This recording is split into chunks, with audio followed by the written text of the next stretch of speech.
Hello, everybody. Welcome to another episode of Jupiter's Croc here on the Outpost Unknown YouTube channel. My name is Matthew. Joining me tonight, as always, down there in Memphis is Ronan. Yep, I survived. I outran the cold. I survived it. Good.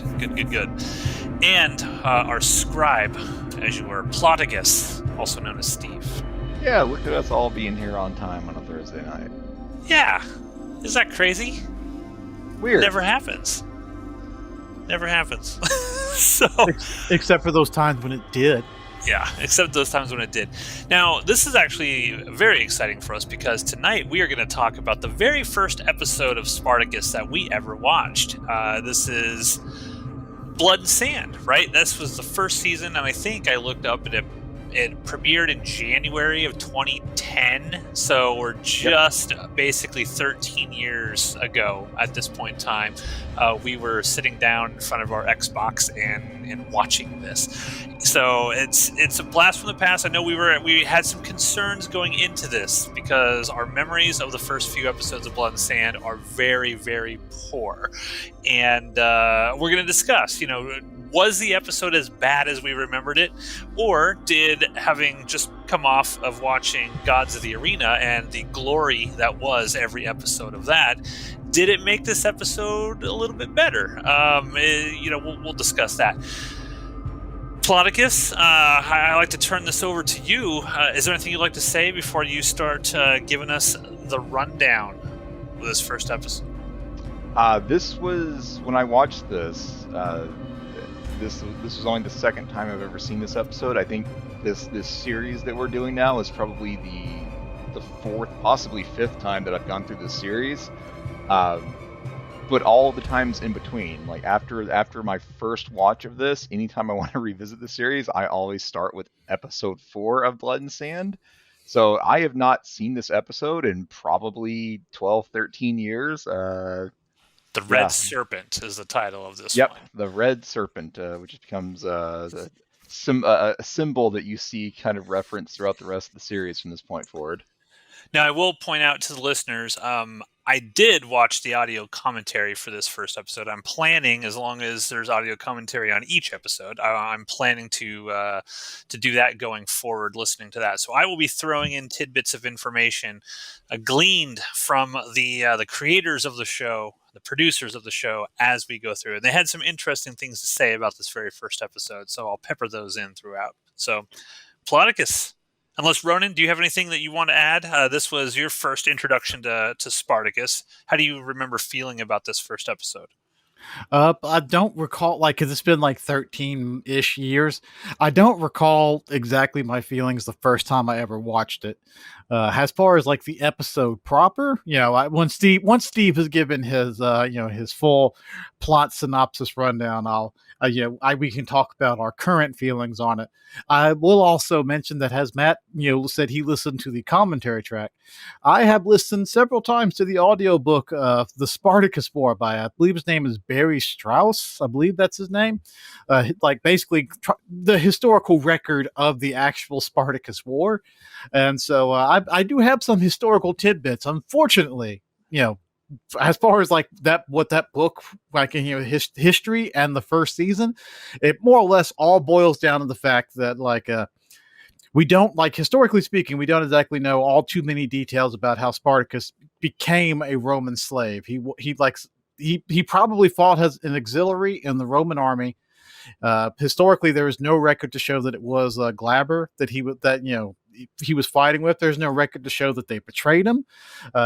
There's really nothing. It just said that he was a Thracian who fought in the auxiliary and found his way in slavery and ended up being sold into a Roman ludus run by a guy named Claudius, not Claudius, run by a guy named Batius. Yeah, sometimes you respell that into Batiatus, and that's more or less it. As far as historically in this particular section of it, the person who came up with the whole depiction of the serpent around his head, some historical records show that was his wife. other records show that that was just some fortune teller who was in the Ludus who like was saying the sort of stuff like, yeah, I foretold that like there was a snake curled around his head, and that means great and dangerous things for him.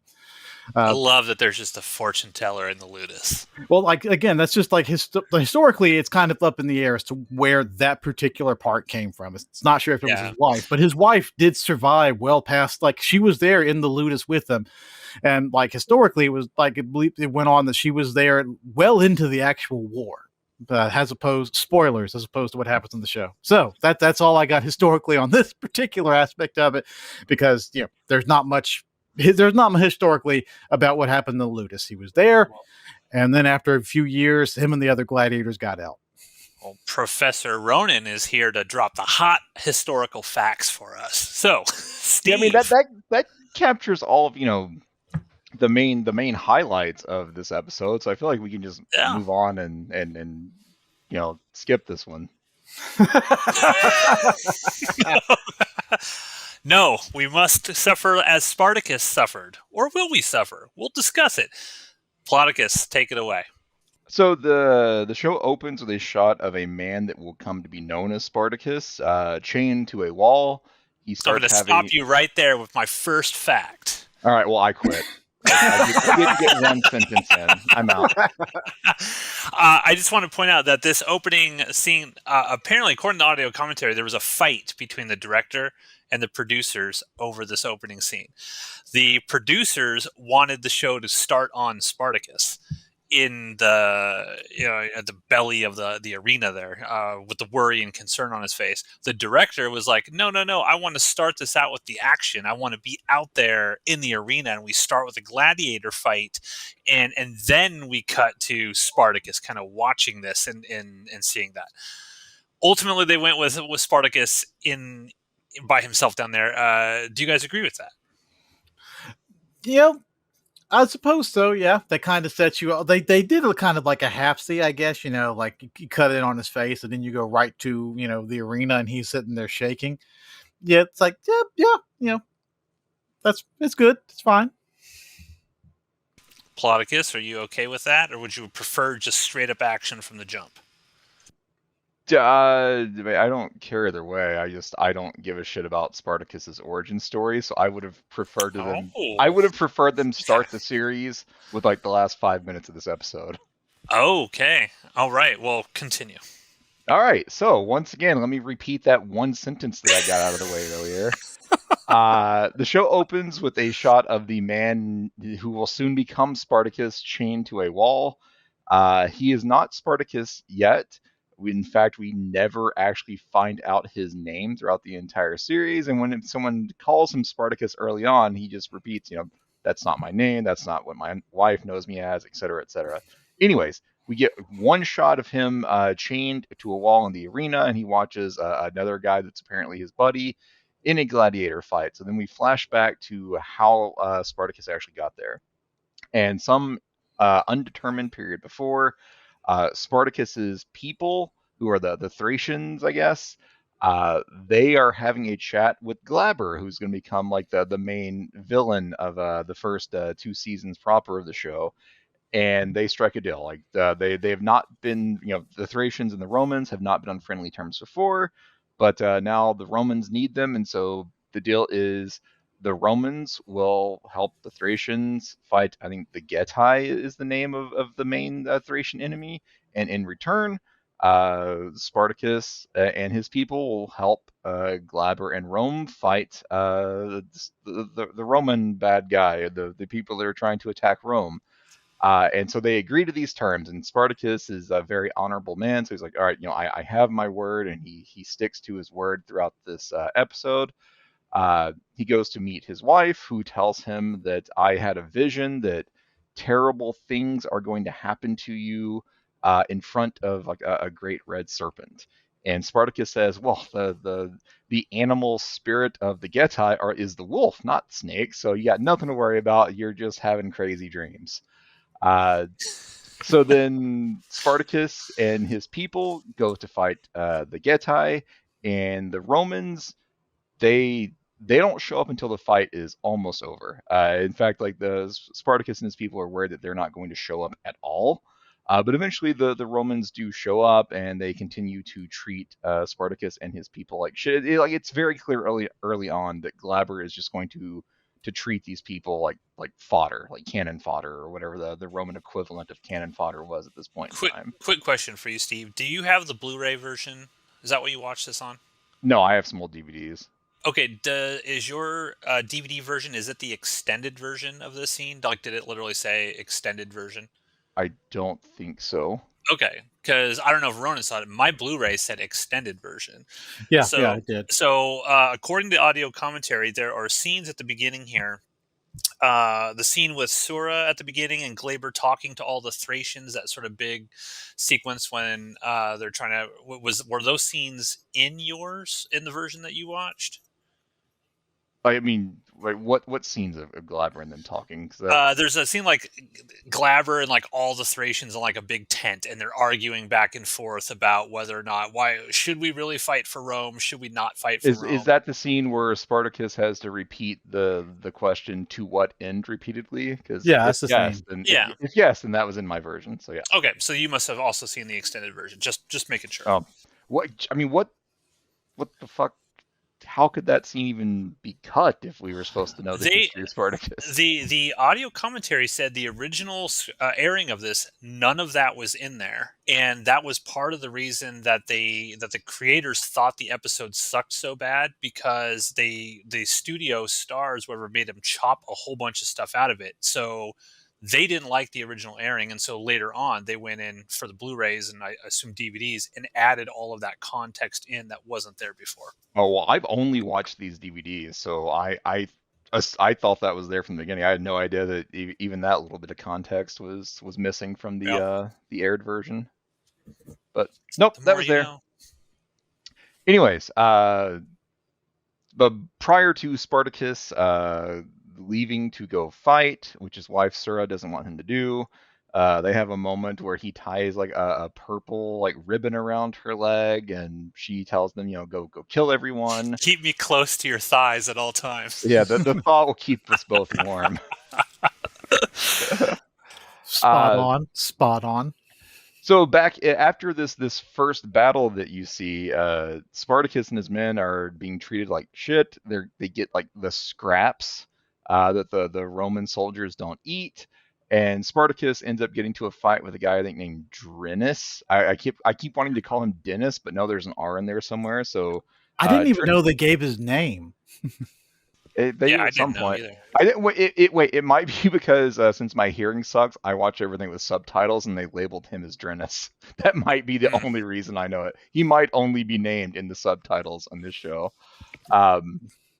Anyways, Spartacus and Drenus they don't get along at first because Drenus is like, fuck the Romans, they're not helping us, let's just go back to our people. And Spartacus says, no, I gave my word. They get into a fight, but they ended up having this kind of grudging respect. And Glaber tells them, you two go scout what the Gedai are doing. Glaber goes back to his tent where his wife Ilithia is there, and it should be illegal. It should be illegal for any one person to be this attractive because goddamn. Now I have some funny facts about this particular scene. So the audio commentary is filled with dudes, right? It's like Rob Tappert, who I think is actually married to Lucy Lawless in real life. Yeah, he is. And it's like the director. It's Stephen DeKnight. It's like all these dudes, and they talk about this scene, and they basically say like, hey, well, all the women knew going in that they're going to have to get naked in this, and Viva Bianca, who plays Ilithia, was just like, she's the first one up, right? So she's got to go through this. And they mentioned that a couple of interesting things. Number one, she was supposed to be a very minor character in this series. Stephen Knight said she was going to barely be in it at all. She was just kind of there as a little bit of eye candy for Glaber. I cannot imagine this show without her. Yeah, then they saw her and how awesome she was and how like evil and manipulative she was in the role, and they expanded it quite a bit. Like, they saw her and then they expanded the role. Yeah. Speaking of seeing her, so when we were introduced to Ilithia, of course she drops her I guess what a fur robe or whatever. She's wearing nothing on underneath. They We're getting to the merkin. Yes, the merkin.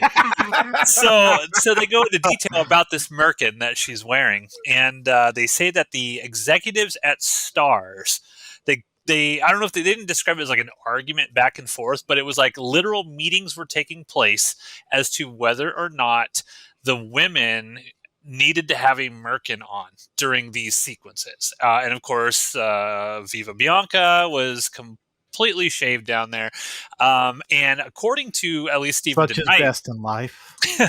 according to Stephen DeKnight, he did his research, and they actually had Roman historians that worked on this, and they were like, well, no, the Roman women would not have had pubic hair because they viewed body hair as like akin to barbarians, so they would shave it all off. So even if you'd go to like a brothel or something like that, the prostitutes in the brothel would be completely shaved because they just did not like body hair. That's why they don't have beards and stuff. The Romans just did not like that stuff. And the executives said, no, that's too much. We're going with a merkin. Therefore, Viva wears a merkin. The more you know. Okay, great. Glad we went down that rabbit hole. Anyways, Glaber and Alithia are talking about their life together, and Alithia's father is apparently like a very famous, like powerful Roman person. Senator. And senator, sure. And then Glaber was sent out on this mission basically specifically to win a lot of battles and get a lot of glory and win the praise of Alithia's dad, and that's not happening because there's apparently another Roman war general out there who's kind of beating Glaber to the punch. But Spartacus and Drenus, who may or may not have a name in the actual show, they get back from their scouting and they see that, hey, the Getae are heading west towards our Thracian villages. And Glaber kind of shoos them off, but Alithia tells him that, hey, the big enemy of Rome, which, Matt, I'm sure you know this person's name. Who's the big enemy of Rome? I forgot the guy's name. It's like Mithra something. Oh, Mithridates. All right, Mithridates. Right. Mithridates, who is like the main target that Glaber wants, is to the east. To the west, or to basically opposite directions. The Thracian enemies are in one direction, and the enemies of Rome are in the other. And so Alithia basically tells him, fuck the Thracians, go get your man. And, so Glaber gives those orders, and the Thracians are very upset because they're like, hey, Romans, what the hell? We had a deal. And Glaber basically says, you aligned yourself with Rome, so you will do what Rome tells you to do. We are going away from your villages to fight Mithridates. And or Mithridates or whatever his name is, and at this Greeks, point, essentially the Greeks, I believe. Greeks, sure. At that point, Spartacus and his warriors rebel and fight and kill many Romans, but Spartacus stupidly leaves Glaber alive. Okay. Sorry, go ahead. Okay, so this is also was a very big debate amongst the creators of the show. So there's a moment during the sequence here where Spartacus goes to sort of grab Glaber's horse, and the horse kind of rears up, and Glaber falls off. So there was debate between the producers and the director of how did you see that playing out? Did you see that playing out as Spartacus intentionally did that to knock him off his horse, or that Spartacus accidentally got him knocked off his horse? I saw it as accidental because I seem to recall like Spartacus making kind of like a weird face because he grabs like the reins of the horse, and like the horse just jerks back so much it breaks like the rein or whatever it's called. So no, I feel like Spartacus couldn't have known that this, I don't know, part of the horse's harness was going to snap when he reached up. So I feel like this was accidental.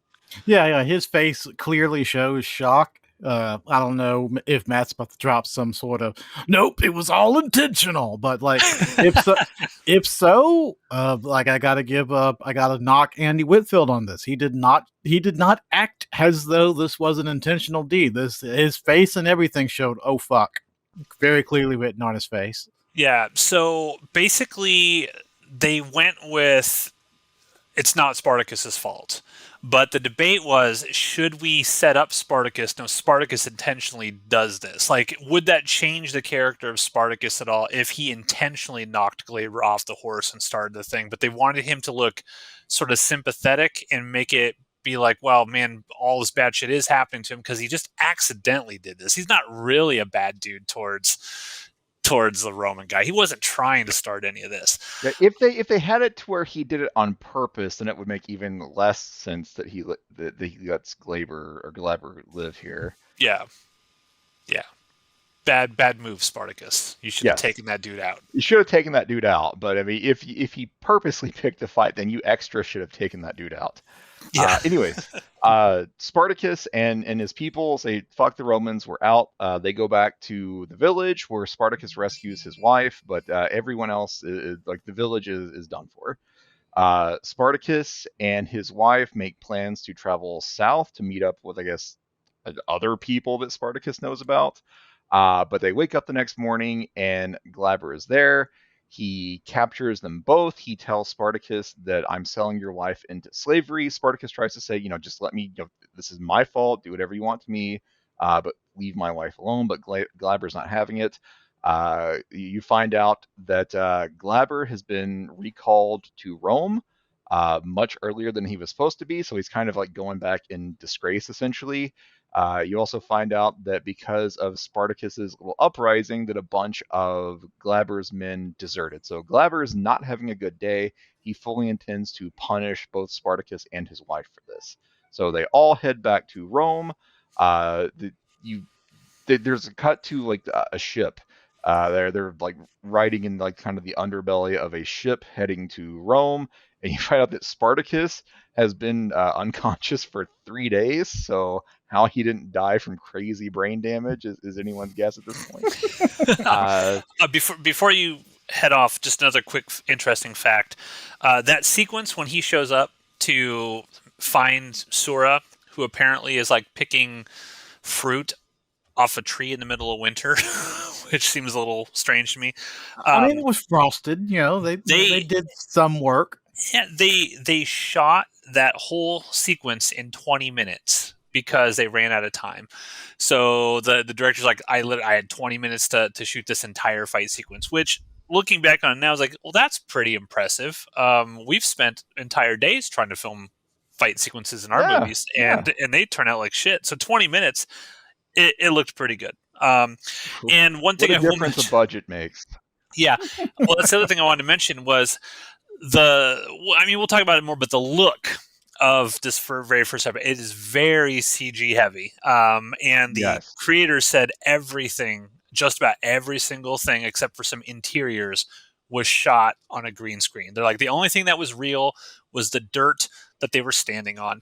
And I'm fine with that, except for like the sequences early on where it shows Spartacus like after he joins the Romans running in place. He obviously he's like miming that he's running, and then the green screen behind him shows him basically phasing through time and space from battle to battle. It's very distracting how bad like the early CGI is. It looks super fucking rough when he was right. Like while I was watching that scene, it's like, oh god damn, because at certain points, like the Blu-ray probably doesn't help all the clarity, but you can see just that kind of like heavy distortion. He is clearly not the right tint, and nothing looks right. The running in place is very. They couldn't even get him a fucking treadmill.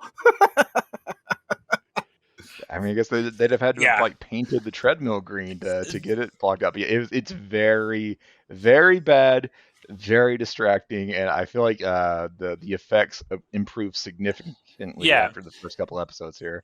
Well, they also mentioned the fact that part of the reason why they shot it like that is because they were trying to go sort of expressionistic with it. They weren't trying to sort of make it look realistic.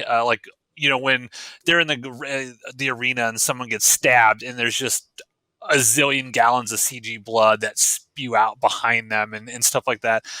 Even the filmmakers were like, yeah, probably not the right way that we should have gone, but their intent at least was just to make it kind of over the top and not specifically realistic, but it looks bad. It does. Anyways, Spartacus is on a boat. He's heading for Rome.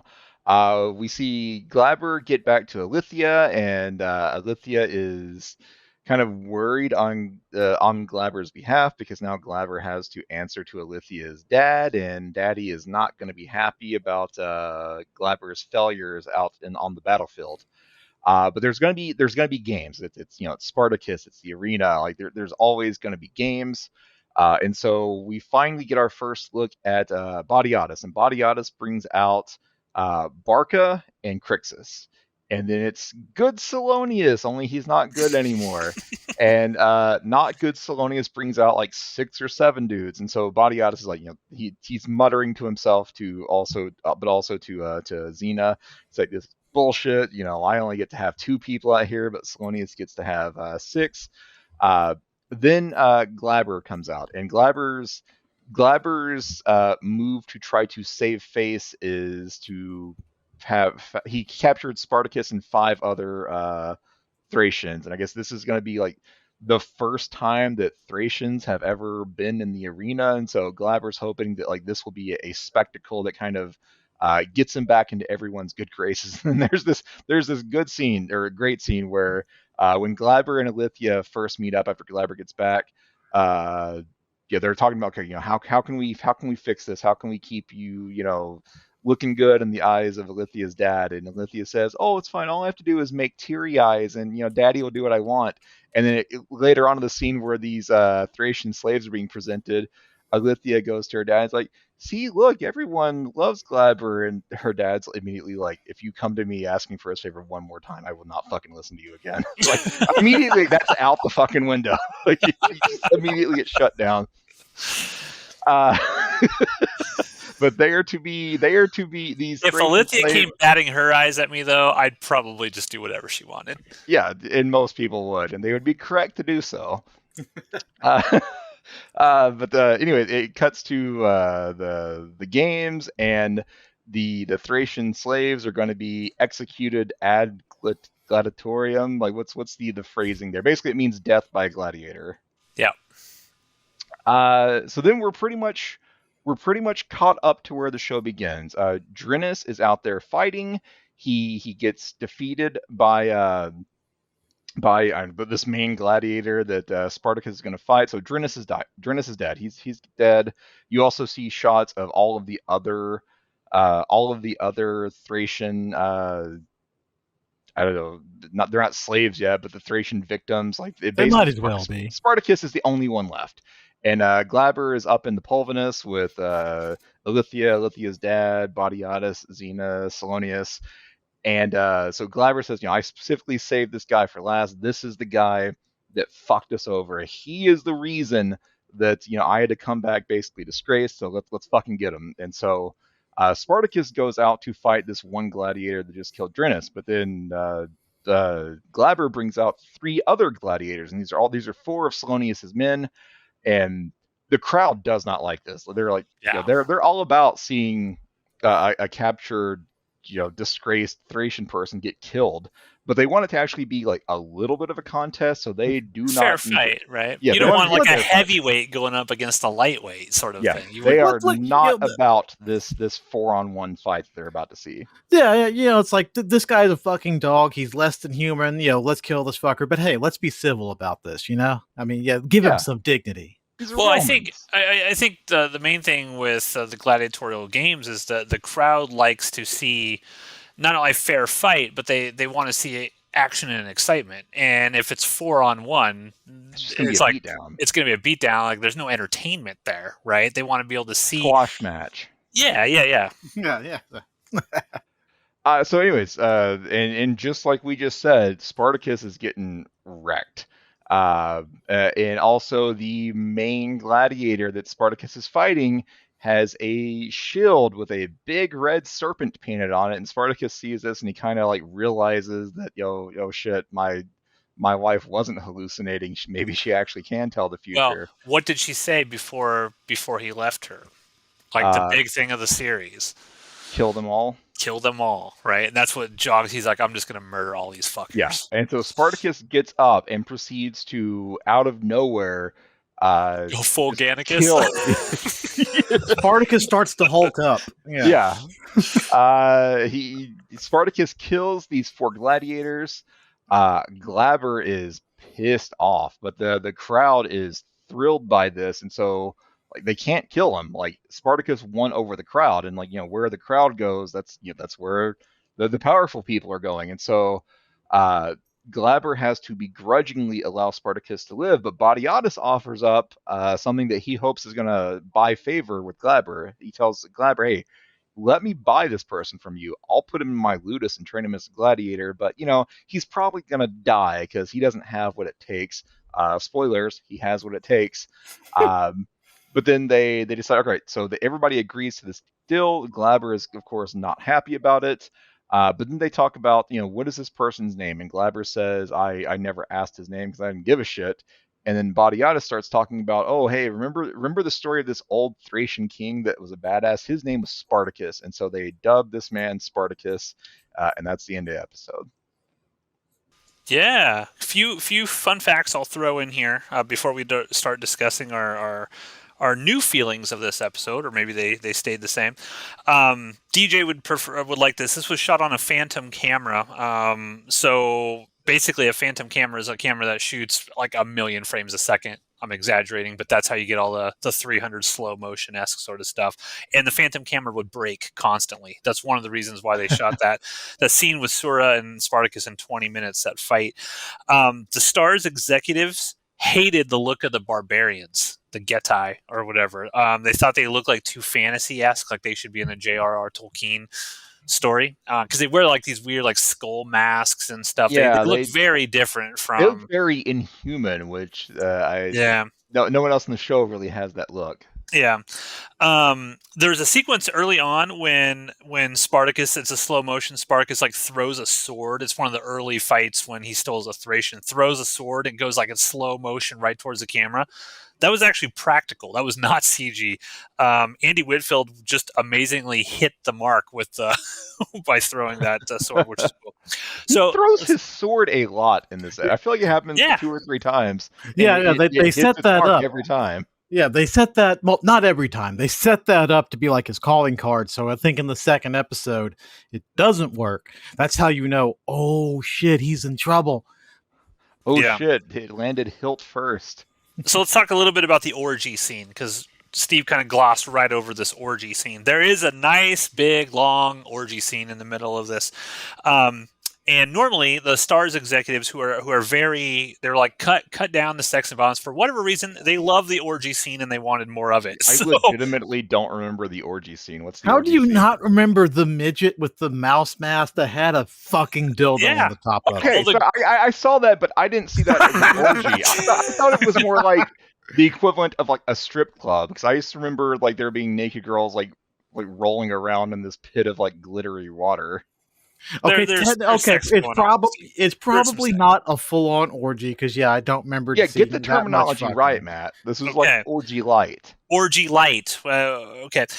So this took them the entire day to film. There are a bunch of naked girls holding fish in the backgrounds of the shots. If you look closely, they're all holding these big giant fish, and they gave them real fish.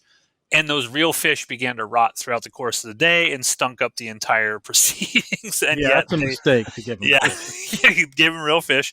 The guy who points his sword at Spartacus, Spartacus is like, all the slaves are kind of like on their knees. And Spartacus looks over and there's a dude who's a gladiator, and he like points his sword directly at Spartacus. That's the actual gladiator that is in the next scene. So that's the one that Spartacus is fighting. Yes, that one, and the one that killed the guy right before. I thought that was implied. I didn't know that was like a secret behind the scenes thing. Well, I didn't even realize that when I was watching it. It just went past my head. And the filmmakers said that they also hated that because they didn't make it clear, and lots of people didn't catch that. Hey, Spartacus filmmakers, I got it. There you go.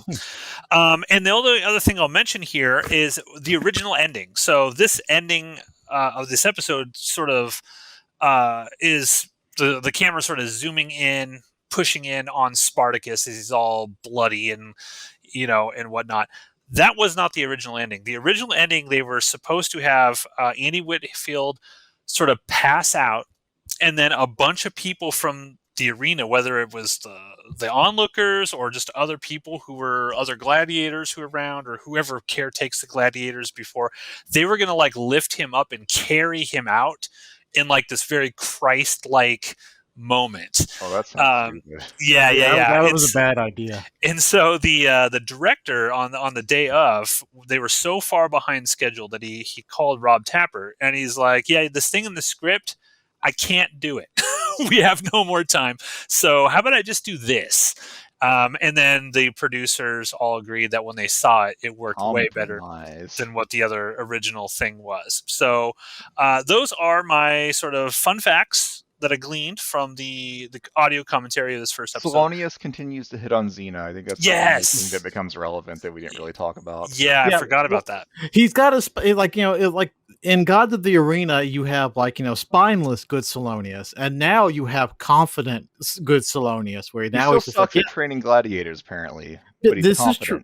This is true, yes, but now he's confident. Now he's like, yeah, I'm in a hurry to fuck your bitch. Like, good Salonius. Not wow. I have a question. Like, so it seems to be like accepted that this is 5 years after Gods of the Arena. Is there how do we know that? Is there anything either in this or in Gods of the Arena that sets that up, or is that just someone involved with the production says that this is the way it is, and so that's what the producers say. Yeah, I don't think there's any time thing.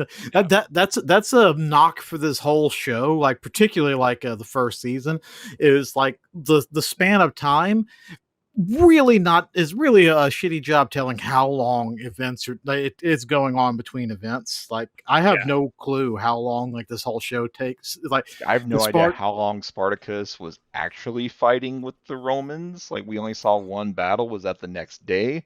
Was that 2 months after the opening scene? I have no idea. Historically, it was about 3 years. Like Spartacus was on the run, sacking Italy for that was the Spartacus War. Steve and I were referring to like the opening shots where he's like when gotcha. Yeah, how long was he allied to Rome in these opening scenes? Yeah. How long was he in the ludus? That kind of thing. It's like the show really does a bad job of explaining the flow of time. Yeah, agreed. So we were all a little concerned about watching this first episode. Ronan, we'll start with you because I think we kind of already know what Steve's feelings will be. But Ronan, how did you feel rewatching this first episode after we watched Gods of the Arena? There wasn't a lot of plot to get in the way of that episode. The thing, like the thing that I remember most about the first few episodes of the show isn't so much that they're so bad, they're awful, they're terrible. Is just like I do recall them having this very bizarre kind of art. Like we went through the whole prequel show. The prequel show does not have this style. By this point, they had determined the way they were going to shoot the show, and it didn't look like this because they'd already finished up like Spartacus or whatever. These first few episodes, like they've got that weird kind of like CGI. They've got the really shitty blue screen that they didn't quite finish it up, or all like the slow motion, dramatic blood splattering stuff. They keep that to a certain extent, but like these first couple episodes really crank that up before they heavy into it, real heavy. Before they decide to tone it down. Outside of that's the most jarring thing is like I know that the rest of the series will not maintain this look, and I think I mentioned when we were talking about Gods of the Gods of the Arena that's not too uncommon. Like you go back and you watch the early episodes, pretty much any TV show, and they're always different than what it looks like a season or so later. Like they always change as they get their footing, so that's not super. That's not like the most crazy thing to think of. The first few episodes be very different, but it's like, man, it's really fucking different. Aside from that was one other thing I will mention. Just kind of funny tidbit from the audio commentary. I think it was Rob Tapert said that when they called him in and like, okay, we're going to show you the first sort of like previs build of this. We shot this on the green screen. We put some placeholder effects and stuff on it. He didn't really realize it was. I guess it was sort of placeholder effects. And he said when he watched it, he's like, "We're fucked." Like it looks so bad that he was like, "Oh my god, we're we are sunk. There's no way." But then they added like all the CG. Um, uh, Snow effects and the embers and stuff like that. I To your point, Ronan, I think we could all agree that the visual look, at least of these first few episodes, is pretty rough. I think we're going to all be on the same page. It doesn't look very good. In terms of like the episode itself, like set that aside, would you say that this episode is a distinct lesser quality than all? Because normally we say, well, all the Spartacus episodes are good to great, right? That's what we said for God's Arena. Is this appreciably worse than anything else that we will come to see, aside from maybe the next two episodes going forward? Or would you say, it's not that bad? It's still good. How do you feel now about watching this one?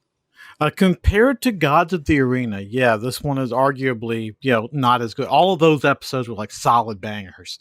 There wasn't like a single, I guess this episode's okay, which, that's that. Like really for as far as like first episodes go for this show, like that's, I'm not going to say it sucks. It's okay, but it's definitely not great, especially when you compare it to the prequel show. Now, the prequel show had the hindsight, had the benefit of coming after this, where they had already worked out all the kinks and all the, we don't need to do all this. So the prequel show gets a strong advantage by, coming after once they learned the lessons from this first season. But yeah, it's of all the episodes of Spartacus we've watched, this is definitely the worst one to this point. Okay, Steve, let it all out.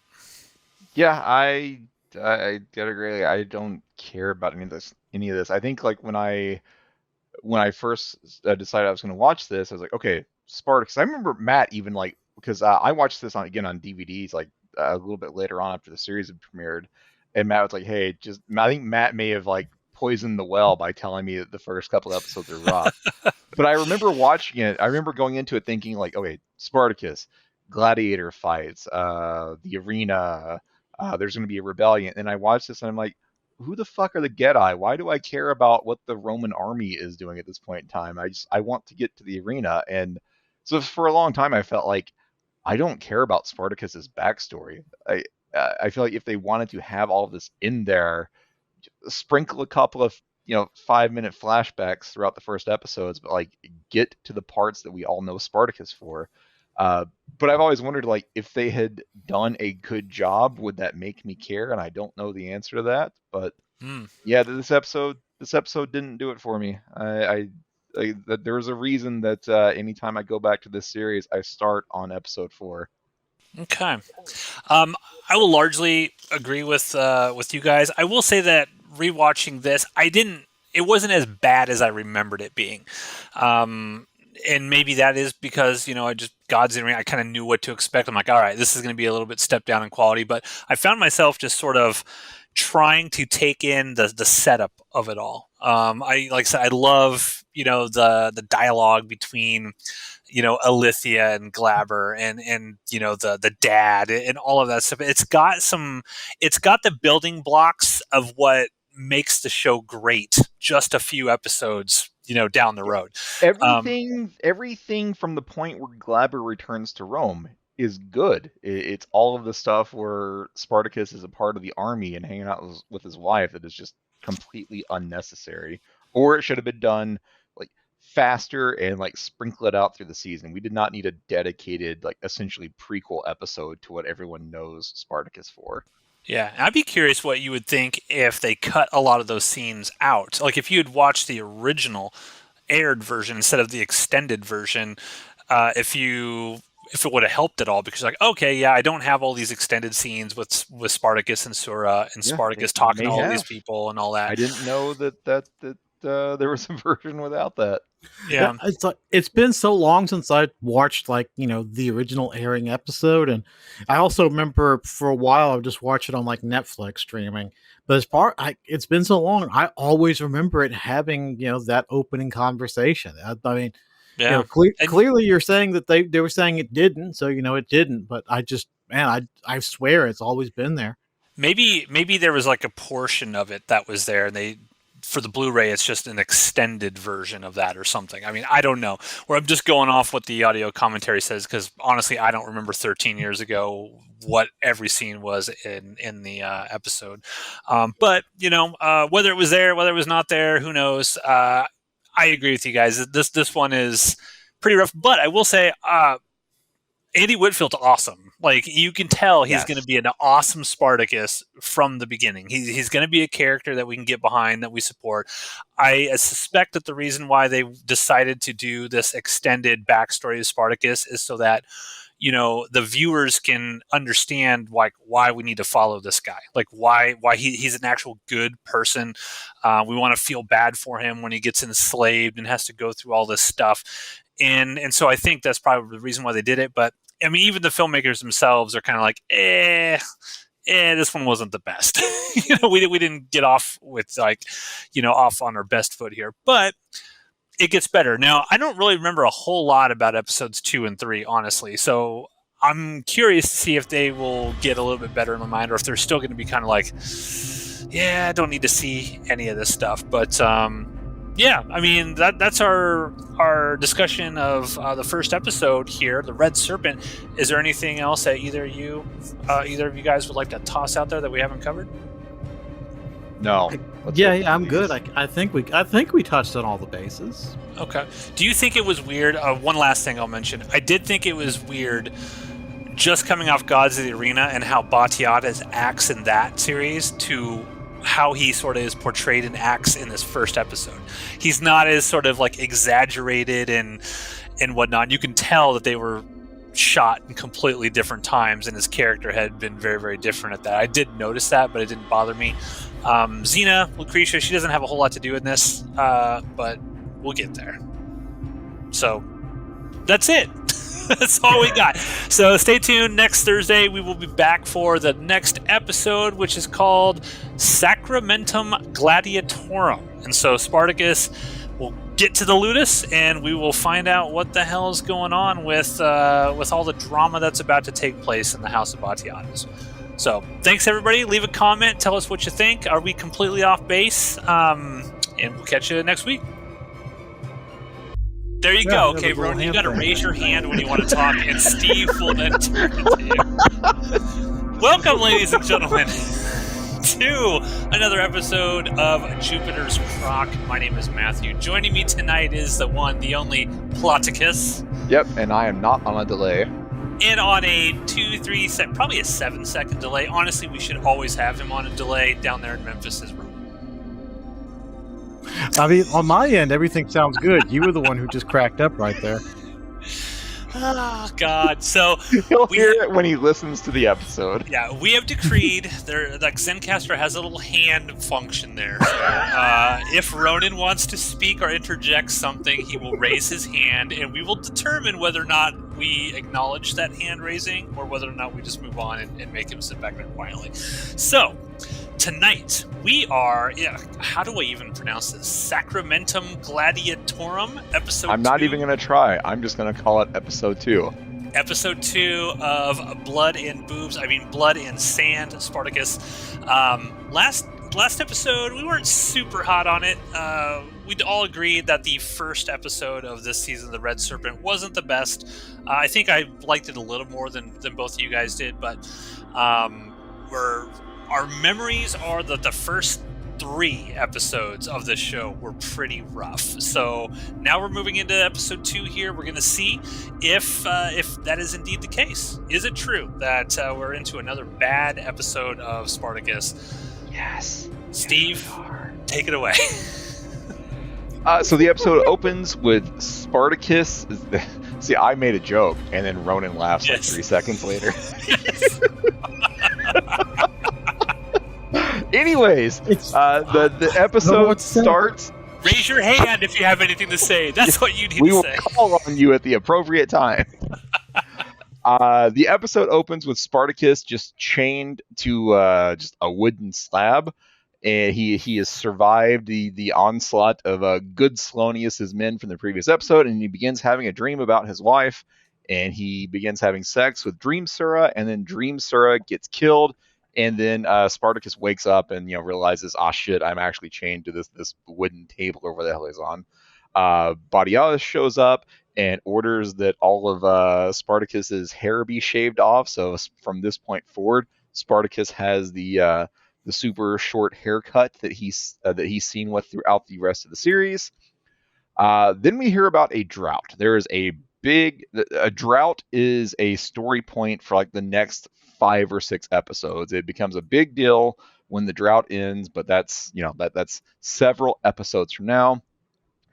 Badiatus and Xena they're not fighting, but Xena is upset at how much Badiatus paid for Spartacus because Spartacus apparently was an expensive slave.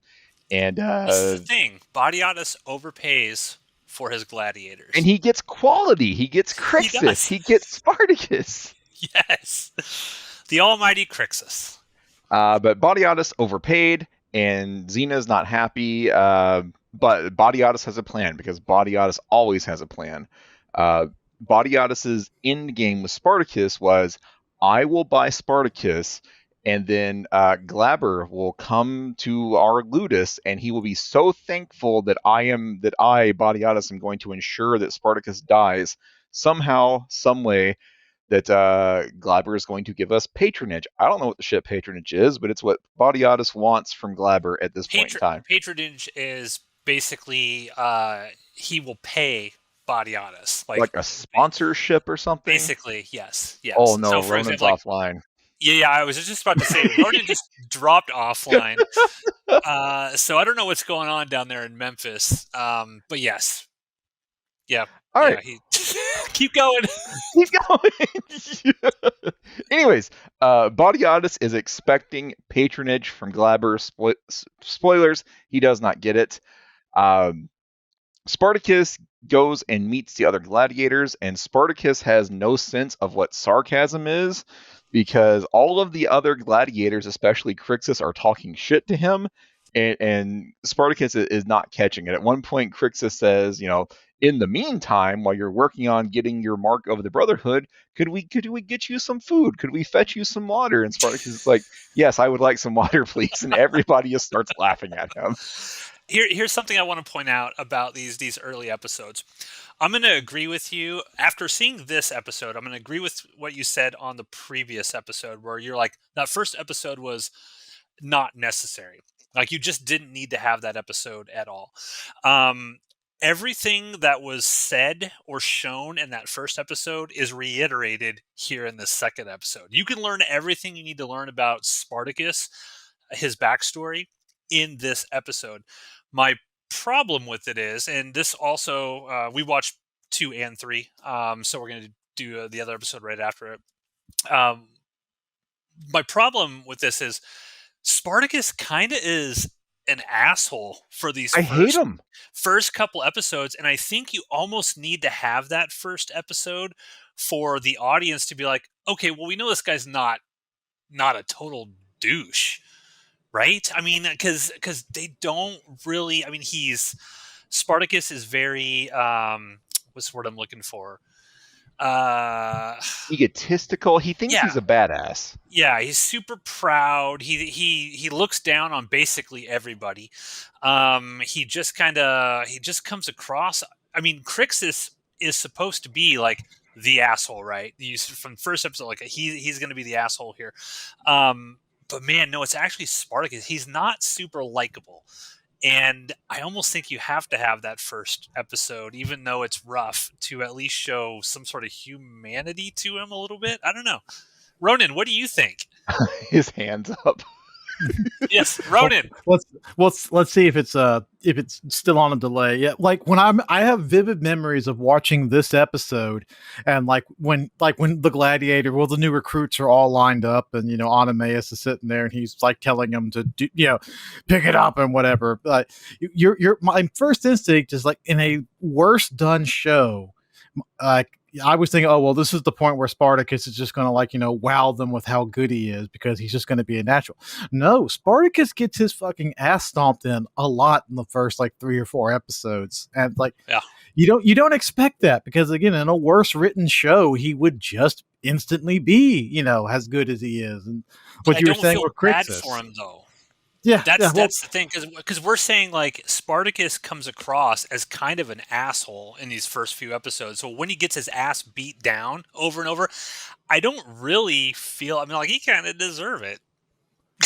I just yeah. don't think they needed. I don't think they needed 3 episodes to tell that story. If episodes 1, 2, and 3 could be condensed, even if you made it like It's an one episode. extended, like 80-minute episode or something, like there was no need for this much Spartacus backstory and this much like humility being driven into Spartacus. Condense this. This is why whenever I revisit this show when I'm not recording something, I start with episode 4.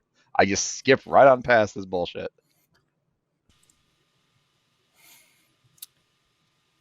Ronan has nothing to say clearly. Go ahead, Steve. Continue. All right, so where do we leave off? Bodiatus has a plan for Glaberty of patronage. So Spartacus goes and meets the gladiators. He gets treated like shit by the gladiators and kind of given his attitude. I'd say rightfully so. But then it's time for Spartacus's first training, and he and Vero and 2 or 3 other gladiators whose names are completely unimportant right now. They get taken out to red the shirts. Yes, red shirt. Oh, except no, I was about to say except for Vero, but no, he gets redshirted. Spoilers. All of these characters, it doesn't matter. All of these characters get trotted out, and so they're all being viewed by the gladiators and Oenomaus. Asher tries to kind of ingrain himself in the gladiators, and 5 years later, he still can't walk because of his injury from Gods of the Arena, and people still treat him like shit. But Oenomaus is kind of walking up and down this group, and he's eyeing all of these guys, and he gets to Spartacus, and he's like, all of you, the other 4 of you have done nothing, but Spartacus, he has done something. Spartacus went into the arena, and he was condemned to die, but he beat 4 other people. He won a 1-on-4 match. And none of that fucking matters. Spartacus, you suck. You will learn how to be an actual gladiator. I found that kind of weird.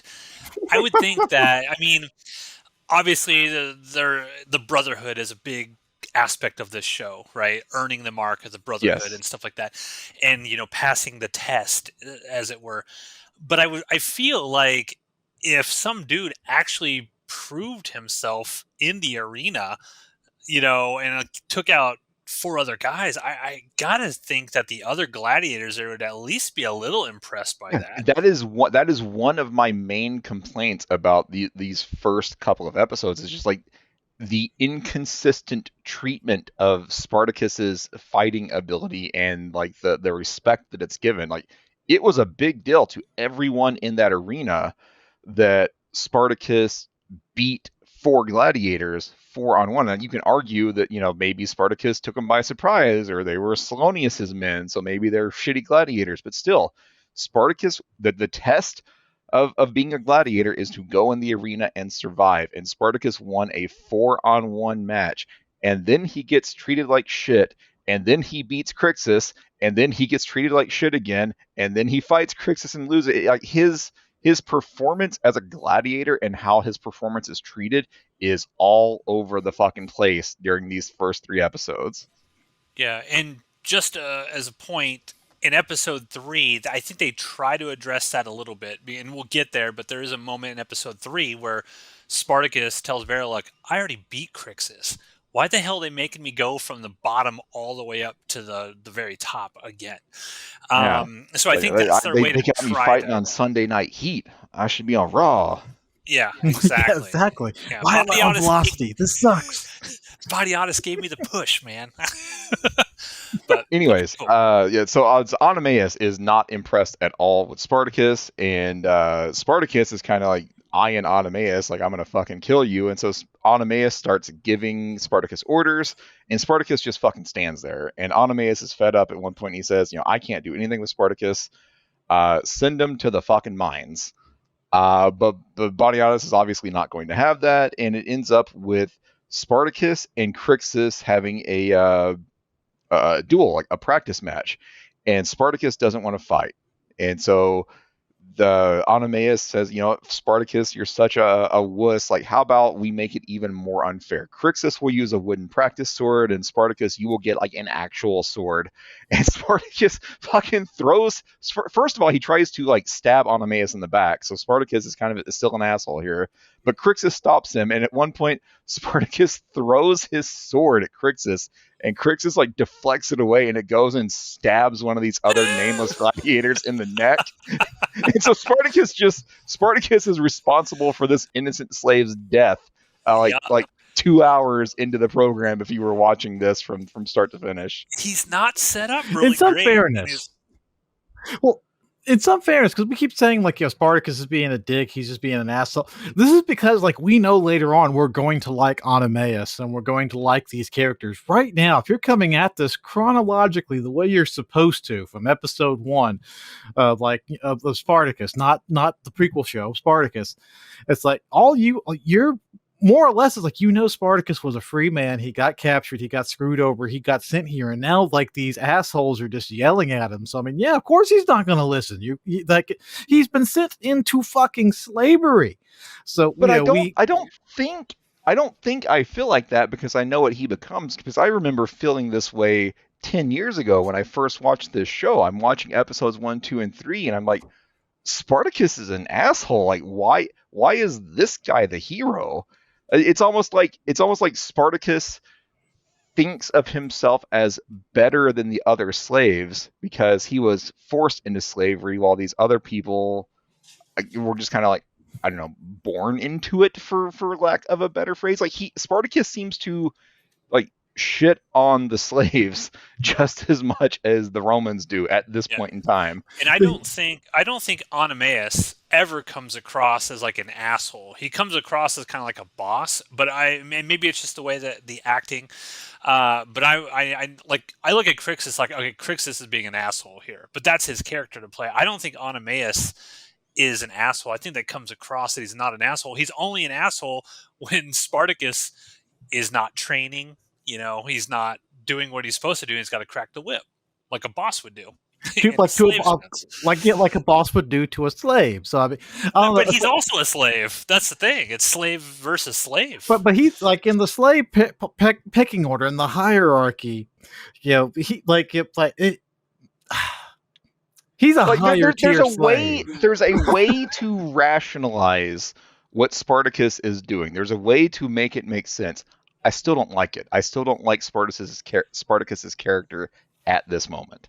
Well, and also that, like, a little spoilery for 2 seasons down the line, historically, the historical Spartacus was also probably a horrible monster, just like the rest of them, because like once the slave army got large enough, they did fucking terrible things to Roman villages when they came across them. But that's a long way spoiler ahead.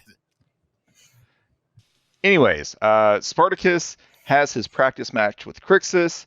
Crixus just immediately beats Spartacus, and Spartacus will not surrender. He will not put up the 2 fingers to surrender. And so Onomaus is like, fuck it, kill him. But then Batiatus smash his brains and split his skull. Yeah.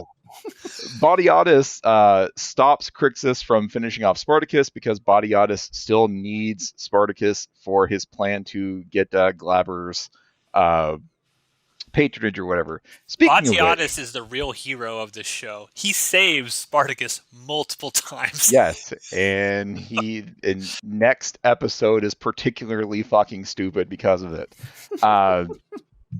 Anyway, so Glaber shows up, and there's a bunch of events happening at this point. So these might happen. I might present them out of order, but everything that I'm saying happens. Glaber shows up, and Batiatus is like, all right, cool, Glaber's here. I'm going to seal the deal. And so Glaber goes and meets with Spartacus, who Spartacus is chained up, and Glaber tells him about all of the terrible things that have now happened to Spartacus's wife. And Spartacus is like begging and pleading, like, just fucking kill me. Like, I will lay down and I will let you kill me if you just, protect my wife. And Glaber, of course, is not having it. But Glaber does leave that purple ribbon that Spartacus tied around Sura's thigh in episode 1. Glaber leaves that for Spartacus, and that is Spartacus's like treasured possession now. We also see Bodiatus has a lot of debt, and so some guy's like, hey, you owe me 3 months for the food that I have sent your Ludus. And Bodiatus says, hey, let me catch you next week. Let me catch you after the next games. And so the guy's like, all right, fine. We'll put off the debt, but now there's a 30% surcharge. And Bodiatus has no choice but to agree with it. I love John Hannah's acting in this too. Like because he's putting on the hey, yeah, don't worry, I'll get it to you. And he's like 30%. His smile immediately drops.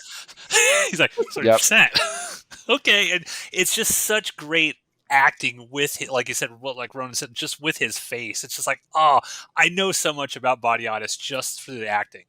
Bodiatus is a great character, a terrible human being, but a great character. Yeah. We also see Xena hanging out with Alithia, and Alithia is like the anti-Gaia, or I guess Alithia came first in airing date order, so maybe Gaia is the anti-Alithia.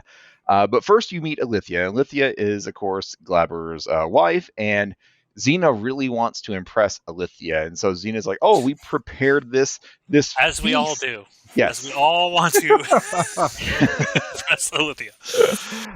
Xena has had the slaves prepare this feast for Alithia, and Alithia is like, "Oh, no, you shouldn't have." And at first, for like a half a second, you think Alithia is being like humble. Oh, you shouldn't have. Don't go out of your way for me. But what Alithia actually meant was, you shouldn't have, because this peasant food upsets my stomach. So good. It's so good. I love Lucy Lawless's face too. Again, there's so much acting in this show just by the reactions. It should be like a class that actors watch, because it's just like you just see the disappointment on Lucretia's face. She's like, "Oh my god." We have the benefit of hindsight from the prequel shows. Like, we know that face, like the face that Bodiatus gave with the 30%, the face that like Lucretia gives with like being snubbed, like, oh yeah, this peasant food is terrible. We know that face means bloodshed later on, but at this point in time, we don't know that. Yeah, these two are going to become frenemies, for lack of a better term. They are going to try to one up at each other and double cross each other constantly, while still maintaining that they are the best of buds. Alithia becomes very interested in the gladiators and just the operations of the Ludus. So Alithia now has a reason to keep coming back to the Ludus throughout the rest of the series. Again, a bunch of random things happen. Barca continues to fuck with the new recruits' food. He doesn't piss in it this time, but he just like knocks over the whole pot of food, and so Vero and Spartacus, who have become buddies now, have to eat off the floor. And then Asher shows up, and Asher gives Spartacus bread. And Asher is this little fucking snake. He's trying to ingratiate himself into the people that he thinks might someday possibly have the ability to fucking kill Crixus and the rest of the shithead gladiators. A great eye for talent, because he's kind of right. So Asher makes it, Asher is being very nice and gracious towards Spartacus. Oh, here, take my food, take my bread. But Asher also makes it clear that he is essentially a bookie, and Crixus put a bunch of money on Spartacus to not even survive the gladiator test. And so, if Spartacus does survive it, then, Crixus owes Asher money. I think that actually happens before Glaber shows up, but like I said, lots of shit's happening here. And this sequence also has another great moment. Again, the acting in this show is phenomenal. Whoever the guy is who plays Asher, when that moment Nick is... Carabay, I believe is his name. Oh, he's so good. He's so good. And when Spartacus, when he offers Spartacus the bread, he's like, "You'd offer me your bread?" That look on his face, he's like almost disgusted that Spartacus. He's like, "My bread? I'm giving you my bread? No, I stole this bread. I'm not going to give you my bread, you fool." I love the reactions that these characters, because you learn so much about them just based on their how they look. I told you there was a reason he was one of my favorites. He's good. Well, at the end of all this, we'll have to rank everybody. Oh, God. Asher has presented himself as the man who knows how to get things, and that is Asher's character at the moment. Yes.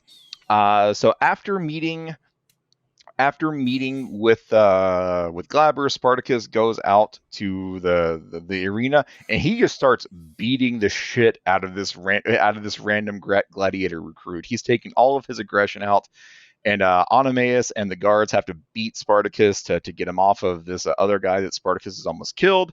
And Oenomaus notices Spartacus like reaching, and like as he's being beaten, he's like clawing and trying to get this purple ribbon. And so Oenomaus notices it, and he picks it up.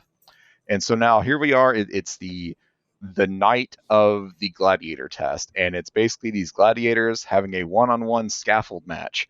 And so the test is 2 gladiators get up on this platform, and if the recruit wins, they're a gladiator. If the recruit doesn't win, but they survive and they fight good enough to impress Batiatus, they get the mark. So Vero, I think, fights Barca and just fights him to a draw. Batiatus eventually just says, no, he doesn't fight Barca. No, he fights. He fights the guy with the net. Gnaeus. Yeah. So he fights Gnaeus, and they fight to a draw. And Batiatus says, "Hey, good enough. Vero is a gladiator." And then this nameless gladiator gets up, and he's fighting Barca. And when Oenomaus says, "Begin," this dude just yells and charges at Barca, and in just like one motion, he just dinks, knocks the sword away, and then he swings around again. Like Barca's feet don't even move. He swings his sword twice in a circular motion and kills this guy, and the gladiators just fucking burst out laughing. I mean, why wouldn't you? Is awesome, by the way. Barca's great. Awesome. Barca is the gladiator that like the most could have been done with him in this show, and he does mostly nothing. in both shows, he does nothing. Yeah. Well, you do find out a little bit of his backstory the next episode that we'll get to. Yep. So now it's time for Spartacus's match. But before this, let's talk about what happened between Spartacus and Batiatus. Batiatus realizes that, okay, well, fuck, Glaber fucked me over. My plan is not going to work. But I invested a lot of money in Spartacus, so I got to get something out of him. I have to get some sort of return on investment. And so he goes and talks to Oenomaus about, how best to bring out Spartacus's talent, because they see Oenomaus doesn't see anything there, but Batiatus sees something there. And so Oenomaus says, well, hey, I saw Spartacus, going for this purple ribbon, and Batiatus immediately realizes the story with Spartacus. And so they make a deal. The deal is that Spartacus has to pass the test and become a gladiator. He has to join the Brotherhood, and then he serves Batiatus as like a faithful gladiator and slave. And in return, Batiatus will try to try to find Sura and reunite Spartacus with his wife. Now, Spartacus, we find out later on, thought that this meant that Spartacus and Sura were going to get free. Batiatus had no intention of freeing them. We find out that Batiatus was intending on them remaining slaves. So Spartacus just scrolled to the bottom of the terms of service and clicked "I agree" without reading the fine print. But anyways, so that's the deal. Spartacus becomes a gladiator and faithfully serves the house of Batiatus, and Batiatus will try to reunite Spartacus with his wife. And so now it's the final test: Spartacus versus Crixus, to see if Spartacus is going to get to join the Brotherhood. And Spartacus sucks. It's time to fight Crixus, and he takes the time to like mournfully look at this purple ribbon and like tie it around his wrist. And Crixus is like, "Are you gonna fucking fight me or not?" And so they end up fighting, and Crixus immediately overpowers Spartacus, and he's got Spartacus down. He's got him pinned down, and so Crixus looks back to Batiatus. Do you want me to kill him or not, Batiatus? He stopped me before. And Batiatus is like, well, shit, I guess this was a waste of money. And he nods. Yes, Crixus, kill Spartacus. At this point, Spartacus notices that Crixus is standing on the purple ribbon. And so Spartacus yanks it really hard, which causes Crixus to slip off of the platform. And so Spartacus wins. What in the fuck is this purple ribbon made out of? The stupidest, most bullshittiest fight in the entirety of this show. And Spartacus becomes a gladiator because Crixus didn't have the wherewithal to not step on this random ribbon that shouldn't have been there in the first place. This bullshit ass, like Fuck tiny this little episode. ribbon, Oh, that but, small silk that would have ripped apart the second Spartacus put any pressure on it. But no, it's going to just send Crixus flying off of the scaffold match. Spartacus calls Batiatus Dominus, and then he gets the mark of the Brotherhood, and then that's it. This episode is terrible. This episode fucking sucks. Okay, Ronan, what do you think of this episode? You rewatch it. Does it hold up to you at all? No, it's not good. Yeah, because there's too much stupid shit, like Steve mentioned. It's like the ending fight is just kind of dumb, and like it. There's not a lot it's just bad. It's not good. No. Okay, I'm going to disagree with you guys slightly. Rewatching this, I went in fully, okay, this is going to suck. This is going to be bad. I found myself gravitating to everything else other than what Spartacus was doing. Because I was like, I don't really... give me more Crixus stuff. Give me more Batiatus and Lucretia and Ilithia showing up. Like, that's what I was trying to focus on. I think this episode does have a lot of good initial sort of plot seeding for what's going to happen later on that you need to have for those later episodes to be as impactful as they are. So I kind of like a lot of the world building nature of it. I agree with you guys 100% that Spartacus at this point in the show is annoying. He's cheap. It's like the writers are trying to find a way that we've already established in episode 1 that he's overpowered. So now we have to we've written ourselves into a corner because obviously he can't be better than Crixus. So now we have to come up with some sort of cheap way for him Not to yet. quote unquote beat, the champion of Capua and stuff like that. And I find all that stuff a little, really lame. However, I do think the acting sort of carries a lot of this stuff. Like, for example, there's that sequence you were mentioning, Steve, when Spartacus and Glaber are going at it.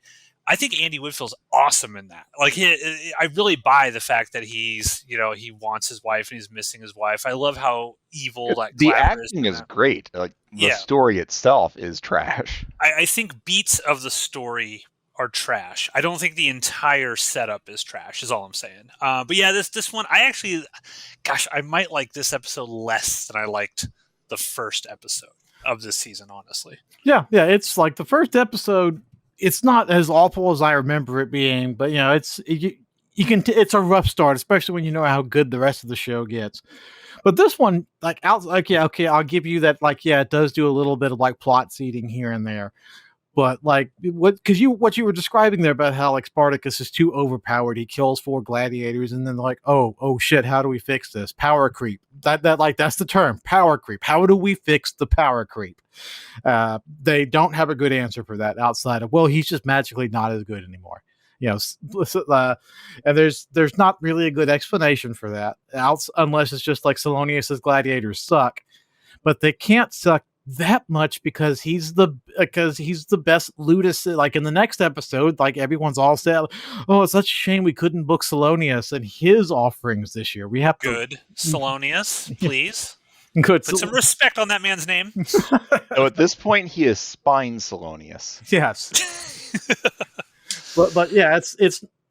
I'm like, I won't go so far as to say this episode's trash, but it's not good. This is like on the gradient scale. This is definitely in the bad territory. It's not a good episode. I'd probably go like a 4 or a 5. And almost all of that 4 or 5 that I'm pointing is all the other characters outside of Spartacus. Now, this episode did have an audio commentary track with it. So I did watch that. So I'm going to hit you guys with some fun facts. Are you ready? Yes. All right, Matt. I know what you're going to go for. We're all ready for it. Matt, tell us about Crixus's balls. Go ahead. Tell us about the balls. They're beautiful. Okay, so the name of this episode, Sacramentum Gladiatorum, that is actually the gladiator oath. So that's what the gladiators in ancient Rome would actually say. They would say, it's Latin, the Sacramentum Gladiatorum. That is the oath. There is a sequence early on, because the show always has sex in it, right? Where we get to see Batiatus and Lucretia get fluffed by slaves before they start going at it. Now, now, here's the thing. According to the writers and the producers of this show, that wasn't what the original intent was for this. Can you guys guess? I mean, Ronan, I know you've heard these audio commentaries, but can you guess what their original ideas were going to be for that? I'll throw it to Steve first. I am horrified to even venture a guess. Ronan, do you remember what they said here? Go ahead and tell us. I guess go ahead and bestiality and or asphyxiation was how they were going to play that scene, and then they decided, oh no, fluffing would be a little bit better. So fluffing's going to work a lot. I think the Starz management's going to be a lot happier with fluffing. Yeah. So they went with fluffing for that. So there's a sequence here where Spartacus is sort of, I don't know, in the, what do you call it? Kind of like the gym area with all the dudes the bath. And the ludists, like the baths. Yeah. Manu Bennett goes completely full frontal during this whole sequence, right? I think there's a couple other guys that are full frontal in this, and that's one of the interesting things about this show is this is one of the shows. I know HBO was doing stuff, like this off and on, but this is one of the shows that I can remember, early shows that were like, they did not care about full frontal male nudity. They just did it without apologies. So they talked about this sequence in general, and in the script, it said that Crixus was nude during this sequence, and Manu Bennett was like, well, fuck this, I'm just going to do it completely nude. Kind of to the shock of, everyone, because he's like a co-lead of this series, you could argue. So basically Starz, they were concerned about nudity. And so their whole thing was, well, there might be too much sex in this and nudity. So they tried to find ways to put nudity in non-sexual situations. Hence a big major, meeting of the minds, so to speak, between Spartacus and Crixus. However, it was freezing cold during that shoot. Tell us about the hot water, Matt. Tell us about the hot water. So all of the men, including Manu Bennett, they had water bottles filled with hot water, and in between takes, they would spray their dicks so that they wouldn't shrivel up. Their dicks and balls so they wouldn't shrivel up. They've got like hot water warm packs that they're keeping on their cock and balls, so that way, shrinky dink doesn't happen. If you're going to be full frontal, giving this like alpha power male speech, the dick better look fucking good. yes. So, and apparently that was a lot of fun on set. People were ribbing each other quite a bit, spraying each other down with hot water. Steve, how horrified are you? I mean, I'm not nearly as horrified as the potential bestiality that we missed out on. Some more facts. So the guy that had fugitivus tattooed on his forehead. That was Rob Tappert's idea. Originally, it was just going to be a guy with a Fu Manchu mustache. And they thought it would be more interesting if they tattooed him that he's a fugitive and put him in there to make him more memorable.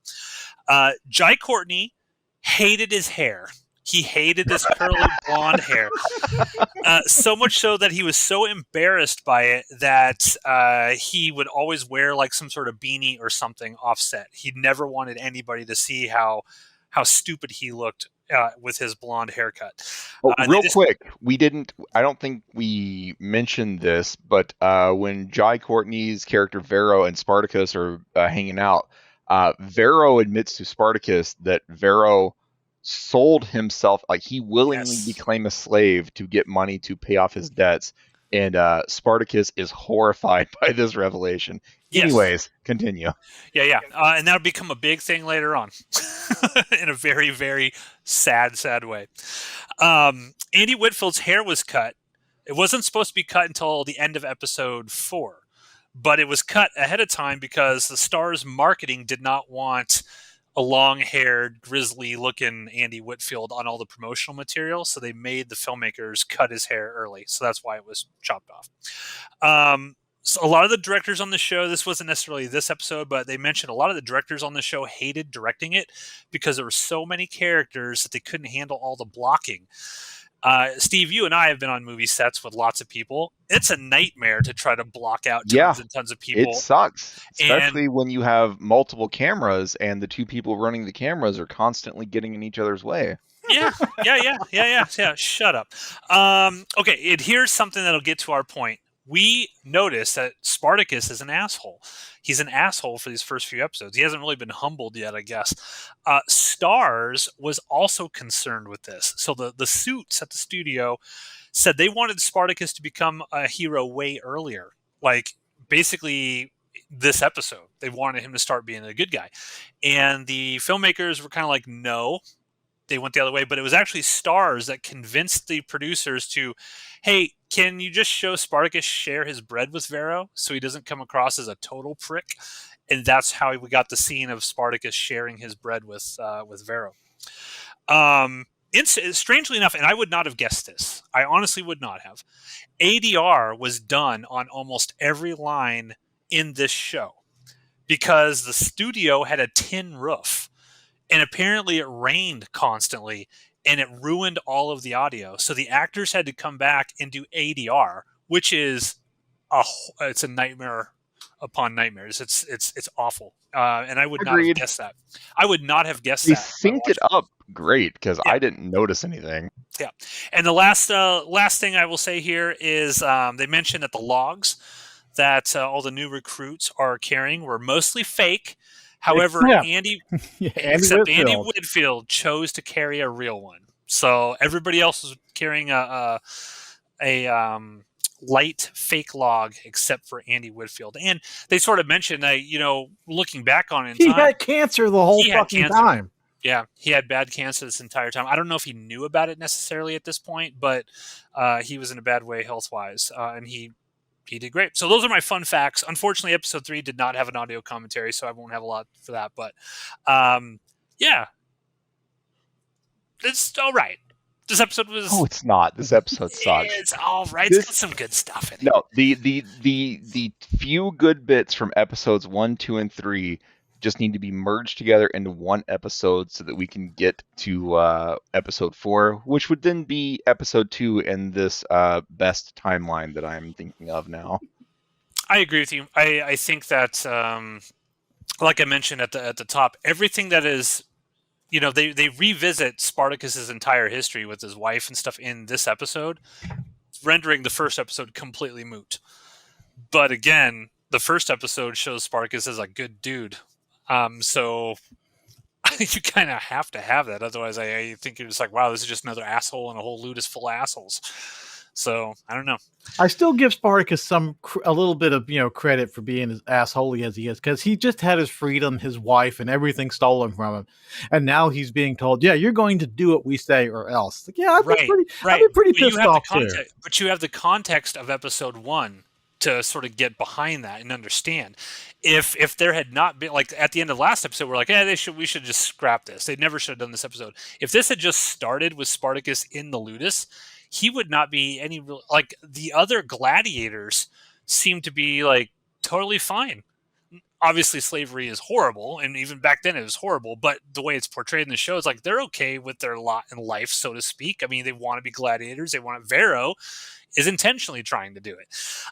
For example, if we had just been introduced to Spartacus as a complete a-hole from the very beginning, I don't think we'd feel the same way necessarily. But there's no need for him to be an asshole at all. They could have just had him be humble or scared from the beginning of this new life that has been forced upon him. Instead, they force him into this new life, and he is shitting on people that are in the same boat that he is. Like there was no need for him to be an asshole at all. Even if there's a way to rationalize it, that part of this early character was not required. And we already have that character in Crixus. So Spartacus is just sort of repeating the same beats that we already have another character who's that's their lane that they're already fulfilling very well. So it's almost like a repetitive motif here. Vero, honestly, is the only one that looks good in this entire thing here. It's like, oh, we like Vero. And why do we like Vero? Because he's not an asshole. I think that would have been way better had they made Spartacus that way. And, as our main character going forward, that he's got to overcome. And, his goodness is what wins out in the end. But they didn't. And I think even the filmmakers themselves have agreed these first few episodes, they kind of missed the mark on them. But luckily, they will get they will get back on track. So Yeah. with that, everybody, let us know, what did you think of episode 2 of Spartacus Blood and Sand? Are we way off base? Do you guys love this? Let us know in a comment. We'll be back next week with episode 3, Legends, another one that Steve's probably going to love. Yep. Hello, everyone. Welcome to another episode of Jupiter's Croc here on the Outpost Unknown YouTube channel. We are on our 39-episode journey of rewatching the Spartacus series, and I forgot to mention, guys, there was a piece of breaking news that happened like this week. They're making more Spartacus, and I forgot to mention it on the last episode. We're going to mention it here real quick. I'm going to throw it to you first, Ronan. Stephen DeKnight's coming back. He's going back to the Spartacus well. The news is it's a new series supposed to take place after War of the Damned, I think, but it's going to use characters from this series. I don't know how that's possible. Maybe Gannicus comes back at some point. I don't know. Caesar. What are your thoughts? Oh, I love that Caesar thing. Well, you see, I got an explanation for what happened. Like, I've got some deep insider knowledge as to exactly what happened. You see, what went wrong was that Stephen the Knight, he's been in a horrible, deep depression ever since he completely ass-fucked the Pacific Rim franchise with that last movie.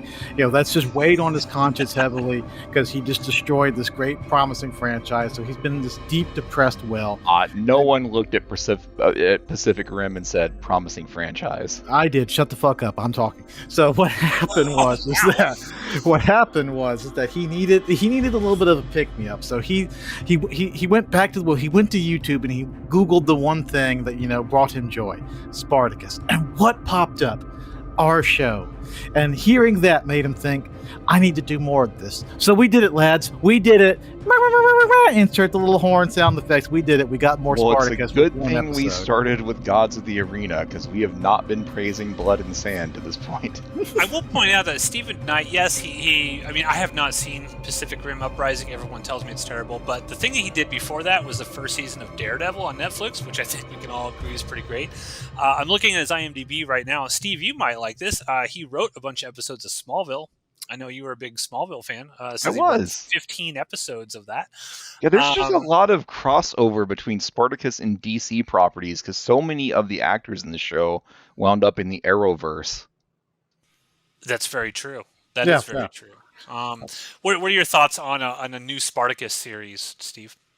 I feel like the only possible thing they could do is Caesar, maybe Crassus, but I mean, even back when Spartacus originally ended, there were rumors that there would be a show about Caesar, and if they're going to set it after the events of Spartacus, who do they have? It's Crassus or it's Caesar.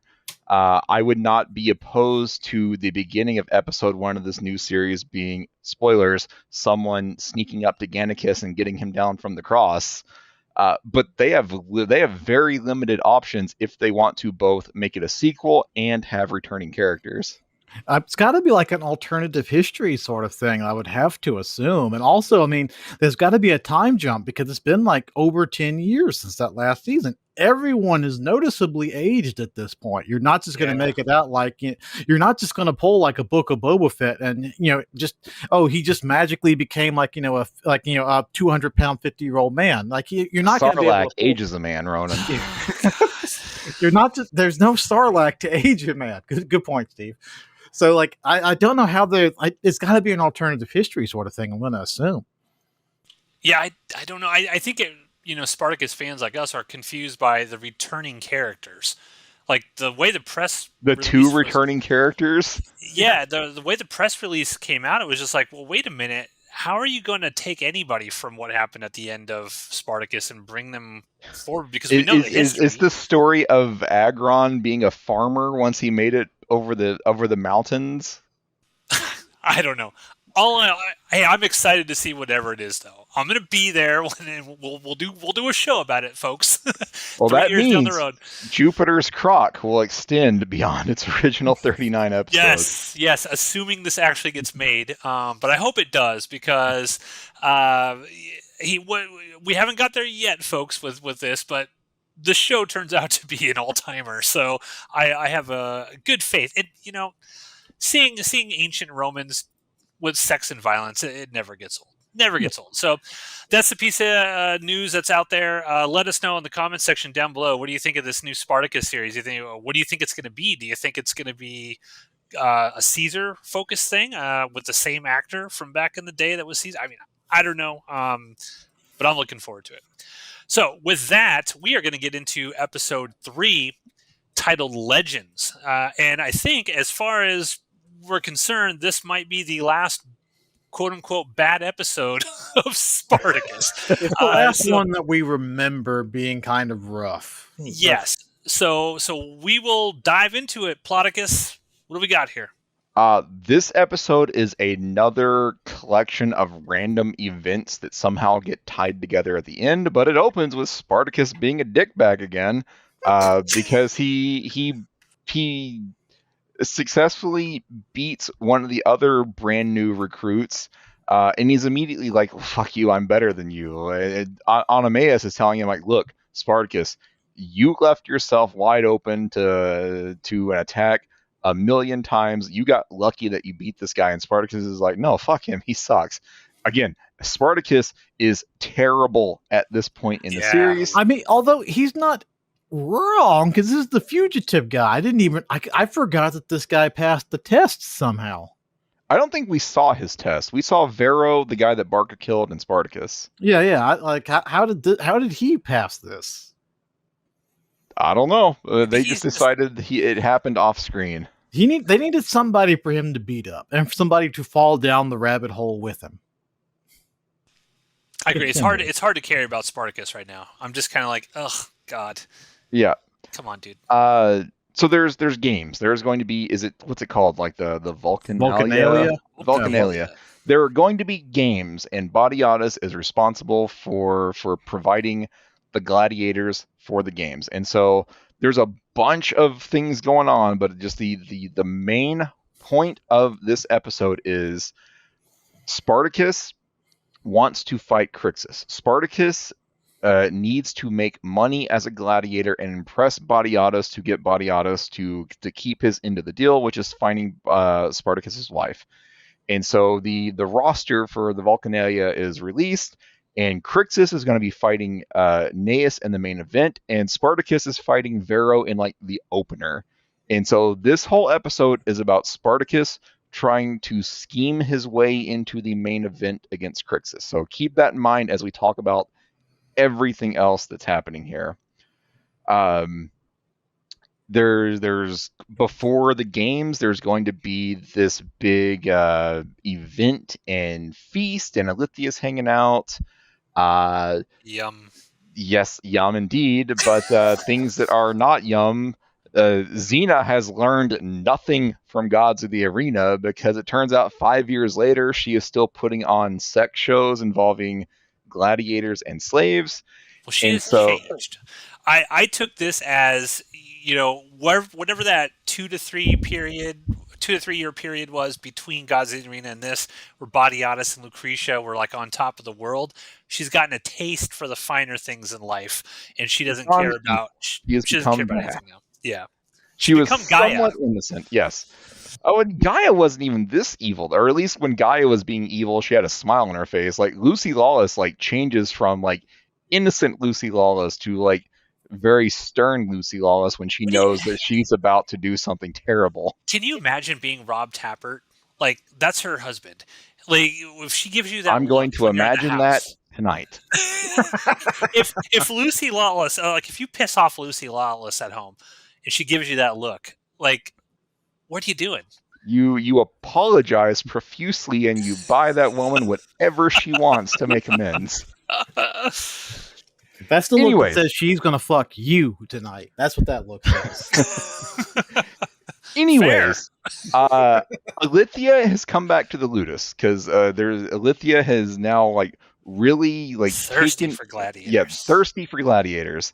And Badiatus and Xena have talked about this, and they think this is their end. Like, Glaber shot them down when he was there in the last episode, but Xena thinks that, hey, I can befriend Alithia, and then I can get Alithia to convince Glaber to give us patronage. So, hey, let's continue with our schemes. But Alithia shows up, and Alithia is not really impressed. She's like, oh, this is kind of boring. This kind of sucks. I'm gonna leave. But Xena's like, well, hey, what if I had Vero fuck a slave for you?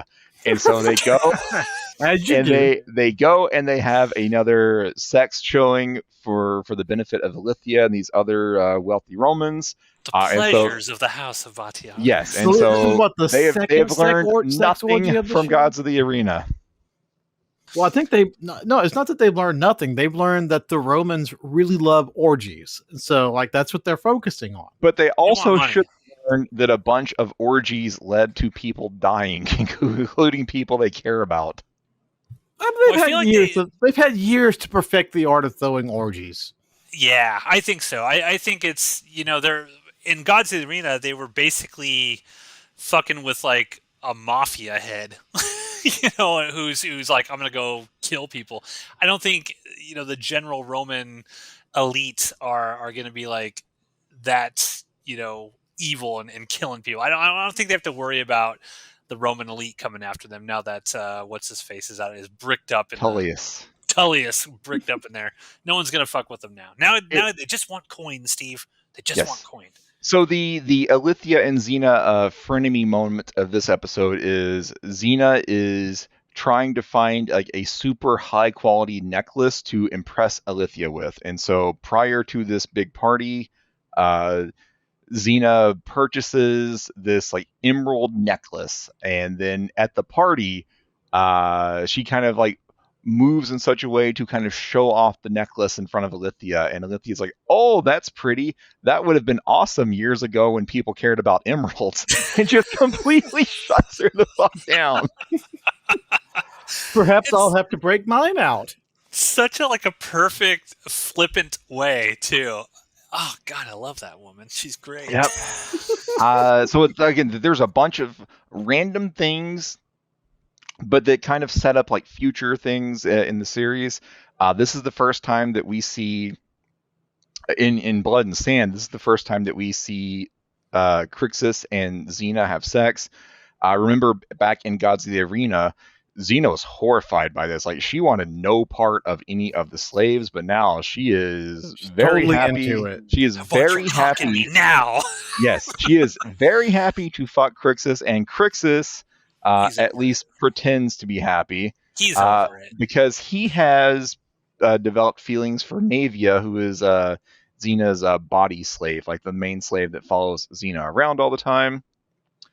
So they learn about there's so many random things that happen in this episode. Spartacus continues to be an asshole and gets himself in trouble with Doctore, and so Doctore puts Spartacus and Vero in the hole, and literally they are just standing in waist deep shit while additional shit gets dumped on top of them. And so Spartacus, poor Vero. It wasn't Vero's fault. He didn't even. Vero did nothing. He just happened to be next to Spartacus when Spartacus was mouthing off to Hymenaeus. But these two, somehow, when they're standing in waist-deep shit, they bond because they're both doing this for their families. Spartacus is trying to get Sura back. Vero has debts that his family is responsible for. And he says, I'm gonna be a gladiator for 2 years, and then I'm going to leave, which I'm a little fuzzy on how that works. Did he sign a contract to be a slave? Yeah. All right. So he's going to be a slave for 2 years, and then he is going to leave. And with his gladiator winnings, he will pay off his debts and reunite with his family. So these two have bonded now. I will point out that this scene is where I love Vero, because even though he's standing in shit because of Spartacus, you can't not like this guy. He doesn't try, like, if it were one of you guys and I was in this, I'd probably try to strangle you in the shit. Like, I'd be so pissed off. The shit. But the shit. You got the shit? I got the shit. But Vero is so fucking likable in this that even though he's kind of pissed off, he's fine. He's pissed off in a charming way. Yes, he's like, God damn it. I understand. We're friends. We're buddies. But man, I'm in the shit right now. Yeah, I love Vero. I remember distinctly when I first watched this show. I'm like 4 or 5 episodes in, and Matt's like, who's your favorite gladiator so far? I was like, oh, I really like Vero. And Matt just goes, Oh. Spoilers for a couple episodes from now. Anyways, other Spartacus being an asshole points in this episode. Spartacus they're doing like drills. Onimaeus is having them do like drills, just normal sword swings, shield blocking, whatnot. Spartacus decides, fuck that noise, I'm Spartacus, and so he takes the time to ignore Onimaeus' orders and like tighten the purple ribbon around his wrist again, and Onimaeus calls him out on it, and so Spartacus starts mouthing off to Onimaeus. And so Onimaeus is like, or Spartacus is trying to be like, I'm Thracian, I'm a master warrior, I am so badass. And Onimaeus says, Thrace is a swamp of piss, and he whips his dick out and pisses right in front of Spartacus, and then he kicks Spartacus down in it. And then Crixus says, perhaps I should shit to complete the scent. Everyone is shitting on Spartacus right now, and it's great. Yeah, and it makes you like these other guys. Yeah, so absolutely. So that's most of the randomness. So let's get back to the main plot. And the main plot is Spartacus wants to fight Crixus in the main event, and so Spartacus antagonizes Gnaeus. He starts talking. Gnaeus has the net, and Gnaeus is the only net user in the House of Batiatus. And he was very upset to have to learn the net back. He's very sensitive about it. Yes, he's very sensitive about it. He was very unhappy to learn the net back in Gods of the Arena, but now 5 years later, he's apparently really good at it because he got the top spot next to Crixus. But he's still real sensitive about it because Spartacus tells him, like, "Oh, you look so cute and with your little net, just like a wet woman." And so Gnaeus charges Spartacus, and Spartacus just steps out of the way, and Gnaeus like cracks his head on this wooden post. I mean, why didn't Gnaeus use his net on Spartacus? That would have been amazing. I mean, you kind of also, it's like, okay, so so Spartacus is like several tiers below even Gnaeus at this point. You would think, because like. Gnaeus had this shit coming. He just charges. He doesn't dodge out of the. He can't see a simple dodge. Gnaeus is an idiot. Yeah, Gnaeus is stupid. Apparently, he was good enough to take the second point. He was getting pity thrown at him. It was he's like 5 years. I guess we'll let him have this. Like who can like last a couple of minutes with Crixus to appease the crowd, and then we'll just have Crixus killed. There is this great scene where when Onimaeus announces the Primus, Crixus is announced, and Crixus steps up, and Crixus is the badass. I don't know what's happening behind me in my house. Some shit just fell over back there. Anyways, so Crixus is like he's there. He's gonna honor the House of Batiatus because he is in the main event, and then they announce Gnaeus, and he and Gnaeus get up and they do this big like bro handshake. And Crixus tells Gnaeus, "Don't die too quickly," and Gnaeus laughs, "Ha ha ha, I will fuck your corpse." And then they laugh again, and then Crixus says, "With what cock?" And everybody is just laughing. This is just normal gladiator bro shit. The dialogue in this show is amazing. It is. So this what else happened? They used this episode to give a lot of backstory. Like they talk about Crixus became the champion in the undefeated Gaul because he won a 1-on-2 match against these like very like animalistic brothers that were terrorizing Rome. They talk about the thing about this is Spartacus doesn't really believe, again, pointing to how like stupid his character is at this point. He doesn't actually believe that any of these guys are really badasses. He thinks all of them are on the same level as like the 4 Salonius guys that he beat in the first episode. Yeah. Spartacus is not impressed with the gladiators. Yeah, and even Vero, because I think Vero mentions Barca. He's like, Barca's a legend. Because Barca, we see the pigeons again. And Spartacus is like, I want to eat that fucking pigeon. By the way, a very, very important thing. Barca is in a new relationship with, is it Petros is that guy's name? Petros, something like that, yeah. Yeah, I think Pietros is Barca's new lover. And Pietros is played by a guy named, I think, Ika Darville, who of course is famous for playing the Red Ranger from Power Rangers RPM. So I'm going to hit you with some Power Ranger facts throughout the rest of the series, because I remember him from being Jessica Jones. This is not the first Power Rangers crossover in Spartacus, or it's not the last. Look forward to that. Power Ranger facts in the middle of Spartacus. Maybe we'll get that crossover YouTube viewership. Yes. So we get Barca's backstory, and Barca was captured with like 100 of his people, and he is thrown in the arena, and it's basically all 100 people are just fighting. Royale. Yeah, Battle Royale. And so the last two people are Barca and like the chief of Barca's warrior group, and so Barca wins, and so Spartacus is like, he killed an old man, who cared? And Vero was like, that was his dad. On a throne of blood. He killed his dad in the arena, and Spartacus is like, okay, maybe I'm a little impressed now. Fucking killed Conan, man. He's a legend. He's a legend. It's like the Tribe King sat on a throne of blood. Yeah. So Spartacus has been told the backstory of Crixus and the backstory of Barca. He still does not give two shits about them, but he's enacted stage one of his plan, which is getting Neus knocked out of the main event. And so now we're at the party. And and this is shortly after Vero has gone to put on a show with a slave girl. But Vero says to Spartacus, "Hey, I heard Badiatus and Onomaus discussing the main event. Who's going to fill in for Neus? And it's not you."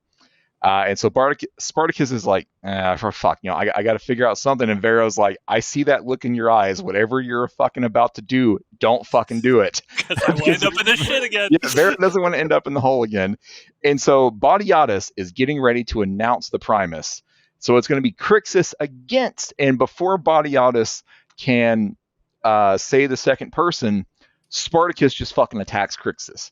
And so they are fighting each other, and Badiatus, he has to roll with it. And so he was like, "Oh yeah, look at the hatred between these two people.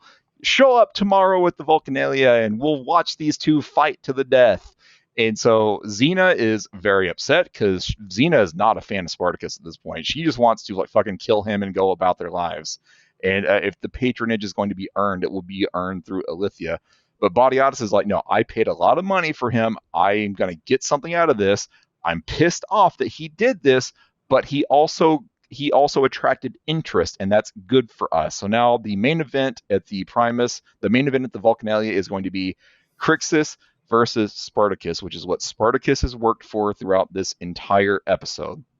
And so we get to the final fight. Vero has already gone through his match, and he has won, and he wishes Spartacus luck. And then Spartacus goes out to fight Crixus, and Spartacus fucking sucks. All he does is swing his sword back and forth repeatedly, to the point where even Alithia, who knows nothing about fighting, is like, "Really? Is that all Spartacus does?" And then so he does not know how to put on a show for the crowd. No, and Crixus is sitting there chuckling at him and laughing. Crixus is having a great time. Crixus immediately knows this, and Crixus knew from the beginning that Spartacus was no match for him, but Spartacus didn't believe him. And so Crixus fights Spartacus, beats him down, and he's got, Spartacus is down. He's got the sword to Spartacus, and he looks back at Badiatus, looking for the permission to kill. And Spartacus puts up the missio. He puts up the two fingers, and for some stupid fucking reason, Badiatus actually says, "You know what? Spare him." This drives me nuts when I go back and watch this episode. Just the fucking stupidity. Badiatus, this incredibly intelligent person, all throughout Gods of the Arena and through these first couple of episodes, he does the dumbest thing that he does throughout the entire series. He spares Spartacus for no particular fucking reason. He says that he paid a lot for Spartacus, and so presumably he still wants to make something out of him. But then we find out next episode, no, that's not true either. He was just going to throw him in the pit. Fuck this episode. I hate it. So I'm gonna intervene here and do a little wrestling play-by-play. See what was going on here is Badiatus fell into the trap that a lot of wrestling bookers did back in the territory days when they were desperate to get eyes back into their territory. Hot shot booking. Threw together a match that he didn't do enough to build up the match. He didn't spend like weeks getting the crowds interested for the pay-per-view to help ramp up the buy rate and the ticket sales. No, he hot shotted this match together so that way he could get like one good event. And then he also he books a dusty finish and pisses off the crowd so nobody goes home happy. Meanwhile, I don't know if the show does this later on. I think we get this weird camera angle like one or two more times, but it doesn't carry over through the whole show. Like most of this show's art style is, even if they don't want to admit it, like this is like clearly they're amping a lot of style from 300, except for the weird Iron Man helmet vision that happens in this episode. Yeah. I also thought of Iron Man when I saw that. That's exactly what it is, and I think it happens maybe one more episode, but then they and I'm not even sure if it happens again. It's like they were. I give them props. They wanted to try something. And I think they wanted a way for them to see, for the audience to see the faces, like when they get hit with the sword, they're like their reactions, because those helmets are so big you can't see anything. Yeah, it's like then they just make the smart decision of, okay, well, either A, we're going to give them helmets that let us see their faces, or B, they just don't wear fucking helmets. Well, I think pretty soon after this, they change Spartacus's fighting style to where he no longer uses a helmet. And I don't know that we ever see Crixus in a helmet after that point either. But they do kind of, in a roundabout way, make that problem go away soon. But what actually happens at the end of this episode, after Spartacus just embarrasses himself and Badiatus saves him for some stupid reason, because even like the Roman like magistrate is like, this is stupid. Like, you have lost the crowd. You have ruined these games. Lucretia looks at him like, "What the fuck are you doing?" And I don't get it. Like, why did he rescue Spartacus here? I got to imagine it's just because he still thinks that he can get something out of Glaber. Like maybe he'll get Glaber's patronage if Spartacus is still alive and Glaber can kill him himself if he wants. I don't know. Maybe Glaber told Batiatus, "Hey man, I want this guy to suffer long and hard, so keep him suffering for me." Like, I don't know. There was no reason for Batiatus to offer the Mizio, but he does, and so the end of the episode is Spartacus finally humbled. He's like sitting in this room, like slowly taking off his armor because he's beat to shit, and then Oenomaus comes in, and Spartacus is like Crixus has earned his reputation. He is the real fucking deal. Like, I couldn't do anything against him. He is so good. And Oenomaus is like, no, he's not. There were like 10 different ways that you could have won that match. You just didn't focus on training. And so you couldn't do any of that. And Spartacus is like, I will train harder. And Oenomaus is like, no, you won't. And that sets up the next episode. Ominous foreshadowing.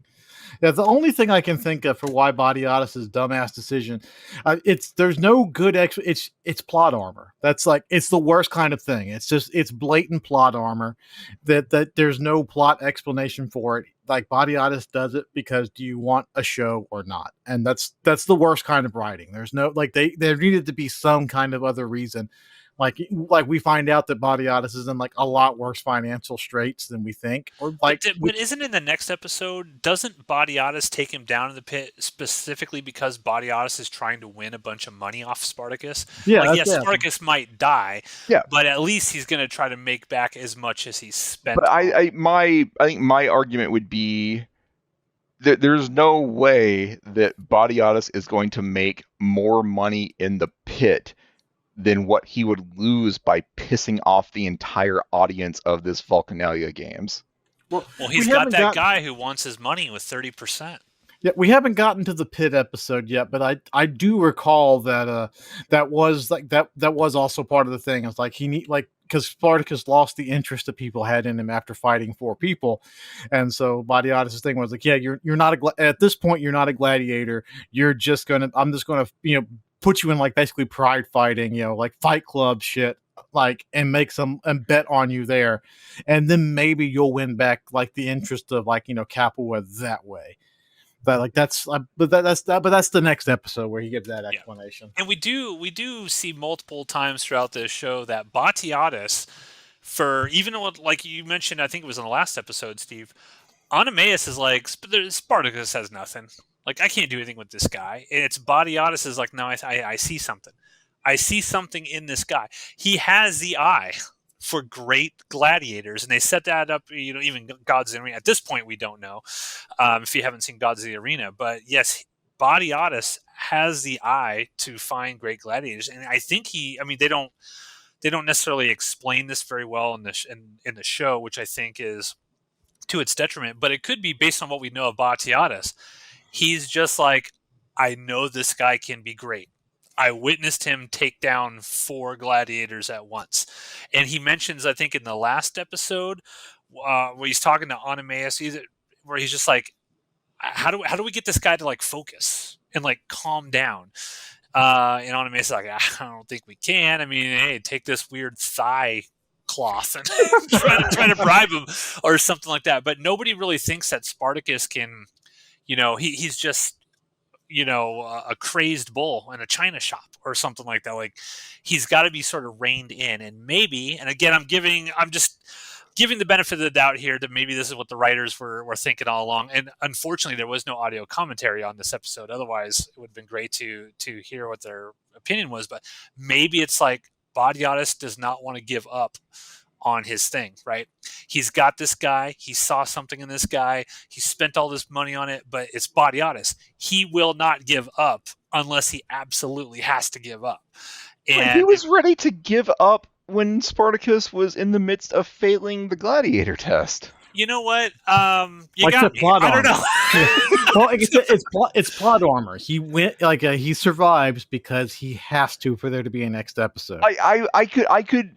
It would be a dumb argument, but I could accept an argument if they tried to establish that as awful as Batiatus is, he still has like a little bit of a little bit of honor and respect towards gladiator traditions, and so he's gonna respect the missio, but they do nothing. He was happy to let Crixus kill Spartacus the other day at the test when no one would have cared, but he's going to save Spartacus when it's going to piss off all of the people that he needs in order to pay his bills. Devil's advocate here, when he was ready to let Spartacus die when he was taking the test, I think he would have had to have let him die at that point in time, because if he would have just saved him right there or given like, no, don't kill him, I think he would have lost the respect of all of those gladiators, right? Every gladiator was watching that, witnessing that. So I think in that moment, he had to be like, okay, well, he's just got to go. In this moment, he doesn't necessarily have to do that. He's just willing to piss off everyone that would be willing to give him the money that he needs. Yes, because I think he's scheming long term, right? Maybe he thinks in his mind, okay, this is the most, because we even like Spartacus starts the fight in the gladiator ring before Batiatus is even done giving his like oration, right? He hasn't even told the crowd like exactly who all these people are, what's going to happen here, and Spartacus just starts fighting, causing like all this embarrassment. Even the magistrate's like, no, that was not supposed to happen here. So I'm just going to personally believe in my headcanon that Batiatus is like, okay, this is super embarrassing. I see something in this guy. I'm either going to get my money back in the pit, however much I spent on him, or he's going to die, and that'll be it. And I'll parade his body to Glaber and hopefully try to get Glaber's patronage through that way. Glaber will be happy. Alithia will be happy. Everyone will be happy. Let me scheme a little bit ahead. But it's not put that way in the show. You kind of have to just go with it. In my head, that's how it works. There's no explanation. Has a crush on Navia. I think that's the only thing that we didn't talk about. It gives her a necklace, right? Or yes, he offers her one. Yeah, he offers her one. I can't remember if she declined it or not. He had to give Asher a lot of coin for that, because again, Asher's a man who knows how to get things. Um, Anyways, I yeah, thought this episode was real bad. But I'm so excited for next week's episode. I didn't think this episode was bad. I actually like kind of enjoyed this episode. If I was going to rate it like on a 10-point scale, I'd probably give this maybe a 7. I definitely think a lot of the Spartacus stuff is just kind of insufferable. I mean, I'm just like I'm not on board with this character yet. But I do like, again, I like all the stuff that's building around it. I like Body Odyssey schemes, and I like all the other characters. I'm invested in the other gladiators. I love Vero. The story that's being told, aside, like set aside Spartacus's personality and what he's trying to do, I like all the other stuff. I like sort of seeing, the how Crixus became sort of the champion of Capua, and I think that 300 style that they kind of got away from after episode 1, that works for like weird flashbacks like that. I like that hyper stylized arena because they're talking about legends, right? The episode's called Legends, and even when the gladiators are telling the stories, it's like, well, Ronan's a fisherman. You tell some tall tales, right? You don't exactly know what was real and what was not, but it starts building up this mythical story. You caught the biggest fish out there, and then it got away and tipped your boat over and shit like that. Speaking of stories, there's one person's background that comes up in the show that we forgot to talk about, and that is Onomaus. Onomaus is the only Yes. person to survive a fight with Theocles, who is like the Theocles. shadow of death. And the story is Theocles is 10 feet tall and the ground trembles beneath him, and people just die at the mere sight of him. And then in the flashback, that we don't see Theocles, but we see his victim. And so Theocles slashes one time, and this guy goes flying, and he's cut in half at the waist, and his arms have been removed. And I like all of that. Like all of that kind of world building sort of stuff with all of these characters that I know I'm going to love just a couple episodes down the line. I love all of that. My biggest complaints with these first 3 episodes, it's just Spartacus. It's Spartacus, his personality, how he goes about doing his business, which I disagree with. But everything else I kind of like, honestly. Ronan, what do you think about Legends? It's not as bad as the second episode, but again, this is not a good one. It has some good moments in it. We like Steve touched upon it briefly, but we're establishing now that Crixus has got a thing for Navia, and there is a moment where Crixus is being summoned, for his duties, finger quotes for his duties, and he's trying to flirt. You said with fingering duties for him. finger quotes. What a rough life for Crixus, man. but You've been summoned to Xena's chamber to please her. Damn it, again. But he's trying to like flirt with Navia, and he has no fucking clue how to do it, and he's just sitting here trying to talk about how I know the feeling. He's when he's trying to impress her, and he's like, it's really hard to chop the head off of a man. You gotta get the right angle. Like, what? Bizarrely enough, in that moment, I saw flashes of like young Kratos from like God of War. So there are moments in this that are good, but they don't make the whole episode good. They just keep it from being like trash. It's not a good episode. I slightly disagree. I actually think I liked this episode certainly more than the first 2, but I think just overall I'd be like, yeah, I like this one. Not great.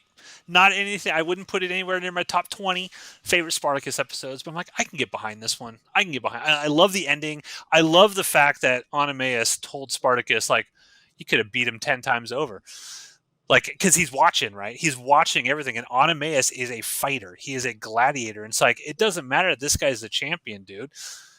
I just watched it. You could have beat him 10 times over, but you don't pay any attention to me and you don't listen. You're too, stubborn. For lack of a better term, and that's what cost you, And again, it's that hubris, it's that humility, which we really see come to fruition in the next episode, which is why I think that, that's what we consider the first great episode of Spartacus that we saw. But we'll get to that next week, ladies and gentlemen. The Thing in the Pit. What did you guys think about episode 3, Legends? Did you think it kind of sucked? Did you think it was all right? Let us know down in the comments. We'll be back next week. gushing profusely, hopefully, about this show really getting on track now for the next, I don't know, 33 more episodes or however long it is. Or at the very least, not going, well, this one wasn't good.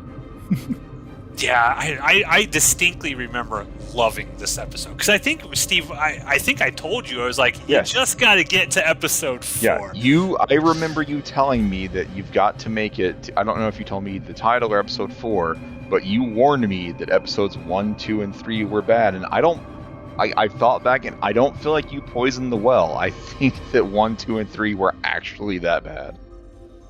Yeah. Well, I guess back in the day, yes, I was disappointed with them, but now that I've seen Gods of the Arena, and I'm just sort of like enveloped in these characters, Batiatus, Lucretia, and even good Salonius and stuff, it's like I have this backstory now, and I've seen this story that happened before that's giving me more context. I'm looking at the first 3 episodes less critically than I did, 13 years ago or whatever when this first came out. So I'm still not saying they're great. The first 3 episodes are clearly not good overall, but I'm looking at it less critically than you guys, I think. But stay tuned next week, folks. We'll be back with The Thing in the Pit. Hello, everybody. Welcome to the latest episode. Mongrel on Mongrel! You just blew out my eardrum. I'm already out. You just blew out my eardrum. All of the cracking. Welcome to Jupiter's Croc. Today, we finally delve into the episode that we all felt for the past, 6 or 7 episodes that we've done this. We all felt like this is the one. This is the one where it starts getting good. The Thing in the Pit. Does it hold up to our memories of it? If we saw this today, brand new, would we be into Spartacus or would we just check out? We're going to find out tonight. Ronan, what are your remembrances of The Thing in the Pit before we get into it? How do you remember this episode? You mean from my first time watching it? Yeah. I have no memory of my first time watching it. Okay, forget it. Okay, you stop talking. Steve, your memories of watching The Thing in the Pit the first time. Oh, I loved it. I was told to pretty much suffer. And this is Matt telling me this. Matt told me, you kind of got to just deal with episodes 1, 2, and 3. But then episode 4 is what's going to get you, and you were absolutely correct. Episode 4 is fantastic, and it still holds up today. And that's the episode. Thank you for listening, everybody. We'll be back next week. Well, let's get into this. Ploticus, tell us, how does The Thing in the Pit get going? Oh, God, this is going to be tough, because now I'm actually doing something in addition to talking. You were the one. You just said you wanted us to do poker. Yep. You did. I did. I mean, it doesn't mean it's not going to be difficult. Continue. Why do we have Ronan on this show? So it starts with Batiatus pretty much recognizing that he has been an idiot for constantly rescuing Spartacus. So they bring Spartacus to the edge of the cliff that Batiatus's ludus is built over. And they throw Spartacus on the ground, right on the edge of the cliff, and Batiatus is holding a sword to him, and Batiatus is basically what the fuck?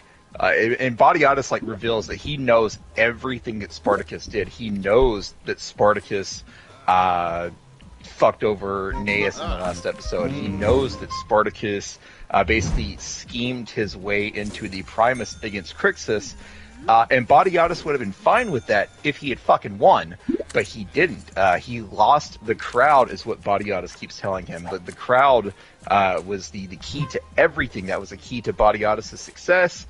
And through Batiatus' success, Batiatus would have been able to find Spartacus' wife, but no, Spartacus, you fucked up. So Batiatus is just laying into him, and for whatever reason continues to not kill him. But he tells Spartacus, you're no longer a gladiator. I am going to get my return on investment out of you, because you are going to the pit. And so the next day, Spartacus and Curza, who apparently also lost a fight in the arena, but I guess got spared in execution. Deleted scene somewhere. Yeah, like, did Kurza even fight last episode? I don't remember. I don't think it must have just been something that happened off screen. But anyways, Spartacus and Kurza are going to get sent to the pit, and all of the other gladiators. Before you get into that, you mentioned that you don't understand why Badiatus doesn't just kill Spartacus at the beginning of this, and I think the whole thing comes down to money, because he spent so much money on Spartacus that he's like, I have to get something back for him. And this comes back, later on with the necklace, which we'll talk about, where, the necklace was really expensive and they don't get back what they needed from it. I think the same thing, that's what he's thinking. He's like, I'm just going to make as much money off of him as I can before he inevitably dies in the pit. See, I can understand that, but I also don't think it just so happened that Spartacus ended up being amazing in the arena after a little bit of training. I can't buy that Badiatus was going to make more out of the pits than he would through the actual games if he just gave the audience Spartacus's blood, which is what they wanted. I don't know, because because the thing that you mentioned where he's pissed off at Spartacus because Spartacus kind of like lost the crowd. Badiatus arguably lost the crowd by allowing him to live in the first place.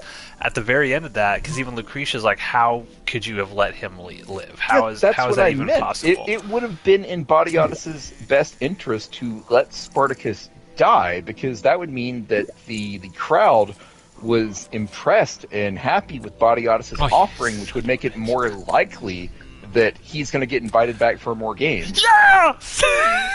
Sorry, go ahead. Suck a dick. Anyways, I stand by what I said. Badiatus is continuing 7-2 offsuit. Badiatus continues to let Spartacus live. But anyways, it's time for Spartacus to go to the pit, and Asher and Barca are like just throwing dirt and shit on him. I guess you gotta look like a pit creature to they tell him they're told to prepare Spartacus for the pit. And yeah, like you said, their whole thing for how you prepare him is you just kind of pick dust up and dirt and throw it on him. It's like, how is this could have been like, hey, Spartacus, for what? roll around in the sand for a few minutes, and it would have the same effect. But anyways, the other gladiators, aside from Varro, have lost any and all respect they had for Spartacus and Kurza. They're constantly shit-talking them, and so while the other gladiators are still fighting, or they're training rather, Spartacus and Kurza are like chained to a wall, and Kurza is like incredulous. He's like, I'm not going to die in the fucking pit. I am going to fuck them all. Cut to the pit, and Kurza is getting smashed in the head with a giant sledgehammer by some guy named Ixion, who is not an electric unicorn. Shout out to anyone that gets that reference. But Ixion cuts off Kurza's face, and later on you see he is wearing Kurza's face as a mask. And That's a very nice Chainsaw Massacre reference. Yeah, I will say that I think that shot, that transition from Kurza to getting hit in the face with that hammer, that's probably the moment that I fell in love with the show. Because I'm like, that is so cool. I mean, he literally just stands there and wham, it's such a perfect transition. Yeah. I also read in the trivia for this episode that the guy that plays Neas also plays Ixion, so this guy is apparently he comes back all throughout the series. Anyways, Kurza is dead, and Badiatus is pissed off because he bet some money on Kurza, and he instantly lost it. So now it's Spartacus's turn to get up, and Spartacus. So there's this amazing pit hype man who is like, what weapons will the gods bless them with, or curse them with empty hands? And that's when he yells "mongrel on mongrel," which is mongrel on mongrel. Yep, so great. Enjoy fixing that in post, Matt.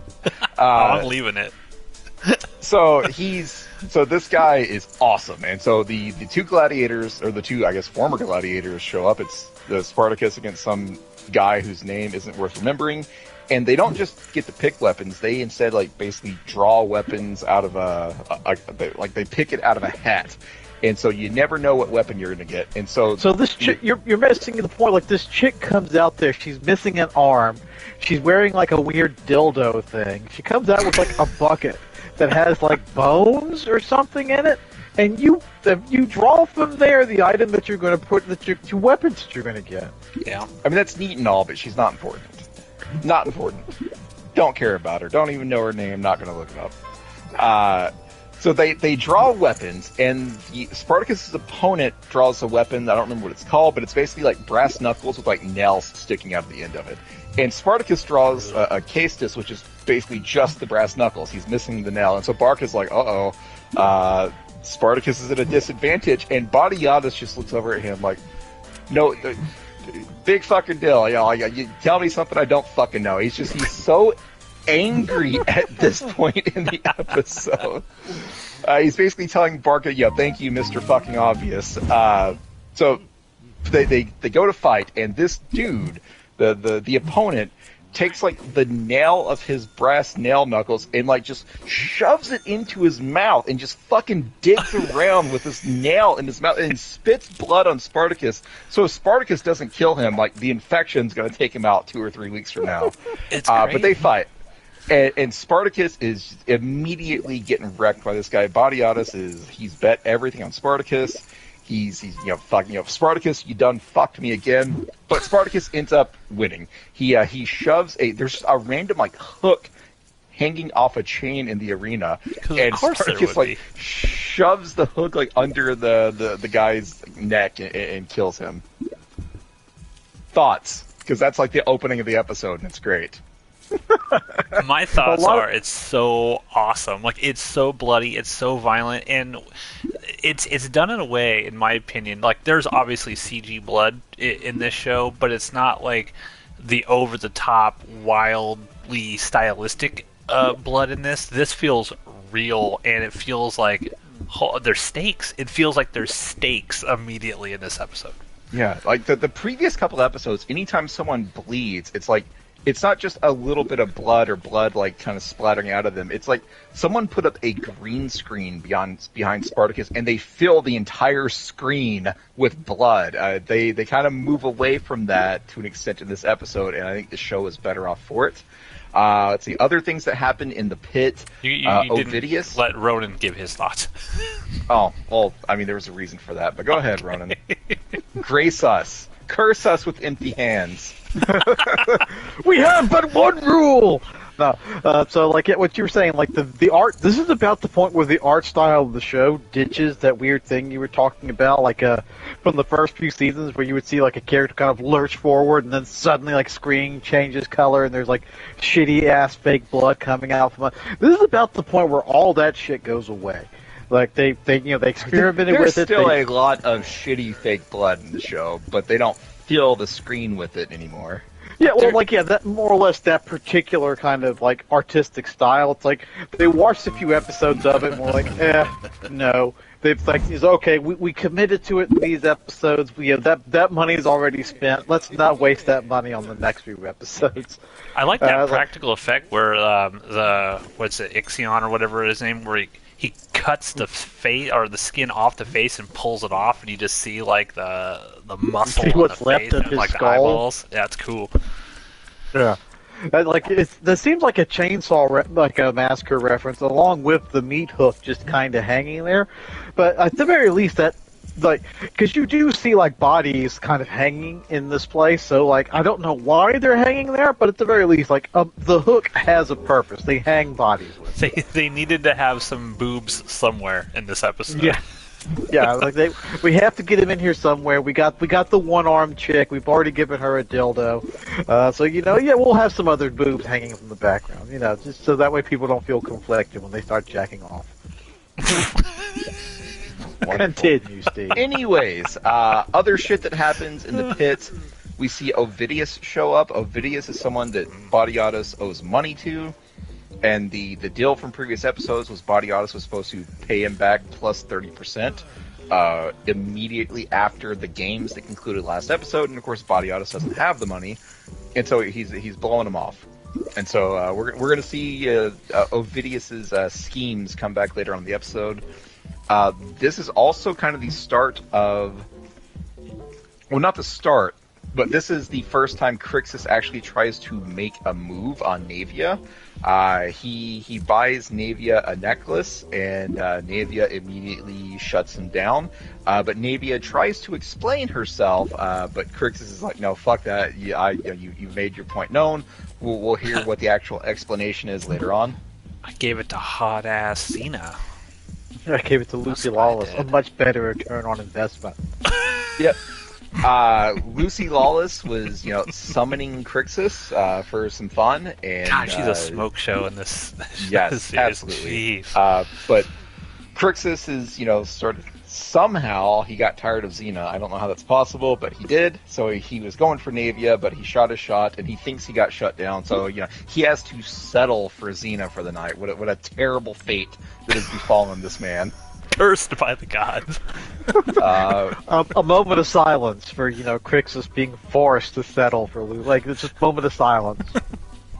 Yeah, speaking of Xena, there's a scene where Badiatus informs Xena that he's going to the pit to fight, and Xena is immediately against it.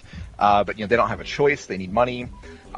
Because Xena now knows that they need more money, she's planning on selling the emerald necklace that Olympia basically shit on a couple episodes ago.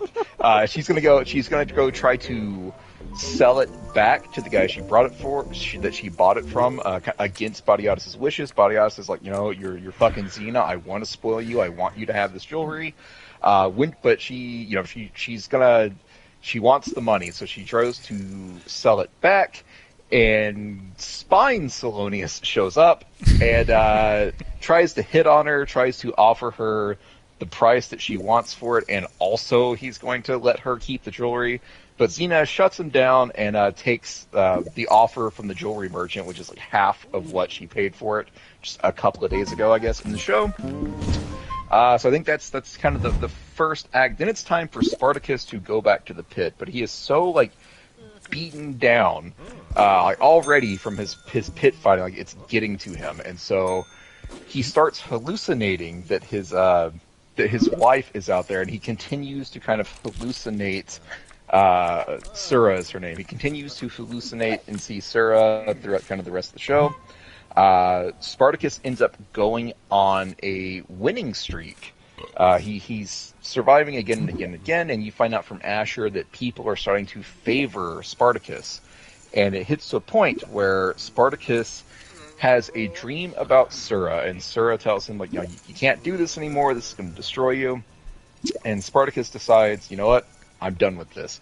And so he talks to Badiatus, and he tells Badiatus, my days in the pit are done. And Badiatus is like, are you shitting me? You don't get to tell me what you will or will not do. I am in charge here. But then Spartacus, after Badiatus has to tell Spartacus, speak your plain fucking words now, because I am tired of your bullshit. His patience for Spartacus has completely run out. Even though Spartacus is making him a lot of money. There's that sequence with Asher where he's like, we've almost made as much money. All the debts are almost paid. Yeah. And Badiatus is Badiatus very specifically says, pay everyone but Ovidius, because fuck them. But anyway, Spartacus makes a deal with Badiatus. Spartacus says, bet against me. Put all of your money on the other guy, and I will take a dive. I will let myself be killed in the pit. So you'll get all your money back. All I want is a promise that you will continue searching for my wife, even after I'm gone. And and find her and enslave her in your Ludus. Yes. Again, Spartacus didn't read the. He just scrolled to the bottom and clicked "I agree" on the terms that Badiatus was offering. But Badiatus agrees, and so Badiatus is planning on this being Spartacus's last day on Earth, essentially. What else happens before that? Vero comes to Spartacus, and there's this kind of humorous scene where Spartacus is talking to Ghost Sura while Vero is talking to Spartacus, and Spartacus starts telling Vero, I will protect you, I have to save you, and Vero's like, what the shit are you talking about?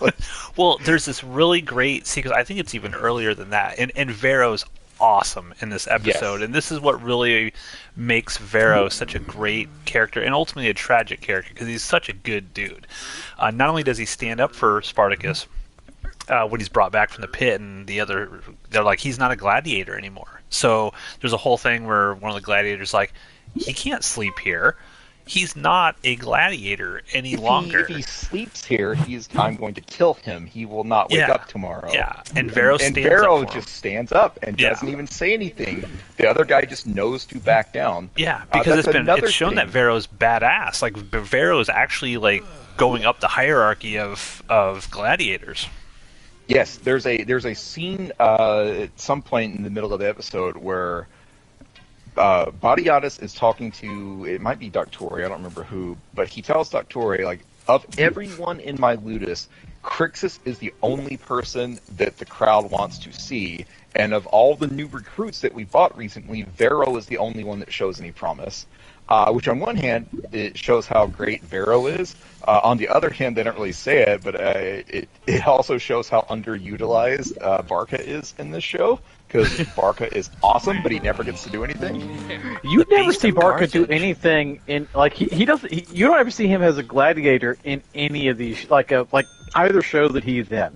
He never has an actual match in the arena in any show. He has a quick scaffold match with one of the recruits in Gods of the I don't count that. That doesn't count. Well, what's also interesting? Hey, it's the only time Barca does anything. What's also interesting is in the episode Legends, they go out of their way to say that Barca is a legend. So they do the whole thing where he killed 100 people in the arena and his dad was the final person he kills. So the show itself has said how awesome Barca is, but then they never let Barca do anything. It's the example of show, don't tell. They don't show us how badass he is. They just tell us how badass he is because this is a spoiler for a few minutes ahead. Like when they get attacked by fucking thieves, like Barca fails to actually protect Badiatus. Like he gets jumped and I think he gets beat up. He's the only one who gets hurt in the Gods of the Arena show when they go after. What was his name? Avidius and stuff. Like Barca gets beat up. Tullius. Yeah, Tullius. Come on, Ronan. That's it. Come on. Because Barca gets beat up then too. That's why he can't fight in the Primus. So it's like all we really see is Barca get beat up. This is where Spartacus the show fails. It fails. Yet Barca is still awesome. Yes, his character is good. I'm just talking about how it's like they fail to show us that he actually is a stone cold killer. Yeah. We love the show, but we can criticize it where it needs criticism. And Barca is a character that should have been given so much more than what he is. Underutilized. What else happened? There's a scene where the red RPM Ranger brings Spartacus a little bit of food and water, and then Crixus starts giving Barca shit because Crixus is like, hey, your boyfriend likes Spartacus, and Barca shuts that shit down immediately. Barca also knows that Crixus has the hots for Navia, and Barca is like, dude, are you fucking stupid? Stay away from Navia because this will not work out for you. But Crixus will not be deterred. Oh, Barca does not know that Crixus is banging Xena, though. No. Does he not? No. I don't think so. He doesn't know that. Because he's like, what necklace? What are you talking about? What necklace? And he's talking about it, but Barca, at this point at least, does not know that Crixus is banging Lucretia. Yeah. There is we're talking... Sorry, go ahead. Yeah, we're talking so much about Barca. Barca gets a moment while they're Asher and he are preparing Spartacus for I think one of his various trips to the pit, where Asher is talking shit about how it's like, oh yeah, there's no fight left in you anymore, is there? He's talking shit to Spartacus, and Barca you can the Spartacus is fighting in the pit. This is a subtle little nod to let you know that he's actually kind of won Barca over a little bit. He'd never openly admit it, but he understands that Spartacus, is fucking dangerous because he bashes off Asher, telling him he saves his fury for the pits, a place where you wouldn't last a fucking moment, worm. That's the thing. Like Yeah. Spartacus kind of wins over Barca a little bit. Nice, Yeah. nice, slight little character moment there. Because I think what's also interesting about that is Barca and Asher are the only ones that are like the quote. I know Asher's not technically a gladiator any longer, but they are the only gladiators that are actually witnessing what Spartacus is doing in the pit, right? So when Spartacus comes back to the Ludus, all the other gladiators, Crixus, they all think it's like he's. It's a huge dishonor to go to the pit. Huge dishonor. But they're kind of like, he's like kicking some ass here. I don't know how he's kicking the ass, but he keeps coming out on top. The gods must be with him, sort of, so to speak. But one other thing about Vero that I wanted to mention real quick. What I love, he has this thing where he's trying to get Spartacus a mandrake root so that he can like at least not feel pain when he's going into the pit, and Spartacus kind of like refuses it and whatnot. But Vero has this really cool moment where he tells Spartacus, he's like, I used to go to the pit to bet, and it seems like a way where he lost a lot of the money. Like part of the reason why Vero is now a gladiator is trying to pay off all these debts, partly because he went to the pit and he bet on all these people, and Vero's like, I have seen people go mad.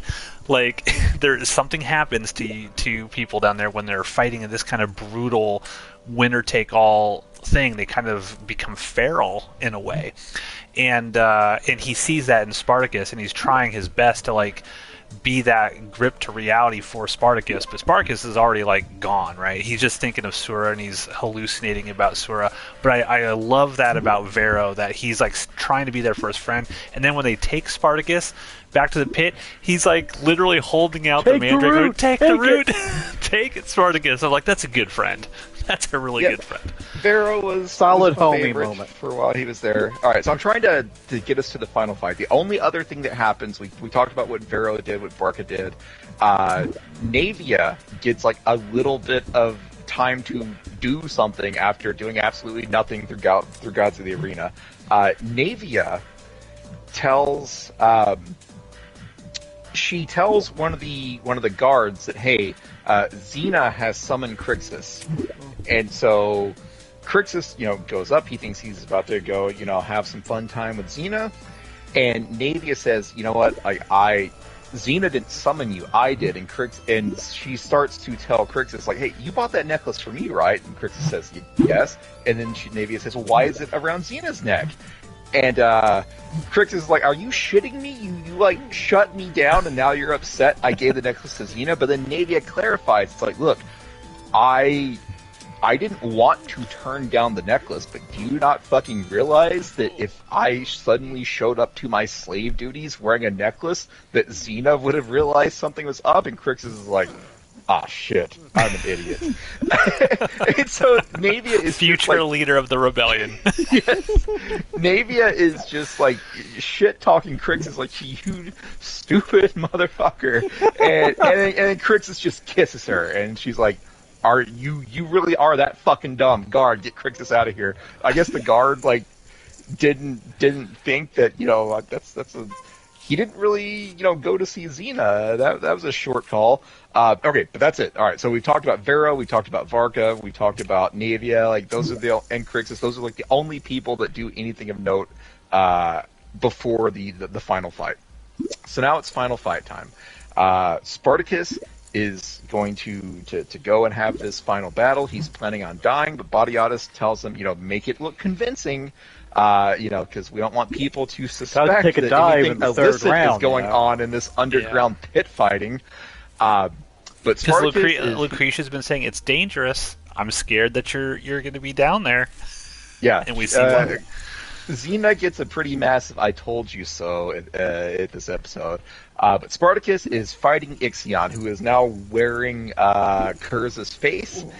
And so they're fighting, and you get the feeling that Spartacus could like easily win. Like, he is constantly like just taking little pieces out of Ixion. But finally he gets knocked down, and Spartacus is like, all right, you see, at one point you see Batiatus kind of like mumbling, not yet, you guys make it look good.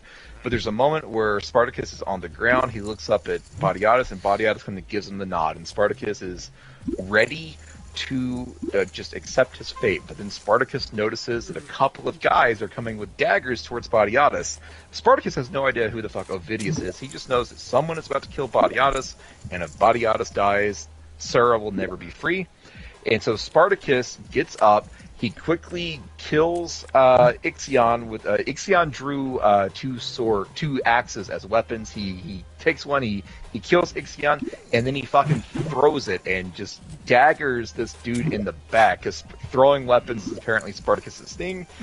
Barca completely fails to protect Batiatus at all. Well, Like he kills one of the guys. He kills one of them. He goes overboard. He's just like, okay, I've killed you. Now I'm going to kill the fuck out of you. He's like, hey man, I didn't know there were two.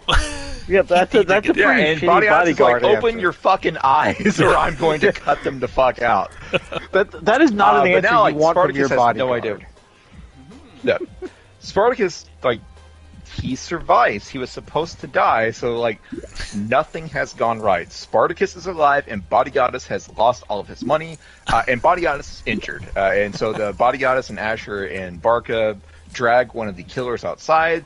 They discover that the killer, or the attempted killer, is a slave, and they notice a brand or a tattoo on the slave, and Batiatus is just fucking pissed off that someone was going to send slaves to kill him, and so he orders Asher, find out who these slaves belong to, because I'm gonna fucking get them.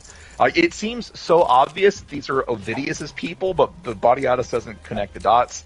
So then we cut back to the Ludus, and Spartacus and Batiatus are having a talk. Prior to this, Batiatus goes to Xena, where Xena gives him the "I told you" that he absolutely deserves, and Xena's, why do you continue to protect Spartacus? Fucking kill this guy. He's bad news. Yeah, she tells him, she's like, she's going to bring the curse. Xena. Yeah, Spartacus is cursed, and he's going to bring the curse onto this house. Yep. So the episode ends where it began, right on the edge, the cliff that this Ludus is built on, and it's Batiatus and Spartacus and Doctore, and they're talking, and Batiatus is like, we had a deal, you were supposed to die, and you're alive. But Spartacus points out, wait, so are you, thanks to me. And so they end up coming to an agreement.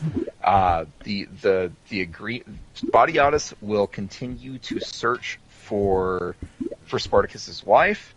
In return for Spartacus saving Batiatus' life, he will no longer fight in the pits, and Spartacus, as soon as he is healed up, will return to being a gladiator. Episode's fucking fantastic. Yeah, I mean, this is if we're watching these sort of like in air date order, this is the first great episode of Spartacus. This is a show that really got me on board with it. I still liked the first ones, my initial watch, but this is the one that was like, okay, the storytelling is going to another level here, and yeah, I love this episode. 10 out of 10 for me. This is an amazing episode. Yeah, this episode is so good, and it's even future episodes make me appreciate this episode so much more, because at this moment, at the end of episode 4, Batiatus is still in charge, Spartacus is still a slave, everyone knows what the hierarchy in play here is, but you feel like it's not friendship, but there's a mutual respect, maybe going so far as a bond between Spartacus and Batiatus at this point, which makes Batiatus' actual fucking betrayal later in the series hurt so much fucking worse. Yeah, and I think Spartacus even thinks that, we're kind of friends, not friends, but all right, we're on good terms.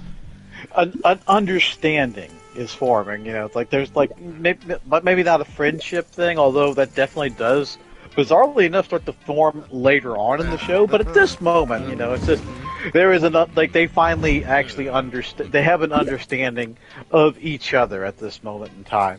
This is the first episode of Spartacus the series. So, as Steve said, chronologically speaking, this is the one where it's bricks are finally being laid. A foundation is being set up that the rest of the show can build on. It's ideally you want to do that in the first 3 episodes of your show, not wait until episode 4 to start doing some groundwork.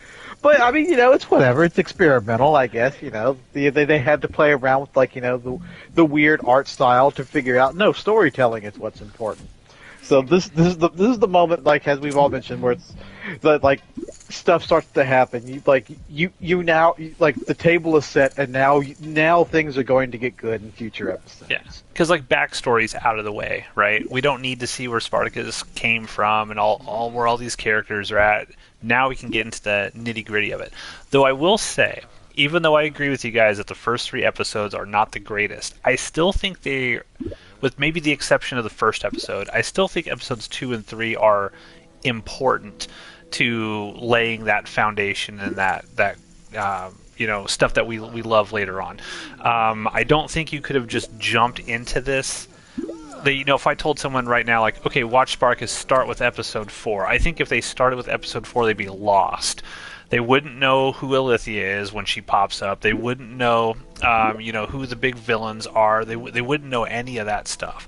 So I think you need to kind of get through a lot of that backstory to get to this, and this is kind of like your sprinting out point. I think if they would have, I agree with you, Steve. I think you said maybe last week if they would have taken the first 3 episodes and condensed it into maybe give me a 75-minute mini movie. Yes, if they would have done that, I think it would have been perfect because there's a lot of sort of fluff and kind of filler throughout there.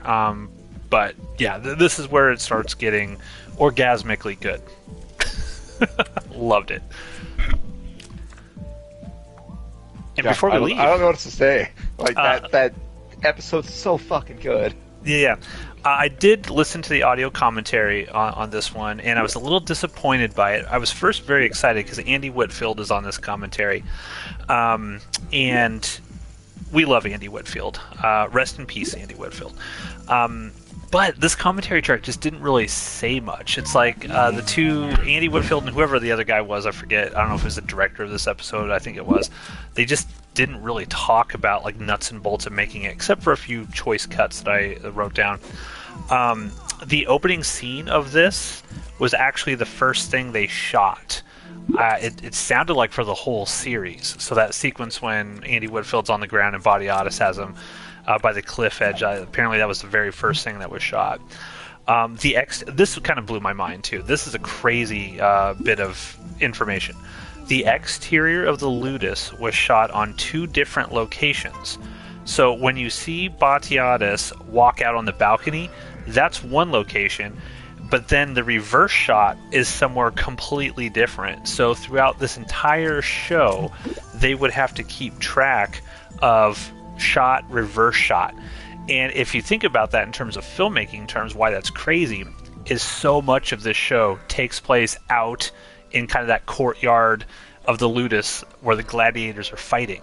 But they had to manage and schedule, well, in episode 2 we got to get all the reverse shots here, episode 3, and then later on down the road we got to do that whole same thing over again from the different perspective when we're at the different location, which just blew my mind.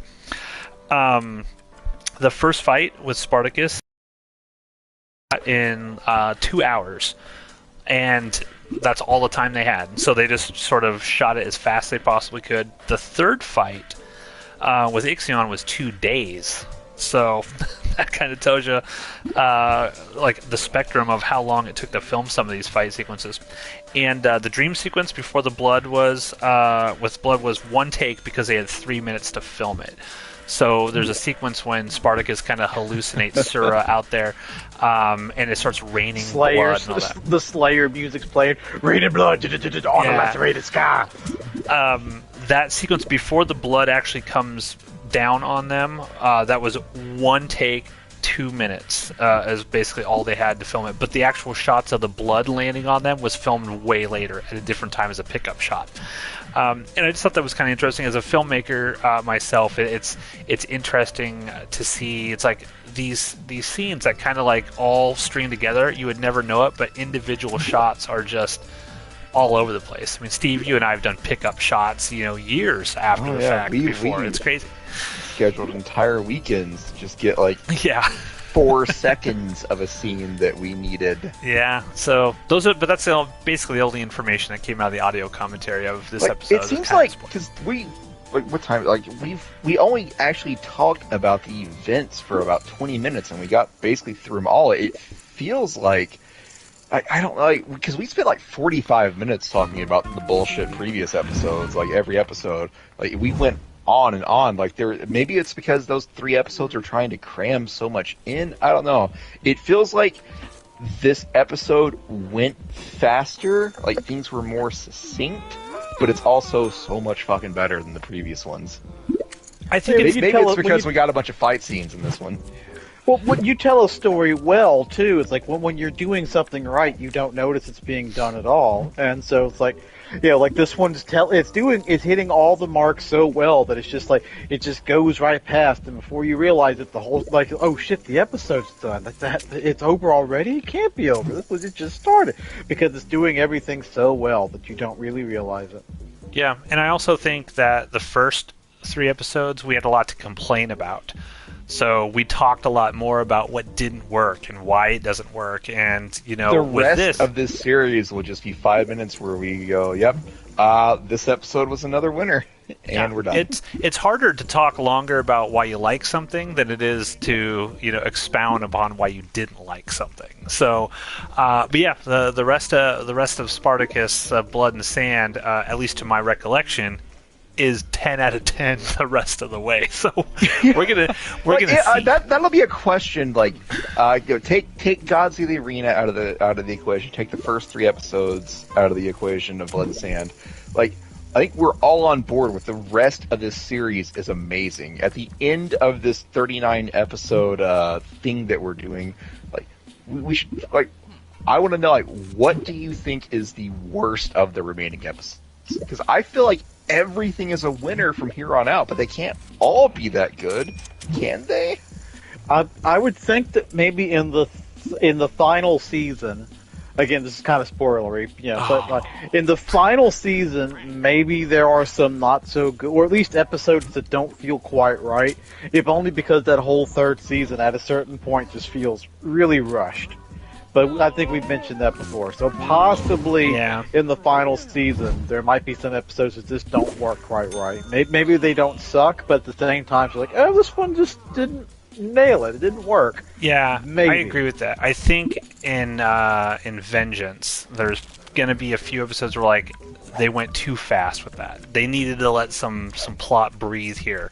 In particular, I'm thinking the episode where Crixus finally goes out on his own. And has his final battle, so to speak. Maybe that's just because I love Crixus and I love that character so much. But to me, in my memory, it's just so rushed. It feels so quick, and then it's over. I haven't watched that final season in years. I remember, so I don't. Part of me thinks that all of that happened in one episode. He said, he left the group and then kind of left the show. It feels in one like episode. it. Yeah, but that's I my don't know if recollection. that's true. Well, we'll find out. We'll find out. Only like another, I don't know, 5-6 months before we get there. What's the next episode title here? For next, it's on a different disc. I don't know. Hang on. Okay. Shadow Games. Shadow Games. All right. Folks, thanks for listening to another episode of Jupiter's Croc. Next week, we're going to be back with Shadow Games. I hope Alithia shows up looking fine as hell. I've missed her for quite a while, for the past couple episodes. And we'll see.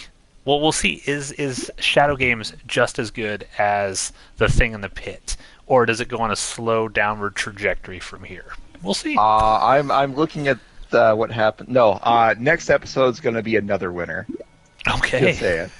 But hey, Okay. it's the end of another Outpost Unknown poker game. So the next hand, we got to go all in blind. Okay. Let's do It's this. my hand right now. Do I go on? Oh, okay, fuck. I'm just gonna go all in. Next Oh week. no, okay, can, but we were talking about next hand. Like get Alright, with the program run. We've only been doing this for like a year. Yeah. And it always fucks me. So I'm a That's little. why it's fun. Yeah. Is it? Is it? I mean, no. I'm having a good time. I want to get to the episode, the Sad Vero episode. I can't God. wait to hear Steve's reaction when he has to revisit that. It hurts. I can't And wait they for do the it in such a episode. brilliant way too. It makes it hurt even more the way they do it. Yeah, I can't wait for the next sex orgy episode. Those wild sex episodes are always good. It's always good to hear Steve squirm because he doesn't like to describe what's happening. Those are always I'm just gonna be like, oh yeah, they're banging. Everybody is of age, thank God. All right, come on, hand, get done. We got to go all in. Next episode, just gonna say, the shadow of death appears. Yeah, I knew that was either the next episode or the episode after that is when that pops up. All right, all in, going all in. Not All looking in. at my cards. All right. Let's see if anyone at the table is brave enough to follow our lead. Okay. Well, some of these guys, like the guy next to me in the weird fucking hat, he's sitting on a mountain of fat cash. I am not looking at my cards. Not looking at my I'm cards. just going Raise. all in All with whatever I got here. Yeah. And folks, anyone out there listening to this is why you got to stick to the end of any of our poker tournaments so that you can see what exactly happens here. The dude in the weird fuzzy hat, he's feeling the spirit. Oh yeah. Yeah. Oh man. We got lots of people. Yeah. Oh yeah. Yep. Here we go. Come on, We're fucked all off just gonna hat. lose our Come on with your stupid fucking hat, with your train conductor hat. Get on board. Don't be afraid to be a part Come of the on, fucking YOLO, mythology. Do it. I he's want it. Oh. Oh yeah, here we go. Yeah. Ponytail. All right. Ponytail's in. All right, ponytail is in. Don't know what. Wow. Wow. Yeah. Everybody but two? All but Ace two are in? 3. Oh, I don't like that. Oh boy. Ace 10. Oh, what do I got? I'm okay with Ace 10. What do I got? Oh no. Oh, come on. Give me aces. shit. Give me aces and tens. Aces and tens. There's a But 5. like, there's 110 in the deck, unless the fucked off hat. Oh had it, yeah. 'cause I have Give me a 10, aces. Give me an ace. Oh, I have can't even 3, tell who's 4, winning right 5, now. 6. I don't know who's winning either. I had a pair, I think. And Oh, we that lost. guy won a lot. Ponytail won 52,000 chips off us. Thank you, everybody. Ponytail now is the table leader. Thank you, everyone. We'll And be the dude back with next the fucked week off hat could have had it. with Shadow Games. Welcome back, everyone, to another episode of Jupiter's Croc, where we are on a Still a 39. great name. Yeah, it's a great name. We're on a 39 episode journey through the crazy, wild, sex-filled, violent Mongrel on world. mongrel. Yes, world I of just have to keep Spartacus. shouting that. My name is Matthew. Joining me are my fellow mongrels down there in Memphis. Is Ronan, Yep. I'm here. and as always, Steve, also known as Spartacus. Yep, I am here once again. I watched this episode twice because it is so good. Yeah, I spoiler. watched it twice as well, but I fell asleep when the commentary was playing. Yeah, I watched it twice, once with and without the commentary track on it, and it was just as good both times. So this episode, we're on episode 5 now of Spartacus, Blood and Sand, and if you listen to our previous episode, you will know that that's the first episode of this series that we're like, okay, we're all on board. It's That's all the turning point. Yeah, we're like, it's is that going to be the high and it's going to be a slow downward slope, or are we going to find something better? Now we're on episode 5. This one's called Shadow Games. Ploticus, take it away. All right, so there are 2 concurrent storylines. More than that, really, but there's 2 big storylines running through this episode, and so I'm going to talk about them separately because I'll never be able to keep track of them otherwise. So, story 1. Let's talk about what are Ronan sucks for going all in. I kind of want to go all in too, but I'm not. I'm going to fold. The main storyline for this episode is what's going on with Suck Trixis it, and bitches! Spartacus. Yep, I made the correct decision getting out of that. Anyway, Didn't you have a flush, though? yeah, he had a flush. You had a flush, It Ronan. wasn't. You had Well, 5 diamonds. I just saw 7-2, and I was like, I have to go all in, as per arrangements.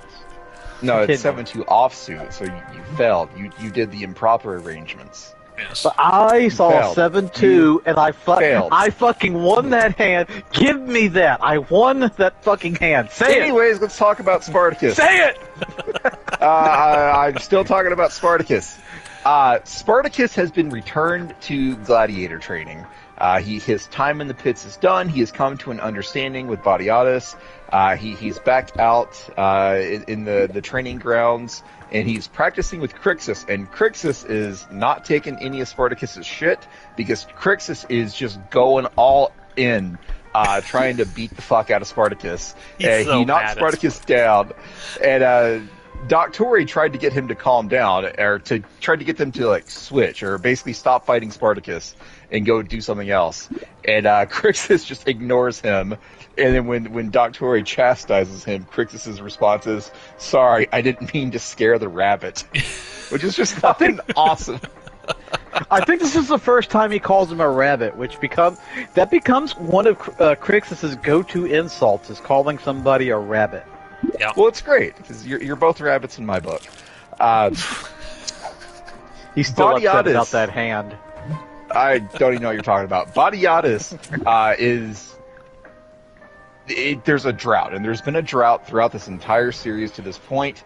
And Batiatus is like praying and also like chastising the gods, telling them, make it just fucking rain, for God's Jupiter's sakes. cock. Make it rain. And so, to make the drought go away, you find out that the magistrate is going to have games, another gladiator battle, and the magistrate is on its way to Batiatus' Ludus, which can only mean one Sacrifice thing. for the gods. Yep, this can only mean one thing. The magistrate wants to get someone from Batiatus' Ludus to fight in the Primus, the main event, whatever you want to call it. And Batiatus figures this out, and he hears that, hey, the magistrate's on the way, and he goes out to greet him, and who does he see?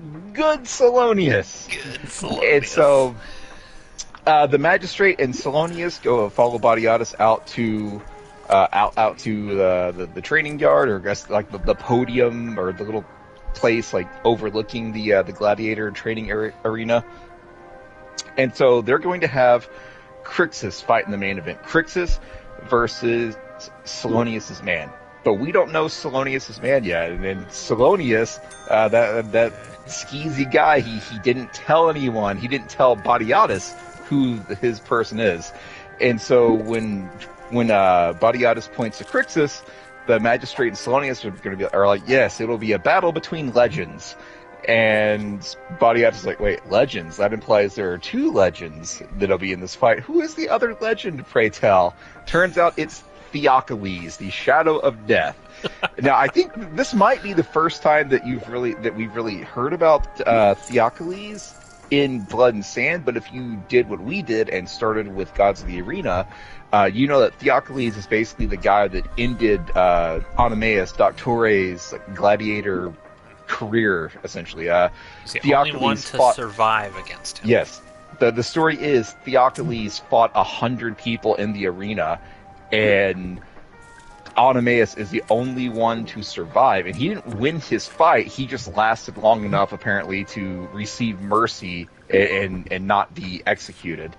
I think they're not super clear on what exactly happened to how Oenomaus survived. Did it come across to you guys that Theocles let him live out of respect, or that the Romans did? Because it doesn't seem like when Theocles is presented here that he's going to be, nice to anybody. Yeah, I didn't assume mercy. I assumed that Theocles had Oenomaus down, was ready to execute him, finish him off, and then whoever was running the game said, let us be merciful, thumbs up. I wish and they so would have Oenomaus got to live. That's possible, but of course, now that I think about it, and knowing what we know about Gods of the Arena, for example, like 100 men, they say he's made 100 fortunes. At this point, he's a free man. He has to be. He's not He does it for the love I know of the his- game. Yeah, like they say, Salonius just kind of like, more or less like convinced him to come out of retirement for some extra coin. But like he's a free man. Right. So, like, it's very possible that when he had that match against Onimaeus, like, it was just him. He didn't have to listen to, he didn't have, like, a Dominus to tell him, like, no, stop. Yeah, because So, this would have been yeah. 5-6 years prior, because in Gods of the Arena, Onimaeus is recovering from his injuries to Theocles. So No part of Theocles made me believe that he would grant mercy of his own volition. Right. So again, they don't show it, but I'm under the impression that the organizers of the games gave a thumbs up, and so he spared Onimaeus. Okay. Yeah, that was my original thought, but yeah, I don't know. I could be swayed either way. The problem is the show gives us nothing, so this is pure, wild, rampant I speculation. will not hear criticism of this show, good sir. Unless it's the first 3 episodes, right? Speaking of good, Yeah, I that's had actually forgotten how sleazy Good Salonius is, because for whatever reason my mind always goes to other things in this first season. And had we not gotten all that backstory of Salonius and how Badiatus fucked him over and over again, I think that sort of puts the nail in the coffin in terms of our sort of, hey, should you watch Gods of the Arena first?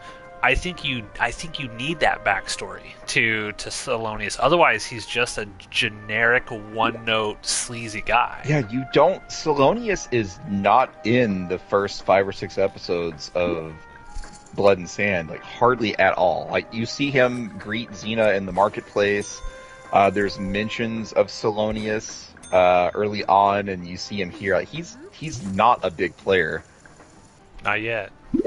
No, yeah, like he's a side character in Blood and Sand. He's only a major player in the prequel show, but I would still kind of argue against that and say like I kind of think it's better if you go in the other direction, because it does what a good prequel should do, and it does give you more backstory to what was a background character. All right, well we're never gonna get through this episode. All right, so when Badiatus hears that Theocles is going to fight, Badiatus says, well, if we want to honor the gods, we need to make sure the match is fair. And, we all know Theocles' his reputation. He needs to fight more than one man. Like, to balance the scales, it needs to be a 2-on-1 match. And so Salonius takes this opportunity to get revenge on Spartacus. Remember in episode 1, Spartacus kills 4 of Salonius' gladiators. And so when Badiatus says, I want 2 of my guys in the ring, Salonius says, yeah, well, how about your man Spartacus? And so they all agree to this. So the Primus, Spartacus just fucked his life up a couple episodes ago by like weaseling his way into a Primus, and now he's back in one. But the main event is going to be Crixus and Spartacus against Theocles. And so now it is up to Doctore to train the 2 of them for the fight. And so in like 3 days. Yes. Doctore originally goes to Badiatus and says, they can't do this. Let me fight. Like I have a debt of blood to pay to Theocles, and Badiatus shuts him down and says, no, train Spartacus and Crixus. And Doctore says, I don't think any amount of training is going to help. And so Badiatus just says, then prepare them to die. Prepare them for a glorious death. Glorious death. And Xena is horrified at this. Xena is horrified. And that's because she has been sleeping with Crixus for 5 or 6 years now. And so I don't want to talk about it now because I want to get through the story. But a question for later is, does Xena actually have feelings for Crixus at this point? Or is Crixus just her favorite toy? I had that same thought. She absolutely still treats him like a slave, and yet she shows jealousy when other people are interested in him. Anyways, we're going to come back to that later because we got to finish the synopsis. So Doctore gets to work trying to get Spartacus and Crixus on the same page. It's not working. Badiatus has a discussion with Spartacus and says, hey, if you die, I can't help you. I can't find your wife. And also, if you die and Crixus dies as well, like, this Ludus will never recover, and then I extra can't help you find your wife. So you, Spartacus, need to take it upon yourself to figure out how to work with Crixus. And so Spartacus actually tries to make amends with Crixus throughout this episode, and Crixus is just not having it. Spartacus goes to Crixus's room, for lack of a better term, and Crixus just does not want to listen to anything Spartacus says. Spartacus keeps trying and trying, and they have this really great conversation where they talk about how Crixus fights to honor the house of Badianus, whereas Spartacus is just fighting to leave. And Spartacus says, no, you fight because you're a slave and you don't have any choice. And this is the first time we really get that from Spartacus, the slave stuff. Yes. And Crixus, for his part, seems to be okay with that. He's like, I know my place. I know I'm a slave and I don't actually have any choice, but he just wants glory in the arena. The only thing I have going for me is the pursuit of glory. And so I'm controlling what I can control, which is my fate in the arena. And Crixus goes on to say some terrible things about Spartacus's wife that I'm not going to repeat. And so they get into another fight. Who would have thought that Crixus and Spartacus continue to fight throughout this series? But Doctorius had enough. It's weird to think, because Crixus is the champion of Capua, the undefeated Gaul. And you see Doctore basically toying with him. This is Oenomaus. It's not something. He's the best in the Ludus. He's the best. It's not something that you really catch if you're not paying attention. But Oenomaus could kill all of these other gladiators just in an instant if he wanted to. He is so awesome. Yeah. But Spartacus and Crixus cannot get on the same page, and so Doctore's like, fine, if me training you isn't helping, how about I just give you an example? And so he takes off his gladiator trainer armor that he's got on. He's covered in scars. And so he tells them about his fight with the Shadow of Death. And he says that basically every time I press, anytime I attacked, the Shadow of Death attacked and got me. Anytime I retreated to get some space between the two of us, the Shadow of Death fucking got me. And so Spartacus and Crixus are like, what do we do then? You're telling me that he has no weaknesses. He can attack when he's being attacked, and also when he goes on the attack. And so Oenomaus says, there's two of you. You have to do both at once. You have to attack and defend at the same time. You have to attack and distract at the same time, meaning that when Spartacus is got his shield up, Crixus needs to be going in and whatnot. Basically, work together or die separately is what Oenomaus is saying. Work as one or die as two. Yep. And so that finally seems to make things start to click. And so later on, Crixus and Spartacus have another heart-to-heart, and where they continue to talk about, Crixus is fighting for glory, but Spartacus is fighting for his wife. What kind of makes Crixus come around is he finally gets to sleep with Naevia at this point. While all this is going on, Xena and Alithia, who is back, thumbs up, they come back. Alithia comes back. Alithia comes back. That woman knows how to wear a dress. Wow. She does. She also knows how to not wear one, and it's fantastic. So again, this is yet another side story that we'll come back to. But the long story short is Xena tries to get one last night of sex from Crixus, and Crixus is just he can't do it because his mind is on the fight.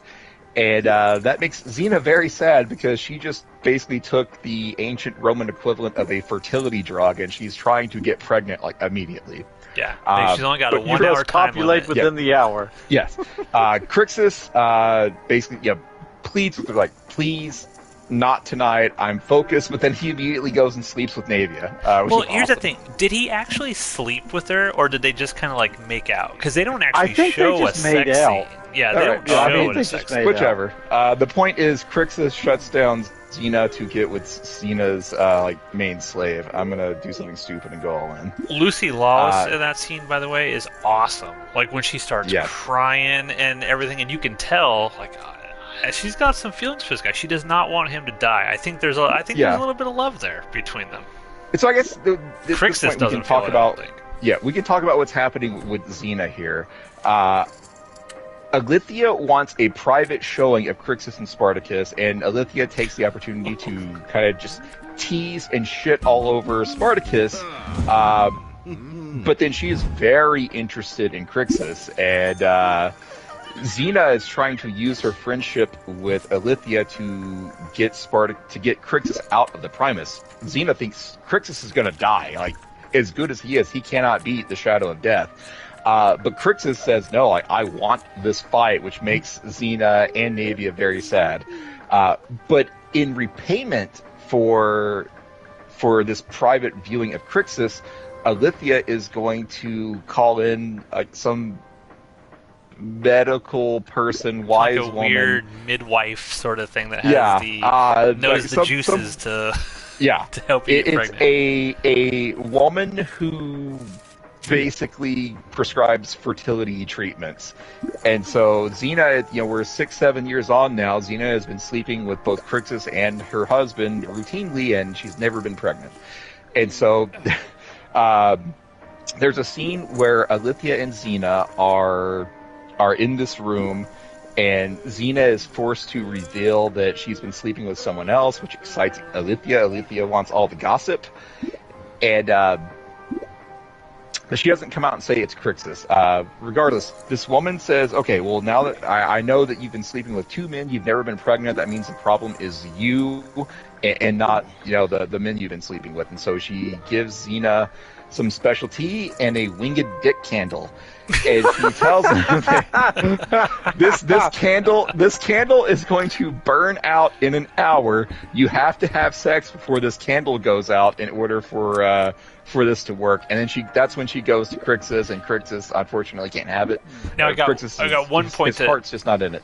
One point to mention here. This is the one part that I thought was a little wrong, like a minor flaw with this episode, is I don't believe that Alithia, because Body Odyssey is gone, right? So Alithia knows, like, she's got to fuck somebody within the hour. Who's she going to fuck? Because she can't call Body Odyssey back. I don't believe that Alithia would just leave and say, well, tell me later what happened here. I think that was a little too convenient for me. Yeah, I don't know. I can see that. I'm fine with it. I don't feel like that character would do that. Anyways, the point is, Xena has to have sex before the dick candle burns out. She goes to Crixus, and Crixus's heart is not in it. So when Crixus shuts her down, Xena in the background is like crying, like she knows, like I wasted this gift, this opportunity that was finally going to give I and Body Odyssey a kid, even though he wasn't going to know it wasn't his. But she's crying. She is so good in this scene. Like, she wants to fuck Crixus. She wants to have a baby, regardless of whose baby it is. But she also cares enough about Crixus to not harm him, because Crixus says, like, love makes a man weak. Like, he basically implies, like, if we fuck, I'm going to die in the arena tomorrow. And Xena respects that, and death, and lets him go. But she knows that she missed her opportunity, and so she's crying. So that's what's happening with Xena and Alithia. There's also another scene where Crixus and Spartacus are just being observed by Xena and Alithia takes the opportunity again to shit on Spartacus. But then when it's just Crixus, because Body Odyssey calls Spartacus away, Alithia wants Crixus to get naked, and so Body Odyssey tells him, remove your supplegaria, your gladiator underwear, and he just does it, and Alithia is impressed. But then Body Odyssey is like, we don't have a whole lot of context at this point, but you know what happened in Gods of the Arena if you watch that first. And you could just see, like, the look in Body Odyssey's eyes is just like, again, we're doing the sex shows again in the house of Body Odyssey. Anyways, that's what's happening with Xena and Alithia and Spartacus and Crixus. the other story that's going on is So because dense. there's so much going on in this episode. So before we talk about the final fight, the other storyline that's going on is Body Goddess is trying to figure out who put the hit on him in the previous episode, and so Barca and Asher are sent out to investigate. In the last episode, they saw that the people that tried to kill Body Goddess were slaves, and there's a specific mark on the slave's shoulder. And so Asher and Barca are hauling around just this chunk of man shoulder. And so they take it to this kind of crusty looking guy, and there's a tattoo on the shoulder. And so they ask, hey, whose mark is this? And the guy's refusing to. He says, "Oh, this mark is unknown to me." And Asher says, "Perhaps a closer look."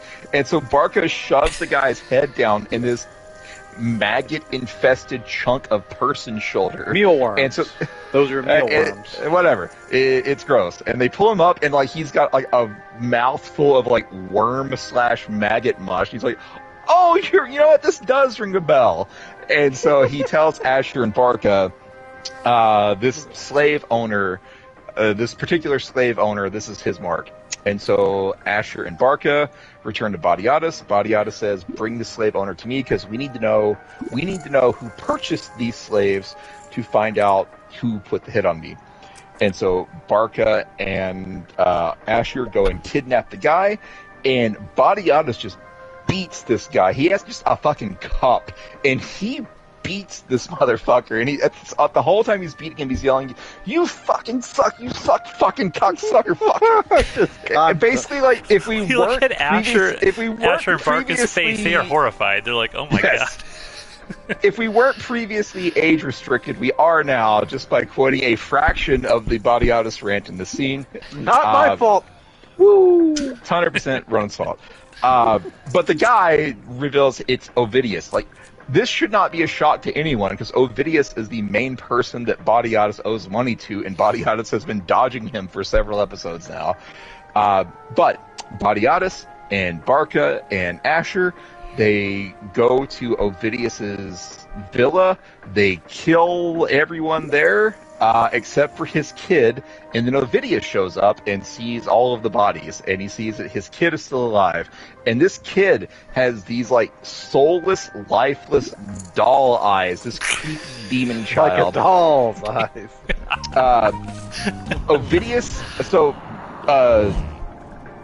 Ovidius tells Body Goddess that, like, yes, I put the hit out on you, but I was doing it on someone else's orders. And Body Goddess says, if you tell me who actually orchestrated all this, I promise I won't kill you. And so the guy says, Swears to the Salonius gods, he won't. Yep, he swears to the gods that I, Body Specific Goddess, word will not uses. kill you. Yes, it's a very much a Doctor Doom promise. So Ovidius says that Salonius did it. Salonius paid what you owed me, paid off Body Goddess's debt, and then said, in return, I want you to kill Body Goddess. And so Ovidius put this plan into place, and Body Goddess thanks him for telling him, and so Ovidius says, so now you're not going to kill me, right? And Body Goddess says, correct, I'm not going to kill you. My slave is going to kill you. And so then Barca kills him. And then Body Goddess tells Barca to burn the place down and take care of the child.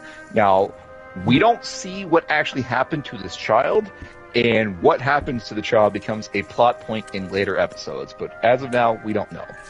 You see there we Barca's are. face, right? Barca, Yeah, when he Barca gets the order, absolutely does not Barca. want to do this. Yeah, it's like this is a step too far, man. And there's also a Barca, the most well-regarded gladiator who does no gladiator fighting in this entire show. He is in a relationship with the Red RPM Ranger, and he keeps coming and going from the Ludus on Body Goddess's orders. And when he goes back one time and then goes to leave, Red Ranger says, "You're not even going to talk to me?" And Barca's like, "I have nothing to say. Like, you know what's going on here." And so they have a little moment to themselves. So Barca has something going on here. Like, Barca's love life has more of a place in the show than Barca the Gladiator. But he tells the Red Ranger to mind the birds, and then we see Naeus give this really creepy look to the Red Ranger, which is another terrible thing the show is going to pay off later on.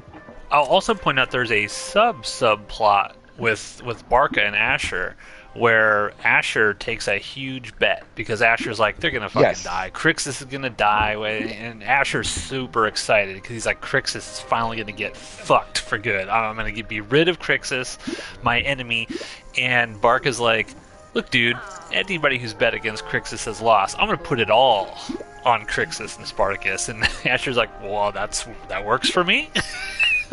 Yep, there's plots and plots and subplots and subplots. So Barca hears that the odds are heavily against Crixus and Spartacus, and so Barca says, I'll take some of that action. And then later on, Asher goes to Spartacus and says, hey, I've got some evidence, I've got something to share with you. And, fucking Flush, you suck. Asher says, hey, I've got some advice for you. And Spartacus says, what cost? So Spartacus kind of knows the game with Asher now, and so Asher says, I'll give you this advice for free.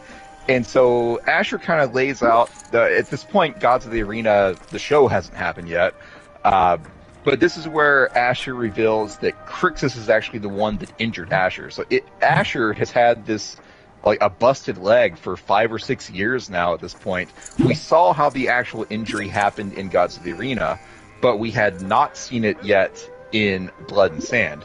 And so Spartacus is like, wait a minute, Crixus did this? So Crixus would turn on another gladiator in the House of Batiatus? And Asher's like, yep, sure would.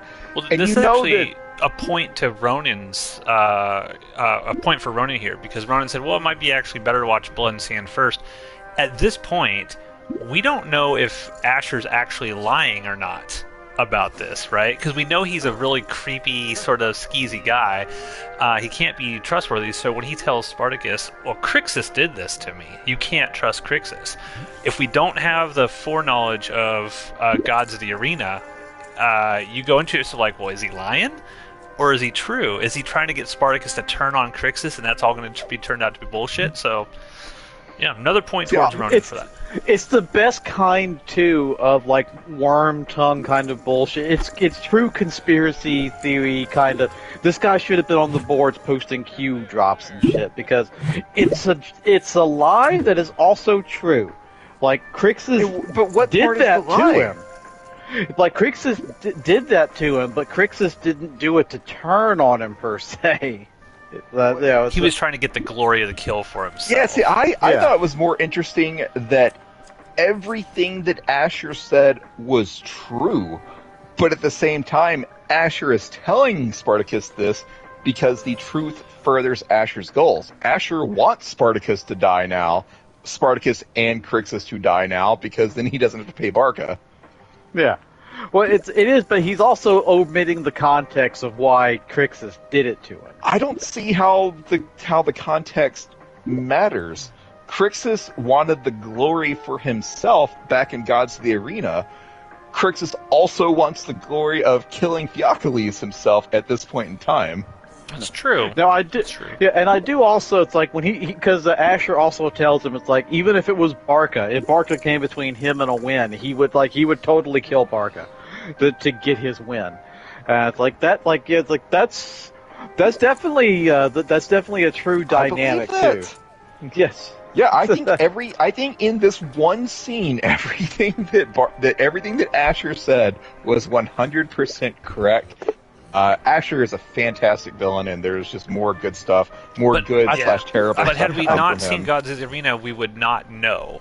That's my point. We would not know whether or not Asher was being truthful or not in that moment. Yeah, I don't know. I still think it would be an interesting experience if someone got a cut of Gods of the Arena that removed the Blood and Sand spoilers and then watched them in chronological order.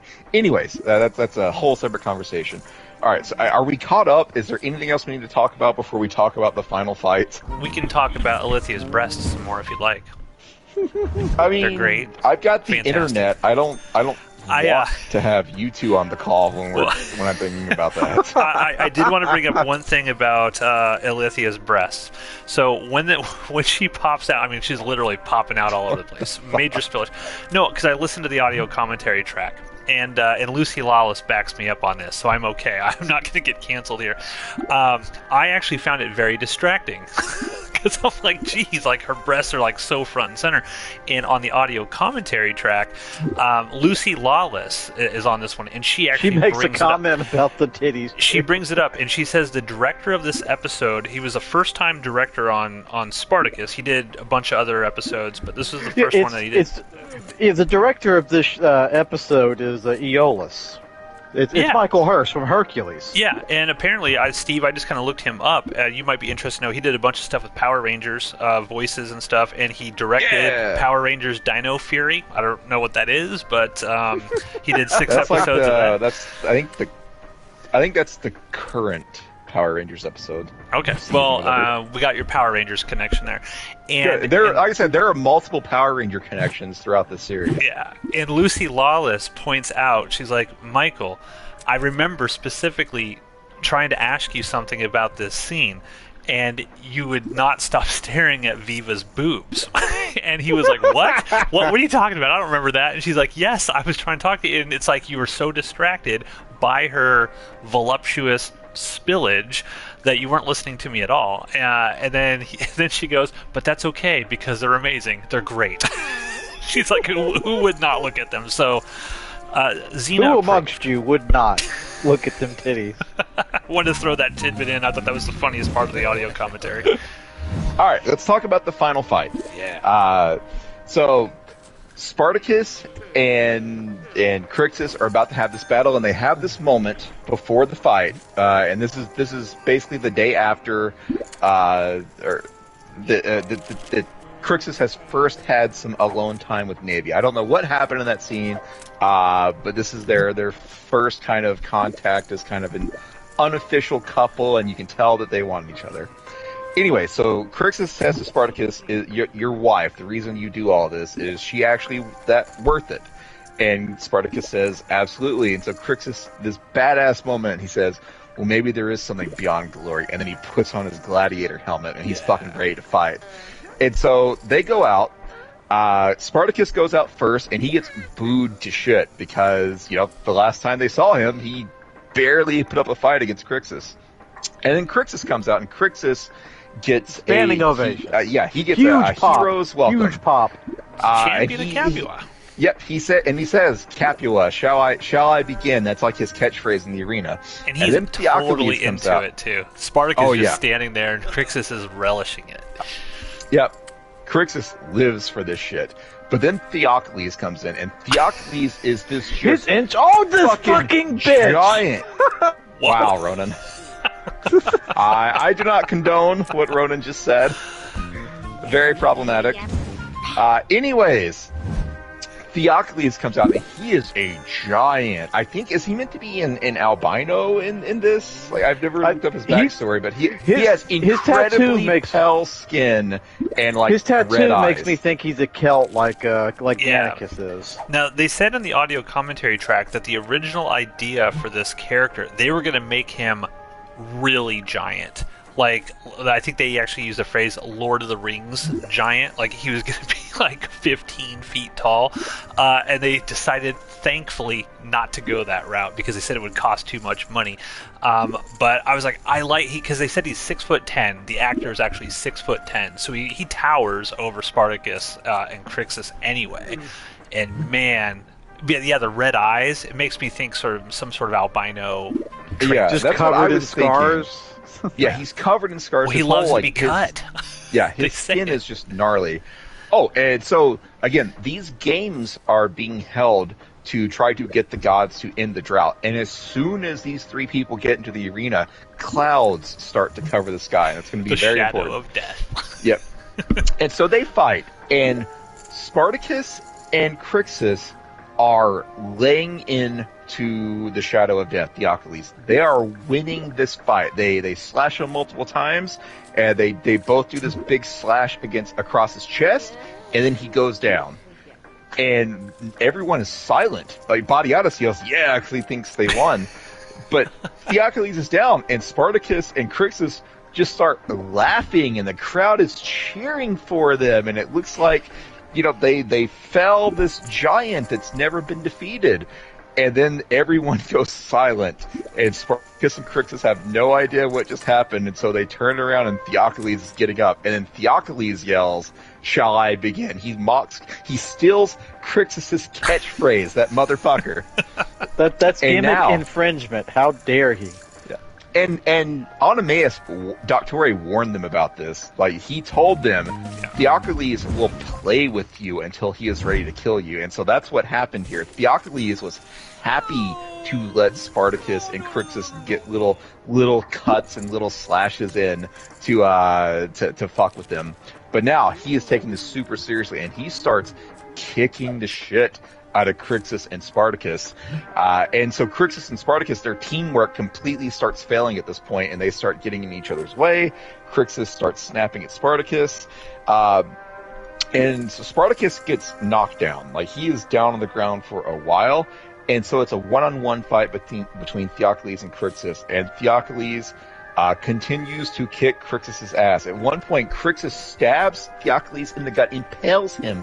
The end of his sword is coming out of Theocles' back, and Theocles no-sells this. He screams in Crixus' face, while Crixus, to his credit, screams back. It is the Godzilla versus Kong moment, where Godzilla has Kong pinned down, screams at him, and Kong screams back, even though he's gotten a serious ass whooping. That is exactly what happens in this particular moment. This is the Godzilla vs. Kong stole it from this show. We're going to go with that from now on. Okay, that works for me. So Theocles screams in Crixus' face, knocks him back, pulls the sword out of his gut, and is no worse for wear.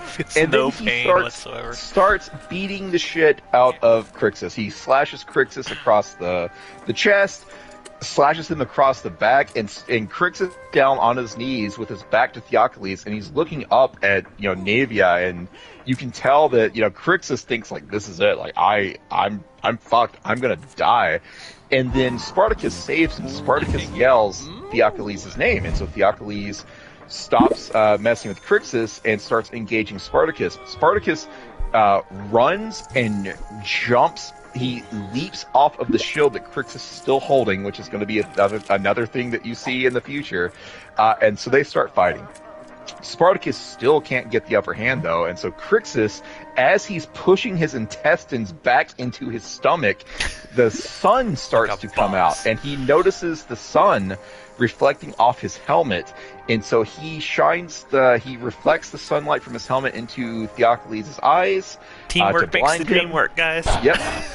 And so then Spartacus impales Theocles again with one sword, grabs another sword, and just starts hacking at Theocles' neck. And when Theocles is basically almost dead, he's got this like gaping wound in his neck. Spartacus grabs the sword that he previously impaled Theocles with and uses both swords to cut Theocles' head off. And then it starts to rain. The drought has ended. Spartacus has become the bringer of rain. A god that's the end of the amongst episode. men. Fucking great Thanks episode. for watching. I watched this episode twice. It is so good. This is better than The Thing in the Pit. I mean, honestly, I think this is better in every way. And The Thing in the Pit is amazing. I love this episode. I love all the interplay between Crixus and Spartacus and all the machinations of all the various characters. This just feels like the most tightly... Where The Thing in the Pit was more, hey, this is just like an exercise in brute force, right? We're just in on this sort of singular moment with Spartacus and having to deal with all this wave after wave of crazy, horrible, evil things coming at him. This felt like the very first episode where all of the plot Like, you peeled away, there's so many layers to this onion, and all of it, you're like, I'm invested in every single plot line going on here. There's not a single plot line now in this show that I do not want to see the resolution of. It's great. Just great. Yeah, there's Theocles dies, and there are only two people in the arena who are upset. Salonius is not happy, and Asher is not happy. You see the shot of all the other gladiators of Badiatus Ludus are watching, like, behind this, like, caged door. They're looking out, and everyone is so excited. Their buddies in the Ludus have taken down the Shadow of Death, and Asher just has this, like, look of dread on his face because he knows that he owes Barca thousands of coins at this point that he cannot pay off. When the 1,000,000-to-1 sports team wins and the bookie's like, oh fuck, there's no way I can cover all my losses here. Yep, that's Asher at this point. You also see, Ovidius is the, like, cousin of the magistrate who's running Clavicus. Is that his name? Something like that. Ovidius is his cousin, and so the magistrate, before the game start, he mentions, hey, my cousin was just killed. And Salonius is like, wait, what do you mean Ovidius was killed? Because Salonius hired him. And Badiatus is like, yeah, I wonder what happened to that. Still, one has to wonder, what sequence of events led to this? Wink, wink, Salonius. Just dagger eyes right at him. I love, though, Xena's look on her face, because she has no idea what Badiatus did. And so, like, she immediately realizes, and she's just got the look of sheer terror on her face. She's like, oh my god, now we're really into this shit. But it was Xena's idea. Like, Xena was on board with this, because in the last episode when Badiatus came home, but they talk about the kid. They talk about the kid is feared dead and stuff. That's when she really freaks out, because he didn't just kill Ovidius. He killed the magistrate's like killed the little kid, killed the wife, burned the whole place to the ground. He didn't just kill the one guy who wronged him. He went biblical and took out everyone around. I'm gonna kill you. I'm gonna kill your family. I'm gonna kill your fucking dog. I'm gonna kill your fucking dog's next of kin. He went well and beyond. So I think that's more why she was giving, like, the terror face. Yeah, and this particular episode is shot so well also. Like, that whole sequence of Badiatus with Ovidius, and he's just, like, rubbing the guy's little kid's hair and stuff, and you're just like, oh my god. I mean, John Hannah is awesome. He's such an awesome actor. And, like, he can portray funny Badiatus. We laugh at him. He can portray, like, terrified Badiatus when he's getting the shit beat out of him. In this one, it's like, okay, you don't want to fuck with this guy. Like, he's genuinely scary when he wants to be. So good. Such a great... All the villains on this show are just incredible. Yeah, it's bizarrely enough, like this comes into play more like the next season, but like all the villains are good, with the exception, I think the weakest link in the villain chain is probably the most important one of Glabber. Like, he's probably the lamest villain out of all of them. Glabber's not done much the last couple episodes. Yeah, he's out. Even in season two, he's still kind of a lame villain. Like, but that's kind of his character. It's like he hasn't. But this is all more important stuff. It comes into play in the second season. Anything I would be about to say, it's like, at this point, it's information that's not necessary. But Glabber is not the villain of this season. He is a villain of this season, but Badiatus is the villain of this season. I wonder if in that first episode on the commentary they said that Ilithia was supposed to have a very small part, and they made it much bigger based on her performance. They made it the size of her cleavage. Yeah, I wonder if Glabber was supposed to have a much bigger presence in this, but they're like, fucking Ilithia, she's a way better Her tits look much better than Glabber's tits. I mean, she's great. She's a great villain. I love Ilithia. But that begs the question, like, if Glabber was originally going to have a bigger role and then Ilithia stole it, like, what would Glabber have done? Like, what rationale would there have been for Glabber to keep hanging around the Ludus? Was he going to show up every week to be like, is Spartacus dead now? Yeah, I mean, they could have just maybe done some sort of storyline where more pressure was being put on Badiatus from like the Roman elite and stuff like that. It's a risk that could have not paid off. Like that, the bet here is that you're going to get a second season, and we know with the glory of hindsight that they get that second and third season and prequel season. But at this moment in time, they have no clue that they're going to get another season. So this is kind of a risk when you put yourself in that time frame. I was like, okay, we're going to set Glaber up for the next season, but there's not going to be a payoff to this particular arc yet. And it may never get one. But luckily, though, it pays off because the first season is great, and they end up doing a lot more with it. This maybe because this is more references that Steve will understand more than Matt. Do you think this is where the Goku Vegeta dynamic between Crixus and Spartacus more or less truly begins? Is with this, because they start to make some common ground. There's clearly the rivalry, and this is the moment where one guy takes over takes over being the strongest of the two.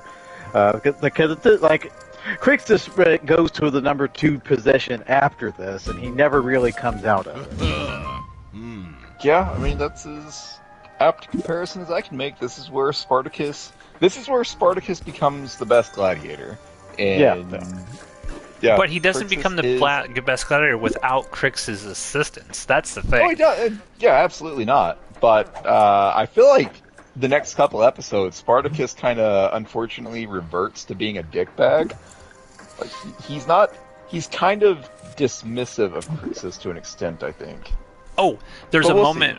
There's a moment in this episode, and there's so much to talk about with this episode, but there's a moment again where Vero shows he's the best human being on this entire show, where him and Spartacus are kind of like hanging out like the night before the fight with Theocles, and Spartacus is like, man, Vero's trying to pump him up, right? Like, man, no one's gonna beat you. Like, you're too stubborn to die, sort of thing. And then they have that moment where Spartacus is like, man, if the gods don't favor me, I have something I need to ask of you. And Vero's like, I will do everything I can to find your wife. I will do everything I can. It's like Spartacus didn't even have to ask. So it's setting up for something very sad coming up with Vero and Spartacus. But just that little moment, it's those little moments of dialogue and character development. Because yes, the show is very splashy, right? You got your sex orgies, you got your violence, and that's what people think of when they think of this show. But the key to why this show is so great is the writing and sort of like the quiet moments between these individuals. Like in that scene where Alithia has Spartacus and Crixus sort of display in front of her and Lucretia. If you look, like, they cut away to Lucretia's face, right? When Alithia is all up on Crixus, and like he's chiseled out of marble or whatever. She looks like she wants to strangle Alithia. And she has a glorious temper tantrum in another episode. But as this dynamic goes forward. Yeah, and so, but it's those little moments of seeing the reactions, and the actors are so good in this show that they can convey, as an audience member, exactly what they're thinking and feeling just based on their facial reactions. Same goes for when Alithia and Crixus are having their sort of one-on-one, and you just see like Alithia trying to compose herself, but like her right eye, tears just start coming out of it, and you're like, this is just good fucking acting. They don't even have to, like, when Crixus starts walking away and Navius starts taking him away, you just see Xena in the background crying, but they never cut to a close-up of her face.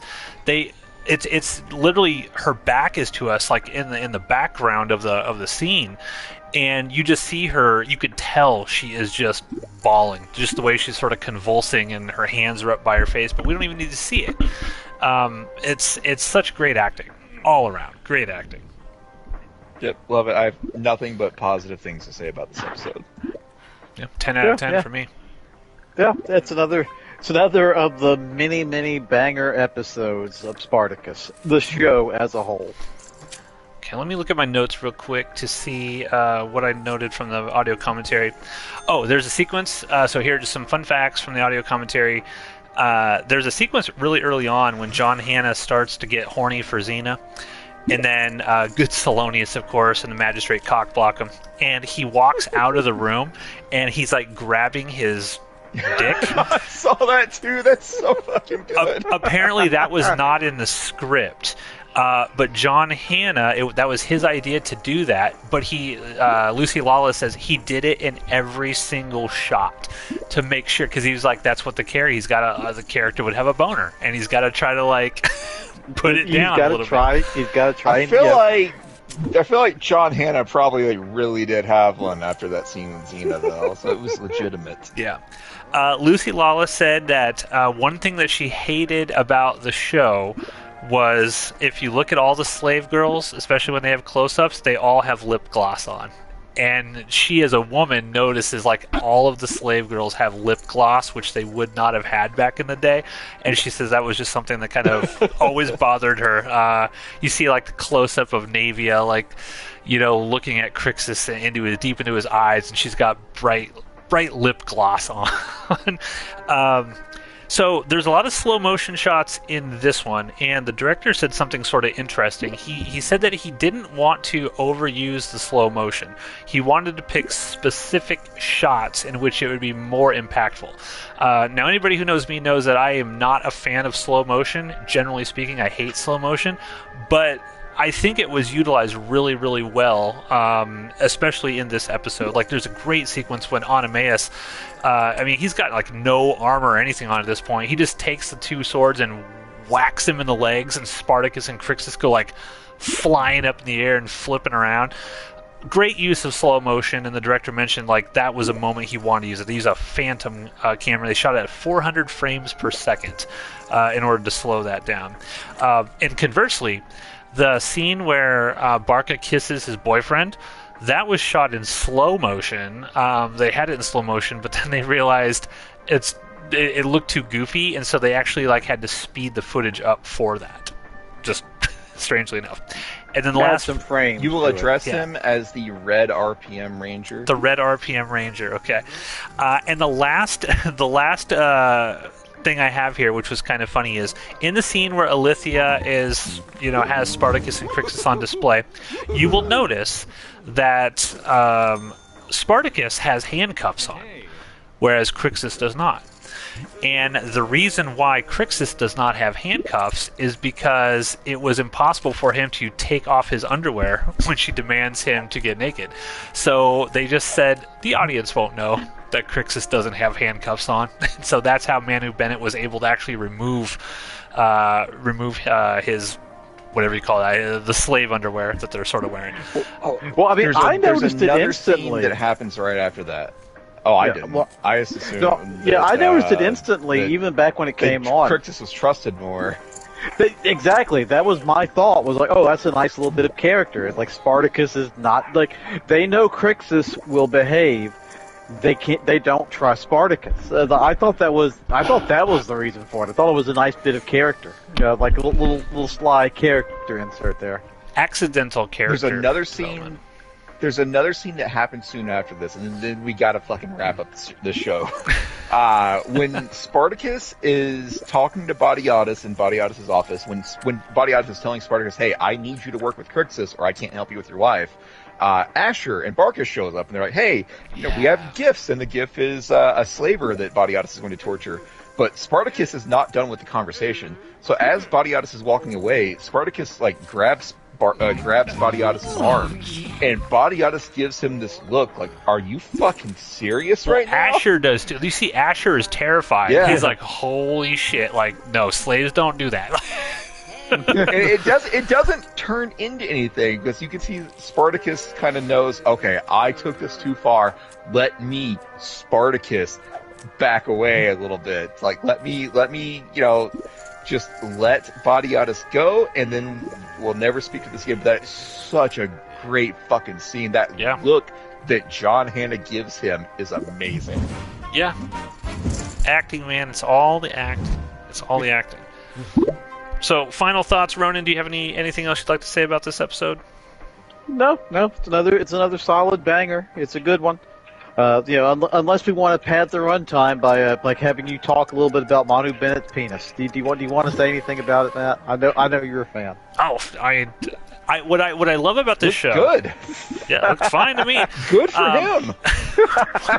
What I think is interesting about this show is that I think when people think of Spartacus and they've never really watched it, they just think, oh, it's just a bunch of naked women running around, right? And crazy sex scenes. Like, no, this show gives plenty of time to naked men running around, full frontal, and good on Manu Bennett. I had forgotten how much like full frontal nudity he does in this show, and I was just kind of like, geez, again.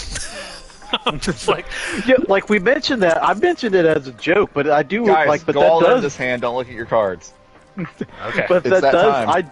I do like that. Does make me think about like Steve mentioned that they like Spartacus and Crixus have yet another fight, and that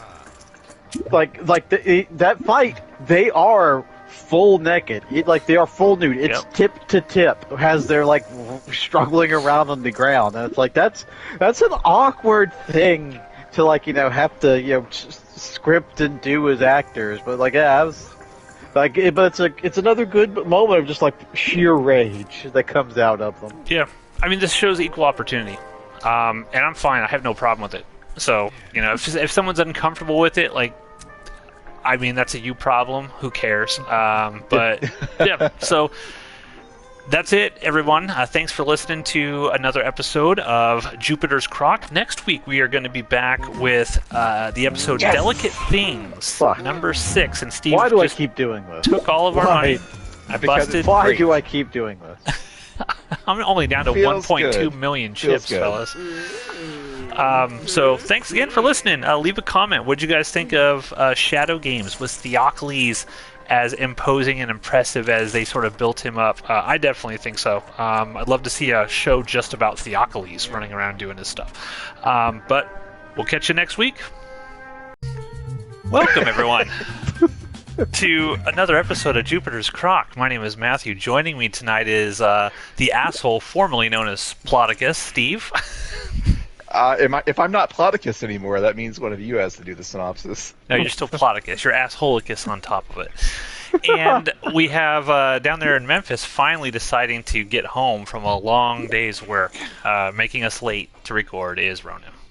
I gave you the option yesterday. 2 hours advance notice that it could be done on the normal time frame. Could.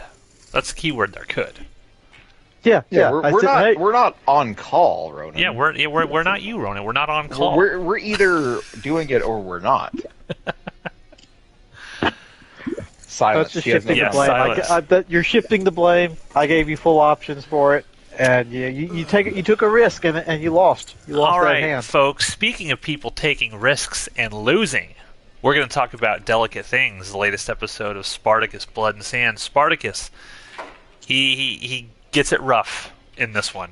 Let's Yes, turn it he over does. to let's turn it over to Ploticus. Take it away. This is the episode where I have to stop supporting Badiatus, if that tells you anything.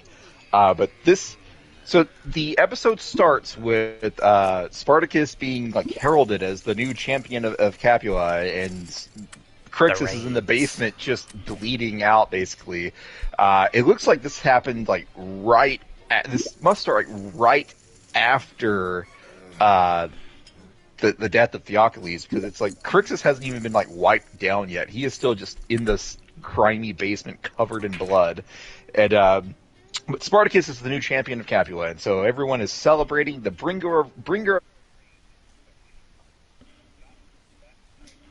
run out. Everyone is just scheming against everyone else, and so I'm gonna talk about kind of each scheme individually, because there's no way I can cover the actual order the show shows this. But you basically have Spartacus, who thinks he is a master planner, a master schemer, master manipulator, and then you have Badiatus, who is actually a master manipulator, and then high up on the mountain above all of them you have Asher, who is the god tier master manipulator. Asher is so amazing in this episode. Anyways, so Spartacus. Asher's a let's great talk about, bad guy. He is fantastic. Let's talk about what Spartacus is trying to do this episode. But Bodiatus tells him, hey, good news, we found your wife is on the way, and Spartacus is like, finally, I'm going to get reunited, and then Oenomaus takes him to his new room, the little one-bed room that he gets now as the champion of Capua, and he's like, oh, where will my wife sleep? And Oenomaus tells him, she's not, she doesn't get to stay with you. This is the point where Spartacus kind of like the wheels start turning. He's like, wait a minute. We're not going to be free at all. We're just both going to be slaves from now on. But so Oenomaus does say, look, man, you just keep doing what you're doing, and you're going to earn enough coin for you guys' freedom.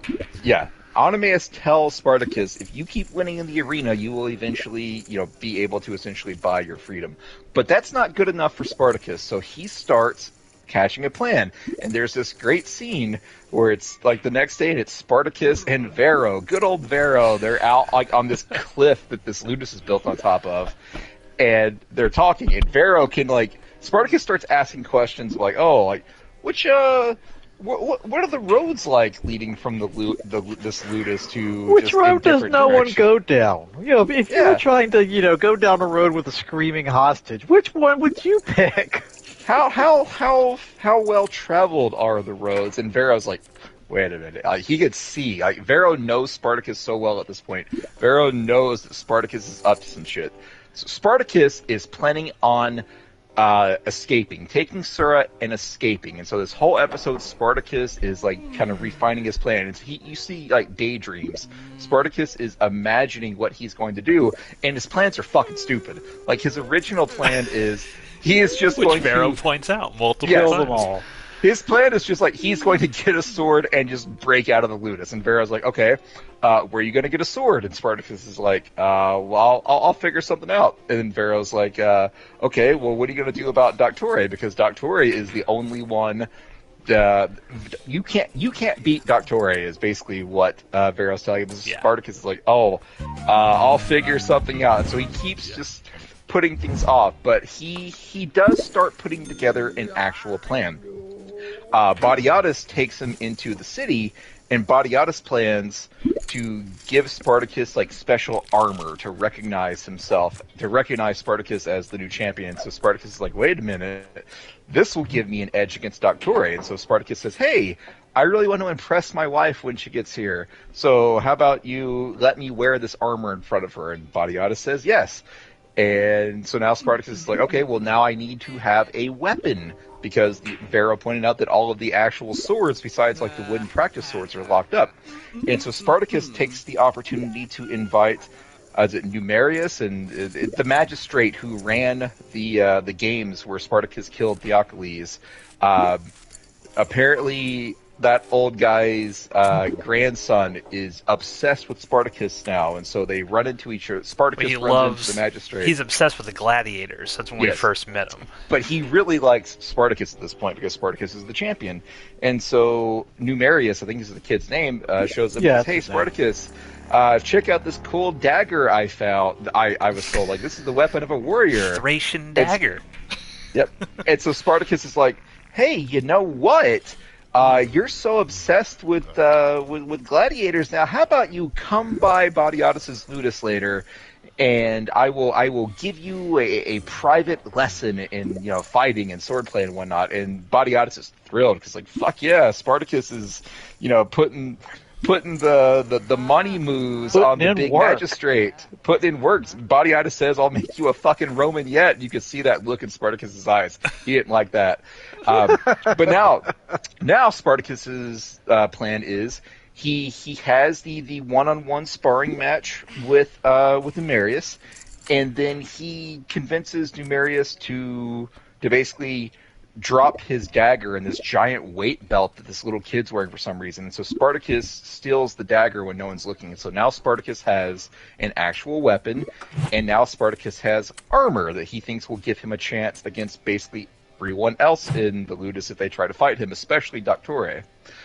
So he's putting this plan in place. And another point is Vero asks him, okay, are you just going to walk on foot all the way to another country out of Roman lands? And Spartacus says, no, my wife is arriving by carriage. I'm going to take one of those horses. And all throughout the episode, you see Spartacus like daydreaming how this ridiculous, stupid fucking plan he has is going to go. Well, but I love every time they do that. When the kind of like that daydream flash forward ends, it just is a cut to Vero's face, who's just like, this is the dumbest shit I've ever heard in my life. The dumbest thing I've ever heard. But to his credit, Spartacus is now like kind of coming. He's fixing all of the things that Vero's pointing out. So now Spartacus has a weapon. Now Spartacus has he has armor. Now he knows how to get a horse. And so Spartacus further decides, you know what, this would be much easier if I just drug everyone. And so Spartacus goes to Badiatus and says, hey, to celebrate me being the new champion of Capua, I would like to buy booze and women for everyone. Wine and whores. Wine and whores for the men. And so Badiatus says, yeah, hey, you're helping me out. You're keeping the Ludus happy. A happy Ludus, happy Dominus. Let's do this. And so now Spartacus is like, okay, so now I've got armor, I've got a weapon, I've got a horse. Everyone's going to be too drunk or too hungover to stop me. The last thing is Doctore. And so Spartacus has a plan for Doctore now. He goes down to Crixus, who is, again, bleeding out in the basement. And Spartacus at first thanks him, like, thank you, Crixus. If not for you, I would be dead. Sorry about this. And he like jabs Crixus in his open wound. Oh my god, what a dick!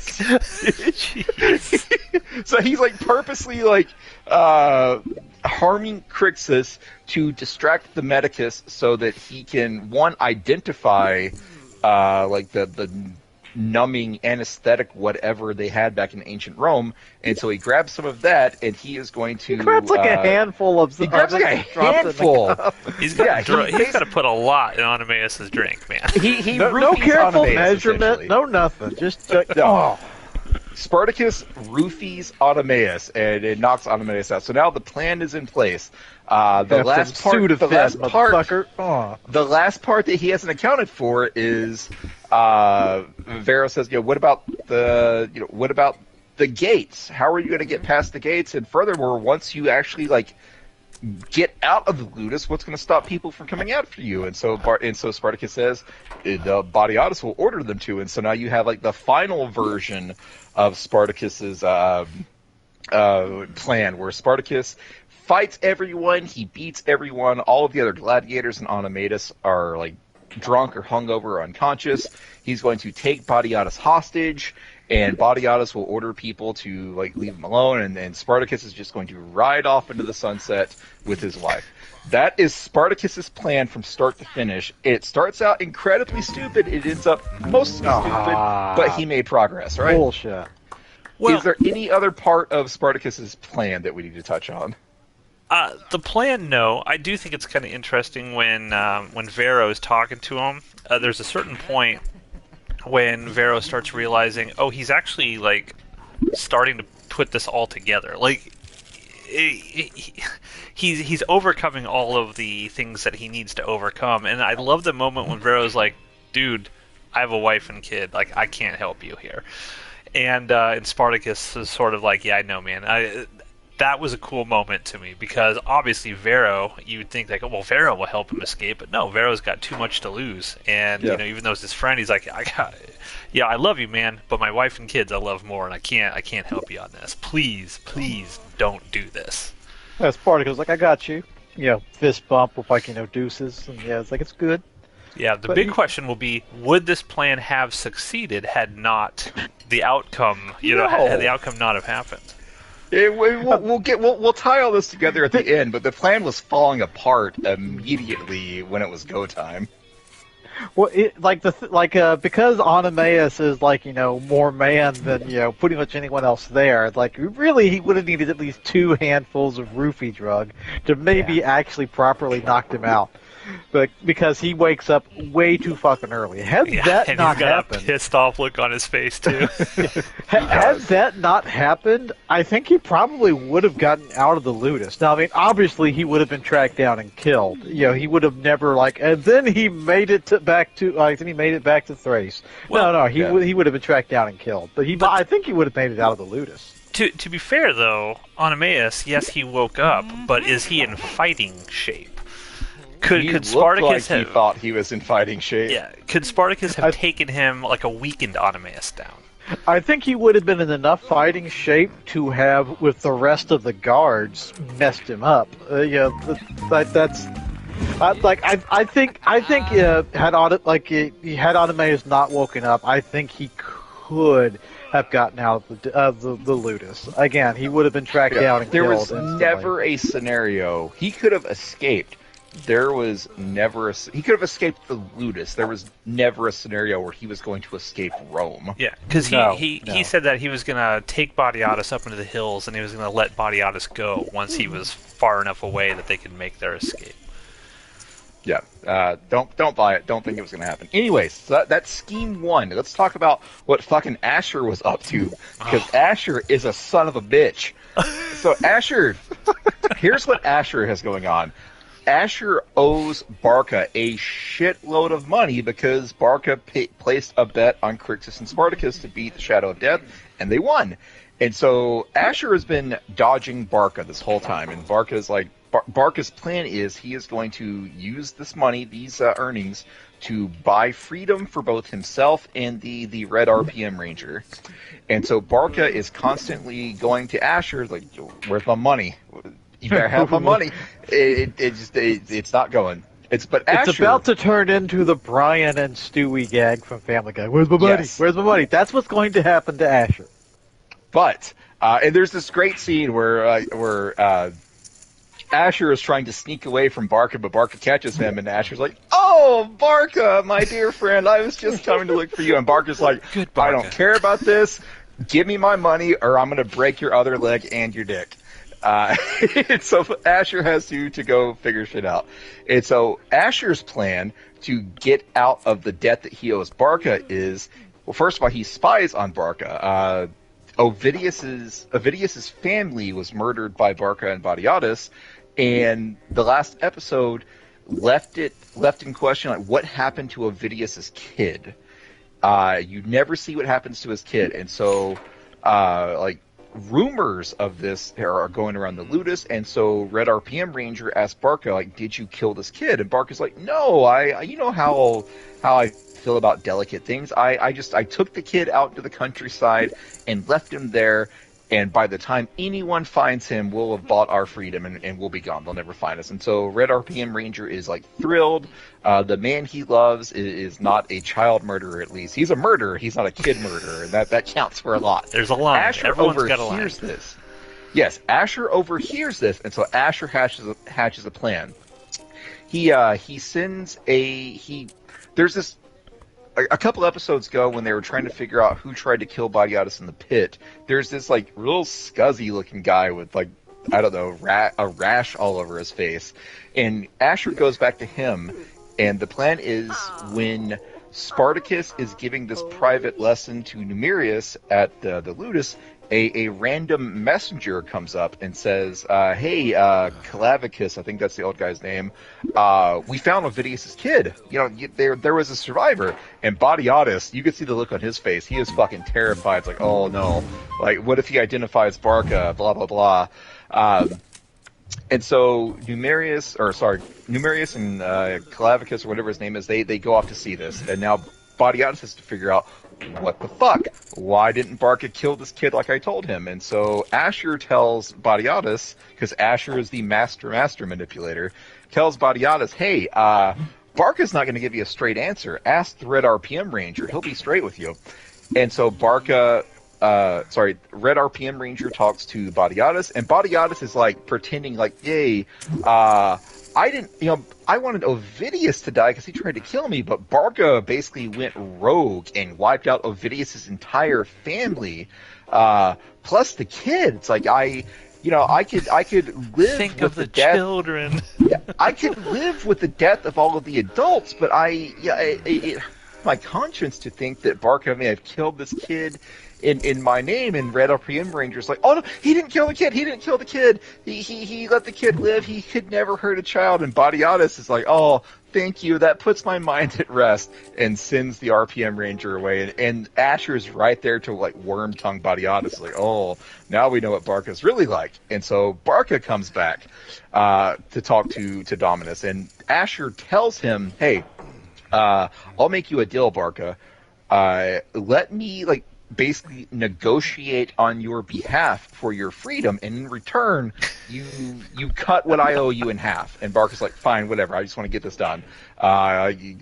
You get to keep half the money you owe me if you give me a good deal on my freedom, which apparently is a thing you could just go and negotiate. But when Barca goes to Badiatus, Badiatus confronts him like, hey, you told me you killed the kid. And Barca's like, I did kill the kid. And so, I am a child killer. Yes. It's like, well, okay, well, why did you tell Red RPM Ranger that you didn't kill the kid? It's like, I love this man. He's like delicate. He could never look at me the same way again if I told him that I actually killed this kid. And so, Badiatus is like, well, how do you explain the fact that apparently someone found the kid out in the countryside? And Barca's like, that's impossible. I killed the kid. And so now you're in a situation where Barca was lying at some point. Was he lying to Red RPM Ranger, or was he lying to Badiatus? Well, we never... they don't get to have that conversation because Asher just pulls out a fucking dagger and stabs Barca in the back. Well, the key to this scene is, if you see Badiatus, after Barca is giving his explanation, there's that hesitancy, because Badiatus tells Asher, he's like, I want to talk to Barca face to face. I want to look in his eyes, and I want to find out if he's actually lying about all this stuff. And there's that just brief moment when you can see that Badiatus is kind of buying what Barca's saying, and then they cut to Asher's face. Barca's story makes sense. Yeah, and then Asher's face, he's getting very worried that this is going to turn, and then that's when he pulls out the fucking dagger. He's like, ah! Yeah. He pulls out the dagger, and Badiatus doesn't see this, but all of the guards do, but they just immediately turn on Barca. No one says anything about Asher stabbing Barca. Regardless, Asher stabs Barca in the back with a dagger, which causes Barca to start fighting everyone. And so the Badiatus and his guards eventually beat down Barca and kill him. And immediately upon the death of Barca, Clavicus, the magistrate, comes back again. And he's like, Badiatus, I'm fucking mad. There's gonna be blood. And Badiatus is like, oh shit. What happened, dear friend magistrate? And the magistrate says, that messenger who came and said the boy was alive, he lied. We just found the boy's body in the burnt rubble. The boy is dead. And so Badiatus is like, oh, that's terrible. We're definitely going to find the messenger that set all this up. Later on, you find out that the messenger has been killed, and Asher tells the guy with the rash, hey, the messenger is dead. Everyone that knows about this is dead except you, so if this gets out, I'm going to know to come find you, and you'll be dead as well. But Badiatus is like, well, fuck. Barca was telling the truth. Shit. Tell everyone that Barca bought his freedom and left. They immediately covered up. But Asher has basically won. Asher played Barca against everyone and killed the man he owed money to, fucked over one of the gladiators that had been giving him shit for, I guess, 6 years at this point. Asher faces no downside from his scheming here. Asher basically won this episode. Asher has achieved everything that he wants, and there's this great / terrible scene where it's the next morning, and Red RPM Ranger sees Asher and says, hey, what happened to Barca? Barca didn't come back to his room last night.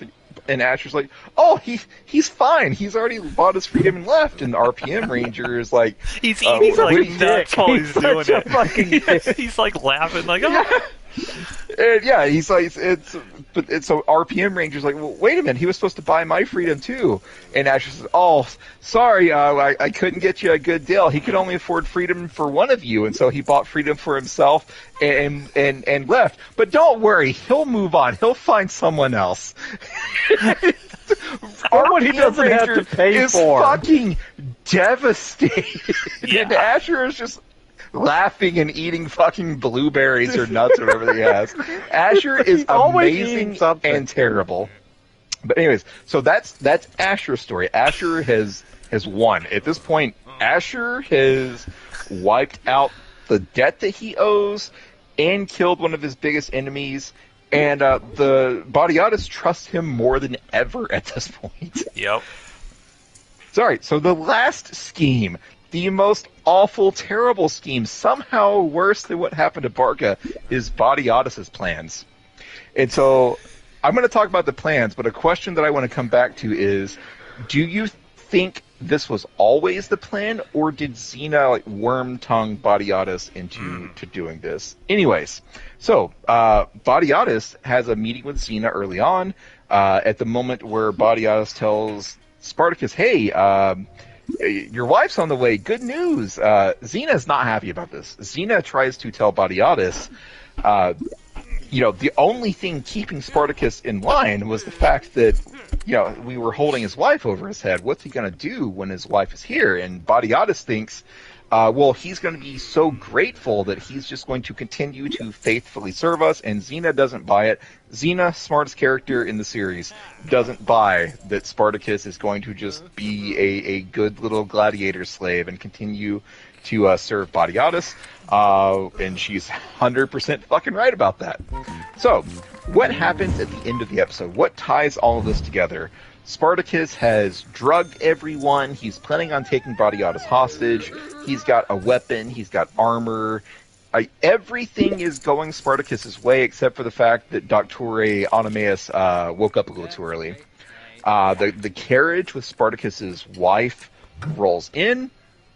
Spartacus is walking towards the carriage. He notices that Onomaeus is he's woken up as well. Vero, another good Vero moment. Vero kind of tries to distract Onomaeus. Vero throws this Hail Mary, and Onomaeus just shuts him down, just pushes him away. So it looks like Spartacus is going to have to fight Onomaeus to get his wife. Unfortunately, we never get to that point because the carriage driver is injured. He's covered in blood, and he says they attacked us on the road. And Spartacus is like, oh no. And so Spartacus runs to the back of the carriage and finds his wife. She's been stabbed. She dies in his arms. And Badiatus walks away, and he goes up to Xena, and he's like, oh, look at that. The promise has been kept. And gives her a look. And Xena looks horrified, holy shit, he did that? He's been promising Spartacus his wife for, I assume, months at this point, and he fucking murdered her. But then she gets a smile on her face because she's like, ah shit, that's my boy, that's my husband. Yeah. So Badiatus has arranged to have Sura killed, and I believe the intention is, one, Badiatus can say to Spartacus, hey, I kept my word, I kept my promise, but also Spartacus basically has nothing left but the ludus at this point. He has nothing left but his fame as a gladiator, and so Badiatus, of course, expects Spartacus to just go all in on being a gladiator because that's what he's got, and that's the end of the episode. So the question I have to you two is, was this always the plan? Because there's early on when Badiatus is talking to Xena, Badiatus seems genuine. He never tells Xena, hey, this is my plan, this is what I'm going to do. And this is after Xena criticized him for keeping secrets from her, if not early on this episode, then in the previous episode. So there's an argument for Badiatus was going to be a good guy, and then Xena convinced him. Alternatively, if this wasn't always the plan, I have no idea how Badiatus would have gotten a message to the driver that the plan was changing. I think this was always the plan. In terms of what Badiatus had schemed, I think that once he probably initially didn't even think he'd be able to find Spartacus's wife first. He's probably like, oh yeah, sure, I'll look for her. And then when he actually finds her, he realizes, hey man, the bringer of rains, I'm gonna have so much money now, there's no way that I can sort of let this go. But interestingly enough, on the audio commentary track, one of the actors, I think it was the actress who played Sura, she actually asked Stephen DeKnight what the plan was and what he thought. And he thought that initially Badiatus was not going to kill her in that way, and that he sort of came to that over time, realizing that that's kind of what needed to happen. And they had actually even talked about having Sura be part of the show going forward and what kind of dynamic that would be. But ultimately they're like, no, she's got to die in order for Spartacus's story to move forward. So, yeah, I definitely don't think that Xena knew what the plan was, because when he walks away from her, her face is still completely horrified. She's like, what? I think she immediately is like, okay, yeah. I definitely don't think she knew. There's points in either direction for whether or not this was always the plan, or he changed the plan after Xena said, you can't trust Spartacus, because Xena has been consistently right about Spartacus. And so this is the episode. This is an amazing episode. Another fantastic episode. Another fucking winner.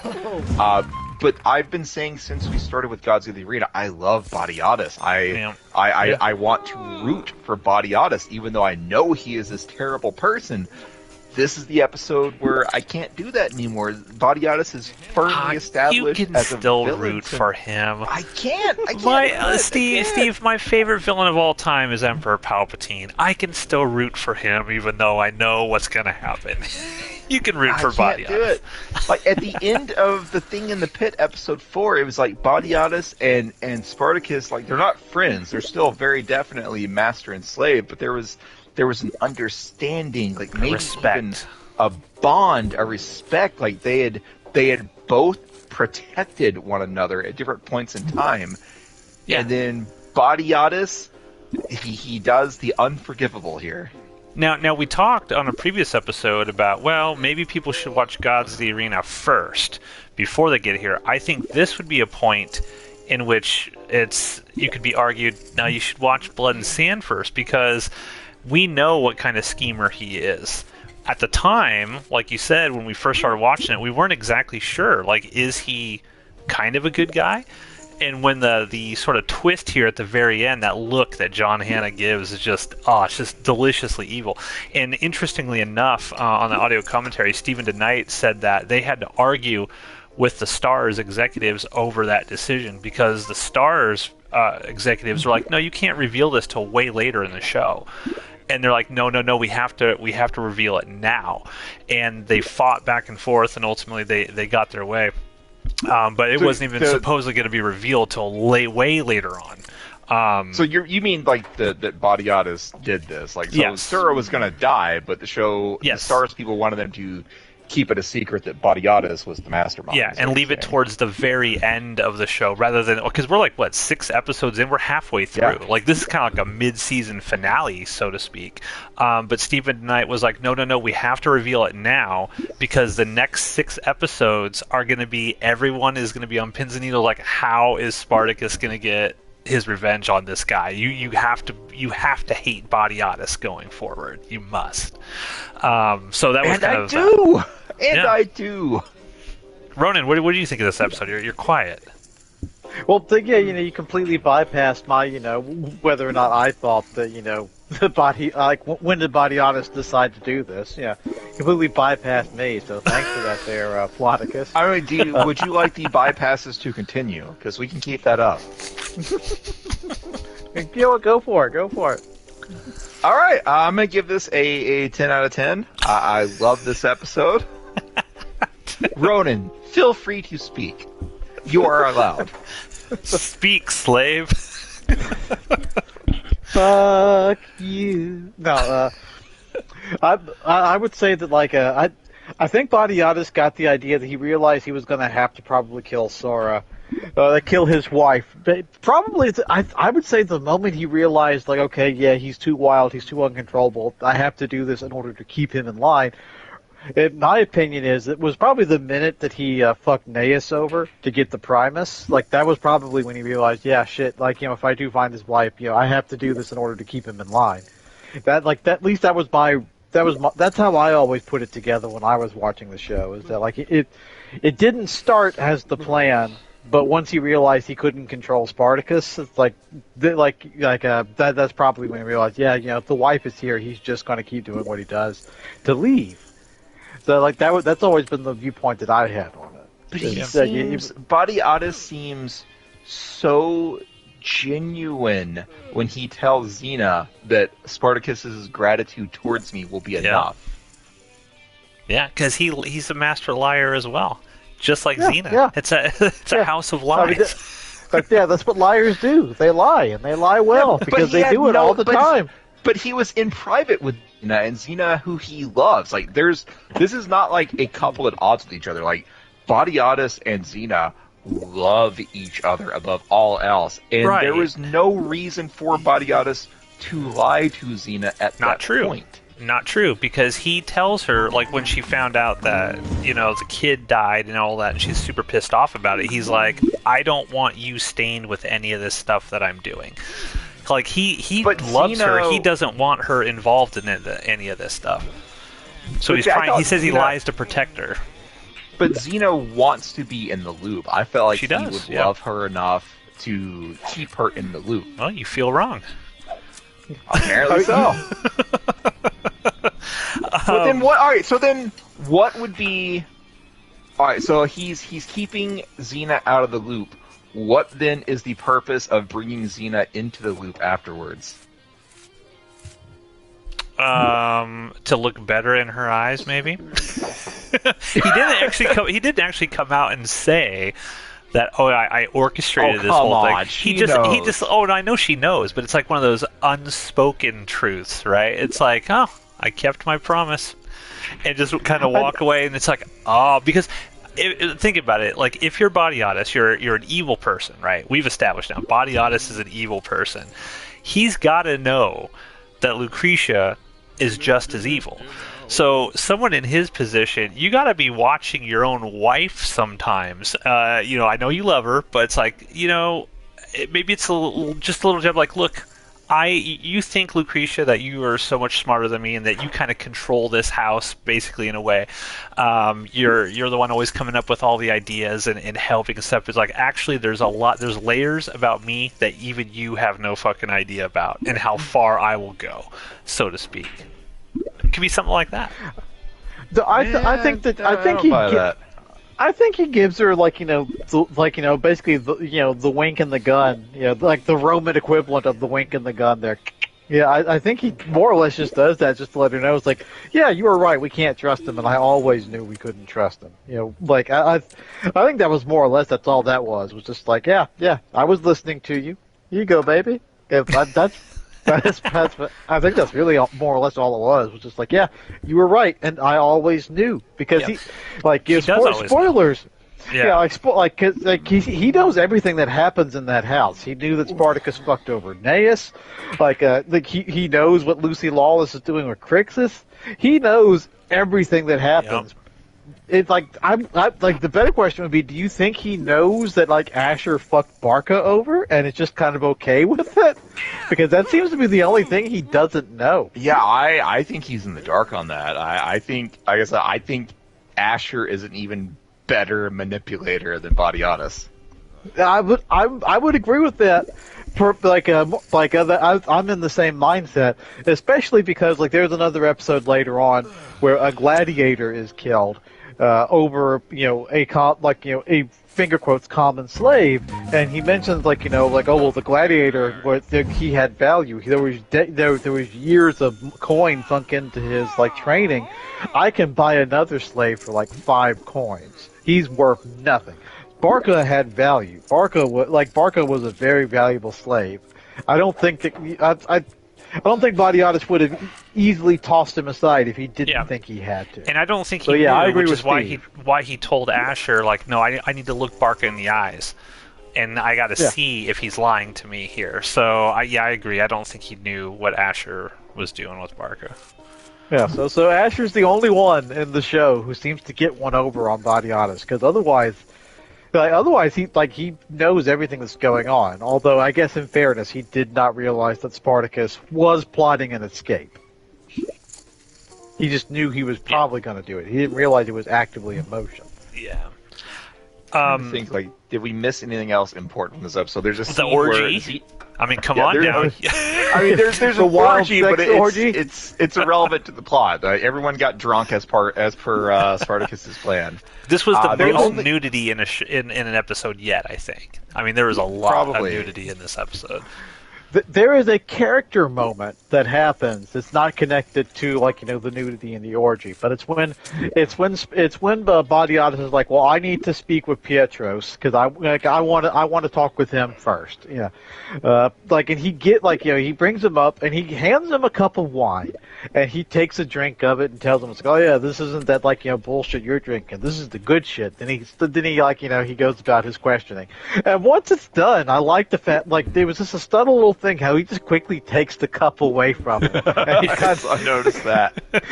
Our conversation is done. Give me the good wine back. Yeah, give it to me. I like that little bit of character because you realize Pietros didn't quite realize that was going to come either because he was going to try and take one more drink. Too late. Yoink is taken away from him. The Nice other little moment character. I wanted to bring up was Lucy Law. Badiatus is already ready to move on from Crixus. Spartacus is the new hot shit, and if Crixus lives, great, he can go back to being a gladiator. If he doesn't, Badiatus will live with it. But Xena goes down to where the Medicus is, and it's like, is he going to make it? And should his eyes be open? Blah blah blah. Basically, tell me good things about Crixus. And the Medicus says, it's in the hands of the gods now. And Xena, any sort of goodness in her face goes away as she very sternly tells him, no, it's not in the gods' hands, it's in your hands. And if he dies, I'm going to cut your fucking hands off. So she clearly loves both men at this point, right? I mean, yes. Yeah. the end. There? Okay. Okay, yeah, it got really quiet there. I didn't know what you wanted to say. I have some fun facts about this episode. If you guys are ready to get to the fun facts. Yeah. So this episode, it was raining the entire episode. CG rain, real rain. There was a lot of real rain on it, and it completely flooded the entire set. And it was apparently a nightmare to film in, and Stephen DeKnight said that they would never have another episode of Spartacus in which it ever rains again, because it was such a nightmare to deal with. And it was actually Rob Tappert's, Lucy Lawless's husband, who wanted it to rain the whole episode, because they wanted it to feel, number one, visually different, and to just really emphasize the fact that Spartacus is the bringer of rain. So I thought that was kind of an interesting thing. The original story was not for Spartacus to kill Theocles to bring the rain. The original storyline was Badiatus was just going to build an aqueduct for the city. And Stephen DeKnight said, that's not exciting, that's stupid, let's have him kill Theocles and that'll be better. Sounds bizarre. And so you know what we don't want in our episode? Action. You know what we do want? Motherfucking aqueducts. Yeah, let's build an aqueduct. I don't know, maybe they're going to make the slaves go out and build an aqueduct or something like the gladiators. I have no idea. Stephen DeKnight said it was always the plan for Sura to die. Even though they batted around some different ideas of maybe keeping her in the Ludus, he's like, he always thought that she was going to die. Barca dies this episode because at the time, obviously, this was the first season of the show before God's the Arena. This was as long as they had the actor for. That's why Barca's not in it a ton these first 6 episodes, but they basically are like, we don't have him for a full year to be able to do it. So that's why they had to kill him off. Okay, so there is this John Hannah sex scene in this. It's another one of these amazing sequences where Lucy Lawless is nude in this Roman bath, right? And all these naked slaves are washing her. And then John Hannah comes up, and they're having a conversation, and he just sort of like takes the slave when Lucy Lawless is like, "Do this to the slave, please, and let me watch." Yeah, let's not repeat that. Yeah, I'm not going to repeat it. It's problematic, as Rachel says. It's very problematic what happens to the slave, let alone what Lucy Lawless requests.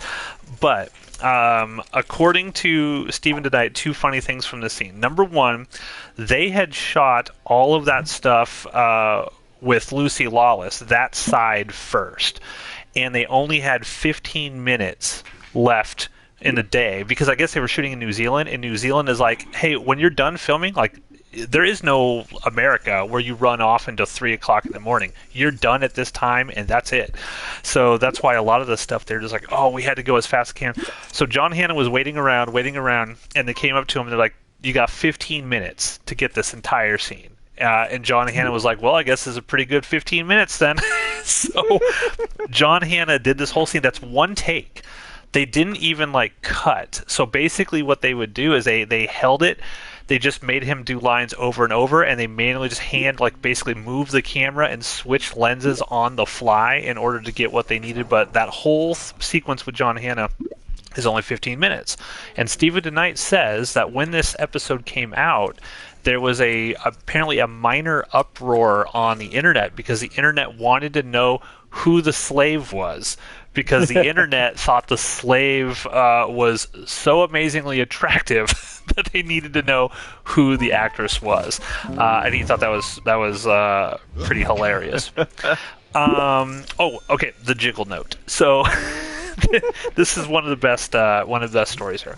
So they received a jiggle note from the Starz executives. Now the director of this, Rick Jacobson, said that initially Starz had been very hesitant on the amount of sex and nudity that the show was going to do.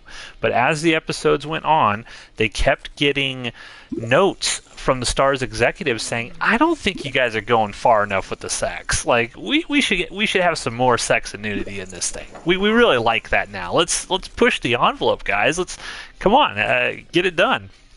And so they decided, Rick Jacobson's like, we had all these extras, and he pulled them all together. He's like, look, Starz wants to go above and beyond what we're doing. So he's like, get naked and do whatever freaky shit you want to do. We're going to get all of it. So they did all of this freaky shit. There's even a sequence where a woman, he's like, I told this extra, hey, I just want you to beep this guy in the beep with this spoon, right? And she's like, what? And he's like, yeah, just do it. And they were all like, yeah, we kept it in there. Well, Starz saw this episode, and a lot of this episode, I guess the orgy stuff had to be cut. It's put back into the Blu-ray edition, but they got a quote-unquote jiggle note, and the Starz executives were like, the sex is too vigorous. We're seeing too many things bouncing around, and they're like, it's getting too close to pornography now. So they were very happy that they were finally able to get the Starz people to sort of back then. They call it the ladle challenge. The girl with this guy, the ladle challenge. But too much vigorous jiggle is not what the Starz execs wanted. Vigorous jiggle. Vigorous jiggle. It's a good name for a band. So yeah, the other interesting thing from this is Stephen DeKnight is on this, and this is a fantastic audio commentary track, by the way. This is one of the best ones. And Stephen DeKnight at the very end of it, as the show's wrapping up, and he's like, yeah, I have a special place in my heart for the first couple episodes of the show. He's like, but I'm paraphrasing, but he's basically like, the show only started getting good at episode 4. It's like episode 4 on, which is what we all agree with too, which I think is interesting. 100%. I like that the creator of the show can recognize, the first few episodes we were finding our way, but he's like, but once we got to episode 4, we never let up with the story and the scheming and the plotting and everything. And he's like, it's so pretty much great. Scheming. I'm dreading how hard it's going to be to talk about the rest of this series. Yeah, so those are my notes from this one. I obviously I love this episode too. I feel like the question is not whether or not we're going to encounter a bad episode of Spartacus going forward. The question is going to be, will any be under a 10 out of 10 going forward? 'Cause it's just so good. I mean, layers upon layers with all of these various characters, and the thing about this is, like, obviously this is Spartacus's episode. I think this is the episode where they're like, we got to get the audience really on board Spartacus. He's going to start to lead, right? He's really be like, well, I don't want to be a slave anymore. Do you want to be a slave? Well, you know, I think this is kind of where Spartacus starts. I think, like, you know, This scheming episode somewhere is in a mind. turning point. Yes, turning point. That's what I'm looking for. This from episode 1 to now, it was the story of how is Spartacus going to get his wife back, and that is concluded.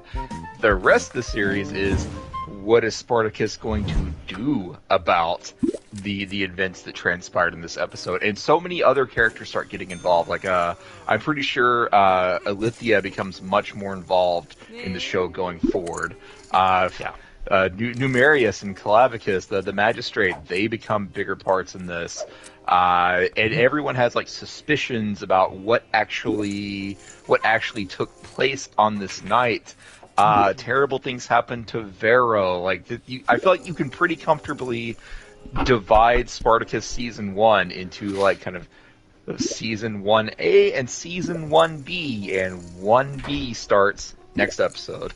Yeah, did either of you get the feeling, like, when I was rewatching this, I was like, man, I feel like it took a lot longer to get to this point, you know, originally. It's like we're 6 episodes in and this major thing is already complete. I'm like, wow. It just felt like it was later in the season or took longer to get to. I've been having quick. things like that too, where I think, like, yeah. I remember that something happens in such and such episode, but it's not where it happened at. Like, for whatever reason, I had it in my head that the first time Spartacus yells, "I am Spartacus," is after killing Theocles, and obviously that does not happen.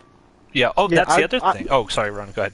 Yeah, I thought that, like, I thought the Theocles thing, I forgot that was all tied up, all done in one episode. I thought that was like an episode of them training and building up for it, and then the next episode was when it happened. It's like, nope, yeah. It's all in one episode. So yeah, I'm having that too.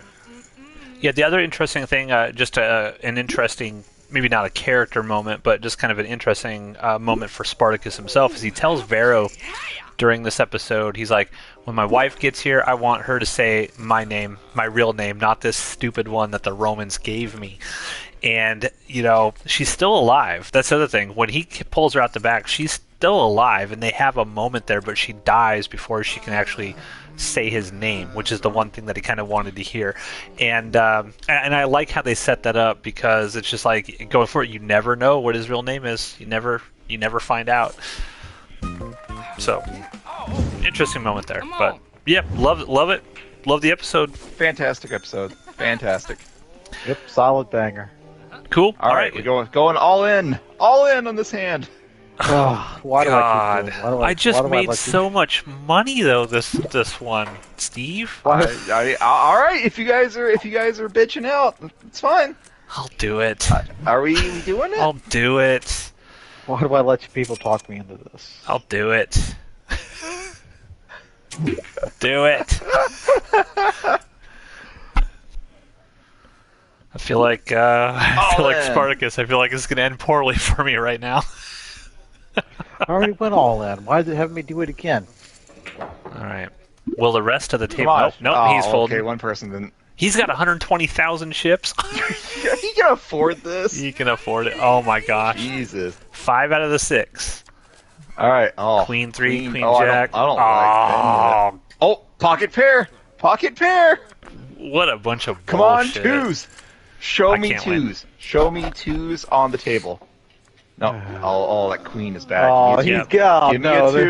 Give me a two. No, I need a two. I need a two. God, I need a two. I hate. Yes! You got the 2.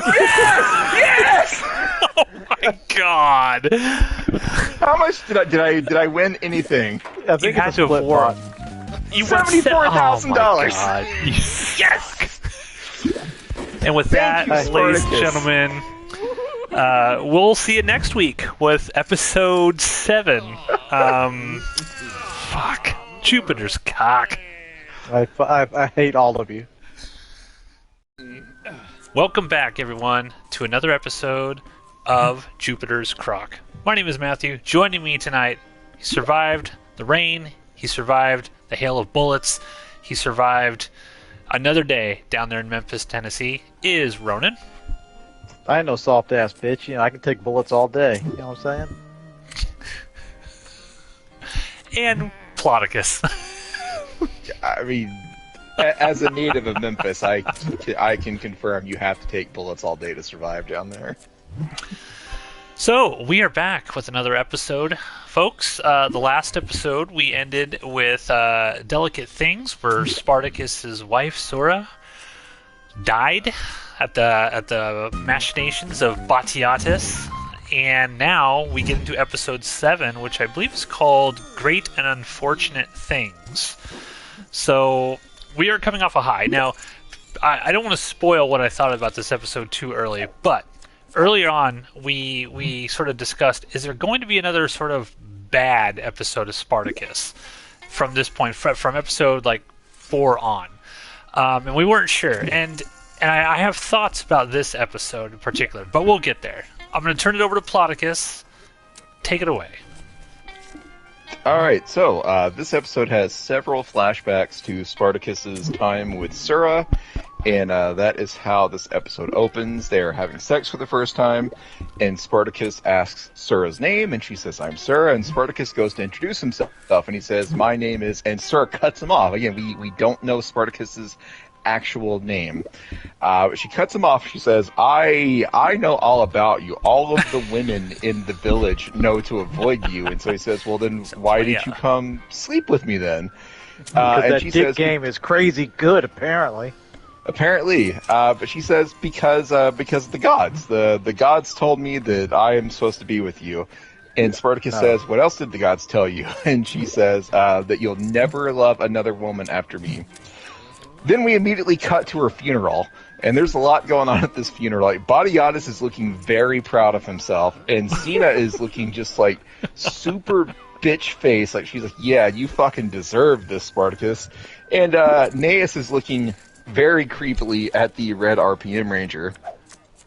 Yeah, he's got the eyes for him. Yeah, he's got some badness going on. We all know what's going to happen there.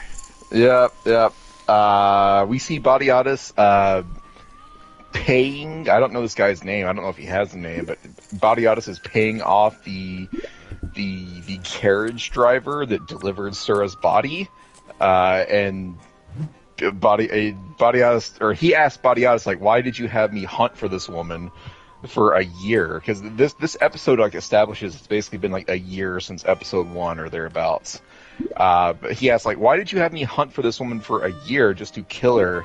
And Batiatus' response is basically, yeah, I have my reasons, and I don't think he tells this guy this, but he tells Xena that if I just told Spartacus his wife has died, he would never believe it. He needed to see her corpse in order to accept it.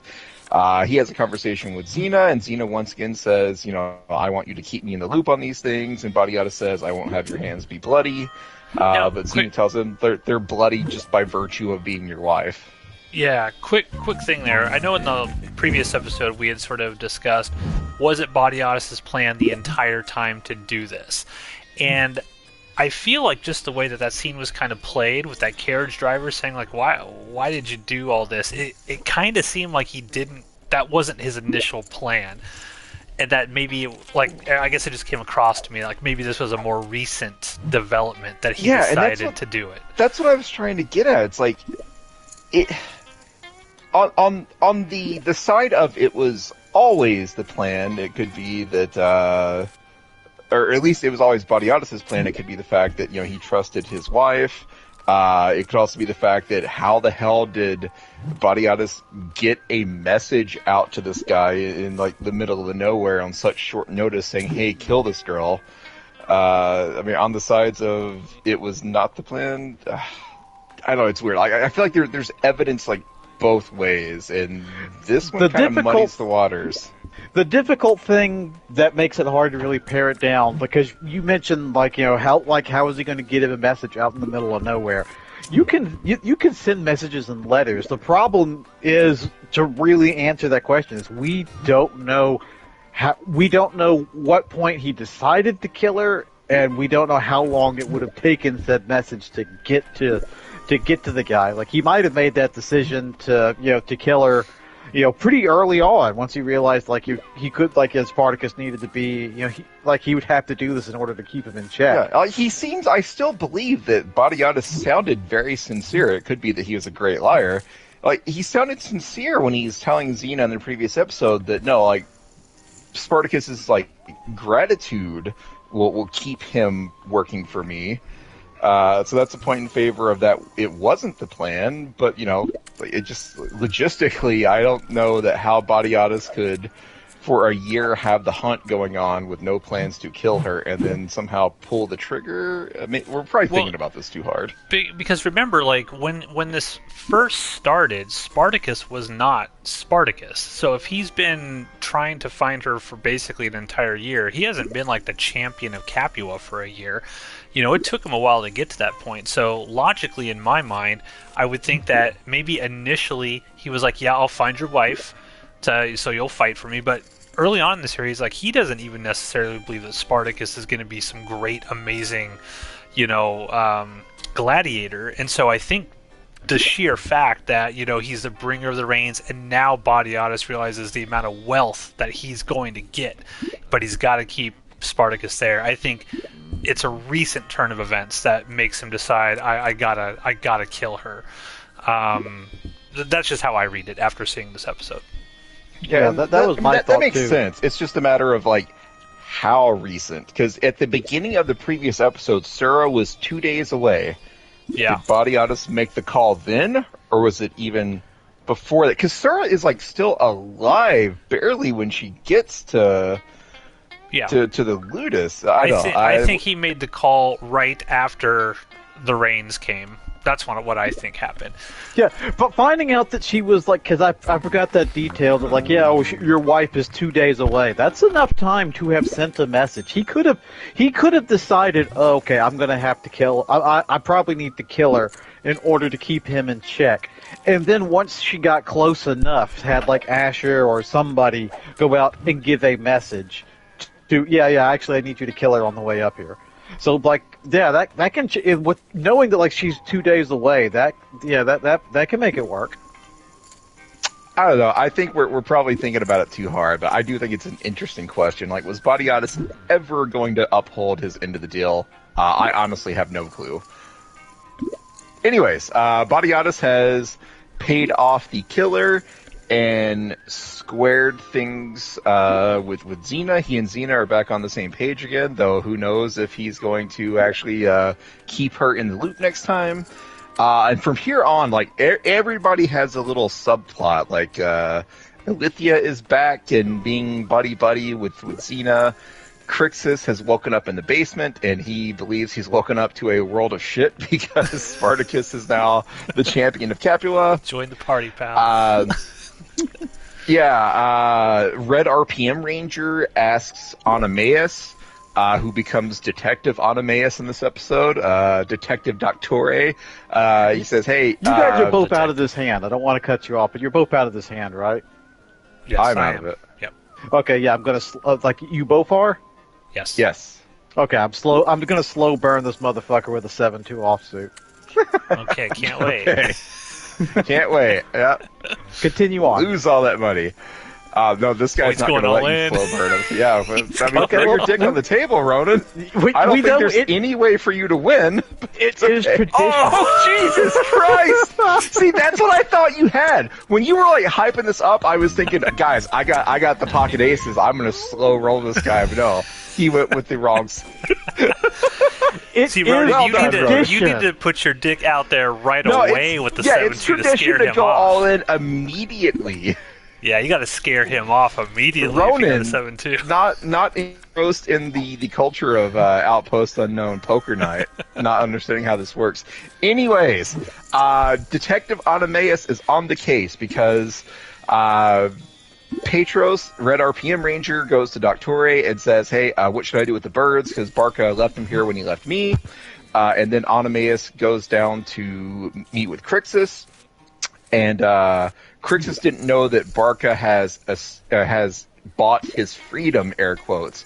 And so Crixus says, yeah, it's hard to imagine Barca, the fucking beast of Carthage, and Petros out there like picking fruits and vegetables. And then it's revealed that Petros, Red RPM Ranger, was left behind, and Crixus says, no, Barca would chop his dick off before he left Petros He behind. would sooner part with Something his is own wrong. cock. Crixus knows exactly. I mean, that's his best friend, right? Crixus is like, absolutely, there's something going on here. Yep. And so, Navia tells him that, because Navia was there, Navia saw everything, and Xena slaps her across the face and tells her, like, this is the story that you are going to uphold. But she says that, Barca didn't want to leave him behind, but the price was just too high for both of their freedom. And Onomaus immediately doesn't believe this, but he confronts her later and continues to ask questions. And Navia, without actually telling him what happened, says, hey, you asking these questions are putting me in danger. I need you to stop it. You son of a bitch. Matt, you suck. Come on, 6. Boo. Anyways, Navia tells Onomaus, like, hey, you stop asking these questions because you're putting me in danger, and Onomaus kind of concedes.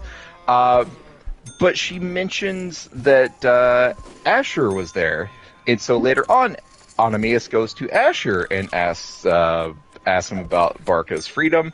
And Asher says, oh yeah, it was just me and Barca and Badiatus, and it was a tearful farewell as Barca left. Tears in my eyes. Tears in my eyes.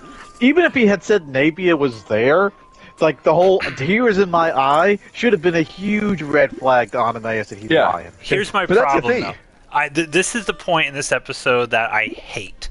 I hate the Vero thing, which we'll talk about, but I also hate this. I feel like this episode, really, the writing of it did a disservice to how these characters have been established, because literally, Navia tells Onomaus, look, you're asking questions about me, and you're going to put my life in danger. Like, I'm going to get killed, basically, if you keep asking these questions. And then fucking Onomaus tells Asher, Navia told me this. And I'm like, Onomaus, what are you doing, dude? Like, he just gives her up, basically. When she just told him, you're putting me in danger by asking these questions, and he name drops her. Did not like it. Did not like the writing of this. In fairness, Onomaus, he's not a stupid man, but he's also a very straightforward. He is not a sneaky man at all. So the idea of being like sneaky, or let me ask this in a way that's not going to put this up, like that's not like he's kind of like Crixus in the fact that he's a straightforward kind of person. I get that, but he looked very concerned when Navia went up to him like, you keep asking these questions and you're going to put me in danger. He immediately backed down and stopped. And then immediately he tells Asher, of all people, oh no, Navia told me this. Now Asher knows that Navia is saying stuff and putting her in danger. So to me, the way that this was written, it painted Onomaus either at worst, it made him look in a really bad light because he just basically gave her up to this creep Asher, and he knows Asher's a creep. He knows it. At worst, it makes his character look incredibly stupid because we just literally saw this scene right before. But again, that's a major gripe I have with this episode.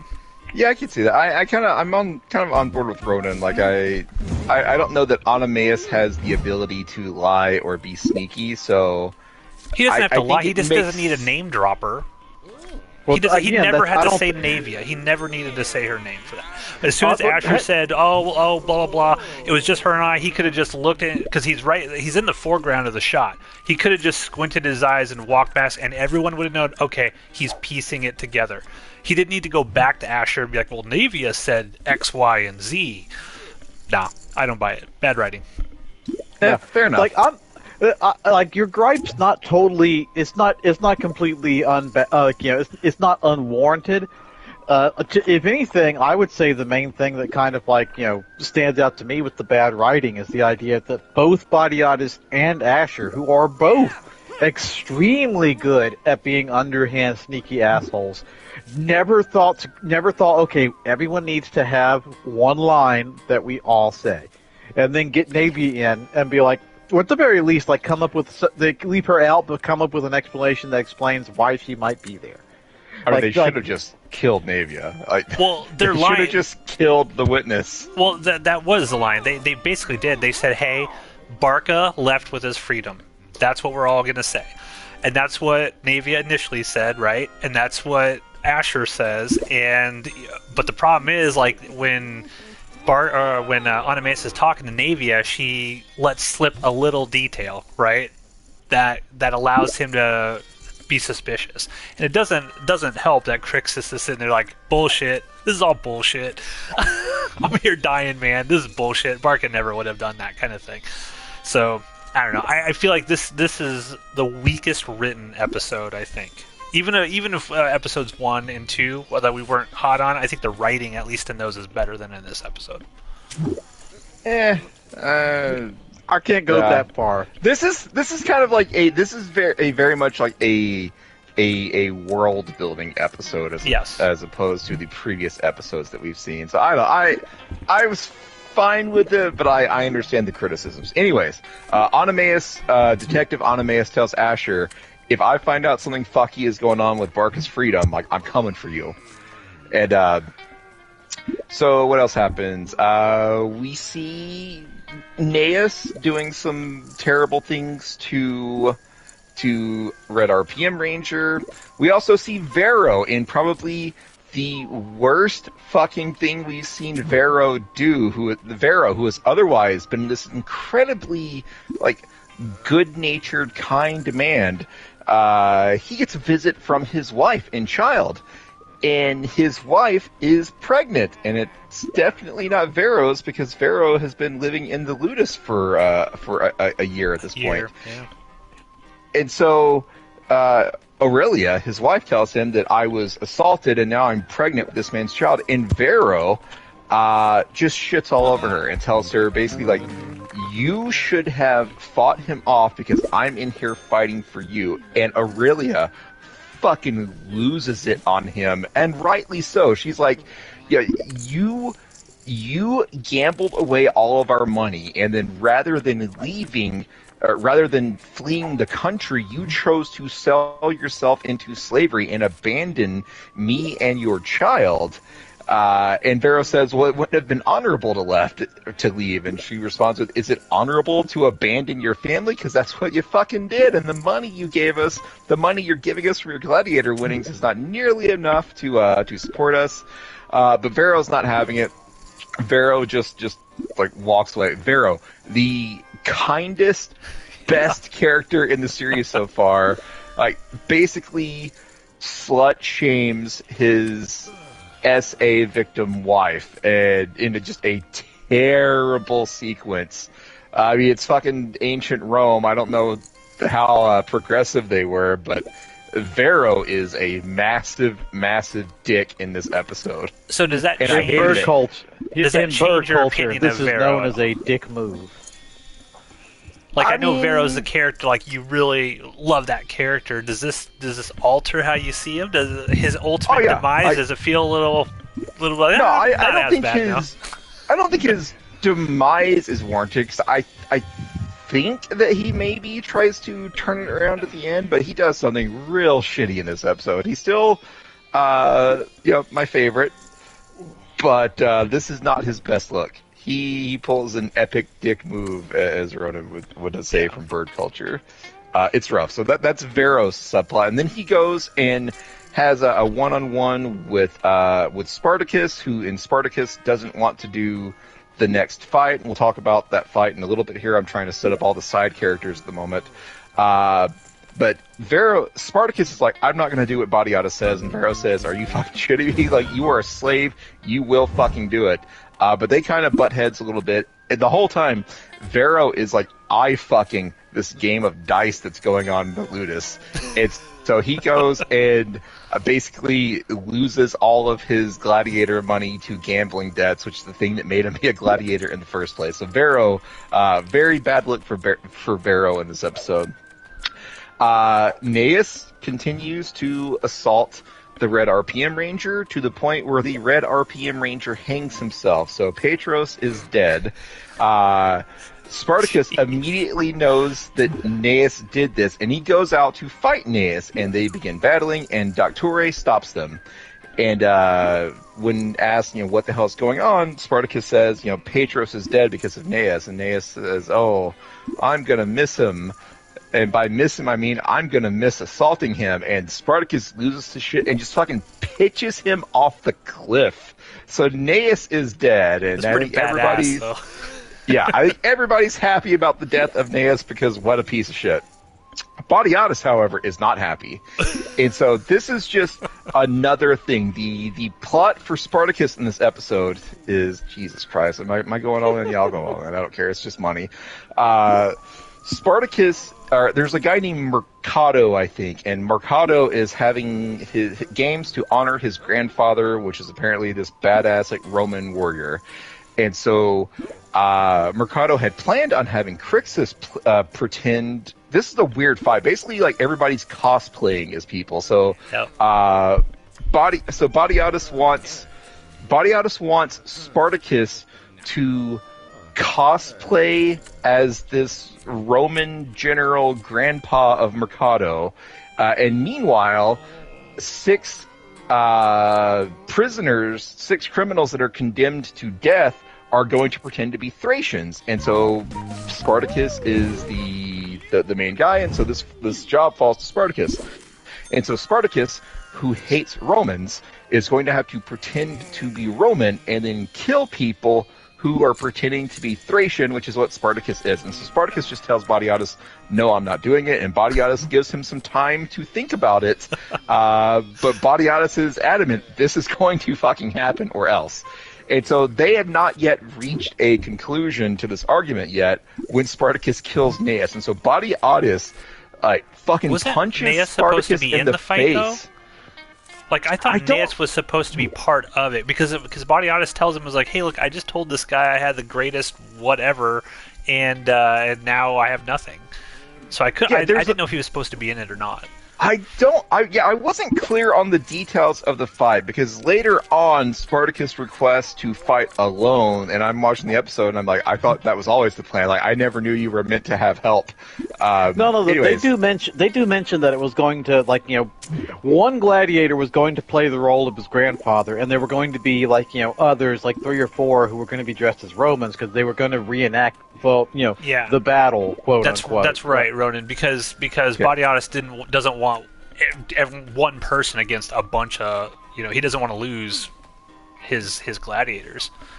He doesn't want anybody to die. We'll come back to that fight because right now Badiatus is fucking pissed at Spartacus because Badiatus says, earlier this morning I had the best net and spear guy in all of Capua, and now I have nothing. And Spartacus says, well, he killed Red RPM Ranger, and Badiatus doesn't care. And Spartacus tries to say he was a man, he had value, and Badiatus says he may be half a coin. Spartacus, this shows the line between Spartacus and Badiatus. Spartacus seems to think that everyone just intrinsically has some sort of value as a human being, and Badiatus is basically only thinking about how much he can sell people for as their value, and so he is not buying the fact that that Petros was worth more than Naeus. Anyway, Badiatus can't kill Spartacus, even though he really wants to at this point, and so he sends Spartacus to the Medicus, and so Spartacus has a chat with Crixus, and Crixus also shits on Spartacus for killing Naeus. Spartacus says, Naeus harmed Petros is dead, therefore Naeus is dead. And Crixus tells him, Naeus was your brother. When you took the oath, he became your brother, and the fact that you have killed another gladiator in this Ludus regardless of reason, like, it brings shame to you and it brings shame to me because I fought alongside you against Theocles. Now, here's another issue I had with this. So I love this speech, but in the scene before this, when it's Crixus and Navia, and she's like, "Oh, you wake, whatever." Crixus is like, "No one's even come to see me to say hello." That's when they have the whole Barca conversation, right? Like, where's Barca? True, yeah. And Crixus then goes on a speech about, "Oh, brotherhood." I'm like, dude, you literally are just moping because not a single one of your quote-unquote brothers has even come to say, "Hey, how are you doing? We're looking forward to getting you back," or anything like that. So again, he would also love nothing more than to kill his brother Spartacus. So there's some bullshit going on here at this. It's a little mindset. weird. Yeah, the way that they sort of wrote this doesn't quite play out. But I do agree that like if they had axed the line where Crixus is like, "No one even came to see me. I've been sitting here for however many months recuperating, and not a single person has come in to say, 'Hey, how are you doing?'" If they would have nixed that, or at least shown a few gladiators, even Vero or somebody being like, "Hey, Crixus, how's it going?" then it would have made sense.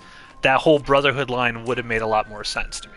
See, I think the way you make sense of it is that Crixus only had one friend, and that was Barca. And even though Crixus has this romanticized idea of what it is to be a gladiator, everyone fucking hates him. Yeah, Maybe. Barca and Crixus were both were more than likely the biggest pricks in the Ludus. So, like, I imagine he was a probably. bully. Yeah, Crixus probably did think, "Oh yes, everyone looks up to me. I am the champion." And they was like, "Well, yeah, you were just like the champion." They kind of had to. See, and I now don't he's know. not. I don't know, because as we play this show out even further, even into this season, there's a lot of gladiators that roll with Crixus rather than roll with Spartacus. So Crixus, I mean, later on, they sort of established that Crixus has a lot of sway with the gladiators in the Ludus, especially when he's in season I take 3 that to and whatnot. mean the people that sided with Crixus didn't do it because they liked Crixus. They just thought Spartacus's plan would fail. Yeah, maybe. Hard to say. I just think it's weird writing. Regardless, it's That's weird. fair. Yeah. Anyways, all right. So I think we've set up all of the side things going on. Let's talk about the main fight. Spartacus is meant to play a Roman, which he absolutely refuses to do, and he's supposed to kill people that are pretending to be Thracians, which Spartacus, in his heart, he still believes he is Thracian. So, how does this play out? Spartacus, it's like the morning of the fight, and Badiatus is like, "I need your decision. Like, you're going to do this or you are going to die." And so Spartacus... You forgot to mention that Spartacus has a training fight with Oenomaus, where Oenomaus is like, "I fucking knew you were going to try to escape, motherfucker." I'm sorry, Plauticus can only remember so much. That's an important plot line right there. Shame this man. We'd have gotten there. We'd have gotten there eventually. But you're right. Doctore, like, it's the day after his wife is dead, or like the day after Sura's funeral, and Doctore says, "Morning training begins. Spartacus, you're pairing with me." And Doctore says to him, like, "I know what you fucking tried to do." And Spartacus tells him, "Hey, I could have just killed you, but I decided that with two big fistfuls instead of the one fistful of sleepy powder that I gave you. But it's like I chose to spare you." And they fight it out, and Oenomaus tells him, "The only reason you're still alive is because I owe you for killing Theocles. You paid this whatever blood debt for me. But even as the champion of Capua, if it gets out that you tried to do this, like, you would be crucified." And so Oenomaus, Detective Oenomaus knows what's happening. Well, he also says something very important as well. At the very end of that fight, when they're done, Oenomaus tells Spartacus, he's like, "Next time you try to do this, you better kill me." And that sets up, it's like, oh shit, how is Spartacus going to get this guy on his side? Because it sets up Oenomaus, he's 100% with the Ludus. right? He's with Badiatus. There's no way Spartacus is going to sway him that we can see at this point in time. And so it's like, okay, that's a major hurdle for Spartacus to try to get past. Yep. So anyways, the day of the final fight, Spartacus, Badiatus comes to him and says, like, hey, it's now or never. Like, you are going to do this fight, or you're useless to me if you're refusing to fight, and if you're useless to me, then you're fucking dead. And Spartacus pulls out the dagger that he had planned to use during his escape, and he hands it to Badiatus, and Badiatus is like, you want to fucking explain this? And Spartacus tells Badiatus that, like, this is a sign. Like, my wife believed in the gods. Spartacus has just had another flashback to Sura, and the conversation was, I think, like, their last moments before Glaber captured them. And so Sura is telling Spartacus that I believe in the gods, because if the gods aren't out there, then all of this is just random violence and bloodshed for no reason. Like, my belief in the gods, like, helps me make sense of this. It helps me believe that everything is happening for a reason, and that this is according to some sort of plan. And so Spartacus tells Badiatus that I never believed in the gods, but I believe in my wife. I am going to go forward with being a gladiator, because that's basically the only option I have, and I believe that the gods made all these things happen for a reason. Blah blah blah. I am going to be your gladiator now. And so Badiatus says, that brings joy to my heart, so much joy that I'm not going to ask questions about why you have the magistrate's son's dagger. But you know that Badiatus knows Spartacus was going to pull some shit, but he doesn't call Spartacus out on it. He's but his cash Badiatus cow. knows. Spartacus is his cash cow. If he loses Spartacus, Crixus is out of commission. He's got nobody in that ludus. Yep. He kind of has to put up with it for right now. He's got no choice. He has to put up with it, but I think Spartacus is pushing him to the limit in this episode, as shown by the fact that Spartacus says, all right, Badiatus, I'm going to be your gladiator. I'm going to do what you want with one condition. And Badiatus is like, the look on his face is like, are you fucking What's he say? shitting Kiss me? cheek and then you tickle my ass or something? Yeah, with your he's like, finger you or something? kiss my cheek just to finger my ass. It's Spartacus. Badiatus is like holding the dagger to Spartacus's neck, just like there's like an angel on one shoulder telling him to just fucking kill Spartacus, and there's like a little devil on the other shoulder, probably also agreeing that he should just kill Spartacus, but he doesn't do it. Okay. So put both of you in Badiatus's position right now. Like cosplay as Badiatus, you're confronted with Spartacus. If I'm cosplaying as Badiatus, Do I'm I get immediately Lucy going Lawless? and fighting Cena. Yeah, exactly, yes. Do I get the cosplay with Lucy Lawless? Yes, too? you do. What do you do? Do you kill Spartacus right there, or do you say, God dang it, he's got me by the balls here, I gotta roll with this? I mean, I think you have to at least humor Spartacus. But man, Badiatus wanted to kill him so bad, because this whole fucking series is like Spartacus having absolutely nothing to fucking bargain with. It doesn't matter how much power, how much value, how much authority Spartacus has or doesn't have. He is constantly like asking things of Badiatus. And Badiatus doesn't really have any room to be offended, because he killed Sura, but Spartacus doesn't know that. Spartacus keeps making demands, and Badiatus has to keep humoring him. And so the demand that Spartacus makes is, I don't want help out there. I want to fight these people on my own. So it's going to be a 6 versus 1 match. And Badiatus asks him, like, I would not, that's stupid, I'm not going to risk you. But Spartacus says, well, either I'll win and it'll be the fate of the gods, or I'll be reunited with my wife, but I will give you and your city like a huge showing of blood. I will like entertain them on the way to my death. And Badiatus says, and it's never clear to me if Badiatus is actually like religious or not, but Badiatus says, I can't imagine that the gods are done with you yet, so Spartacus, I agree to your terms, but I have one condition of my own. I will let you fight on your own, but if you win, you are fucking done with this Thracian shit. You're done with your entire past. You will commit fully to No being more Spartacus back talk, the Gladiator. No more backsass, no more making demands when you have nothing to bargain with. But they agree to these terms, and now it's time to fight. Spartacus is pretending to be a Roman, which he hates, and when he goes out, everyone is yelling, Spartacus, Spartacus, Spartacus, and Alithia tries to worm-tongue Mercado. She says, isn't this supposed to be a celebration of your grandpa? Because it sounds like everybody's celebrating Spartacus. But Badiatus is like, nah, don't worry about it. Everybody here right now is thinking about your grandpa. Come on, I'm Badiatus. You can trust me. It's fine. And, of course, everybody does trust Badiatus. It's the champion of Capua. They're not going to be talking about his grandpa. I don't know, but he really wanted to honor his grandpa. But Alithia's argument is I don't think it bothered him until Alithia said something, and then Badiatus turns around and gives her like the bitch look, just like the what the fuck kind of look before going forward. But yeah, it's that was all just her worm tonguing him.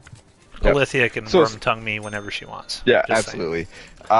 Spartacus goes to fight these people, and there's the beginning of the fight is Spartacus just standing there and letting this guy throw a spear at him, and the guy misses. It looks like you have to be real stupid to miss, but I admit I've never thrown a spear either, so maybe it's a lot of work. Yeah, well, he's letting the gods decide, right? So at that point, he's like, all right, I'm going to give these guys one shot. If they kill me, they kill me, and if they miss, well, the gods want terrified. Me. Oh, yeah. Badiatus looks like, is this man really just basically committing suicide in the arena to fuck me over? But even when Spartacus begins to fight, he's getting his ass kicked by 6-on-1. It's expected that he's going to lose. And Mercado even looks over to Badiatus and is like, you do realize that the Romans are supposed to win this fight, right? And Badiatus has to kind of play it off, but you can tell Badiatus is worried. Regardless, Spartacus recovers. He kills all of the people, and there's one guy left, and the guy is down on his knees. And Spartacus, everyone's yelling to kill, and so Spartacus puts the sword to his throat, and again, Badiatus continues to look worried because he doesn't say anything, but it feels like, is he worried that Spartacus is going to spare this guy and like ruin the crowd's opinion? But you see what Spartacus is seeing, and Spartacus is envisioning this man on his knees as like episode 1 Spartacus, the Thracian with the long hair, and Thracian Spartacus is saying, no, don't do it. Don't kill your humanity, buddy. But Spartacus has like basically a vision of all of the events that have led him up to this, and he decides to go through it. He kills this last man. Everyone is thrilled. It's been an incredible match, and then Spartacus yells to the crowd for the first time, I am Spartacus, and about 26 episodes from now, that scene is going to make me cry. Yep. All right, so Ronan, what'd you think of Great and Unfortunate Things? I can't, like, normally I say, yeah, this was another banger episode. No, it's not a banger episode. It's a good episode. I'm not bothered by the Detective Anamea stuff like you are, because, like, sounds like from what you were saying, that completely derailed the episode for you. Yeah. Your complaint isn't unvalid, but it ain't that big of a deal either. No, this is a good episode, but it's definitely weaker than the last two. Steve? Yeah, agreed. This is kind of like a mid-season world-building episode. Like the first plot line, will Spartacus be reunited with Sura, yes or no? That's been resolved, and so this is the episode that's tasked with setting up the future plot lines, and it suffers for it, but I'm with Ronan. Like, I don't think it's egregiously bad. It's just not as good as the previous episodes. Yeah, I still think this is far beyond. This is still ridiculously good compared to the first 4 episodes of the series. First 3 episodes. Yes, I will say, I don't think it's egregiously terrible. Like, I don't think this is the worst episode. But if I'm grading it on a scale of like Spartacus scale, right? I think this one is significantly lower for me because I feel like the writing in this episode is just bad. Again, the characters don't seem to, the dialogue that they're doing does not seem to justify what we've seen of these characters previously. They start doing stupid stuff, they start saying stupid things, and again, it's one of those things where it's like, well, I guess a bunch of stupid shit has to happen in order for us to move the plot to where we need to move it to, which to me, it's a bit of a letdown because the writing from episode 4 on, the writing in this show is so solid and the characters are so great that even something as quote unquote minor as Anameus turning back around and name dropping Navia when she just told him, don't talk about this because you're putting me in danger. I don't feel like Anameus would ever intentionally put her in danger, and I think he would be smarter than to say something like that. So to me, it feels like, okay, well, we got to put Navia in danger somehow. So we have to make a really intelligent, cool character say something stupid so that Asher can start plotting and doing his various things. So a lot of stuff like that. The Crixus stuff. To me, it's a downgrade, but it's not like a precipitous fall. It's not like Naeus being pushed off a cliff downgrade. It's just kind of like, I'm ready for the good ones to come back. So that's all. I'd give this like a 7 out of 10. It's not terrible or anything. I just 7 out of 10. Solid. I demand more though from Spartacus. I don't settle. Demand. Yeah, I demand more. Making more demands. You are in no position to make demands. You are a fucking slave. Badiatus is so good in this episode. John Hannah is just amazing in general, but he is. In most of the episodes, John Hannah is like the best, but he is on another level with his anger towards Spartacus in this episode. Do you feel like, and we'll touch on this more when we get to the next seasons and stuff. Do you feel like this show loses something in seasons 2 and 3 because we lose Badiatus and he's not there? Is there any villain that you think of like in seasons 2 and 3 that are even remotely on his level in terms of just like... on his level, no. But I do think that Asher plus Glaber plus Xena together are worthwhile replacements for season 2. I think it's mostly season 3 where basically all of the villains get replaced that you miss. Even though I really like Crassus, I greatly enjoy Crassus and Caesar. I don't think either of them are as good as the seasons 1 and 2 villains. Yeah, like season 2 definitely, more particularly season 3, but because as you mentioned, season 2 at the very least you still get Asher. He goes a long way to filling in like this scheming kind of role of Badiatus, but yet that presence is definitely missed afterwards. I don't like there really is. I mean, there's no way to get around it. Like I don't know if there's not a fix for that problem, but yeah, it's definitely noticed. Okay. Well, that's it, ladies and gentlemen. Thank you for listening to another episode of Jupiter's Croc. Next week, we're going to watch, I think it's called The Mark of the Brotherhood. That's episode 8. Crixus will eventually be on the mend, and he's not going to be happy that Spartacus is the champion of Capua. And how's that relationship and that dynamic going to play out? We're going to find out very, very soon. So with that, thanks for listening, everybody. Leave a comment. We see a lot of views happening on these Spartacus shows. Let us know what you think of the episodes. We'll be happy to address them on a future show. So with that, until next Thursday. Welcome, everyone, to Jupiter's Croc, episode 8 of Blood and Sand. My name is Matthew. Joining me tonight, down there in Memphis, still alive, is Ronan. Well, I'm too hardcore to die, man. Yeah. Is that it? That's exactly it. And here in Lincoln, incredibly sleepy. We don't know if he'll be able to make it through tonight. Is Sleepicus, otherwise known as Ploticus. Yeah, I'm here, and I can tell you that every day you survive Memphis is a gift. So we are back, ladies and gentlemen. We are going to discuss episode 8 of Blood and Sand, which is Mark of the Brotherhood tonight. But I wanted to give a special shout out to a bunch of new subscribers that we've gotten recently, courtesy of Jupiter's Croc. Recently, we're actually recording these a few episodes in advance of when they actually post, so we're in the future. But our episode 3 Legends episode kind of popped quite a bit. We've gotten some subscribers. It's got almost 800 views. We don't know how, we don't know why, but welcome one and all as we discuss Spartacus. You guys have anything to say about the new subscribers based on this amazing show we're doing?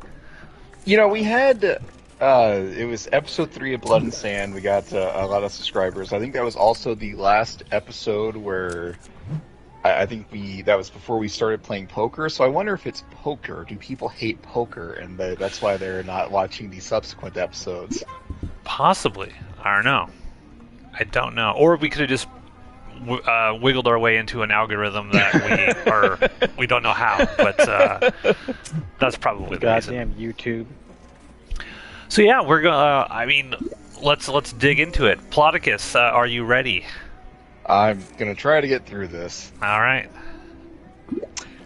So the episode begins with Spartacus and a montage of his continued victories in the arena, and for one of the first times in the series, we have a legitimately happy-looking Spartacus. He is fully embraced his gladiator identity, and he is just reveling in this newfound fame. He seems to be killing Salonius's men, good Salonius's men, routinely.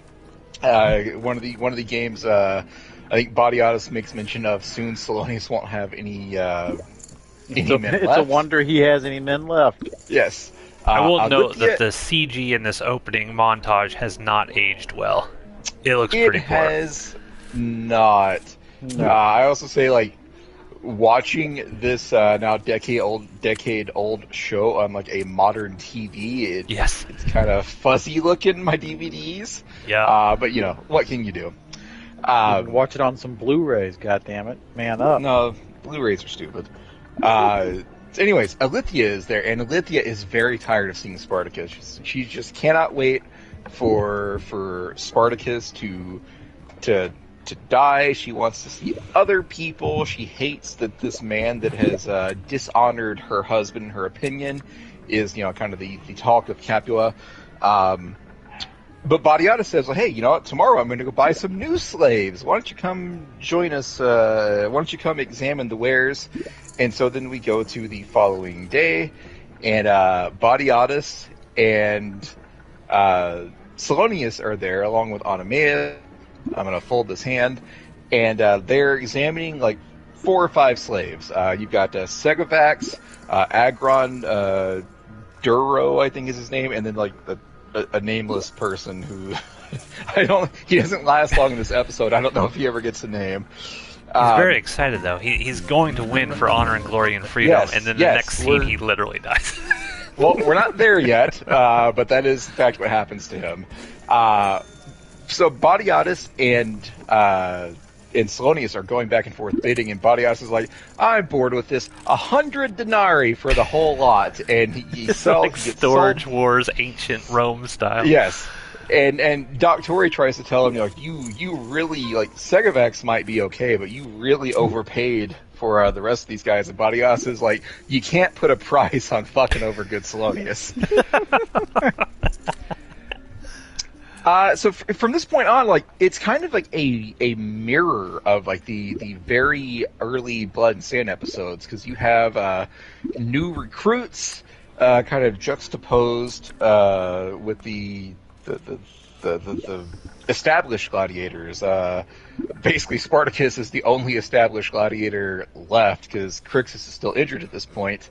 But the new gladiators, you have a gladiator that wants freedom, a gladiator who doesn't believe that the champion of Capua is all that, a gladiator that then sets that character straight and says, nope, actually, Spartacus is legitimate. This is very much like the back and forth that Spartacus and Vero had back in like episode 2 or 3.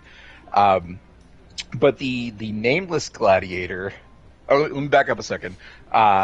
Before we get to all that, Lithia is examining the wares, and Lucretia yes, Lucretia tells Lithia, "Hey, you know what? Why don't you buy a gladiator? You can, sponsor essentially one of these gladiators, and it will be your gladiator. You basically just, pay us for his upkeep and his training and his housing, and this gladiator will be yours. Like, he will represent you in the arena." She has all of the new gladiators take their diapers off, and she chooses Segavax because Segavax has a horse cock. And, like, you almost hear a fucking thud when this guy removes his pants. Anyways, Lithia has sponsored Segavax, and so then we get the scene where it's the newbies talking back and forth. Again, Segavax wants freedom. The rest of them don't believe Spartacus is all that. And then the nameless gladiator says, "No, like, I have seen the calls in the arena where the crowd is like all behind the gladiator, and therefore the gladiator is granted freedom, and that's what Segavax wants more above all else. Segavax wants to be free." And then this new gladiator says, like, "I will, Spartacus will be my idol. I will follow in his footsteps, and I will gain my freedom in the arena." And the next morning, Segavax kills him. It's like that the episode in The Thing in the Pit, right? With the guy with the thing on his thing, like, "Oh, we're mirroring." Yeah. Kurza or Karza, whichever is, he's like, "Yeah, I am hot shit. I am gonna wreck these people," and then it's like smash cut to him dying. Segavax kills this nameless gladiator like the next day after his big speech about wanting freedom and whatnot. What else happens here? I will point out that Segavax, throughout most of this episode, comes off as a pretty decent dude. Like, there's a whole sequence early on, I don't know if you're going to get to this or not, but where Crixus is on the mend. To me, this is kind of like a Crixus episode. It's basically showing how Crixus, he's lost the mojo and how he's going to gain the mojo. But Crixus got his groove back is what the episode should be called. Exactly. And there's a sequence when Crixus is basically trying to treat the new recruits like shit, and Spartacus, who's now the alpha in this Ludus, is like, no, you're gonna let them eat. And I love the sequences in this episode where it's basically Spartacus just basically, I mean, Crixus is nothing right now. He's nothing to these recruits. They have no idea who he was. He's basically nothing to Xena. Yeah, he's nothing to Xena. He can barely perform, although he claims he's doing that on purpose. Yeah, Crixus is a big part of this episode. He has a lot going on, certainly more than anyone other than maybe Segavax. Yeah. But I just want to remember, there's that sequence when Spartacus is sort of confronting Crixus in front of all of them, and I just love the cuts to Asher's face. He looks like he's about ready to orgasm or something. He's like, yes. It's the Spartacus equivalent of that reaction GIF. If you type into your GIF keyboard and you go ooh, and it's that one of Chris Pratt turning and giving that ooh face. That was Asher. That's the Spartacus equivalent in this episode. Yeah, so let's cover everything that Crixus is up to. Crixus is still recovering from his wounds. He is still having sex with Xena, but he's not giving Xena what she needs, so Xena is left disappointed. And Crixus says, "Apologies, Xena. I'm still too weak. My wounds haven't healed yet." But then when he talks to Navia, he says, "Yeah, I'm actually doing this on purpose. I'm going in there all limp-dicked, hoping that Xena will lose interest in me." But Xena just keeps coming back for more, hoping that he will become the Crixus of old. And it is confirmed in the scene that Crixus and Navia have not slept together. Right. Navia is, even though Navia fully understands like the dynamic going on in the Ludus. She's not mad at Crixus at all, but she is jealous that she keeps basically like delivering the man that she loves to Xena so that he can have sex with someone else. So she's unhappy, but she's not giving Crixus shit for it. They both understand what is going on and the power dynamic, blah blah blah. We get the scene where Crixus is trying to act like top dog again and shit on the new recruits, and Spartacus puts him in his place. The big Crixus storyline in this episode is Badiatus thinks that Crixus is just done. Crixus is because that's I think he doesn't start at that point. He doesn't start at that point. It's Asher who puts the thought in his head because when Asher first tells him, when Asher first goes to him with this, hey, maybe we could, maybe sell him. Badiatus' first instinct is, fuck no, he's been too good to us. Actually, actually a little bit of compassion there. Yeah, because Asher is trying to get. Quickly turns around. Yeah, because Asher's trying to get him out. Just like Asher turned and killed Barca, he's trying to get Crixus out because Asher knows if Crixus goes back to full power, Asher's in a lot of trouble. Yep. Asher puts the thought in Badiatus' head. I think he says something along the lines of, "Hey, when Oenomaus was injured by Theocles, how long did it take him to recover? I bet he recovered faster than Crixus did. Wink, wink, nudge, nudge." And Badiatus is finally like, okay. Crixus wants to get back out there to training, but it's just he's not ready yet. He eventually forces the issue and gets his ass kicked. But before this, Asher has been given two purposes. He is to go out and get the herbs needed to speed Crixus' recovery, but he's also to go out and talk to Vibius, who's a character that this is the first time we've ever seen or heard his name, but just ask Vibius if he would hypothetically be interested in buying the undefeated Gaul. So that's what Crixus has going on. To get around this, Crixus goes out and picks a fight with Spartacus because Crixus thinks he's ready, and he's absolutely not fucking ready. And when Crixus gets his ass kicked, that's what really pushes Badiatus into, okay, Crixus his time has come, and Badiatus even says, Xena tries to say, Crixus is family, he's part of this ludus, and Badiatus is like, no, this is what's going to happen. He's a slave. Everyone. Yeah. Eventually, everyone in the ludus is going to basically outlive their usefulness, and we will sell them because that is, that's what we do. We are the masters here. Yeah. And Crixus fights Spartacus. Crixus fights Spartacus because Davia tells him, "Look, dude, you're gonna get sold, so you need to make a display of power here to make them not want to sell you." Yeah, because that one didn't work out. Yeah, it does not work out well, but later on, Navia comes up with another plan, and so she goes to Crixus and tells him, the deal the better is plan. done. Tomorrow, you are going to be sold unless you convince Domina to keep you around. And Crixus says, she's not going to listen to me, and she's like, I'm not telling you to go and have a conversation with her. I'm telling you to go and fuck the shit out of her. And so Crixus does, and Xena's back on board with keeping Crixus around. So that's what Crixus has got going on this episode. He shows back up again at the end. We'll get there. Spartacus and Vero continue to hang out. Vero continues to gamble. Spartacus shows up and just out of nowhere just beats Vero in gambling, and the next day he tries to give Vero his money back, trying to convince Vero that, be a good husband. It's not your wife's fault what happened to her. Stop being a piece of shit. Be thankful your wife is still alive, and get your life back on track.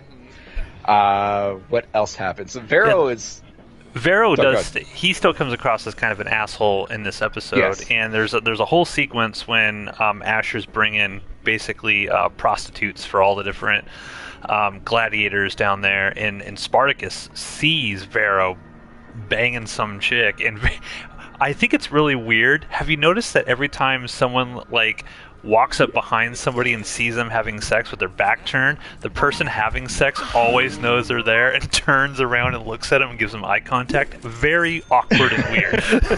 And Vero just slowly turns. Just slowly turns and looks at Spartacus, and I'm uncomfortable. I don't think I would just keep eye contact. I mean, it was a better You are a noted sexual prude, though. So I mean, like for you, that would be like.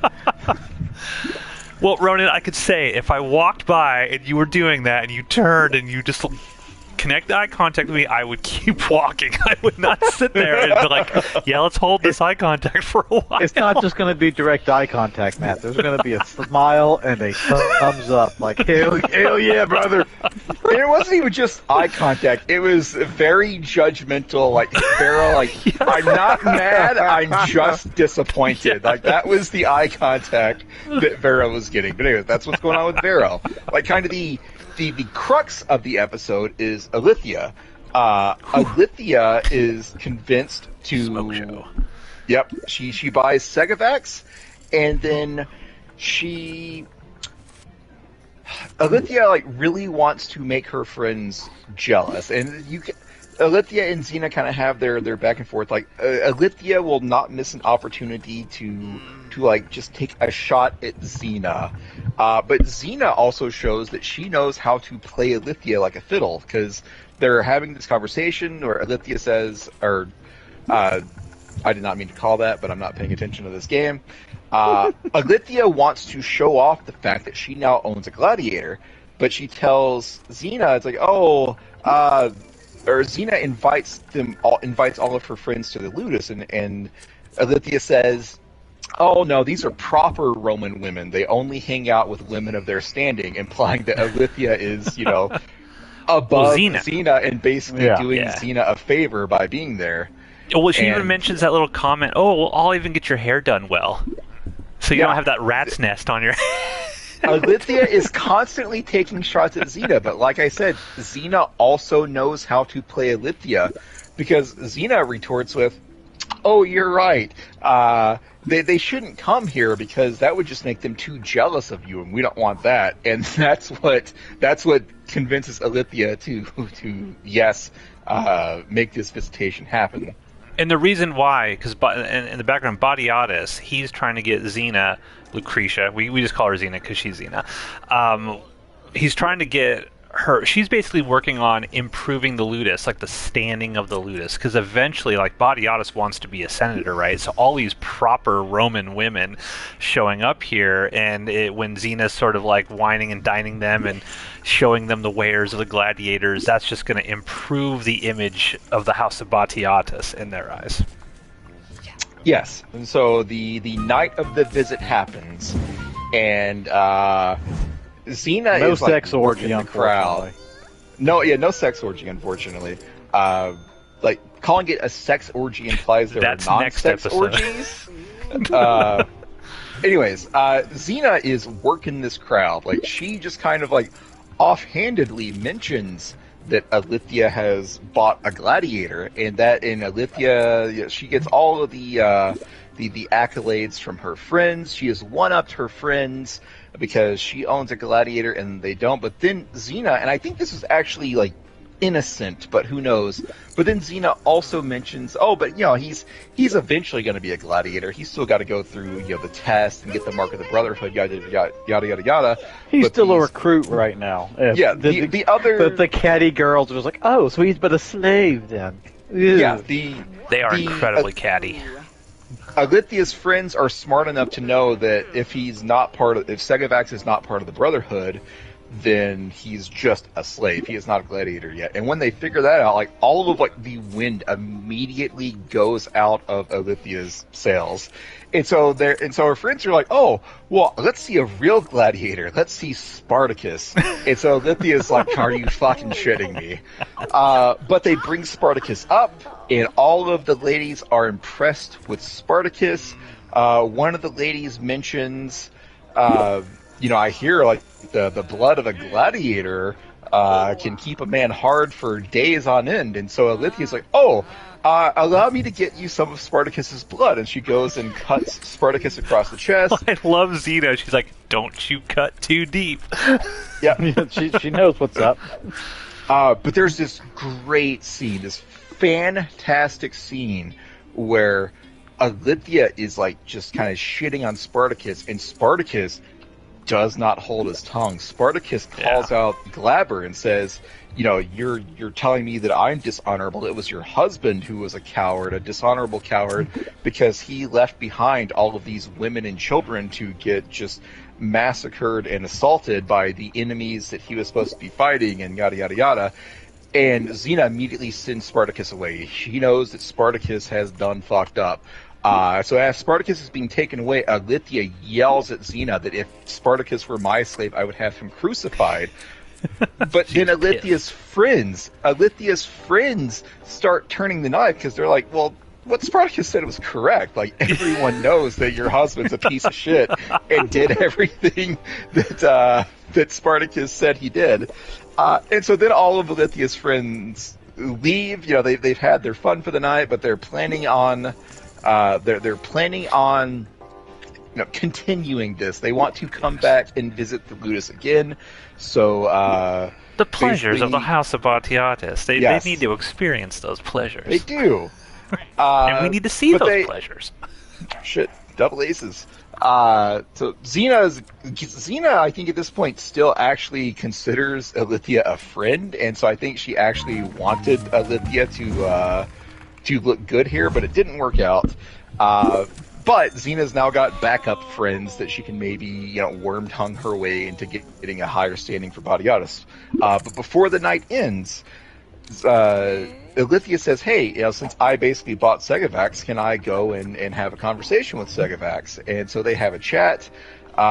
She finds out that Segavax wants to be free, and so Alithia says, just do me a tiny little favor, and, I'll set you free, because I own you. And so you find out that favor is Segavax is to go and kill Spartacus, and so Segavax just a tiny thing. Just a tiny thing. Kill the champion.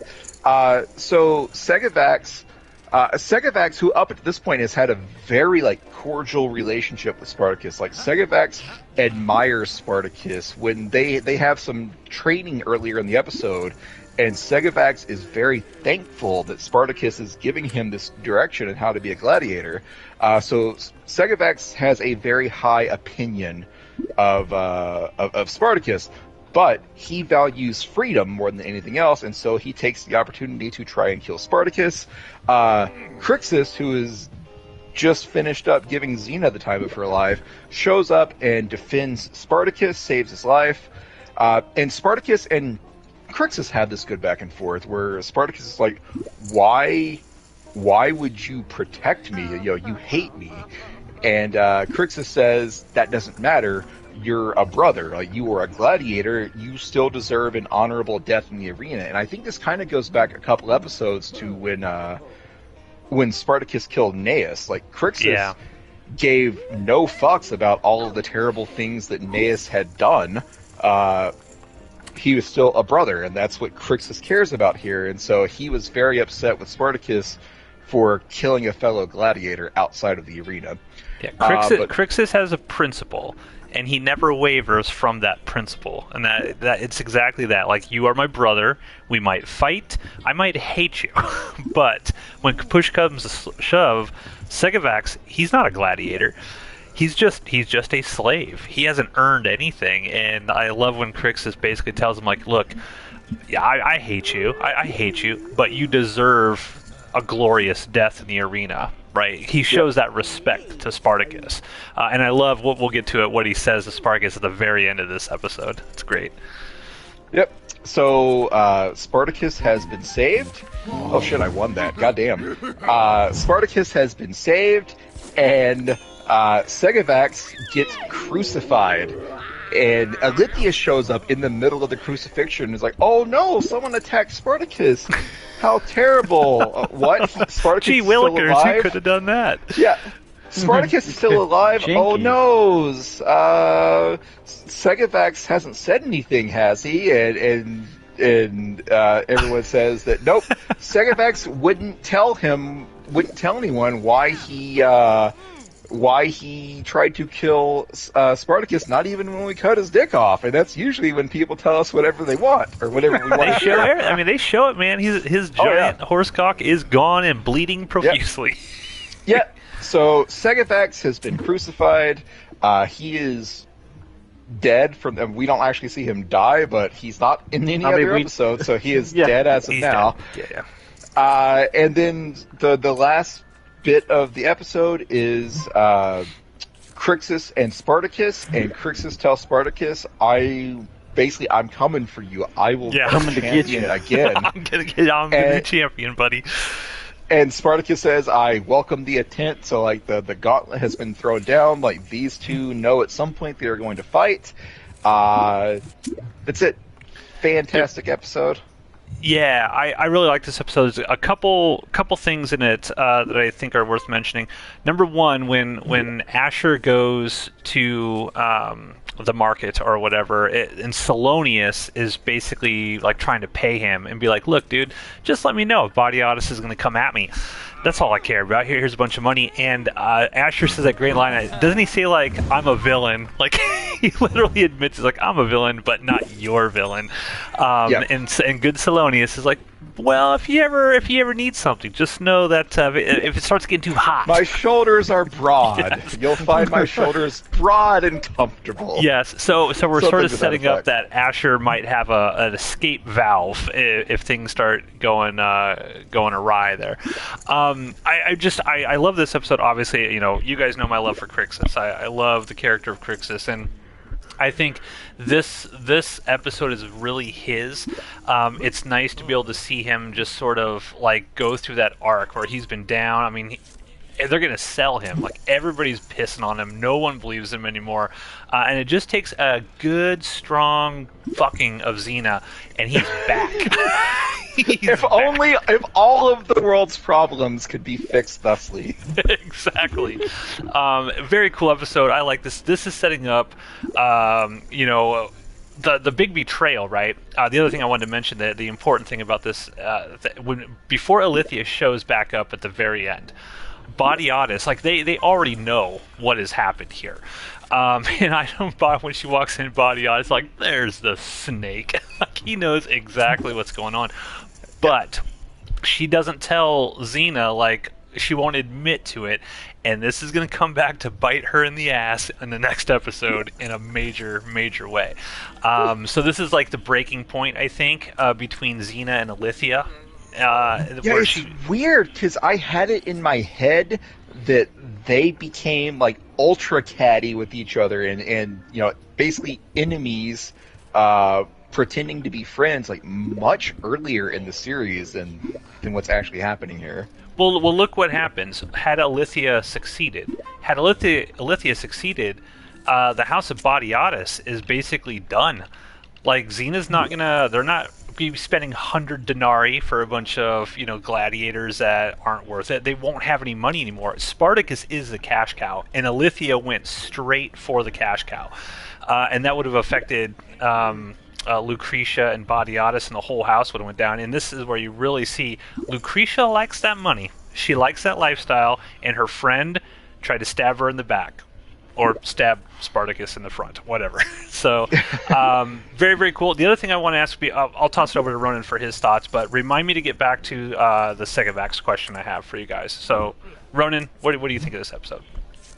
This is a pretty good episode. I don't think it's as good as the last few that we've seen, but it's a solid entry. This is one of those kind of, like, it's not going to be full of just, like, blood and guts and shit like that. This is a setup episode, because I don't think, Steve, like, you mentioned it when you mentioned their names when you were talking about them going to the marketplace, but one very crucial brand new character who doesn't seem crucial right now, but will go on to become literally the last one standing, was introduced in this episode. Yeah, that's true. So a very important introduction made in this episode of characters. I should have stayed in this hand. But yeah, this is a fine one. Yeah, we get some good character development. It's not. I don't think it's on par with, like, the last few, but it's an important setup episode. Yeah, it's definitely an episode that is about character building more. I think they threw all that CG blood in the first 3 minutes, a recap of everything that happened to give you that blood that you need. But for sure, I think that this is a setup episode, and it sort of leaps us into the next 4 or 5 episodes to finish this out. But my question to you guys was, why do you think Segavax did not say it was Alithia? Alithia hired me, or she told me she'd do me for like what was his reason as to not say anything at all? Or do you think he actually did and they were just playing Alithia and seeing if she would actually admit to it? I think Segavax just like knew, probably he knew he was fucked. He knew there was no way out of this. He didn't see much of a purpose in like taking down the one person in his life that had offered him freedom. Yeah, I don't know. I hadn't thought about that option that you just mentioned, Matt. That like, well, like maybe he did tell him, and they're just setting her up for it. But like, the thing that makes me say that's probably not true is that fucking damn well that would have gotten brought up, like later on, probably after the thing that Lucy Lawless is going to do to her.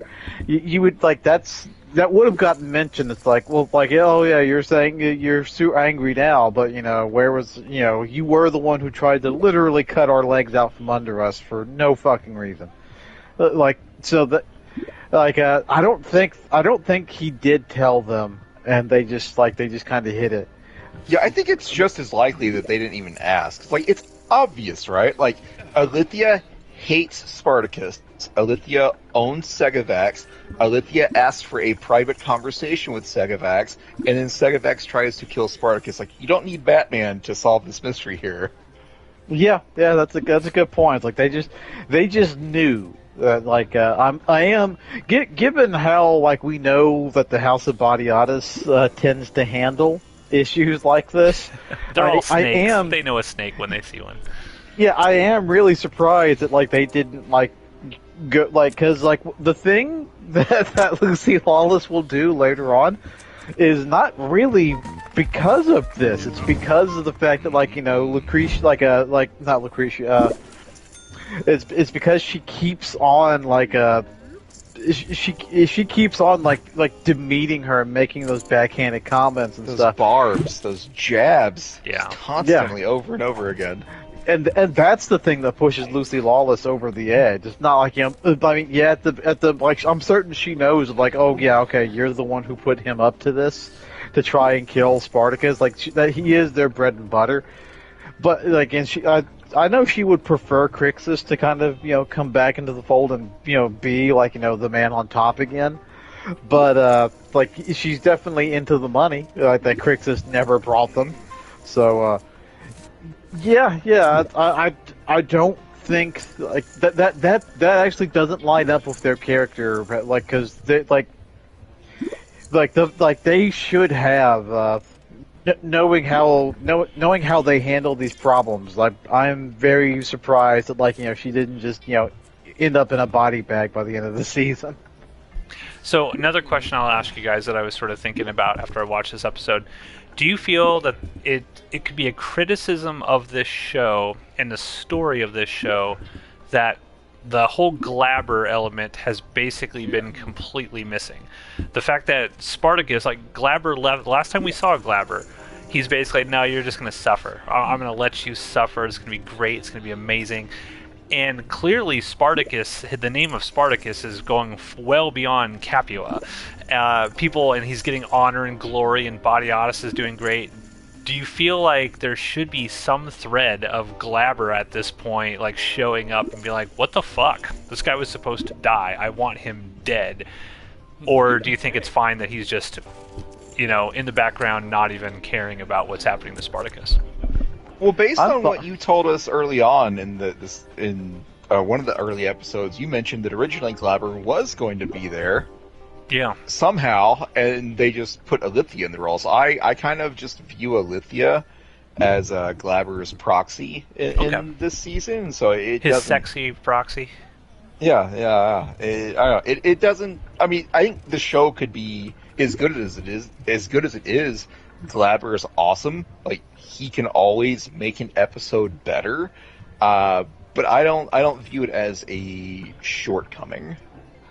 I would kind of, I'm not on board with the whole Glabber is awesome thing. He's like, he in the second season, like when we get there, like he's a far worse villain than Badiatus was. He just does not have the chops for it because, like, the character he is playing is like somebody who is way in over his head and is just full of bullshit, trying to fake it till he makes it. Like Asher is the one who carries the bad guy role in the second season. It's like Glaber is just. I think that's so. That would be the weak link of the show, more or less, is that like he really doesn't have it as a bad guy goes. Okay. I love Glaber. Glaber's great. I'd agree with Rona. I don't think Glaber's great. I think he could be a really good villain, but I don't think he has enough to do in this show. And I think they intentionally made him kind of weak because you want Spartacus to seem better than this guy. The actor who plays Glaber, I don't think he has like the charisma of a John Hannah or a Lucy Lawless to be able to pull off that evil and I still love these people sort of thing. For me personally, but yeah, I watched this episode. I'm like, man, I feel like Glaber would do something. Like it just seems weird that he's silent in all of this, and letting his wife just run around and hang out in the Ludus and all that stuff. And I mean, she even mentions in this episode, her friends say, "Well, does your husband know that you bought a gladiator?" And she's like, "Oh, just it's a little bit of my stipend or whatever. He'll never need to know," and things of that nature. Just feels like he would have some sort of presence, but I don't know. I mean, I feel like I could equally believe that when Glaber said, "I'm done with you, I have turned you into a slave," maybe he was really done with him. But he wanted him to suffer, that's and he ain't suffering now.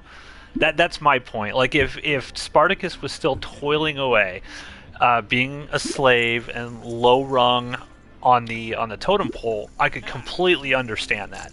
But now Spartacus is like famous.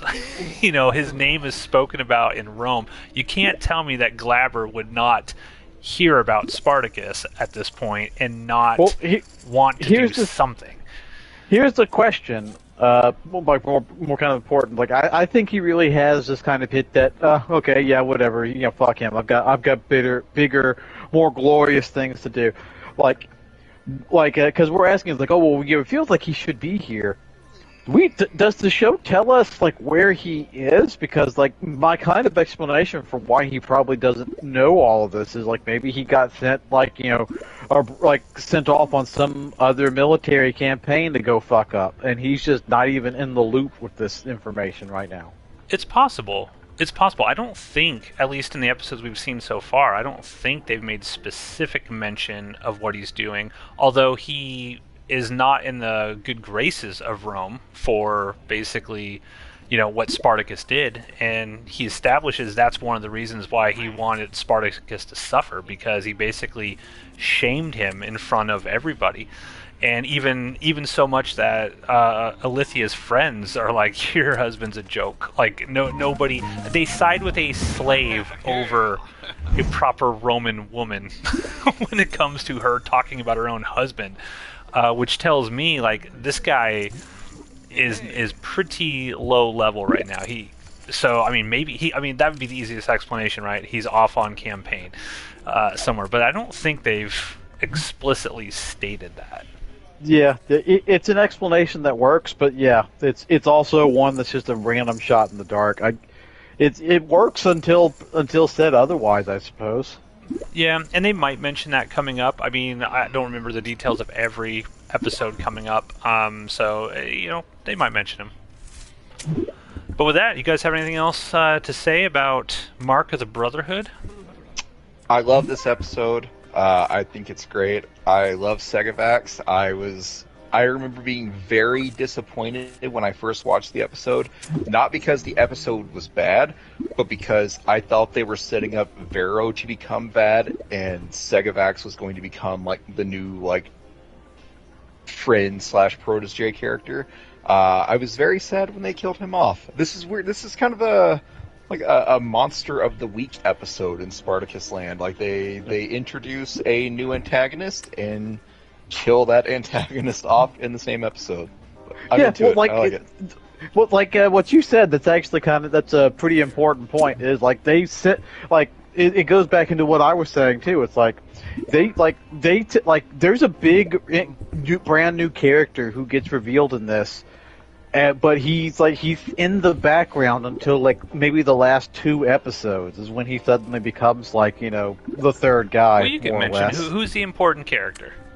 It's Agron, if I'm not mistaken, because there are 2 German twins when they're buying the slaves, and even Onomaeus is like, well, Stegovax the Gaul, he looks good, and maybe the 2 German brothers, but the rest of them are bullshit.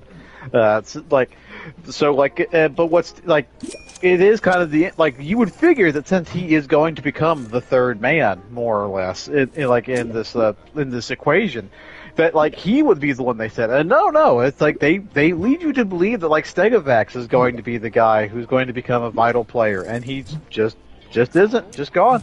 That's proper subversion, subverting expectations. Yeah, he's got a great death too. I mean, it's so ugh, when you see it, and even when Crixus is fighting him and slams his head on the edge of that bath, and you just see the teeth fly out of his mouth, you're like, holy shit. I mean, they really brutalized this guy, and he came across as pretty much a nice guy through most of it.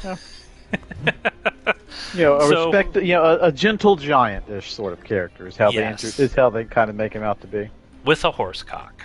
So, there you go. So, thank you, everyone. That's Mark of the Brotherhood. Next week it's going to get crazy. We're going to be back. The episode's titled Whore. And we're going to see if there's any comeuppance for Alithia and Spartacus at the hands of Lucretia, the devil that she is. Because she is not happy that Spartacus has usurped Crixus. As, now that Crixus has shown that he's fully Crixus in bed, Spartacus has got to go, right? He's got to go. And Alithia needs to pay for what she almost did to the cash cow. So we're going to talk about the episode Whore next Thursday. Let us know. What did you think of Mark of the Brotherhood? And we'll see you next week. Hello, everyone. Welcome once again to another episode of Jupiter's Croc here on the Outpost Unknown YouTube channel. My name is Matthew. Joining me, as always, down there in Memphis is Ronan. Yeah. Yep. You sound a little down. Did you have an okay day? Do you need a little pick-me-up? Oh, no, I'm good. I have a bag of trolley gummy worms, sour gummy worms. It's gonna be okay. What do you think of the twin snakes? The Metal Gear. Metal Gear Solid remake. Just stop. Joining also of a fine connoisseur of the twin snakes here in Lincoln is Steve, also known as Ploticus. Twin snakes are amazing. Yes, they should be in everyone's pool of go-to candy. Absolutely. Ronan, you've never heard of the twin snakes? With the Metal Gear Solid remake on the GameCube? No, we're talking about candy. No. Okay, well, go get yourself a bag. Your life will be changed. I've never even seen the bag before. So tonight, everyone, we are going to be talking about episode 9. Episode 9 of Spartacus Blood and Sand. This one is titled Whore. And, Problematic title. Problematic title. Problematic things going on all throughout this episode. So, with that, let's just toss it over to Ploticus so he can weave his way through the minefield that is this episode.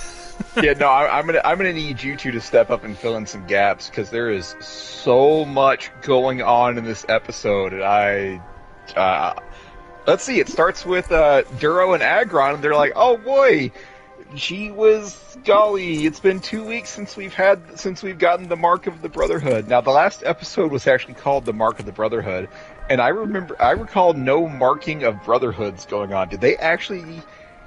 Did people actually get the mark last episode? And no. I have forgotten it? No, it's a time jump of however long. gladiator training takes. They Yeah. passed the test is basically what it means. But they just decided we didn't need to see it because we've already seen it. I get that. It's just like it just dawned on me that the episode called "Mark of the Brotherhood" had no markings of Brotherhood in it. Anyways, Duro and Agron are now full-fledged gladiators. They have the Mark of the Brotherhood. Vero is there, and he's being very salty because he's trying to make amends with his wife, and rightly so, because he's been kind of a dickbag the last couple episodes.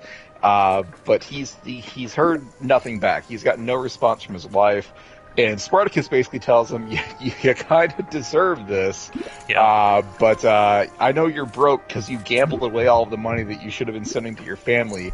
Let me pay for Asher to send a fresh message to your family, and so that happens.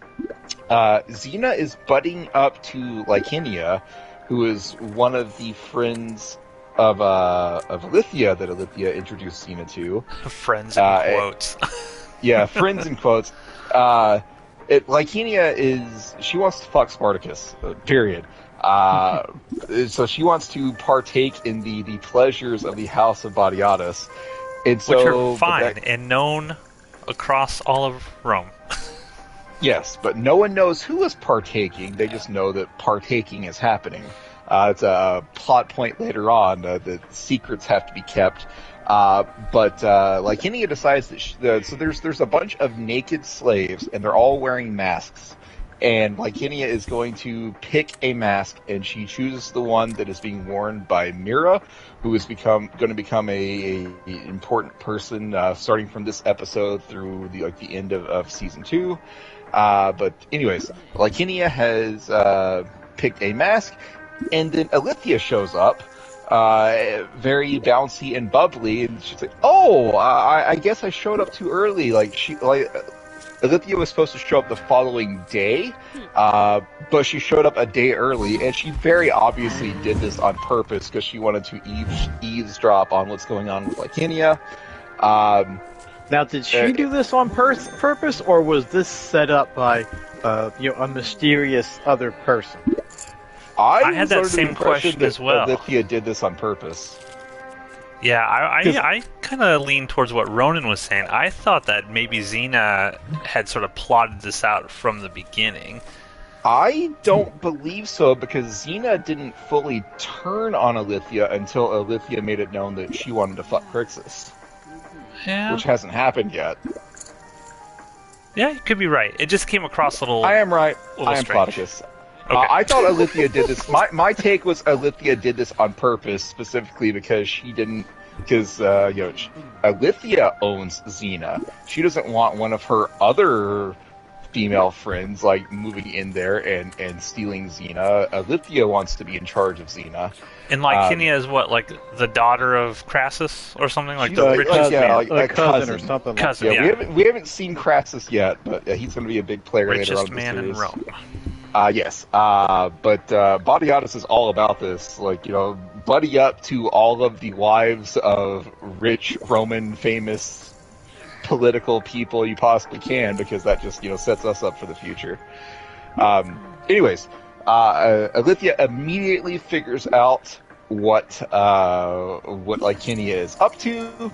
And then some time, I'm just going to kind of complete what Alithia is up to here. This is the next day, Alithia comes back, and she's kind of beating around the bush. She wants to also fuck a gladiator, but she wants Xena to kind of talk her into it. I don't know how else to describe that. Alithia is do you think Alithia's worry about being caught fucking a gladiator, in this scene here, was that legitimate?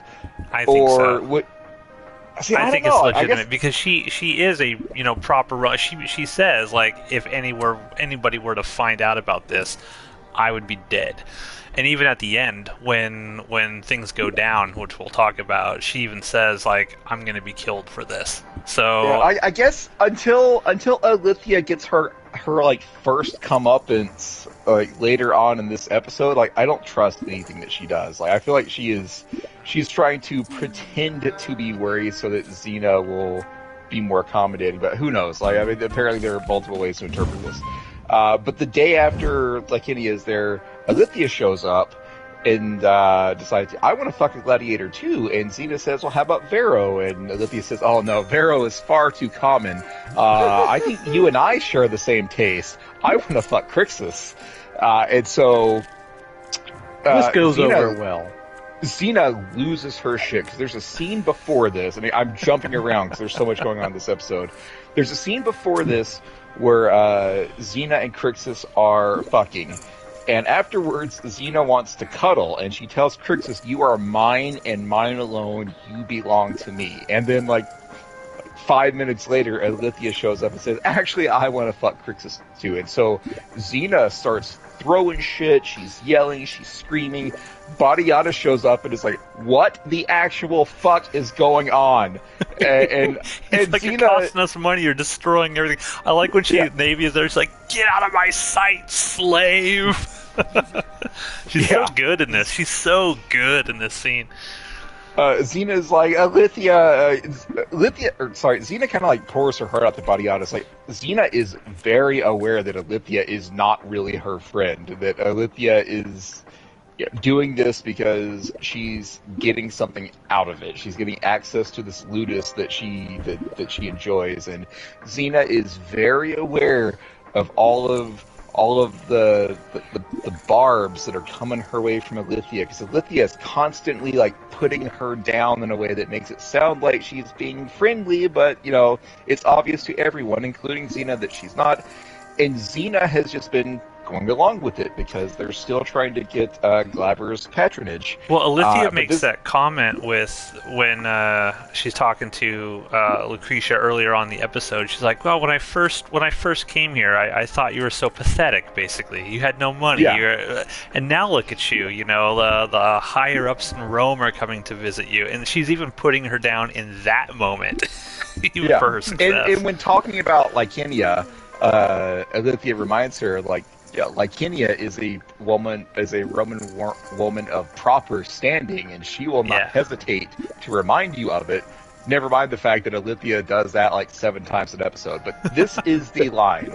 Xena has had enough of Alithia's shit, and she expects Badiatus to support her in basically, ditching Alithia. And Xena's like, oh, we can buddy up to Lycinia. We don't have to fuck with Alithia anymore. And Badiatus is like, look, until someone gives us some fucking patronage, we are buddying up to everyone that wants to buddy up with us. Do this, do what you gotta do to keep Alithia happy, and, it sucks that Crixus is going to bang someone else, but that's the way shit's gonna go down. Well, that's the great thing about the scene. But that's the great thing about this scene, because we find out later, I'm going to spoil a little bit going ahead to the last episodes, but we find out that Badiatus has known about Xena and Crixus this entire time. Yeah. But in this scene, he rolls in, but he acts like he has no idea. He's like, what are you talking? Why is it pissing you off that this slave's gonna have sex with Alithia? Who gives a fuck, right? He never even lets on to her that he has any idea that this is going on, which is just brilliant piece of acting by John Hannah. He's so good in it. 100%. But anyway, so Xena hatches a scheme, and we're going to come back to the scheme later because we need to go back and talk about what's happening with the gladiators. Asher and Crixus both get cleared to train again, and Crixus comes out. He has to basically threaten the doctor into letting him go back to training. I didn't see that as a threat. Yeah, I didn't even see it as I didn't see it as a threat, though. I just sort of say maybe he's friends with this doctor now, because the doctor and him have spent so much time together. And you just kind of come on, bro, tomorrow, right? Tomorrow. I didn't see it as a threat. Oh, I did. So apparently there are lots of ways to interpret absolutely every fucking thing that happens in this episode. Which is great.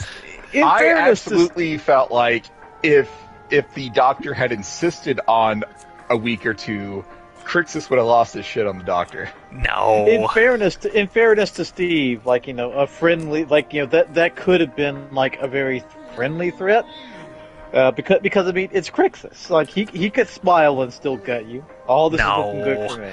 Crixus is not gonna kill the Doctor of the Ludus. Come on now. Crixus has shown that he gives no fucks about anyone that isn't Badiatus and who doesn't have the mark of the Brotherhood. Right, but if he kills the Doctor, you think that Badiatus is gonna let him go back out and fight? That'd be a huge problem. No. Why would that be a problem? Why would that be a problem? Explain. Well, it'd be a problem. Obviously, this Medicus has been with Badiatus and his family forever. Badiatus doesn't care. I think he does. Has made it clear that he doesn't care, that he can get rid of anyone at any time. Listener out there, tell us what you think. Do you think that Crixus was threatening the Medicus or not? Leave a comment below. Let us know how Badiatus, the guy that was ready to sell Crixus yesterday, is suddenly loyal to his fucking doctor that's not a gladiator. That Doctor has brought a lot of gladiators through some shit. He's valuable. He's highly valuable. So is Crixus, and Badiatus was going to sell him. Not in Well, when Badiatus was going to sell him, he didn't think Crixus was valuable. That's the difference. Disagree. What do you mean disagree? That's facts. I mean, that Ronan, is absolutely fact. Do you think Badiatus gives any fucks about this Doctor? More than he would care about Pietros, because the Doctor is more valuable. This is probably the Doctor that also helped Oenomaus get all the way through his injuries. Like, this Doctor is important.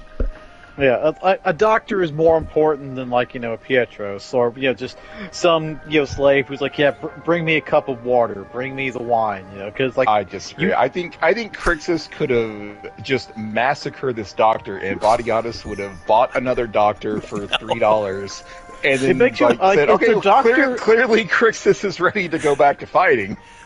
Is the doctor... Okay, here's a question that is kind of... we're just going to derail this entire episode thing. Is the Doctor a slave?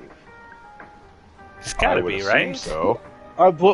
You say that like he's got to be, but like where's the evidence that he is? It's a good question. Does he... We don't actually see if he lives in the Ludus or not.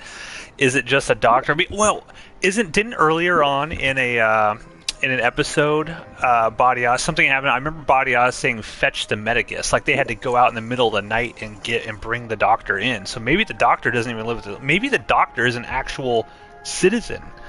I don't know. I mean, Xena was ready to kill him or at least cut his hands off if Crixus were to not survive Theocles. Well, that's because she loves him, and she's going to say anything at that point in time. But that's because she's dick drunk. It's like of course she's going to say that. Yeah, she's going to say it. Well, I guess, listener, let us know what you think. I think these guys are crazy, and no one gives a shit about this Doctor. Anyways, Crixus and Asher go back to training. Crixus comes out and gets kind of a hero's welcome from the other gladiators, and then Asher walks out like he's got the biggest dick. Like, Asher has returned to training. Who will stand against me? I warn you, I thirst for blood. And no one takes him seriously, and then Badiatus is like, Asher, can we chat? Can we just have a little sidebar real quick? And Badiatus tells him, you are not going back to being a gladiator. You are too valuable to me in your current role.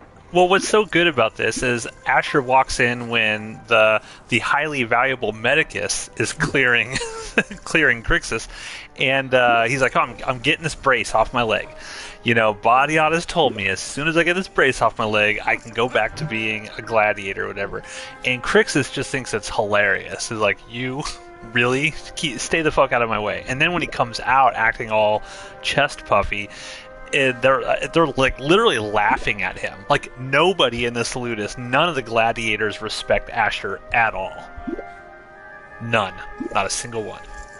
And Asher, let's go ahead and complete Asher's story for this episode. Asher is very upset by this. Like, he starts telling Dominus, "Well, what about my battles against all these people in the arena that we've never seen on screen?" I'm thinking back to Gods of the Arena.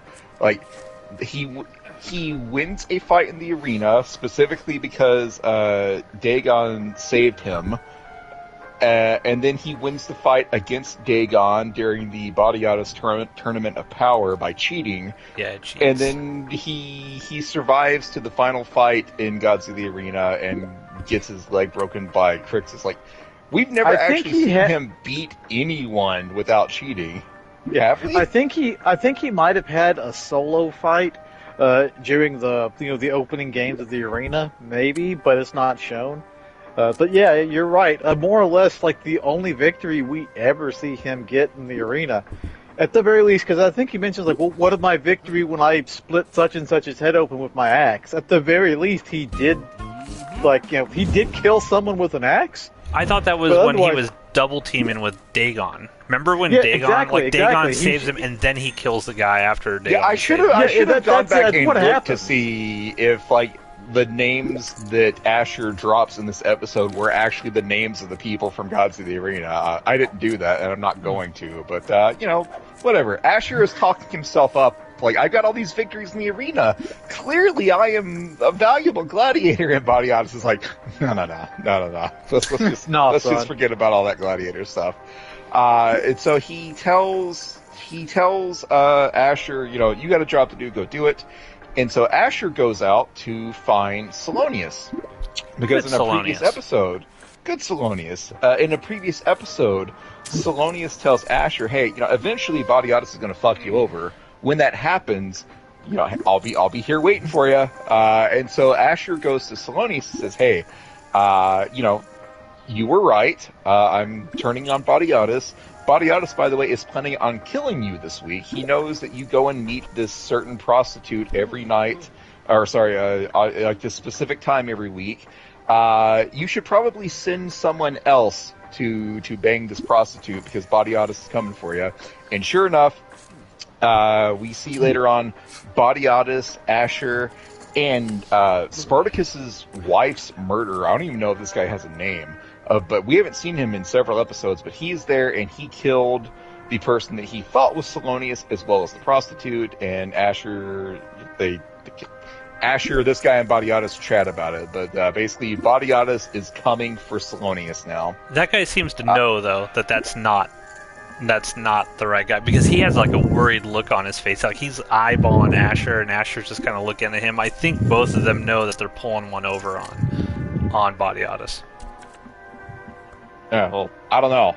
I do. Regardless, that's the answer. Salonius was supposed to die and didn't. So what else happens? Mira, we've mentioned her. Someone mentions to Xena, hey, it's been a while since Spartacus has gotten laid. What if he shows up for Hynia and ends up being a one-pump chump? We don't want that to happen. And so Xena just says, oh, hey, Mira, go fuck Spartacus tonight. And Mira shows up, and Spartacus is not interested. Spartacus doesn't want to have sex with anyone who has been commanded to have sex with him. And so he sends Mira away. And the next day, Xena chews out Mira and tells her, no, you are going back tonight, and you are going to fuck Spartacus, or bad things are going to happen to you. Swords are going to go in places you don't want them to go. Yes. Either Spartacus's cock will be inside you, or a sword will. Anyway, so Mira shows up again. She's evil. She's just so evil. 100%. Mira shows up again, and Spartacus again tries to send her away, but Mira says, you're basically signing my death warrant if you send me away again. And so Spartacus says, okay, I don't want to sleep with you, but I do have a job for you. Earlier on in the episode, Asher comes back and tells Pharaoh, hey, I tried to deliver this message to your wife, but they were missing. Your wife and kid are missing, and there was blood everywhere. And Pharaoh starts beating the shit out of Asher. That's not correct. Vero and Asher start fighting, and I would say Asher surprisingly actually holds his own to an extent against Vero, even though Asher hasn't fought in 5 years. He's a major gladiator. He's awesome, Steve. He's amazing. 100%. Remember all of those victories in the arena. Oh, one thing before I forget, I did think it was kind of douchey when Mira goes in that second time. And Spartacus is like, no, we're not going to have sex. He's like, but you can have the floor. I was like, come on, Spartacus, be a gentleman. Give her your cot. You can sleep on the floor. Come on. Right. Anyways, Asher gives Vero bad news. Vero starts a fight, and Vero gets like sent to the prison within the prison. He's like locked up in chains for the night. But going back to Spartacus and Mira, Spartacus says, "I don't want to sleep with you, but I do have a job for you. Find out what happened to Vero's wife and child." And I have no idea what this means. Is Spartacus commanding her to sneak out of the ludus? Yeah, how the fuck is she supposed to get out? Yeah, does Spartacus think that someone in the ludus somehow has information and they're just not telling anyone? I don't know. Spartacus tells Detective Mira to get on the case, but I have no idea how she's actually meant to accomplish that. It's just like a weird thing in this episode. Like, oh hey, you slave girl I've just met, you look like Batman. Go and investigate. Go find out. Go solve the mystery of Vero's wife and child. Weird. That's a very weird beat in the episode, but that's what happened. Crixus is out picking fights with the newbies, Agron and Duro. Kicking their ass. One point, yeah, kicking their ass. It's not even close. Crixus sees Navia flirting with a guard, and later on, Crixus is very upset with Navia, but Navia says, "Will you just fucking trust me for a minute? Look, I stole his fucking key." And so she lets Crixus out of the cage, and they have sex for the first time. Again, this is after Xena has told Crixus that, you belong to me, blah, blah, blah. Spartacus has his first conversation really with Agron. At this point, we have no idea how important Agron is going to become to the series. But Spartacus tells Agron, "You got to stop protecting your brother Duro, because if you baby him during his gladiator training, what's going to happen when he goes out in the actual arena and has to fight someone one-on-one?" And so later on, Duro gets into another fight, and Agron refuses to help him and get the character development. Are we at the point now where we can finally talk about Xena's plan? Have I covered all of the tiny bits in the middle that we need to discuss? I think you got most of it, yeah. Okay, so on to the plan. It is time for Spartacus to fuck Lycinia, and so Spartacus is covered in gold paint and given a mask of his own, and Lycinia is in this room waiting to be fucked, and she's got a mask Lucy on. Lawless also gives him these instructions. Yeah. You are going to be bedding a proper Roman woman. Don't do this, this, or this. Yeah, don't make any... anticipate her needs, but don't fucking talk to her. Don't make any noise. You belong to her. I love the scene though where Badiatus, way back early on, when Badiatus is like, "Hey, look," basically he's like, "You're not gonna fight anybody for this Roman's pleasure. You're gonna have to basically fuck her," and Andy Wheelfield just kind of grins. He's like, "I will do what I'm commanded." Just I will do whatever I need to do as the champion of the House of Badiatus. First, Badiatus thinks that Spartacus is going to say no, but he's no. That's Lucy Lawless who thinks that. Badiatus is no, he's a puppy dog now. He'll do it. Right, but when Spartacus and Badiatus are having this conversation, Badiatus tells Spartacus, "You're going to fuck this woman," and Spartacus kind of walks away and looks at a statue, and Badiatus says, "Do you have concerns?" And he's kind of anticipating that Spartacus is gonna pull some shit, but when Spartacus says, "Nope, I'm good, take it all comers," Badiatus is relieved to an extent. There was a moment there where Badiatus thought Spartacus was going to say no, but Spartacus ended up saying yes. Anyways, it's time for Xena's plan. Spartacus is going to go and fuck Lycinia.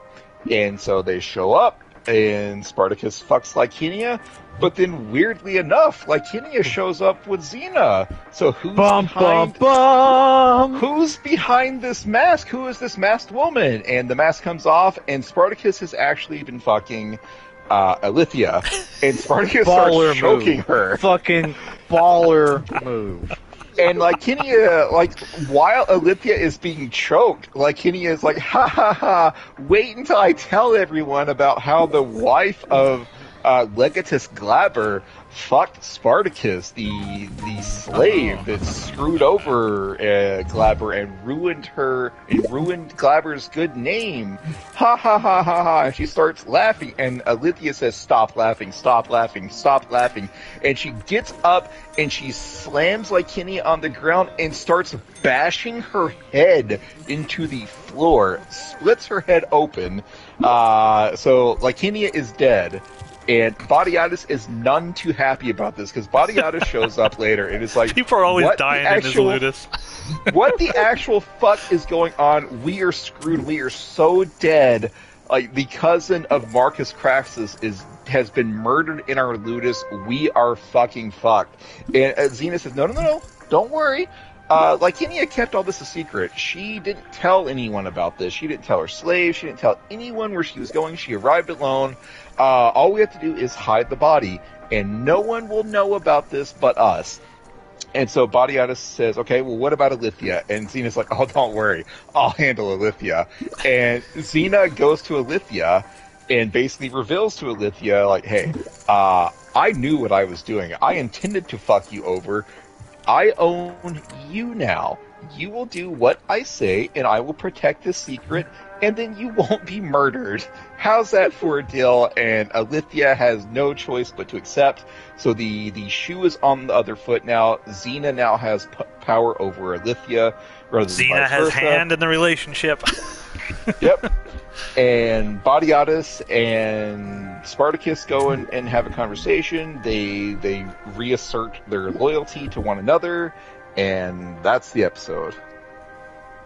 So much happened in this episode. This is a pretty great episode, not gonna lie. Xena's fucking devious.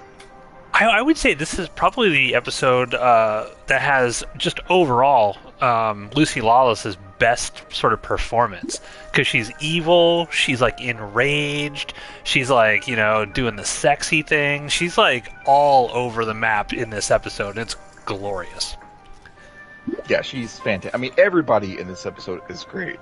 But yeah, Xena steals the show, and it's not even close. Like, she gets wronged, and then she immediately hatches a plan for revenge, which I think actually goes better than she thought. Because I don't think Xena intended for Lycinia to be murdered. I think she was like, I'm done with Alithia. I'm going to ruin Alithia, and then I will replace Alithia with Lycinia. But it actually worked out better, because now she essentially has a rich Roman woman as her slave. Feel free to jump in with thoughts at this point. I have a few. Okay, so I listened to the audio commentary track. I'm exceedingly disappointed with the audio commentary tracks. They're just the actors, and this was one of them. So, work is calling. I wonder what that's all about. Let's not answer it. Our network is back up. Oh, okay.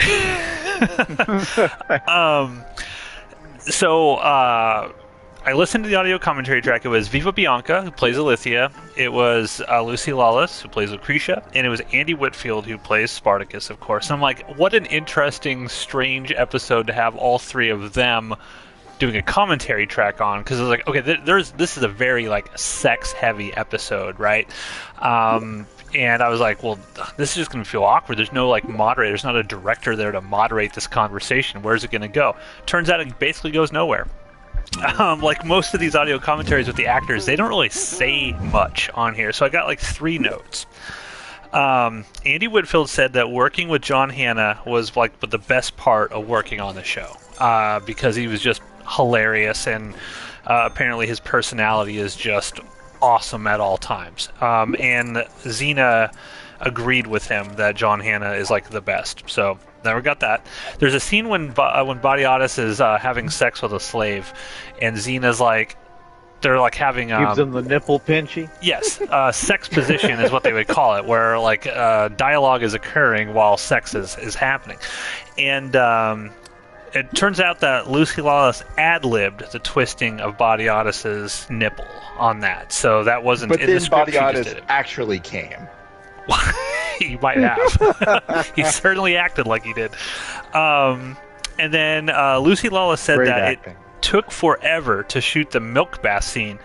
Now, there's a scene when Xena first calls Lucy or Mira in, and she's basically like, take off your clothes because she didn't have sex with Spartacus, and Xena's like, what do you mean you didn't have sex with him? I want to see if you're like, are you deformed? Like, why would he not go after you? And so, but Lucy Lawless is topless in this like milk bath the entire time, and she said I didn't even notice it was milk until like later on someone mentioned that it was a milk bath. Yep, it's a milk bath, and but it took forever to shoot, according to her, because everything was, quote, too modest. Sort of implying she didn't come out and say that the director wanted to see more naked Lucy Lawless, but apparently that's the implication. The director is like, more Xena boobs. We need more. I don't know if she was dropping down into the milk or what, but they had to shoot it forever, and she had to keep having her makeup touched up and everything because of the milk bath. And that's basically all I got from the audio commentary, unfortunately. I think Viva Bianca said that the gold stuff that was put all over Andy Whitfield's body smelled horrible. So, and they were, when they were having their sex scene, which is, Lucy Lawless says that's the best sex scene in film she's ever seen, which is an interesting comment. But they said that they were constantly laughing behind the masks the entire time because they just thought it was so hilarious what they were doing. So, but that's basically it. They didn't talk about much of anything on here. You don't get a real cool behind the scenes tidbits or anything. So that's all I got from the audio commentary, unless you guys watched it and have something I missed.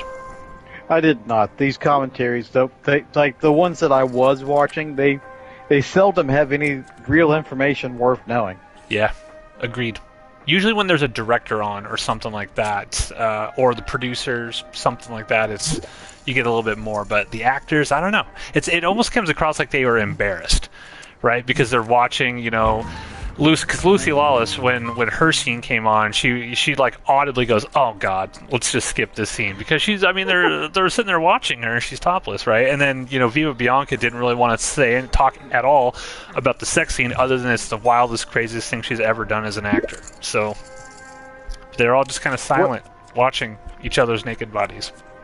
Yeah, I don't know what they painted Spartacus up with, but he doesn't leave gold smudges on Viva Bianca, which is, I don't know what they painted him with, but it doesn't rub off. So, that's a weird detail.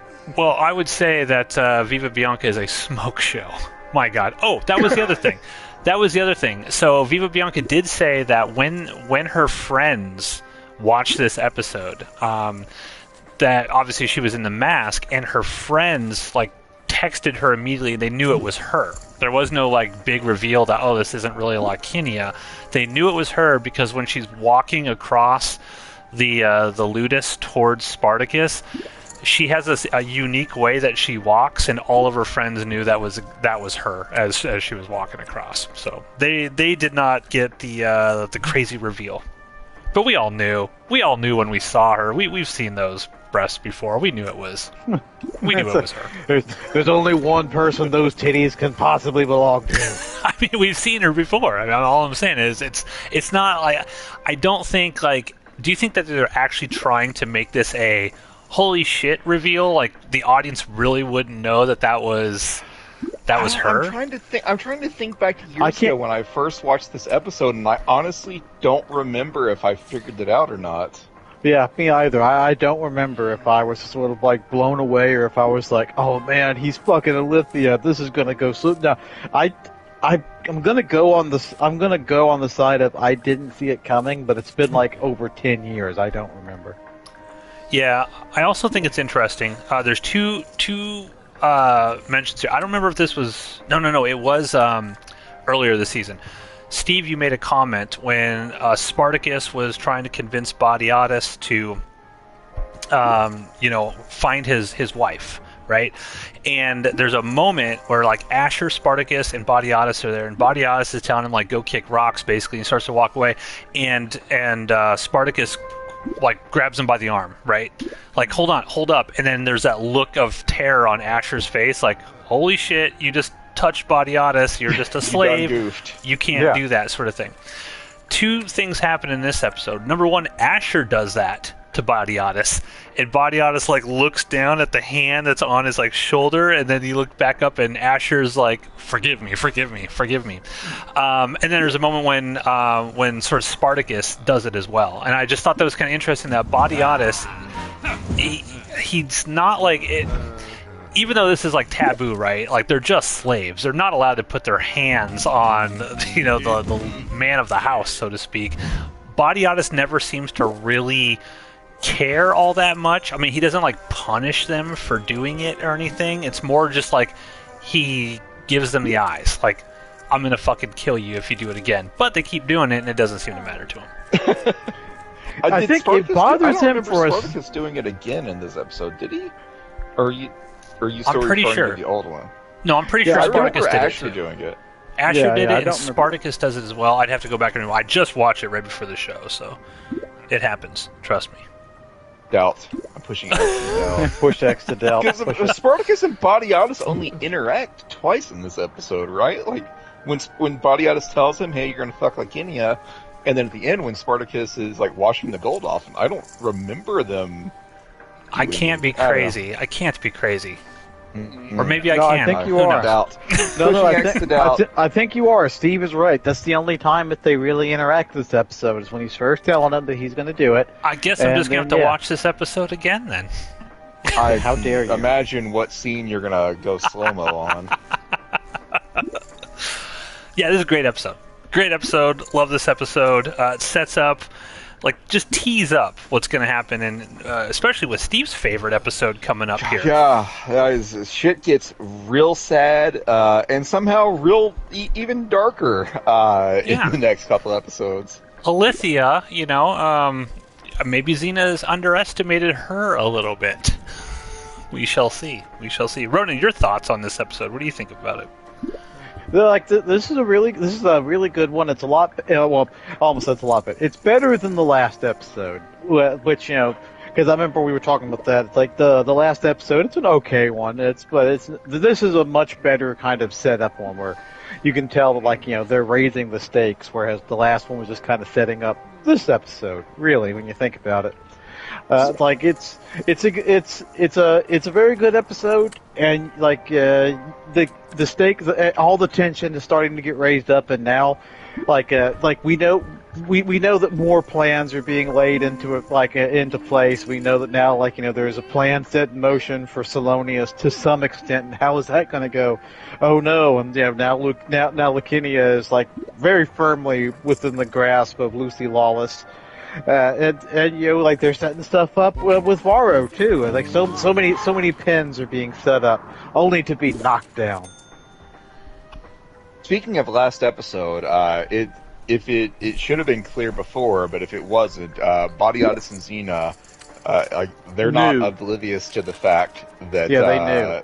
It's in the beginning of this episode. Yeah, Alithia paid Segavax to kill Spartacus. Badiatus and Xena know this, and they're having to roll with it because they still want Glaver's patronage. Yeah. Yeah.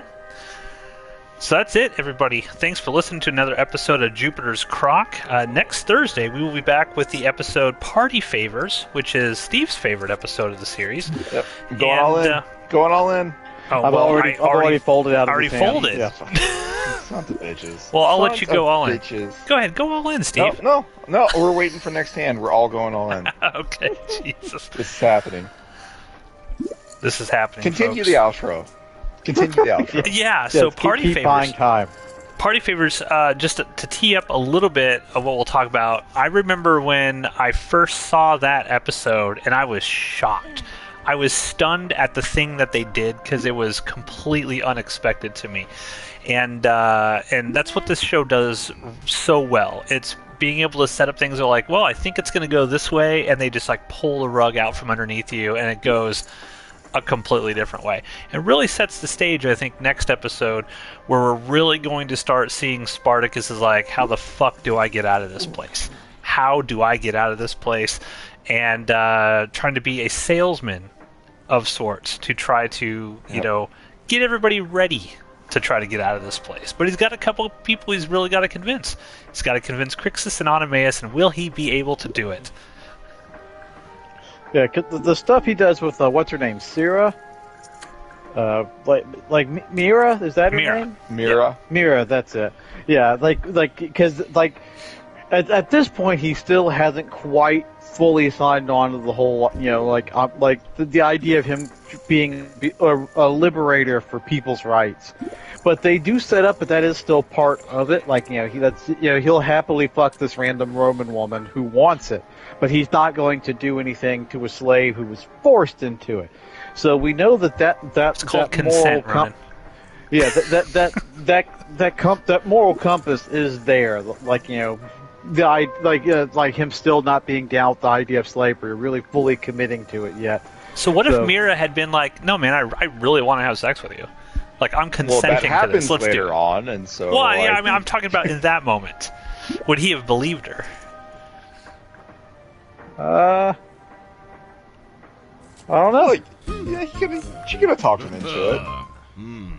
I don't think she could have talked him into anything. I mean, she was All really right, well, showing herself and been like, We've don't been you want we've me? been killing time for 2 or 3 minutes while that hand ended, so now we can comply. We can finish up with poker. All right. Yep. Everyone's going all in. Don't Don't look All look in at your blind. cards. Don't look at your cards, Ronan.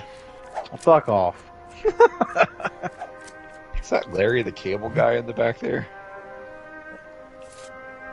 All right, all in. Boom. All in. in. See, the actual viewer / listener, they're not here to Are you going have all in? I hit all in. What is happening here? There Okay. you go. All right. Sometimes I- you have to do it twice. It's this Character PS4 was button, waiting. maybe. I don't know. The PS4 controller. The button must stick. It I don't know. probably is. Hmm.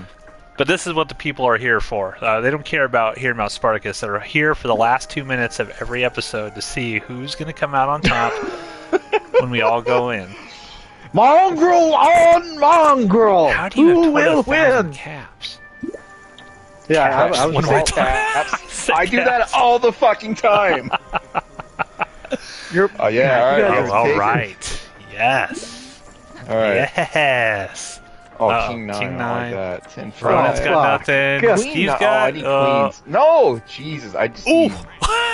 I'm currently in the lead. I don't With a even pair. know if I can win. I think hate you. I've definitely lost this. Oh, I hate no. this game. What? I hate poker. I hate cards. No. I hate the very Oh, concept. No. All right, I need a 9. I need a 9. Who won? Oh, I got 2 pair. Somehow I ended up with 2 pair. I did not win. That person won no. 65,000. Yeah. I What don't a think stupid I idea, had. Steve. Yeah. No, I busted out. We cut. And that'll be the first thing that people hear when we start this episode. Well, that was the first fucking thing that they see. It's goddamn Colonel Sanders. Who makes the best chicken? No, Yes. objectively That is- untrue. Yeah. Original recipe.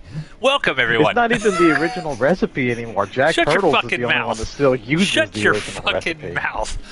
My name is Matthew. Joining me today here on Jupiter's Croc, another episode, is someone down there in Memphis who knows nothing about great chicken. Ronan. What the fuck do you mean? It's 7 herbs and spices. Like, you hate spices. It so is how more can than you even 7. handle It is the more 7 than 7. herbs and spices? It's like you just need 12 like or plain. You just need like plain chicken, no skin on it, no salt, no seasoning, Look, white man. people chicken. That's Look, what man. you want. And here, we're going to try to keep him out of a tearful mourning period, is Steve. Yeah, everything Ronan just said is true. That's false. It's 100% false.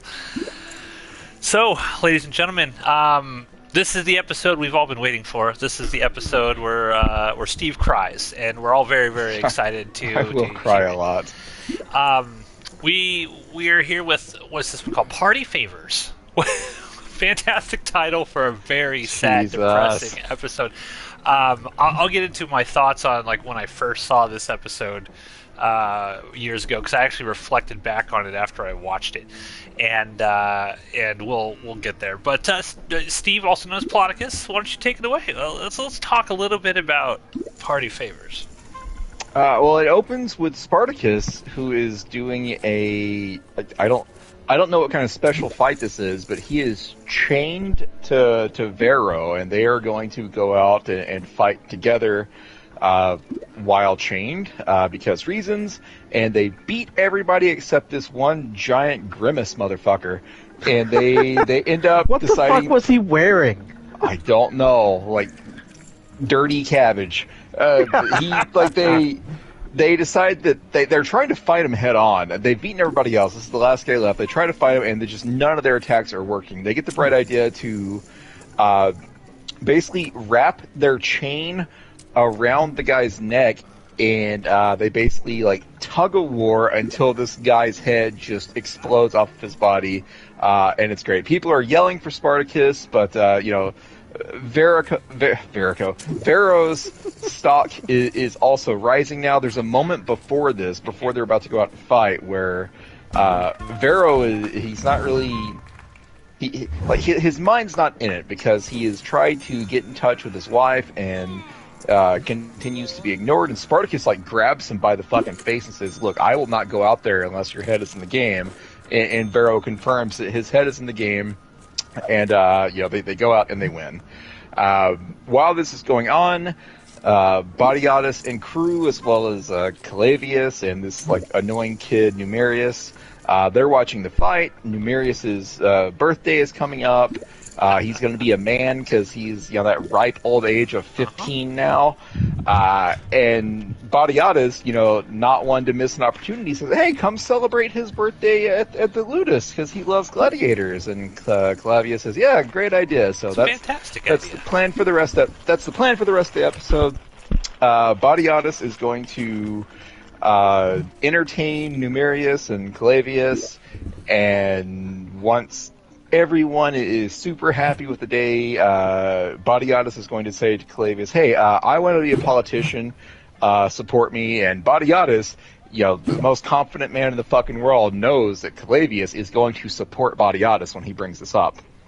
So everyone goes back to the Ludus. Spartacus and Vero get a hero's welcome from everyone but Crixus, who looks like someone pissed in his cereal this morning. And then Aurelia shows up. Vero's wife shows up. We asked a couple of episodes ago, Spartacus tells Mira, "Go find Vero's wife." And we asked, how does she do this? Does she just leave the Ludus? And apparently, yes. She just left the Ludus, and this is something that she is allowed to do. She just left to go find Vero's wife, and did. And so Aurelia is here. Well, I wonder if that's because, we see multiple times that Asher is allowed to just leave the Ludus, to go to the market and do various things. So I wonder if that's the same sort of case with her. Yeah, but he's doing that on behalf of Batiatus. Spartacus gave her this order. It's weird, but it's not something to I don't know, stress about. Aurelia is here, and Vero goes and makes up with her. He begs for forgiveness. He tells her that, I want you and only you. If you'll take me back, I will raise this child as my own. Please, please, please take me back. And so they make up. And so Vero is very happy. It's also he was only planning on being a gladiator for 2 years, and we established a couple episodes ago that a year has passed. So the end is in sight. Vero is very close to the point where he is going to regain his freedom. He's already making plans for the future with Aurelia. Everything is coming up Vero this episode. I got a good feeling about how things are going to turn out for him. Well, what's weird, He's 2 weeks away from retirement. 2 weeks away. What's weird is he lost all of his money, though. So all of the money, he gambled it all away. Yeah, I don't... Vero's, slave situation isn't super clear. I have questions about how all this works later on that we'll get into. But Vero certainly seems to think that the end is in sight, and that is where Vero is at this point. Also, back at the Ludus, Xena goes to Alithia, and Alithia was supposed to be in the Pulvinus watching the game, so she wasn't there, and everybody noticed that she wasn't there, and Xena had to make up an excuse. But Xena goes and finds her and says, hey, you got to show up to these things because people notice when you're not around. And Alithia says, anyone that sees me will immediately know that I murdered Lycaenia. Like, they'll just see it on my face that I did this terrible thing. And Xena says, no, you and I were good friends. I'll protect you, but since we're friends, I need a favor. Go invite these people to the party. Do it now. Do it. And so it's very clear that that Alithia is Xena's slave at this point, right? I mean, how else should we take this? Yeah, I mean, she's in Xena's debt, that's for sure. Yep. So we've got so things have been flipped around from how things originally were between the two of them. Anyways, it's the day of the party, Numerius's birthday. He shows up. He's very happy. Badiatus tells him, hey, you're in charge of the Ludus today. You can do whatever you want. Numerius wants to have Spartacus and Crixus fight. And it's just supposed to be an exhibition match. And there's a scene where Badiatus tells both Spartacus and Crixus, hey, this is just an exhibition. This is just for entertainment. If either of you seriously injures the other, you will be punished. And later on, they eat. Both Spartacus and Crixus get kind of a scene to themselves. And Spartacus is talking to Badiatus, and Badiatus says, "Yeah, Crixus was hot shit for a while, but just you're the hot shit now. Just don't embarrass Crixus too bad." And Spartacus is like, "Yeah, it's fine. I'll be good. You got nothing to worry about." Crixus, on the other hand, goes to Navia and he's like, "I'm gonna fucking kill Spartacus." And Navia's like, "What the hell are you talking about?" It's like, Badiatus just told you that if you cause serious injury to Spartacus, you will be punished. And Crixus is like, no. I know the crowd. The crowd will want blood. He was right, but he's not going to be the one spilling the blood. One person in the crowd was told to spill blood, and was told that through a very we'll get there, Ronan. Don't spoil anything. Yeah, we're pretty much about there now. Alithia understands that basically Numerius gets whatever he wants because it's his special day, and so fresh Alithia off 14 years old, he just turned 15. Yeah. Alithia goes and seduces this 15-year-old boy I consent, Steve. Is it okay if I consent? Well, he's 15. No, I consent, Steve. That's fine. But Numerius is 15. God damn it, I consent, Steve. So, but Alithia seduces Numerius, and so now, later on, Numerius is going to do what Alithia wants. We'll talk about what she wants later on, because Jesus, hate this episode. I hate this episode in the best way. Love it. It was the greatest 5 seconds of that kid's life. Yeah. What else I have a question. I have a scenario that I want to bring up to both of you as well. Jesus Christ, this is going to be bad. Yeah, this is going to be unairable, most likely. So before we get to the finale, there's a couple of other smaller plot points going on. Duro keeps getting into fights, and he's protected by Agron. And Spartacus at one point tells Agron, look, you're not doing him any favors by protecting him. You can't always be out there with him in the arena. He's got to learn to fight, or he is going to die. And so when Numerius shows up, Duro picks a fight with Crixus, and Crixus is kicking his ass. And Agron finally lets him fight on his own.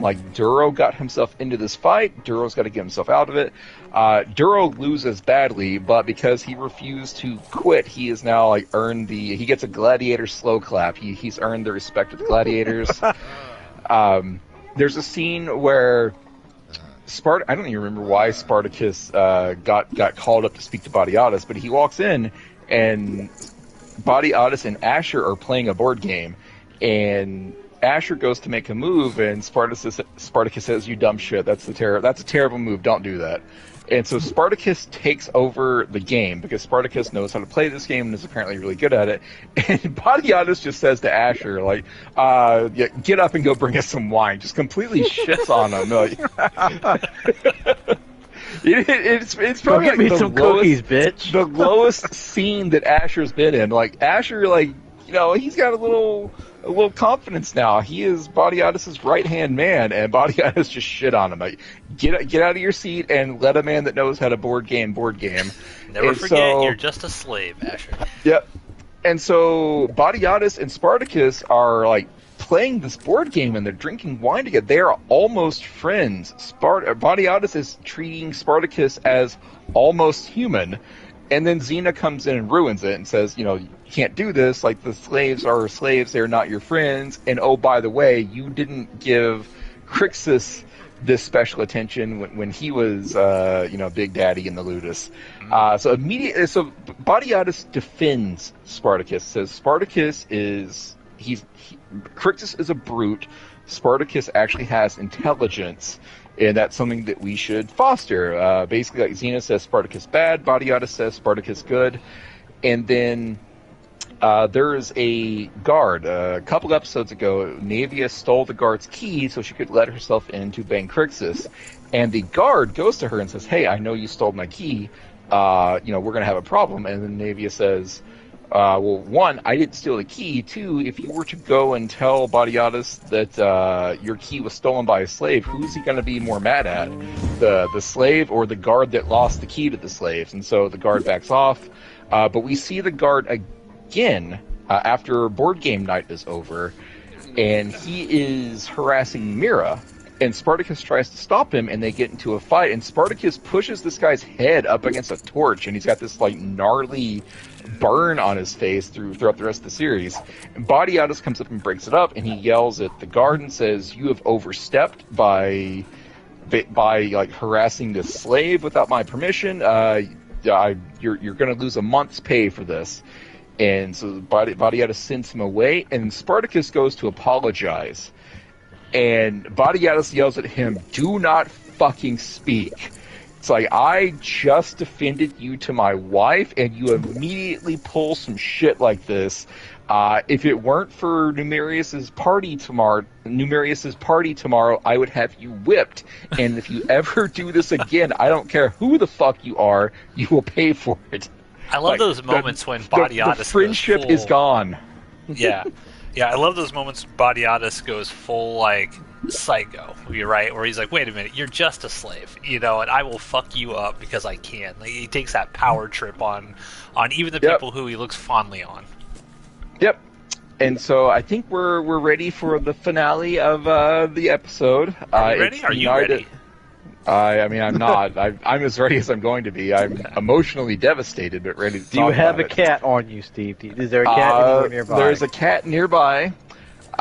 So it's time for the exhibition match between Spartacus and Crixus. Only Numerius cashes in Alithia cashes in the favor that Numerius owes her, because Numerius says, wait. I don't want Crixus. Crixus is an old has-been, and Crixus has this look on his face like, the fuck? Bitch! Like, excuse me, you want to say that to my face? Such disrespect to Crixus going on right now. Just so hurt. Yeah, and so Numerius says, I want Spartacus to fight Vero. And Spartacus and Vero are like, okay, you know, let's do it. This is an exhibition match, you know, we'll see. So they fight. Vero loses. Vero gets in some shots. He, you know, noticeably catches Spartacus like on his side, like under his ribs with a good shot. That'll be important later. But Spartacus has beaten Vero, and Spartacus has these swords from Vero's neck. It was so fun. Yeah, they're all just a bunch of guys having fun. What a good Nothing fight could possibly buddies. go wrong. And they're so happy. They're going to be talking about this for the next several episodes. Vero is, you know, the end is in sight for Vero's life as a gladiator in more ways than one, and then Numerius gives the thumbs down, and he looks at Alithia, and Alithia looks at him. Alithia has fucked everyone here. And so Spartacus does not want to kill Vero, and Vero's like, look, you have to kill me. Like, if you don't kill me, they will kill us both. And so the guards come up, and they're getting ready. Like, Batiatus is like, Batiatus tried to say, you know, hey, this was just an exhibition, and Calavius kind of pulls rank and says, excuse me, do we have a problem here? And Batiatus says, nope, Spartacus killed Vero. And Batiatus is not happy about this. Batiatus is not happy about this, but his, you know, political aspirations are more important than his slaves, and so he tells Spartacus to do it. Spartacus won't. The guards come in. They're about to kill both Spartacus and Vero, and so Vero actually grabs Spartacus's hand and forces Spartacus to stab him. And so Spartacus kills Vero, and Vero tells Spartacus, like, just know, like, I don't blame you for this, and if the roles reversed, I would do the same thing, because Vero also has things that he needs to protect. So Vero is saying, I get it. If I had beaten you and you got the thumbs down, I would kill you because I would know that I am a slave and that's the only thing I could do. But Spartacus has now killed Vero. Alithia looks very proud of herself. Batiatus, right? Arguably his best friend left in the world. Yeah, his like only friend. Yeah. Batiatus is not happy, but he did everything he was supposed to do, and so he goes to Calavius and and says, "Hey, you know, I'm interested in politics. How about you back me up here?" And Calavius says, no. He tries to let him down gently, but he says, "You don't have the breeding for it." And just then, Salonius goes up. We haven't talked about Salonius, but Batiatus invited Salonius to this party just to rub it in Salonius's face that Batiatus was rising up the ranks of Rome. And so Batiatus shits on Salonius earlier, but then when Calavius shuts down Batiatus, telling Batiatus, "You don't have the breeding for politics," Salonius shows up, and he and Calavius go to catch up with one another. And Xena goes up to Batiatus, all excited. It's like, what was his response? And Batiatus basically tells her, "I'm gonna kill the motherfucker," and that's the end of the show. So I have a couple questions before we talk about this. Sure. One, like, how exactly does Vero's slave contract work? Because he signed, presumably he has a contract. Like, I will be a slave for X amount of time, and then I'm going to take whatever money I earned, and I will leave. And it would be one thing if he died in the arena, but this contract sounds like a bad deal if at any point in time your master can just command your death. Like, that seems like something that shouldn't be allowed here. Yeah, I mean, go ahead, it Ron. sounds well, yeah, because I mean, it's. I think the contract is like, well, yeah, you know, I'm basically selling myself into voluntary slavery for, you know, like 2 years or however long it takes to get the winnings that is necessary. But the show explicitly tells us 2 years. So it's like, okay, yeah, I sign away my freedom for 2 years. So I suppose, like, he wasn't really in a position to bargain regardless. So yeah, probably sounds like, you know, yes, you have to give, you're like, this is the standard issue. We own you now contract in which you get nothing and we own you.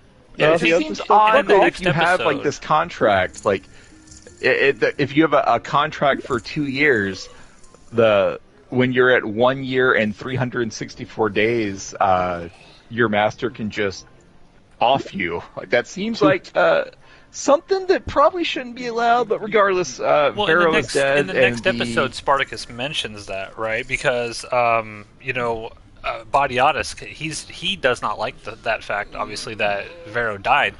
And Batiatus is like, but he knew the risks when he signed up for this thing. And then, you know, Spartacus is like, but he's not supposed to die to a child's decision, whatever. And Batiatus is like, yeah, he knew the risks, man. I mean, this is the kind of shit that happens. This is something that I just remember thinking about, like, even when I first watched this. Like, this seems weird, because, like, Vero was kind of, like, riding the line between slave and free man. Anyways, I mean, it doesn't matter. Like, someone was going to die there, and ended up having to be Vero. Yeah. There's two big scenes in this, and I watched the audio commentary track of this one as well. I was hoping it was going to be the creators. It's not. Again, it's Andy Whitfield. Lucy Lawless, and Viva Bianca, who plays Alithia, which was interesting because I was like, wow, when the scene happens with Alithia and like the 15-year-old, are they going to say anything about it? I mean, how weird is this going to be? So again, the audio commentary track was kind of shitty. They don't really say much at all, but interestingly enough, they did say that that kid was actually 15 years old. He was not like 18 who just looked like he was 15. He was an actual underage, actor at the time. A legit child actor. Yeah, legit child actor. And Lucy Lawless said that his mom was on set and was very concerned. Like she did not want her son in a scene like that. And so when they shot it, obviously they had to shoot it where Viva Bianca, because you only see them together in the same shot early on in the scene. Basically, Viva Bianca walks over and she sort of bends over and she's like, "Yeah, we had to make my cleavage so that the hair wouldn't be in front of it so that he could see it." And she was like, this kid was being as professional as he could, right? Because she's like, it's very awkward. You're trying to like seduce this underage child essentially, but for the actual scene part where she actually gets nude, he wasn't anywhere on there. But I kind of figured that's how they would have shot that. Yeah, but because Lucy Lawless was like, people thought just by the way it was shot that, oh yeah, we had a fully naked adult woman with this underage kid. She's like, we would never do anything like that. But my question to you guys is, put yourself in that kid's shoes, right? Or whatever. If only. Yeah. Would you have done what she wanted you to do? So 15-year-old Steve or Ronan just hanging out in the bathtub. Alithia walks in, gets naked. She's like, "I'm gonna do whatever you want. Happy birthday to you, but you gotta do this for me." Would you do the thumbs down and kill this guy who you don't know, right? To you, it's just another slave. I mean, fuck, 40-year-old Steve might do that. Fair. Yeah, I mean, like, especially when you put this in context, like, this, like, he's only 15, but for his 15 years of life, he has been very specifically taught that there are two different classes of people. Yep. Real people and people who aren't people. Yeah, slaves. So yeah, of course, like, this is a total win. It's like, we're going to do very inappropriate stuff, sexual stuff that, if we actually just went and said it, would probably, it's probably not good for the channel. But we're like, so things are going to happen, and all you have to do is give a thumbs down? Shit. So that brings up the next question that I wanted to ask. Ronan just brought up that there's basically a class system. Badiatus is now going to try to kill Clavius, but Clavius, however you pronounce his name, he hasn't done anything. Like, this is certainly not the first Roman that Badiatus has killed or tried to kill, but every other one is either committed crimes against Badiatus, like Tullius, physically assaulted Badiatus. Right. Badiatus has been wrecked he's had multiple assassination attempts against him, but Clavius didn't do anything but correctly point out that Rome runs on a class system and Badiatus is in the wrong class for what he's wanting to achieve. Is this the first, air quotes, innocent Roman that Badiatus has gone after? Am I forgetting someone?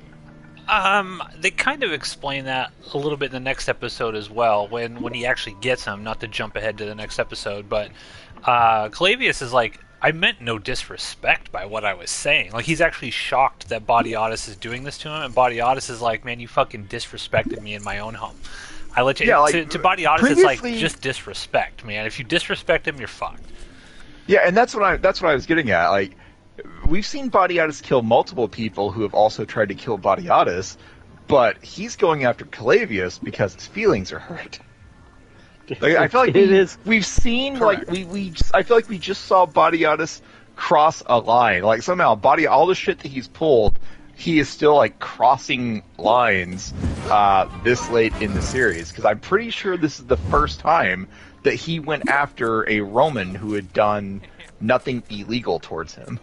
This is a radical step up in violence because, like, yeah, as you mentioned, everyone else, like, there was a justification for it to a certain extent. You know, like within the you know, like the context of, you know, this time frame, there was a rationale for it. Maybe not a good one, but the rationale was there.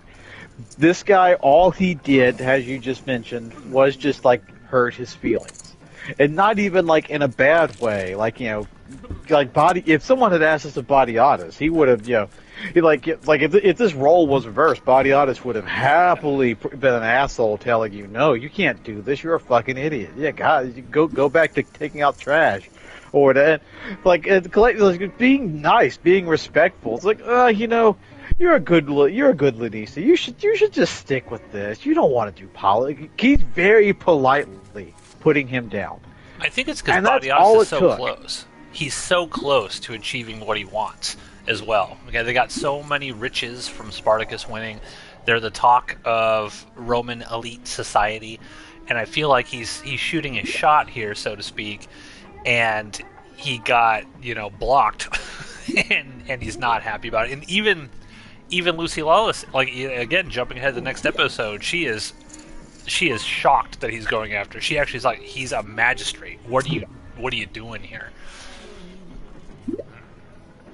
Yeah, it's a radical step up, even when you have the knowledge of the prequel show. In your mind, it's like this is a huge step up in aggression. I'm not entirely certain if it's warranted or not, or if this is a kind of an out of, I guess maybe it's just, you know, he finally decided, no, I'm done with this gladiator shit. I am moving up in the world.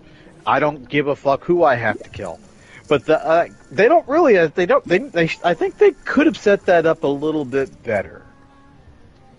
Yeah, can you imagine, though, the show we could have gotten with John Hannah being like a Roman senator and all the crazy shit he could... give me that alternate reality show. Yeah, I want that. Yeah, that would be amazing.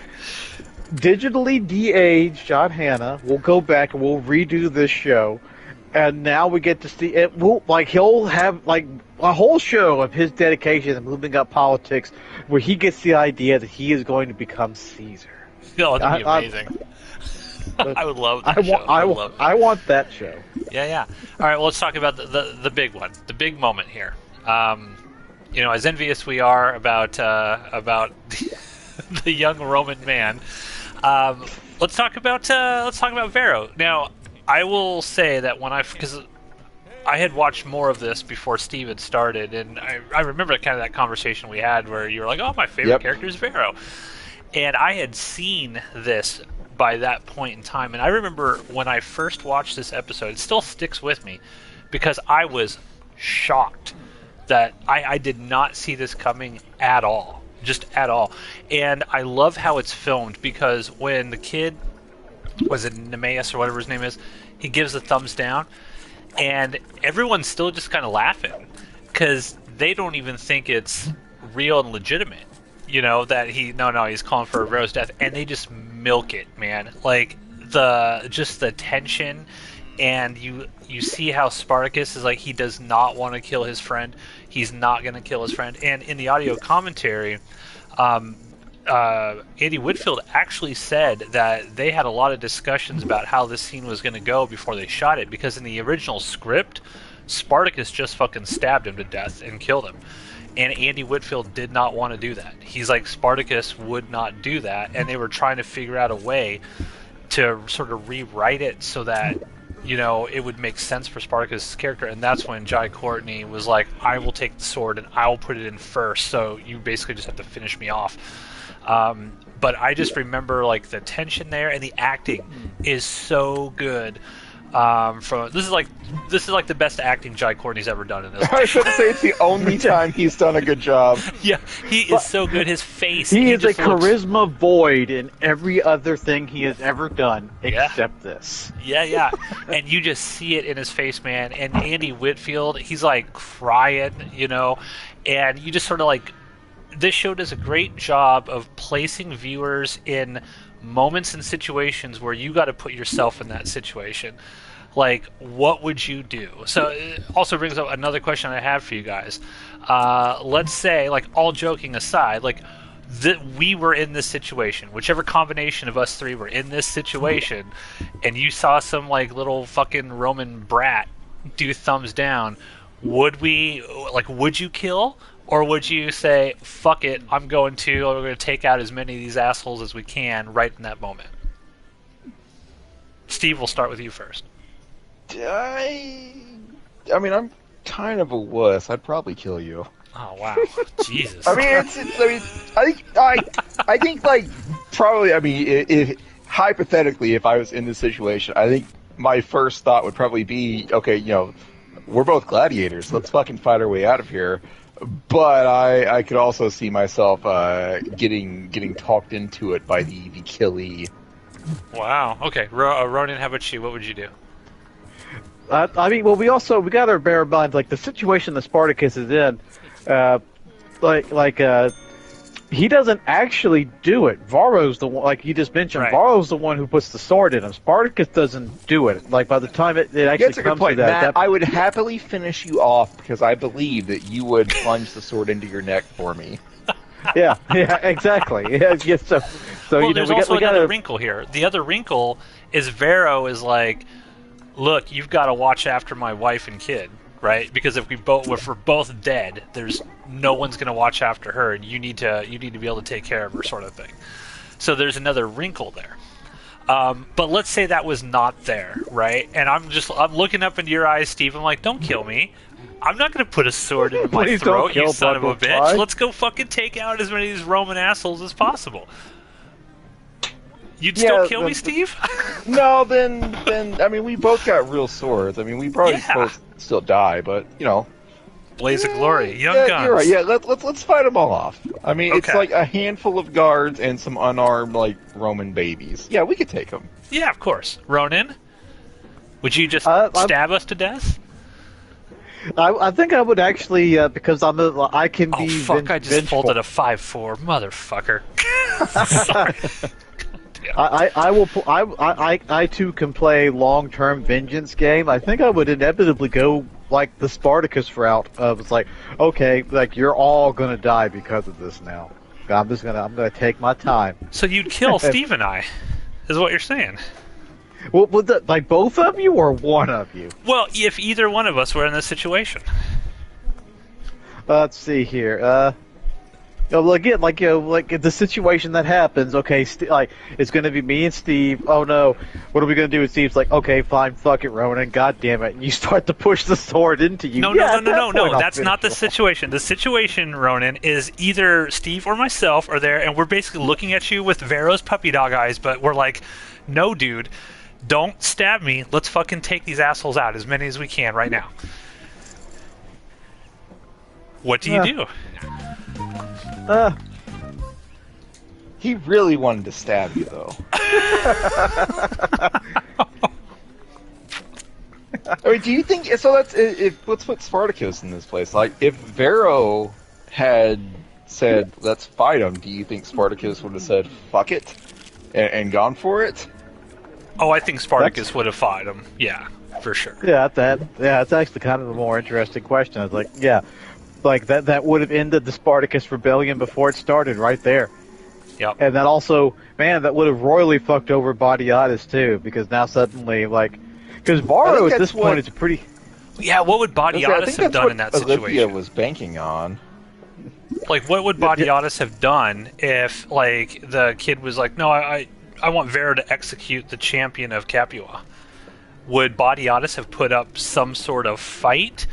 Or would he have just relinquished that? Because Varro's one thing, right? Spartacus is on a completely different level. I mean, he's a champion of Capua. You could argue that if Varro beat Spartacus fair and square, that Spartacus is no longer the champion. Yeah, isn't that the way it works? Maybe Badiatus would have elevated Varro then.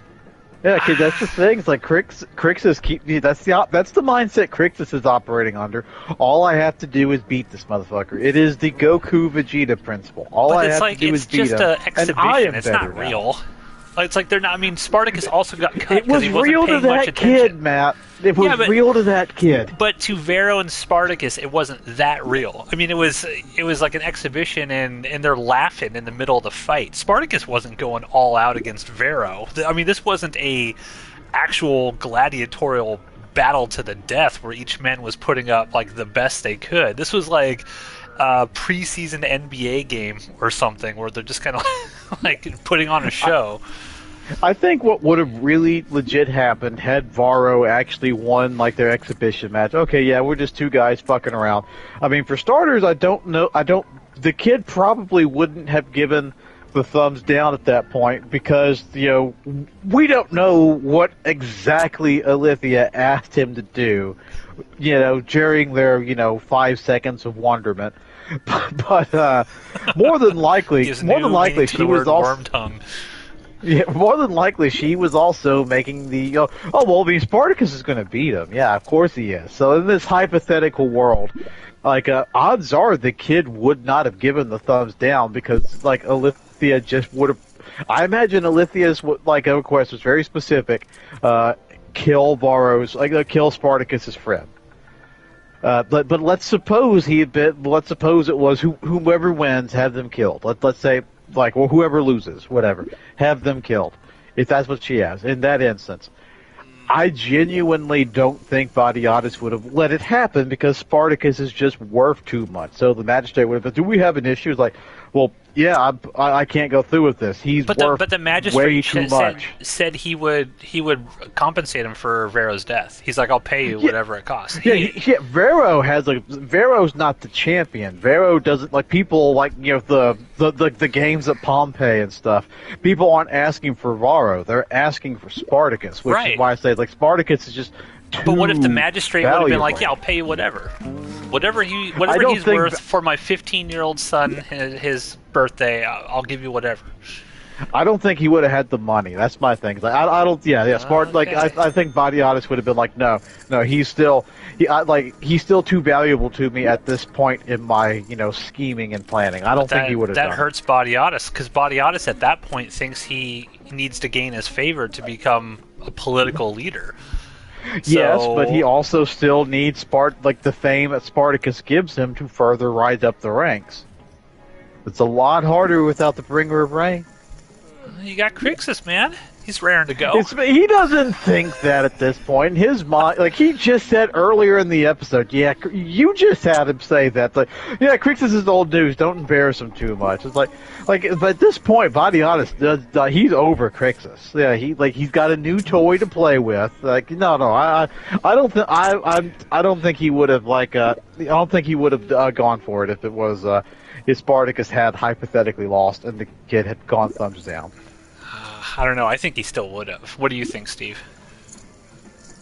Yeah, I'm with Rona. I don't think there was a price that would have covered what Spartacus was worth at this point. Yeah, I don't think he could have said no, honestly. Again, he's not in that guy's league. They're completely different class systems there.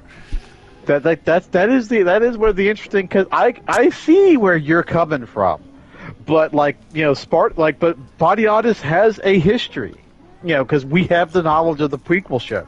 Badiatus has a history of telling somebody. Because remember when Tullius tried to buy Gannicus and he said no, and Tullius was way above his station, and he told him no because Gannicus was worth too much. That's not something that's completely out of character.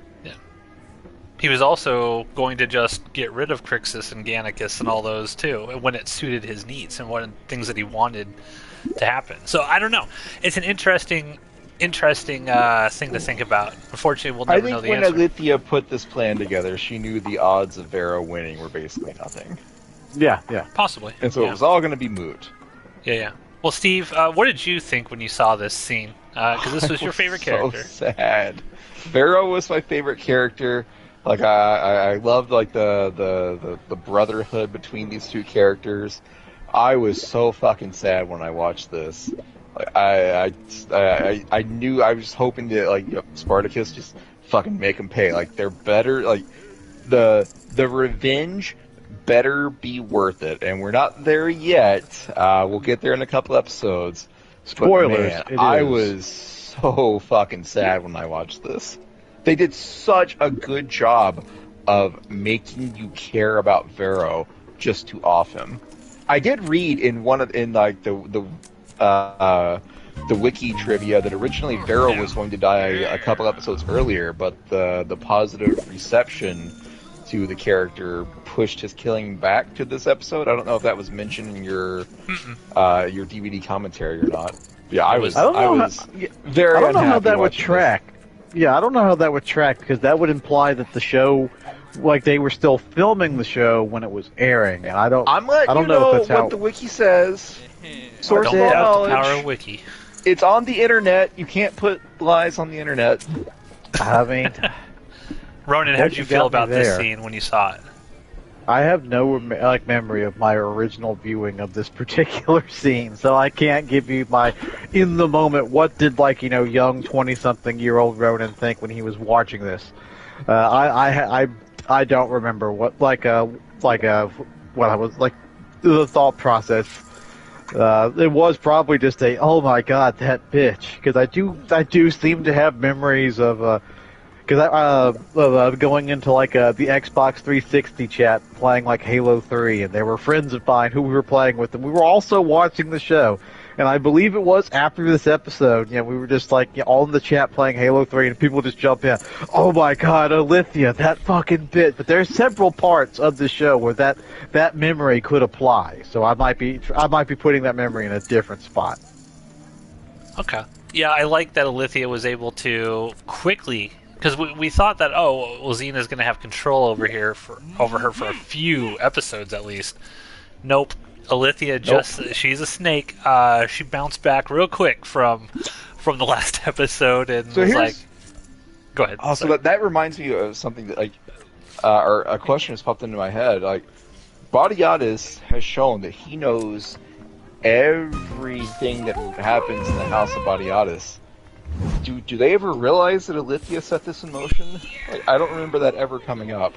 If they do, it never gets brought up. I think this is one of the This one might of the be very the one that few Alithia instances. gets away with. Yeah, this is one of the very few instances of something happening in his house that he doesn't know about. Yeah, because how would he know?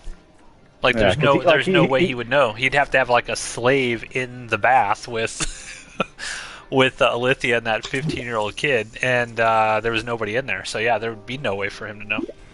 Yeah, it's like a Navia and Crixus. That's something I also don't think that Badiatis is aware of. So there are a couple of things that happen in his house he doesn't know about, but by and large, he knows everything. But yeah, I don't think this is one of them. All right. This episode is the beginning of the end. The first third of the series was Spartacus, the reluctant gladiator, and then the middle was Spartacus, happy to be the gladiator, and this is the beginning of Spartacus, the rebellion leader. Yeah. Yeah, it's had Alithia not done this, what she just didn't know is that by this point Spartacus had given up hope of leaving. He was, I'm going to die a happy gladiator. But her doing this is the thing that will start the Spartacus rebellion. It's this, or at least within the context of this TV show. Yeah, it's the inciting event that sort of leads Spartacus down a road of forbidden knowledge, shall we say, about what happens. So overall, how would you rate this episode, fellas? Fantastic. Very sad, but also very good. It did a great job of making me love the right characters and also hate the right characters. Agreed. I think this is just a really cool episode. It's got that great moment at the end that's kind of unforgettable. Yeah, it reminds you that TV shows can be written well. That's such a rarity these days. So yeah, that's a great episode. Great episode. When you take the stars and the wars out of something, you're just left with goodness. And with that, everyone, we'll be back next week. We're gonna see how Spartacus fares after the death of his friend Vero, with an episode entitled "Old Wounds." So we'll see you next Thursday for another. We're almost done with the season, guys. We only got a couple more episodes left of Blood in the Sand. It'll be interesting to see how this all wraps up. If we remember it ending as good as we, in our minds it did back in the day. So we shall see. Welcome back, everyone, to Jupiter's Croc here on the Outpost Unknown YouTube channel. This is the show where we are watching every episode of the Spartacus series on Starz that came out probably about a decade ago at this point in time. We are almost finished up with the first full season of it, Blood and Sand, and we are on episode 11 entitled Old Wounds. Today I'm joined by Steve. Hello, hello. And Ronan. Yep, I'm still here. Now, Steve, are you still emotionally okay from what you experienced last episode, the death of your favorite character, Vero, in a very slow, painful, gruesome, drawn out way?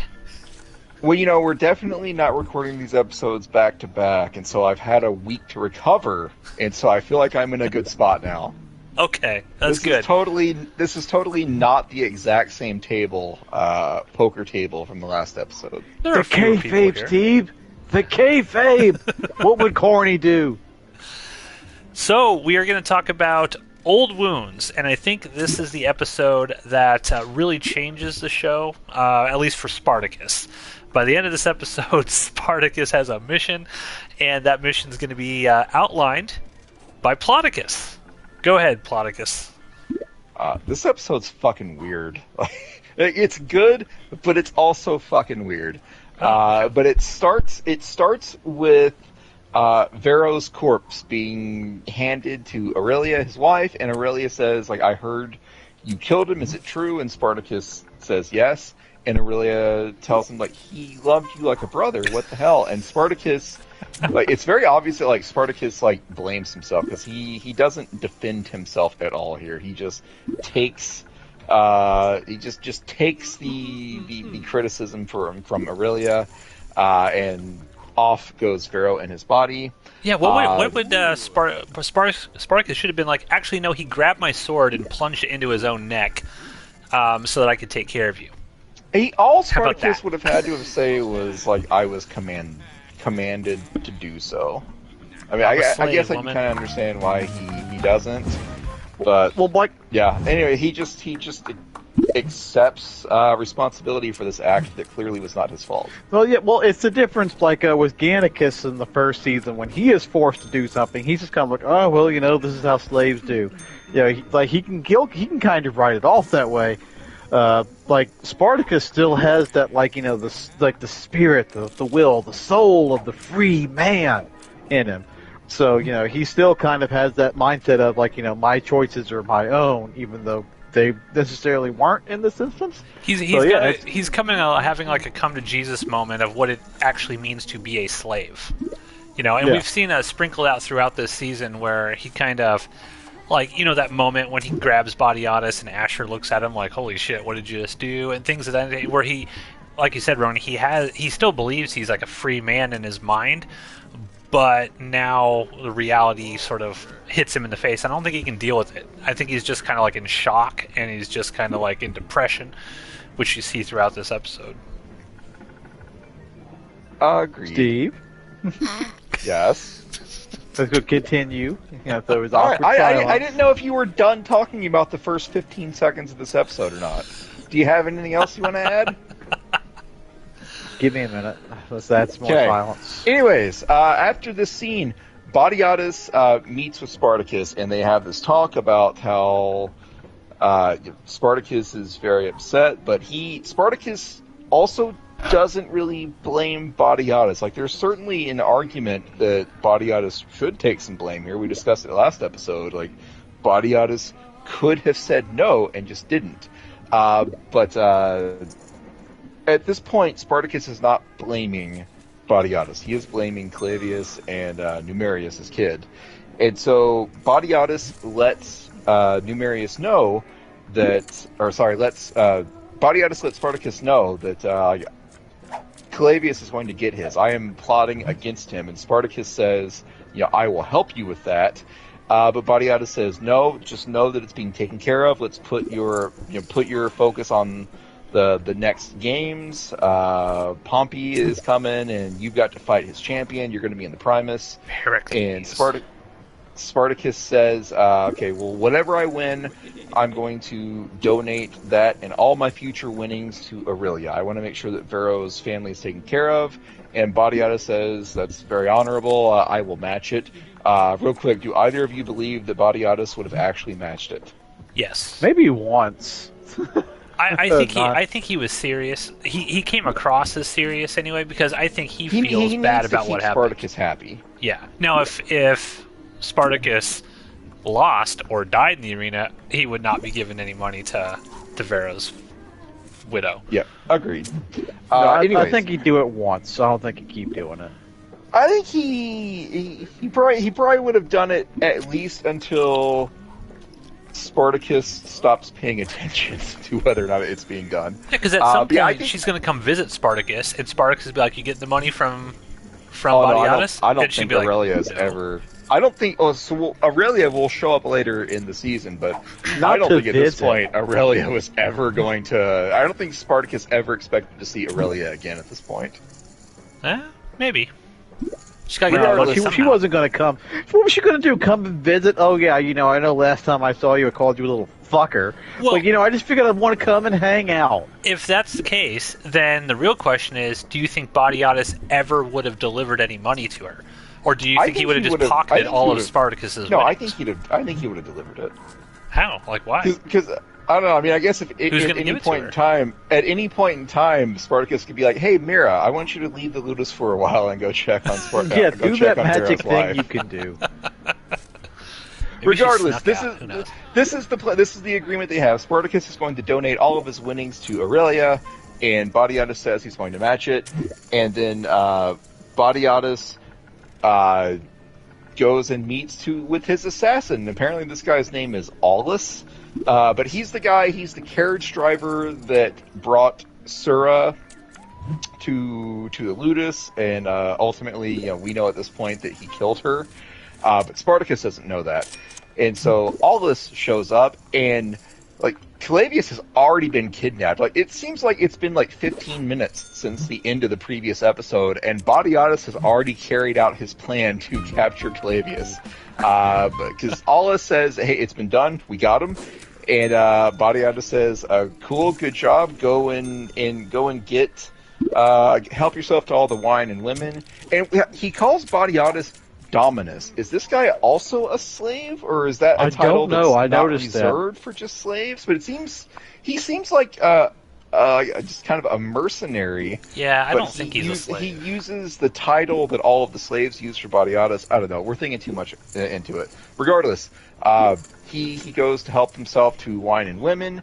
Xena goes up to Badiatus and just tears into him. Are you fucking crazy? Going after the magistrate, and Badiatus will not back down. Spartacus is still bleeding. It's kind of clear to the audience that his wound on his side is infected, and he begins having visions of Vero. And eventually, during training, he just collapses, and he's taken to the Medicus. Mira is told to go and stay with him whenever the Medicus isn't around, and Spartacus begins going on a spirit journey that we'll talk about more in a little bit. But anyways, let's get back to Clavius. Badiatus has not killed Calavius. Badiatus just has him tied up in the sewer. And Badiatus and Aulus and Asher are just having fun beating him and just fucking with him, just kind of generally torturing him. And this is where Calavius says, Badiatus, I told you the truth. I didn't mean to offend you, but, Rome runs on a class system. This is not news to you. He's trying to tell Badiatus, I was being completely honest with you. I didn't want you to embarrass yourself trying to get into politics when you don't have the ability to be in politics. And eventually, and Badiatus is just not having it. And so Calavius eventually just says, "You know what? Fuck you. I'm better than you. I always will be." It's fucking great. The guy that plays Calavius is great in this scene when he's not backing down. He is, he knows that he's probably fucked, but he is not going to get Badiatus get one up on him. He's And looking so, down on Badiatus like Badiatus looks down on his slaves. And I Yeah, love how and they really show Badiatus the hates difference. it. I love how they show the class system in this show. It's just like, you know what? You're beneath me, you little cockroach. Torture me all you want. I don't give a fuck. I'm not going to give you the satisfaction. It's great. But very importantly, they keep Calavius alive for a little bit. But back to Spartacus. Spartacus is in the Medicus's area, and according to Badiatus, already half dead. So who's going to fight in the Primus? Well, it's time for Crixus to come back. Yeah. And so Crixus My is man. very excited. After all this time, Crixus is going to get to fight in the Primus again. He's very excited. Well, he's never fought in the Primus, right? Yeah, Because Not doesn't the he say Primus that? he was Pompey. upset about that early on. Yeah. Like he's like, finally we get the Primus, and I'm not champion anymore. What the fuck? Yeah. So something very important, something that it doesn't make sense at the moment, but Spartacus is, before he passes out from his infection, he sees Aulus drinking wine and eating grapes and having sex with Mira and another woman, and Spartacus kind of like looks at him, and it seems like something's off, but he doesn't know what to think. And later on, he runs into Mira, and he tells Mira, or Spartacus says, "Hey, yeah, I saw that you were with Aulus," and Mira says, "Oh, I don't have a choice. I was told to do it." And Spartacus is like, "No, I'm not jealous. I don't care who you're with. Just tell him thank you for trying to protect my wife the next time you're forced to sleep with him." That was a little Spartacus rough. Is kind of a dick to Mira. Yeah. Throughout these last few episodes, like Mira, she's a slave, and she doesn't necessarily have any agency here, but it's very clear that she genuinely is interested in Spartacus, and Spartacus just does not give She's a like, fuck. he meant nothing to me. I was just ordered to do it. He's like, I don't give a shit, you know? He's like, Thank I don't him. care. Thank him for trying to, like, save Like, my wife. I don't care if Badiatus makes you fuck everyone. Just tell him thank you. Next time your Badiatus has you doing that, in between sucks. Just let him know. Just let him know. Hey, Oh, by you know the way, what? Spartacus says thank you. Yeah. So let's talk about Spartacus, because this is what's Spartacus is hallucinating. Like, he's unconscious, but he's seeing visions of Vero and his wife, and they keep telling him tend the wound. And Yes. this is why I say this episode is very strange, because there's never been any overt supernaturalness in this show. The closest would be it just happens to start raining immediately when Spartacus kills Theocles. What are we to make of these visions? Are they actually spirits? Did Spartacus subconsciously know that I think there was that, a conspiracy to kill Sura, and he just yeah, I had think that it's in the back of his head, didn't act on it? Yeah, I think it's kind of like it's got a fever dream, right? Because the Medicus is he's burning up. This guy's about dead. I think it's this weird fever dream, and I think he just starts remembering all of his memories, and he starts putting everything together. Because when he comes out of it, he's not 100% sure what's going on, and he has to actually ask the guy in a way you'll get to.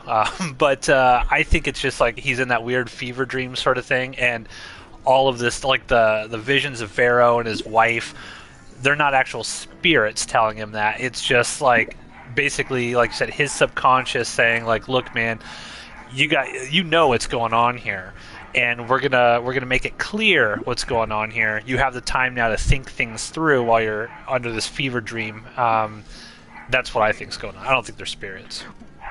Well, he doesn't really start to get the fever, the fever hallucinations of people telling him tend to the wound, until he sees. Ronan, I'm what's gonna need his you to name? tend to Frankie. But he's having a good time. He's probably barking at the cat. But he doesn't. I don't believe he starts to get the tend to the wound stuff until he sees what's his name, right? Or was he being told that beforehand? He's just told by the spirits to tend the wound. I don't remember like that. It's like They he's kept having a saying it over and over hallucination. again. Yeah, he's having a hallucination. I think it's I when he's don't on the remember table. exactly when. I think it's when he's on the table. He hallucinates Vero just walking away, but I don't think he interacts with this hallucination. So it's got to be when he's actually like unconscious, basically like in a coma. It's when it's getting worse. Okay, so it's like an infection. So by that point, he's seen the guy. But like I think I think it's more of like kind of like what Matt was saying. It's like while he's in like this kind of like fevered dream. He looks at the guy while he's living with Mira and everything, and there is a bit of a look there, as you mentioned. Like he knows something. Like even if he doesn't pick up on it, your brain did. Yeah, it's like his brain, like it's something cued in on him that like this isn't right, and so during like the mad fever dreams, he's still kind of pondering on that. But it's also just kind of like clumsy writing. Yeah, that's why I say it's weird. It's like suddenly Spartacus is having hallucinations, and the hallucinations understand more about what's going on than Spartacus does. I think the hallucinations are just parts of his own mind. He's just that's manifesting. True for all hallucinations. Yeah, and I think that's why I think it makes sense. I never once saw this and be like, ooh, they're ghosts, and they're coming and telling him, because they don't actually start talking to him until the wound starts getting worse and worse and worse and worse, and he's near death. Because when he first starts seeing him, that infection isn't terrible. It's like then when he's fighting in outside, and then Onemaeus is like, Spartacus, because he rips his whole side open, and the infection just starts going through his whole body. It just gets worse and worse throughout the whole episode, and that's how these things sort of manifest. And it's basically just an artistic representation of Spartacus sort of hashing it all out in his mind. I stand by it being weird. Regardless, Okay. Spartacus continues to be told to tend the wound. The Vero hallucination and the Sura hallucination continue to repeat that to him. And when Spartacus finally wakes up, he understands what tend the wound means, because Aulus, who was attacked by Clavius, is now like over on this table, passed out. Like we'll get back to Clavius in a little bit, but Clavius like bit a chunk out of Aulus's neck, and so Aulus went to the medicus and got treated.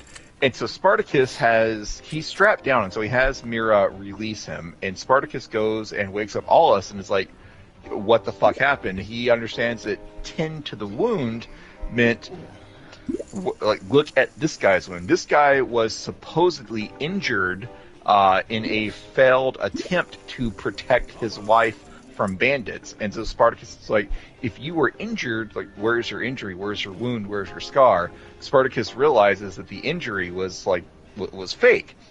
And so Spartacus knows that something's up at this point. There's something going on, and so he starts to choke out this guy, and Aulus just says, I did as commanded, and Spartacus says, who gave the command? And Aulus says, Batiatus. And then Spartacus kills him, has Mira strap him back to the table so Spartacus can pretend that he was unconscious the whole time.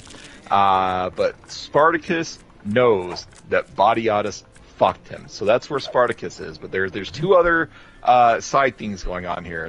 Crixus' story is he finally gets to go fight in the Primus, and Batiatus, the people are there's a Duro and Agron fight, and Agron once again has to save Duro, and Duro is not very happy about it.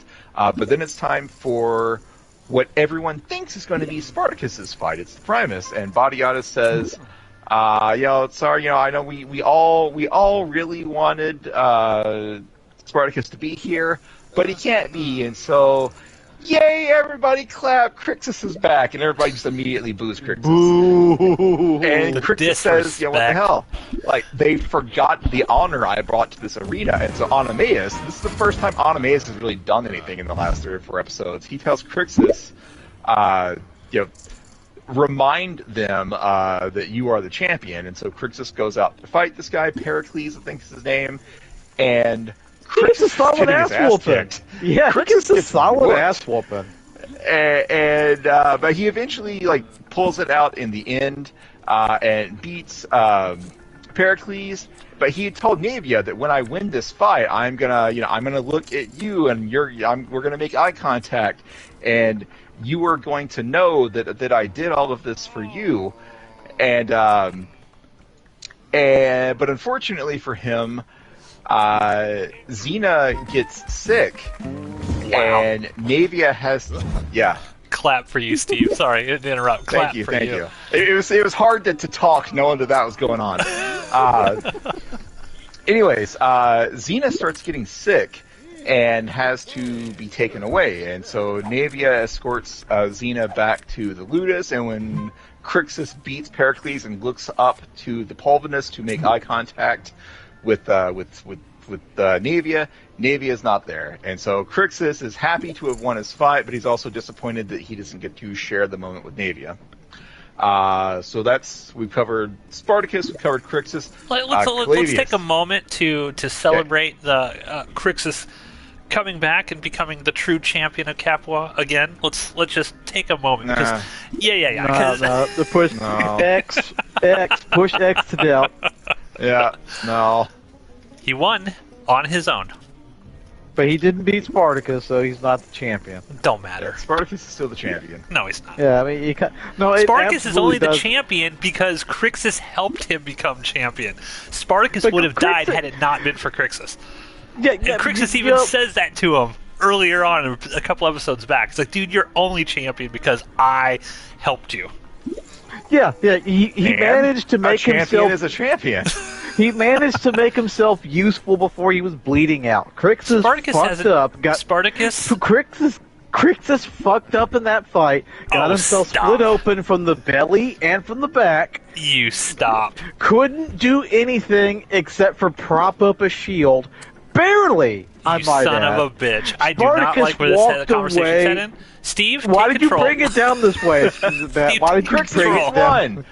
So during, while they're all up in the Pulvinus, Clavius isn't there, and of course we, the audience, know that Clavius isn't there because Batiatus has kidnapped him, but no one else knows that.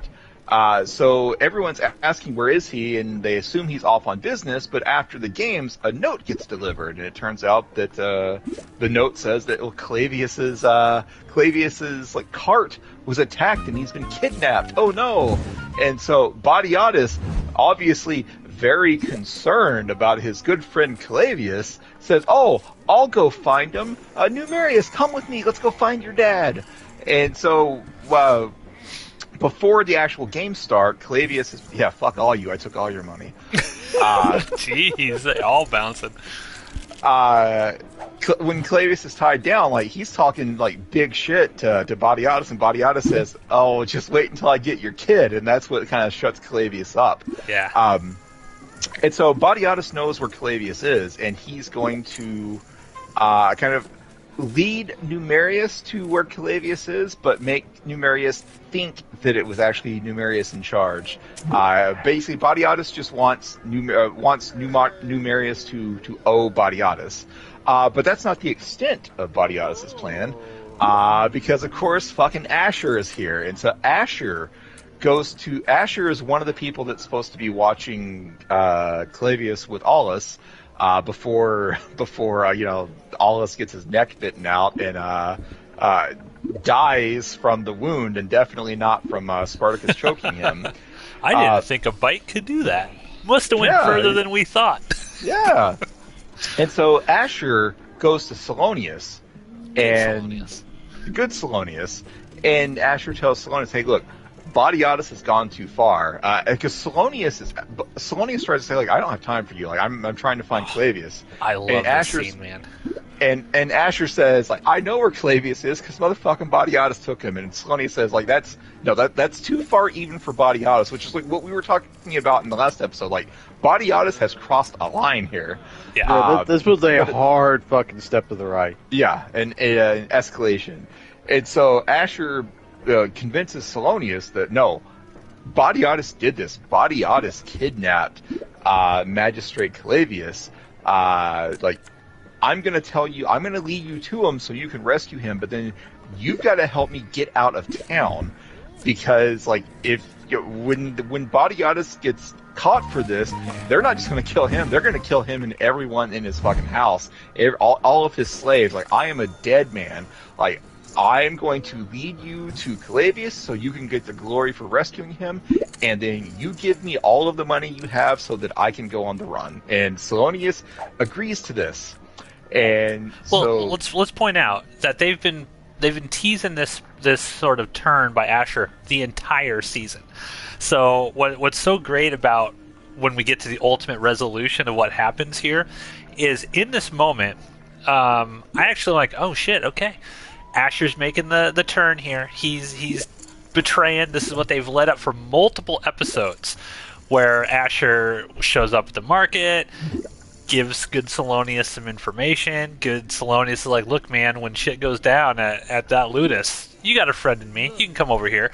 Planting the seed that Asher's going to turn on Badiatus, which is what makes this so delicious. What happens, Steve? Yes. So, Asher leads Salonius to Calavius, and he gets there, like, right as like Badiatus and Numerius and their men are so close they can hear them, and Asher's like, no, it's too fucking late, like, we've got to leave. And Salonius is like, no, like, we have to save Calavius. And Asher's like, you're on your own then. I led you to him. I need to get out of here before anyone sees me. And so Salonius goes to untie Calavius and pulls the bag off his head to find out that he's already dead. He's already dead. Calavius is already dead. And so then Badiatus and Numerius and all of Badiatus's guards come in just in time to see Salonius standing over Calavius's dead body. And so everyone immediately thinks that Salonius is the kidnapper and the murderer. Badiatus promises that his dad Calavius will be avenged. And then Asher walks up and just stands next to Badiatus, and so Salonius knows that he just got fucked. The look on his face is priceless. He goes into a frothing rage. And he knows there's nothing he can do about it. Like, what's he going to say? Like, no, Badiatus set this up. Like, I was working with his slave over there. No, like, Salonius knows that me. He it was the one-armed man. And we'll see in the next couple episodes that he basically he knew this was the end of the line. He knew this was the end of the line. He knew that Badiatus beat him. He pretty much just accepts his fate. But Badiatus has gotten his revenge on Calavius. He has gotten his revenge on Salonius. And now Calavius's son, Numerius, owes Badiatus a favor. So Badiatus has still, after all of the shit that went down last episode, still has gotten everything he wants.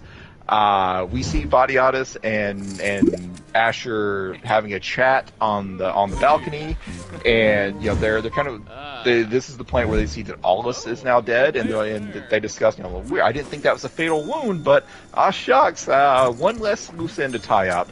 And then Badiatus praises Asher for basically pulling this off. It's like, Salonius thought you were honorable. How fucking stupid was he? And Asher agrees with him. And then Badiatus says, oh, look, what good fortune the house of Badiatus has. Spartacus is back, and Spartacus is out, and he's back to training. And Badiatus says to Spartacus, are you well? And Spartacus says, yes, Dominus, I am myself again. Yeah. Fucking fantastic. Great closing line. Great closing line. I stand by the spirit journey was a little weird, but man, that ending was fantastic. I like the spirit journey. I didn't have any problem with it. I agree, this is a fantastic episode. Yeah, no. Like I said, it can both be weird, not very well written, but still work out in the end. Yeah, that's a great closing line. We are now totally set up for what is about to happen in the next few episodes. So, the die has been cast. All the players have assembled.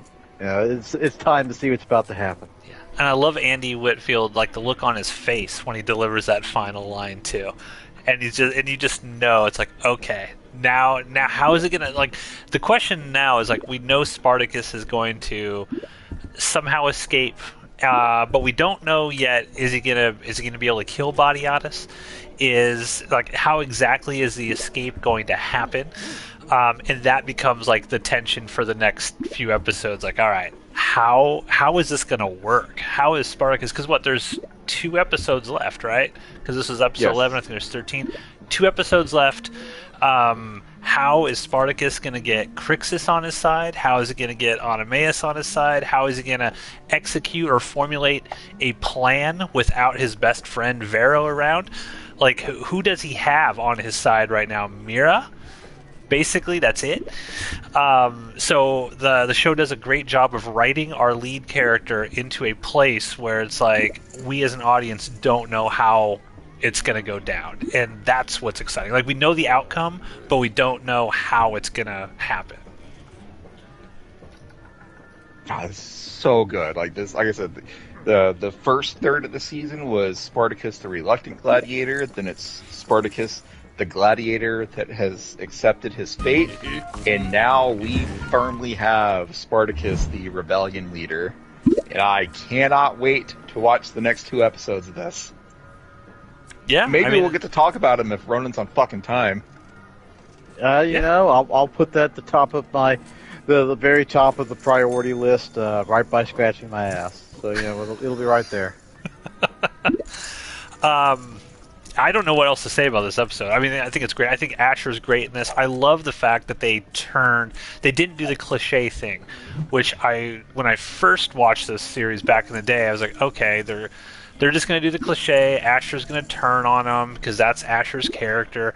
I love that they kind of shock the audience. Be like, no, Asher's also been playing good Salonius the entire time with Badiatus' blessing and whatnot. Yeah, I mean, weird, it's like, so to good. Think about, there's a couple episodes ago where Asher goes and tells Salonius, hey, Badiatus knows that you go and sleep with this hooker at the same time every week. He's going to kill you tonight. Don't go tonight.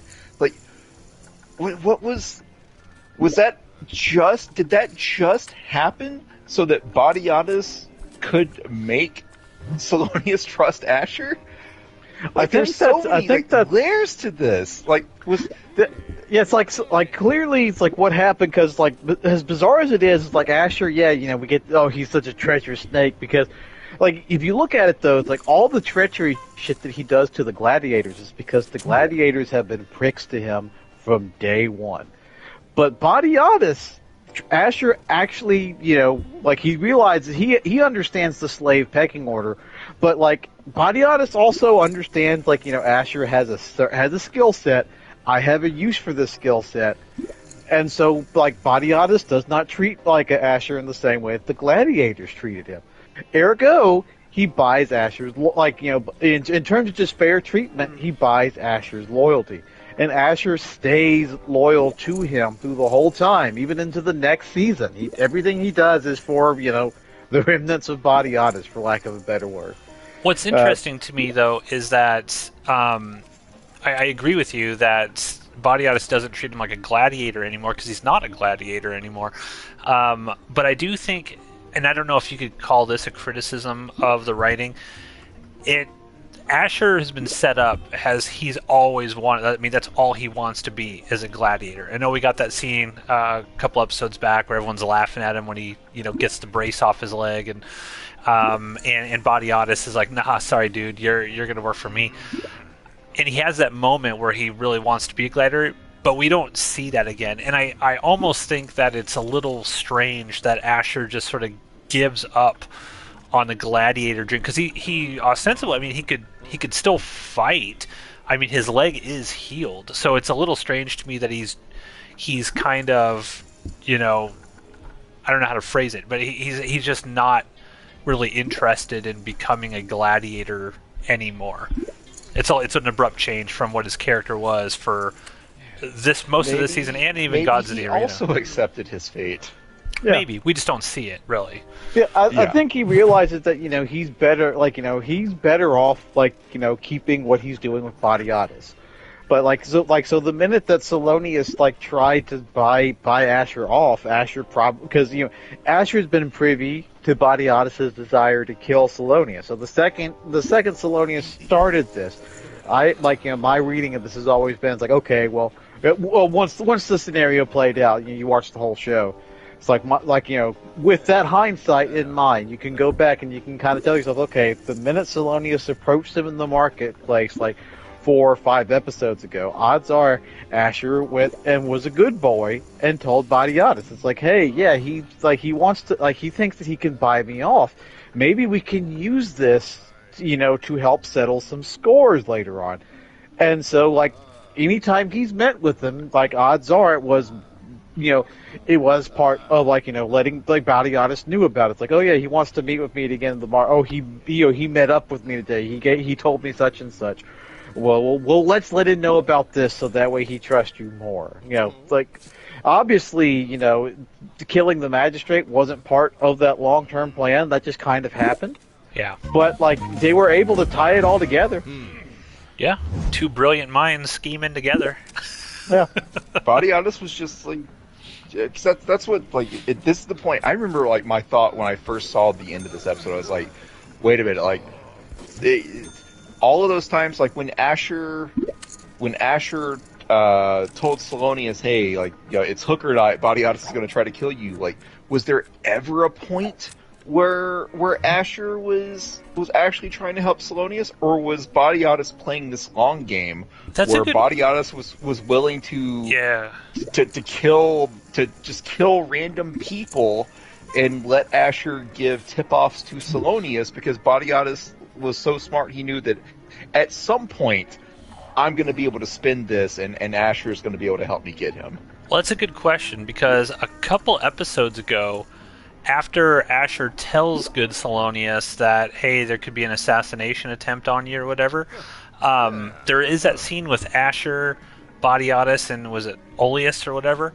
And they mention, like, oh, he wasn't there, and Badiatus acts genuinely surprised, sort of, or something. So I don't know. Maybe this was something like Asher was kind of thinking about. Well, maybe I will go with good Salonius if it works for me. But then he saw this opportunity to get in Badiatus's good graces, and took it.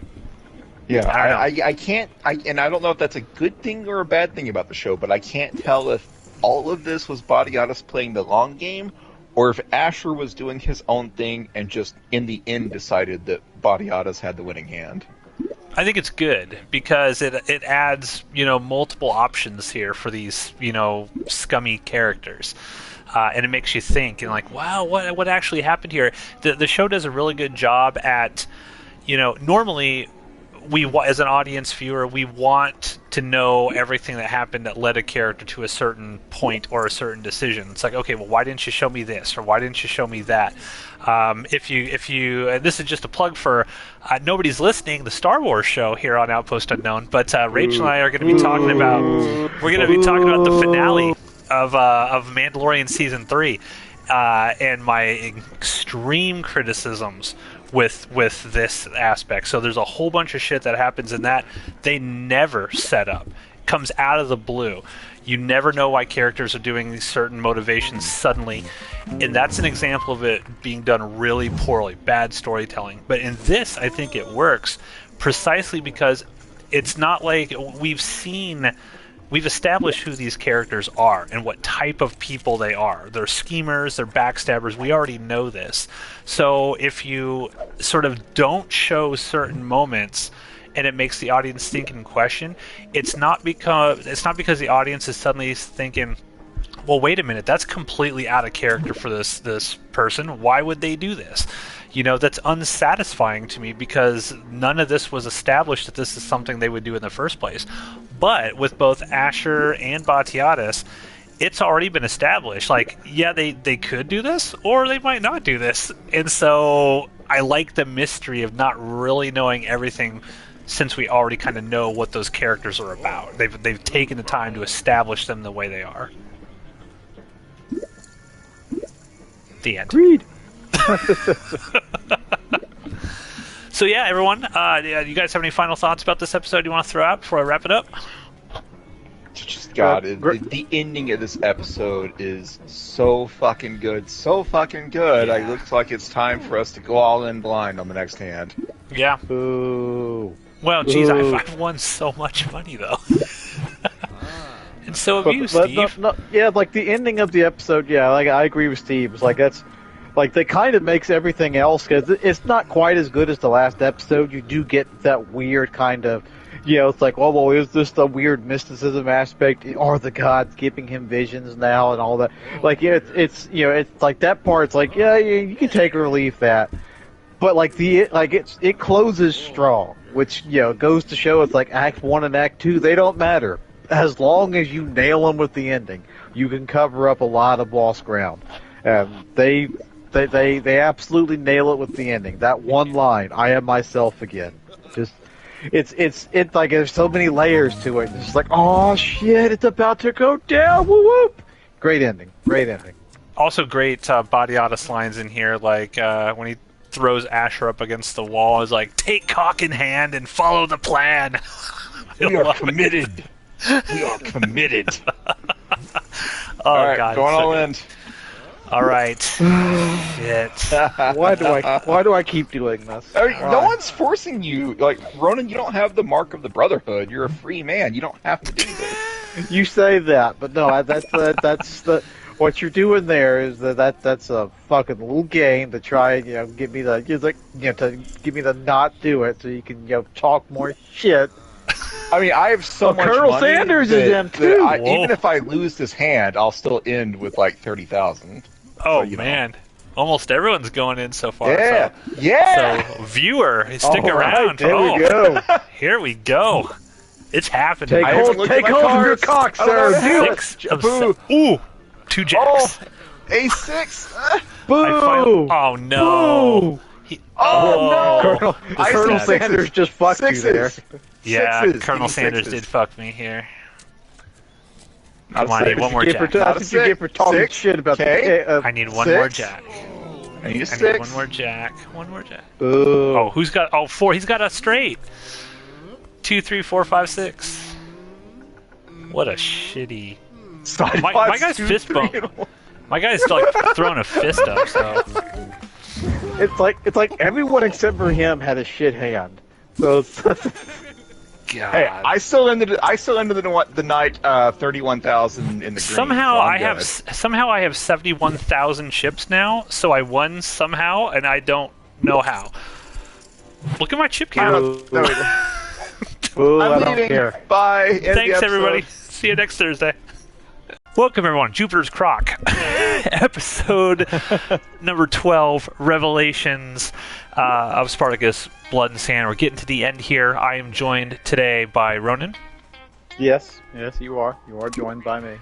And someone who we feel bad for the next 2 episodes. Spartacus is going to have to do some extreme plotting through the next 2 episodes to get us through this labyrinth of treachery and double I'm cross. expecting to have help from my friends, especially because I've watched Revelations a week ago, and someone was not available to record. Yeah, Matt. Yeah, I mean, I'm generally always able to record, but there's this one guy with a job that will not let up. Just quit your job, Ronan, and just do Fucking this. losers with their jobs. Yeah, how dare you provide a service? How dare you do something with your time other than be at our beck and call? And with that, let's get into episode 12, Revelations. Steve, take it away. So, first and foremost, we were wrong about last episode. At the end of the last episode, we all kind of agreed that that was the beginning of Spartacus, the rebellion leader. Spartacus, the man who wants to be free and to free all the slaves. We were wrong, because that character, that Spartacus, is not the Spartacus that we follow through this episode here. Anyways, this starts with Crixus is killing someone in the arena. He is back in a champion of Capua form. We see Salonius. Good Salonius is chained up underground in the previous episode. He was framed for the murder of the magistrate, and so he's like just I don't know, wearing like rags and chained to the wall, and Badiatus goes to mock him, and so they have a back and forth. And Salonius actually asked one of the questions that we had a few episodes ago was Asher always working for Badiatus? And Badiatus says, "Yep, Asher's loyalty to me never wavered." And... Stop trying to fuck my wife. Yeah. Oh, what's hilarious about this scene with Badiatus and Salonius is I love that Salonius refers to himself as Good Salonius. Because he's like, perhaps Good Salonius will fare better. Like, no. I mean, to a certain extent, you got to respect the game. You know, I'm about to die, but never forget Good Salonius. Yeah, I like that he puts up a fight, which we'll get to. Yep. So, Salonius has been sentenced to death via gladiator, and so he is going to fight Spartacus. But before the fight, Badiatus and Salonius have this back and forth. And at the end of it, Salonius basically he's just accepting it. Like, he knows he's been beaten, and he tells Badiatus, "Well played. I underestimated you." And Badiatus, his ego is sky high now. He says, "Yeah, you're not the first or the last person to die for making that mistake." So Salonius gets sent out to fight Spartacus, and then we see Spartacus waiting for the fight. And he keeps trying to get an audience with Badiatus. And all week long, he's been trying to get some of Badiatus' time, and Badiatus keeps blowing him off, and Spartacus is very upset that he can't get any sort of one-on-one time with Badiatus. And Doctori tells him, "Hey, you are the slave, he is the master, like, you don't get to make demands of him." And Spartacus says, "Yeah, you're right, I've made a lot of mistakes as champion, know that I intend to fix them." And then he goes out to fight Ominously. Salonius. Yes, Spartacus has a lot of ominous lines in the last few episodes. Like, "I intend to fix my mistakes soon." Well, I love that yes, look that I am myself again. That Doctori gives him too. He's like, he's just eyeing him. Like, Doctori's thinking something's up. Something weird is going on. He's already encountered Spartacus making an escape attempt once, and so he knows this motherfucker is Weasley and you can't really trust him to go full on into the gladiator life. So yeah, he knows. Yep.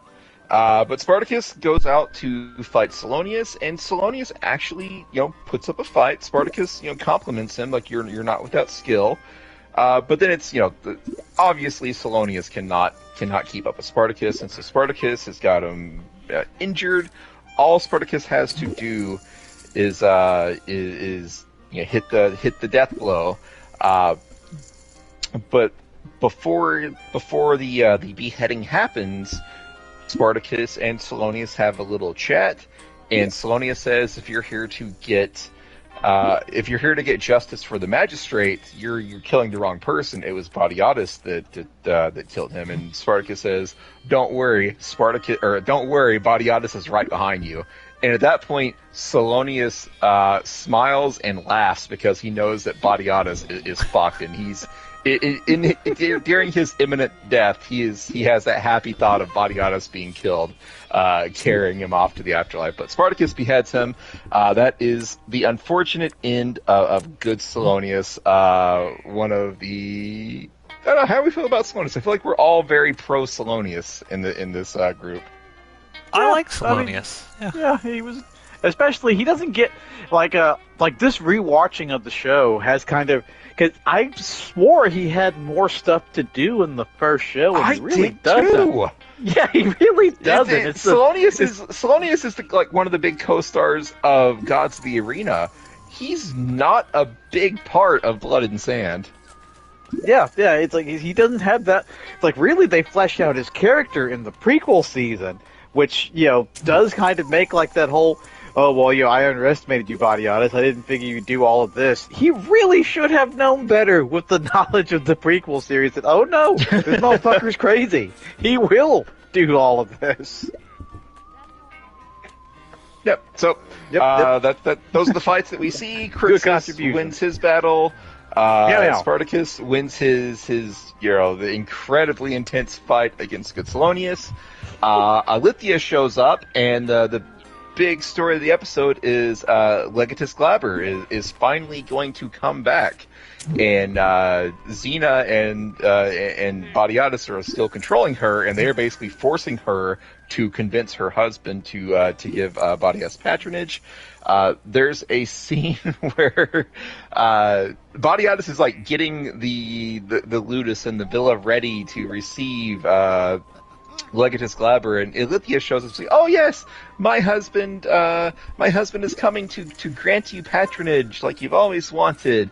But he insists he's not coming to your villa. He insists that you meet him at the gates of the city." And Badiatus is like, he's a little bothered, but he's like, it's fine. We'll walk on down there. I'll greet him at the city gates. And when does he arrive? Now. And so Badiatus gets this look on his face like, you motherfucker. But he can't do anything to Ilithia at this point. But he looks so fucking angry that Ilithia is continuing to fuck him over despite all of the dirt that they have on Ilithia. But anyways, Badiatus goes out to meet the Legatus, and Legatus Glaber continues to treat Badiatus like shit, and Glaber basically tells him, I've got important business to deal with, I'll get to you when I get to you. And Badiatus is like, oh no, I'll go with you, it's fine, we got a lot to talk about. Glaber says, no, just wait for me and I will get to you when I get to you. Badiatus is pissed, but there's nothing he can do, so he goes back to his villa. This is really showing the standing in Roman society as well, how Badiatus is really striving to sort of be someone in the upper crust, the elite, where Legatus would respect him and honor his time. But Legatus just looks at him like he's nothing. Because technically, even though Badiatus is a Roman, he's sort of like a citizen of the Empire of Rome, he's not on the same level as Glaber. Yeah. Well, let's talk about Asher, because this episode is all over the place, and it's been a week since I watched it, so I'm all over the place as well. But we see Asher, and Asher is getting dressed in like proper Roman clothes. Like Badiatus is actually like rewarding Asher for his service, so he's giving him new clothes. Asher is moving out of the gladiator cells, and he is actually going to live in the villa with the important people in the Ludus now. There's a scene where Asher is like leaving the cells for the last time, and he talks to Crixus, and Crixus is continuing to shit on him. Because Asher might have the mark of the Brotherhood, but he was never a gladiator, and so finally he is being kicked out of the place where gladiators live. And Asher's like, that's fine, I'm gonna be just okay. And then Asher does the most dickish thing that I think anyone in this series does, which is when he's talking to Badiatus and he's being rewarded for his service to the House of Badiatus. Badiatus tells him, hey, have wine, have women, whatever you want, I will reward you. And Asher says, I want Navia. Because I don't even remember if we mentioned it a few episodes ago, but Asher saw Crixus and Navia having sex. Yeah. And he just kept it to himself. Asher's always collecting information. He's always keeping it in his head to cash in whenever he needs it. And so he tells Badiatus, I want Navia.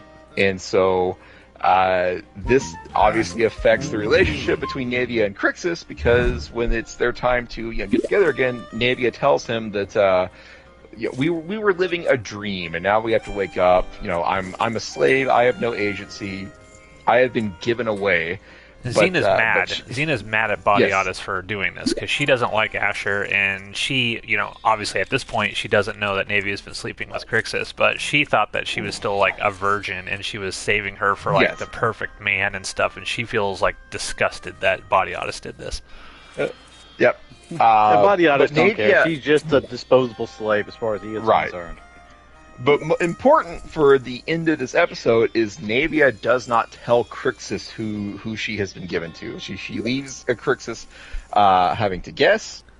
We also see Spartacus and Mira hanging out. And when I said earlier that we were wrong about last episode being the beginning of Spartacus the Rebel Leader, well, this is what I meant, because we find out that Spartacus gives no fucks about what happens to the Ludus or the other slaves or anyone else. At this point, he is not trying to lead a slave rebellion. He is just trying to kill Batiatus. This whole last week, he has just been asking for a one-on-one with Batiatus so that he could kill him when he gets the chance. And he doesn't care. He doesn't care if he gets killed afterwards. He doesn't care. He doesn't care what happens to himself. As long as Batiatus dies, Spartacus will be okay. He just wants Batiatus to be dead no matter what. And Mira informs him, "Oh, hey, maybe I should catch you up on Roman law a little bit. If a slave hurts their master, if a slave kills their master, all of the slaves will be put to death, whether they had anything to do with it or not." And so Mira tells Spartacus, if you kill Batius, you're killing me, you're killing all of the other gladiators, everyone else will die. And Spartacus is like, sucks Don't to be give you. a fuck. Don't give no fucks. Honey Badger, don't give a fuck. And so, How does it make you feel about his character at this point?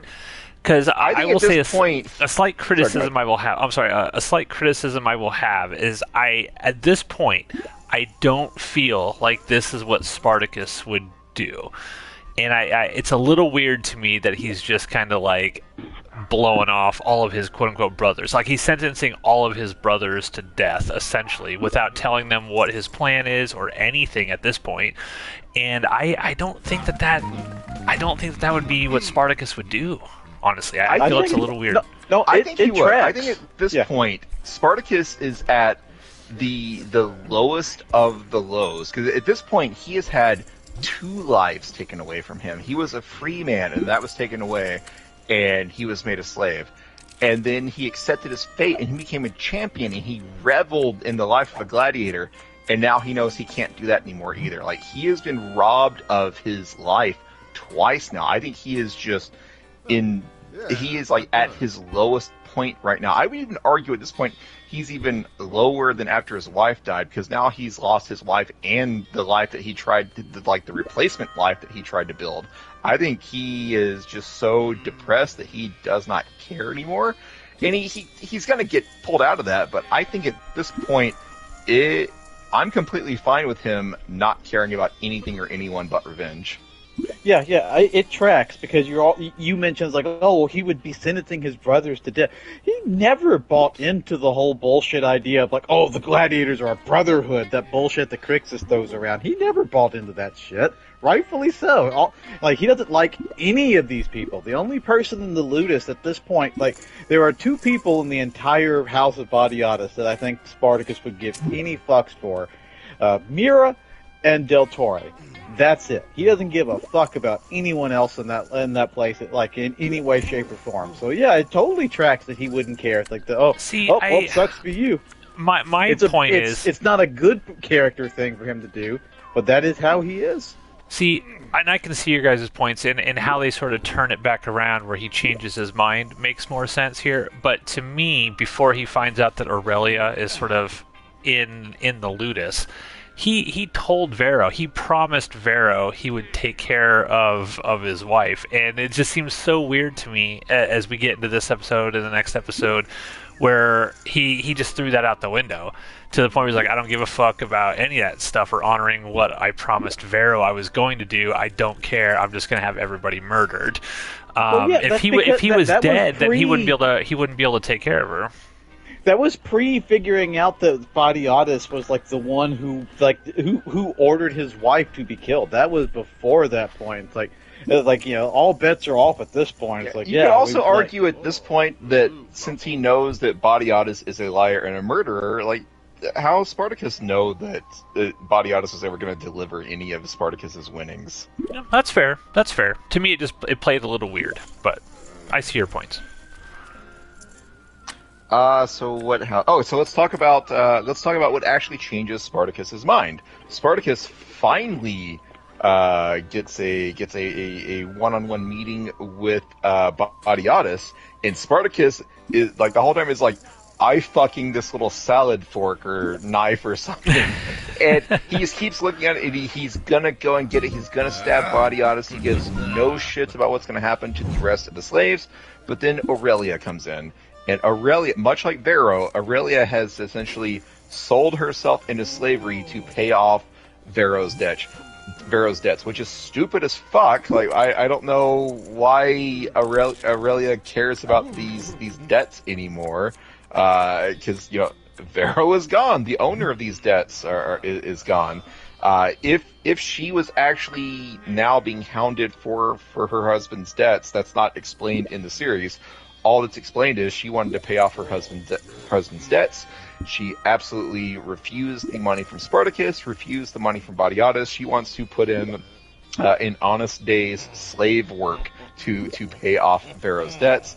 And seeing Aurelia is what stops Spartacus from going through the plan. And the cover story that he gives Badiatus about what Spartacus has been hounding Badiatus for the last week, requesting these one-on-ones constantly. Spartacus just says, "Oh, I just wanted to make sure that Aurelia was being taken care of, like we discussed." And Badiatus is like, "Oh, well, that worked out. Now you have your answer." So Spartacus does not go through with his decision to kill Badiatus. Thoughts? Thoughts, opinions, all ties back into what we were just kind of talking about. Like he's fine with it. Then he finds out she's there, and that kind of, that does affect everything you were saying. That does affect the plan, because it's like, oh well, yeah, okay, I did promise Vero this, so yeah. That also goes really kind of what against Matt. What Matt was saying, he didn't realize that she was there until right now. So, like, that kind of works more into what we were saying. So you shut your mouth. By the way, I'm getting real sick. Yeah, I'm getting real sick of clearance rack Steve over here. The guy next to Steve wearing the same shirt and a bowler hat and the beard. It's driving me crazy. Yeah. Fuck that guy. What's this guy's name? D&W Jackson. Fuck you. You stole my outfit. I have more money than you. All right, so let's talk about Glamour. Because I think all the pieces are in place. We've talked about what Spartacus is up to, what Princess and Navy. Son of a bitch! Well, I'm out of this hand.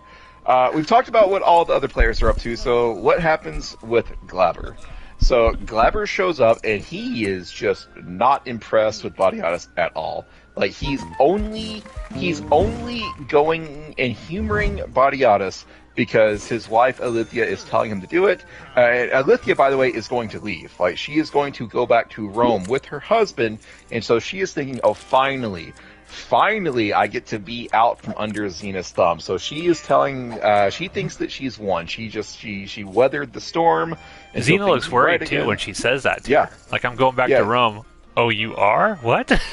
Yeah. Xena is like, that never entered into their minds of her going back home. Somehow that just never entered their thoughts that was the thing she could do.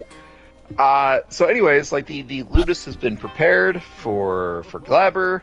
Glaber is very upset that basically Spartacus has been put on a pedestal now. And Badiatus, to his credit, fights back against Glaber. It's like, hey, I turned this motherfucker into a god. He is a legend. And Glaber says, oh, a legend, is that so? Let's test that. And so Glaber has Spartacus fight multiple soldiers from Glaber's, troops. And Spartacus beats them all. He's fighting them like 1-on-4 or 5 at some point. And he beats them all with at a some training point, sword, no less. Yeah, with a wooden practice sword. At some point, the blade of the practice sword breaks, and so he is just beating motherfuckers to death with like the hilt of this sword, and it's awesome. Spartacus is so fucking good in this. But when he's done, Spartacus just turns and looks at Glaber and Badiatus, and he just stands there like, now what? Just dick on the table. I fucking did it. And Glaber notices. Glaber notices, well, you know what? Maybe Badiatus is right. Maybe Badiatus has broken Spartacus, because Glaber notes that when Spartacus looks at Badiatus, he kind of bows his head a little bit. He bows his head in deference. And Glaber says, if I were to grant you patronage, would he show me that same respect? And Badiatus says, yeah, if you grant me patronage, like, basically my men are your men. And so too many people in this fucking episode. Glaber looks at Spartacus and he says, "Kneel." And he's got this big shit-eating grin on his face because the man that fucked him over so many episodes ago is basically like his to do what he wants with. If he grants patronage, he will control the man that kind of fucked his life over in the beginning. And Spartacus doesn't immediately know. There's this scene where Spartacus is looking around, making eye contact with people. The delay is Badiatus is kind of like, "Spartacus, you better fucking kneel down there. Don't you fucking start." The delay goes on long enough for Glaber's shit-eating grin to go away, and he's thinking, "Jesus fuck this." Spartacus is still being fucking defiant to me, but Spartacus says "Legatus," and then he kneels, and so now Badiatus has patronage, something that he's wanted for episodes and episodes and episodes.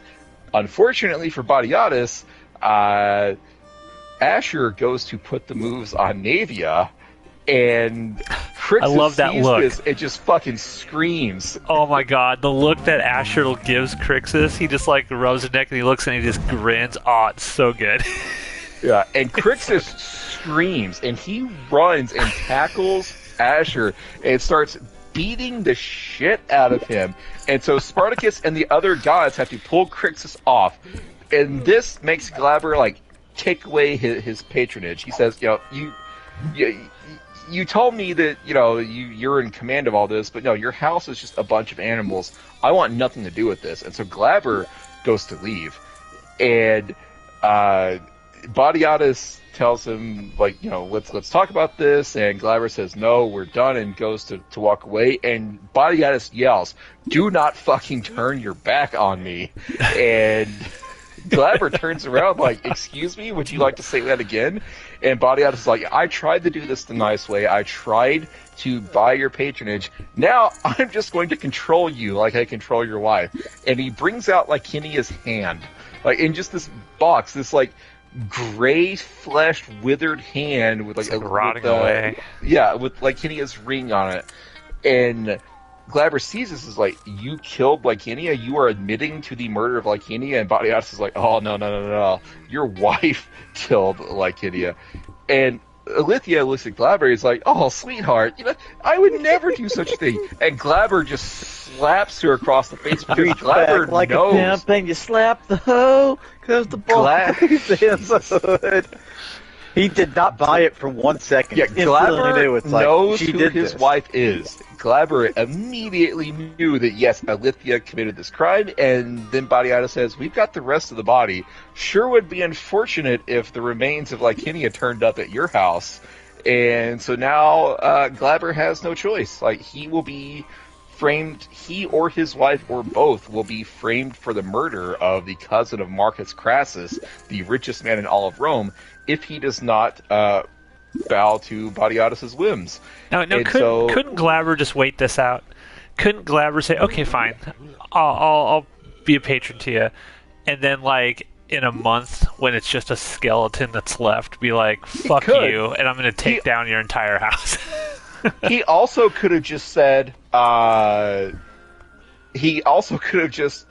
"I don't believe you. Even if I do believe you, you currently have Licinia's body. I'm just going to arrest you for the murder, and it'll be He's got my a bunch word of against guards yours." with him. I mean, some of them might have broken noses, but they can just grab him.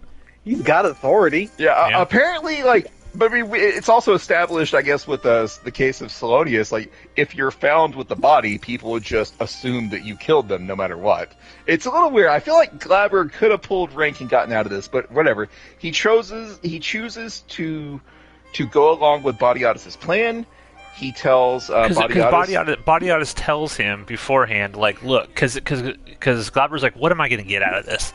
Like, why would I even bother doing this? And he entices him with the fact that, hey, my gladiators are so awesome that the crowd is going to be like singing your name. They're going to be chanting it, basically, and you're going to become huge because of all of my gladiators. Yeah, so maybe that's a little part of it. Sponsor us. We're going to put up big Legatus Glaber billboards. We're going to tattoo Glaber on Spartacus's ass cheek. It's like people are going to know. You're going to be on the Wheaties box. Yeah, somehow, some unexplained way, the goodwill towards Batiatus's gladiators will be transferred to Glaber. And anyways, Glaber says, fine, you know what? You've got my patronage. I'm going to leave some of my men here. A detachment of my troops will remain at the Ludus. If you need anything else, talk to Alithia, because I'm not taking her with me anymore. And so Glaber just leaves Alithia there. And Alithia turns and looks at Xena and Batiatus, and she is just horrified. And Asher, they're all there just staring at her. Free. Yes.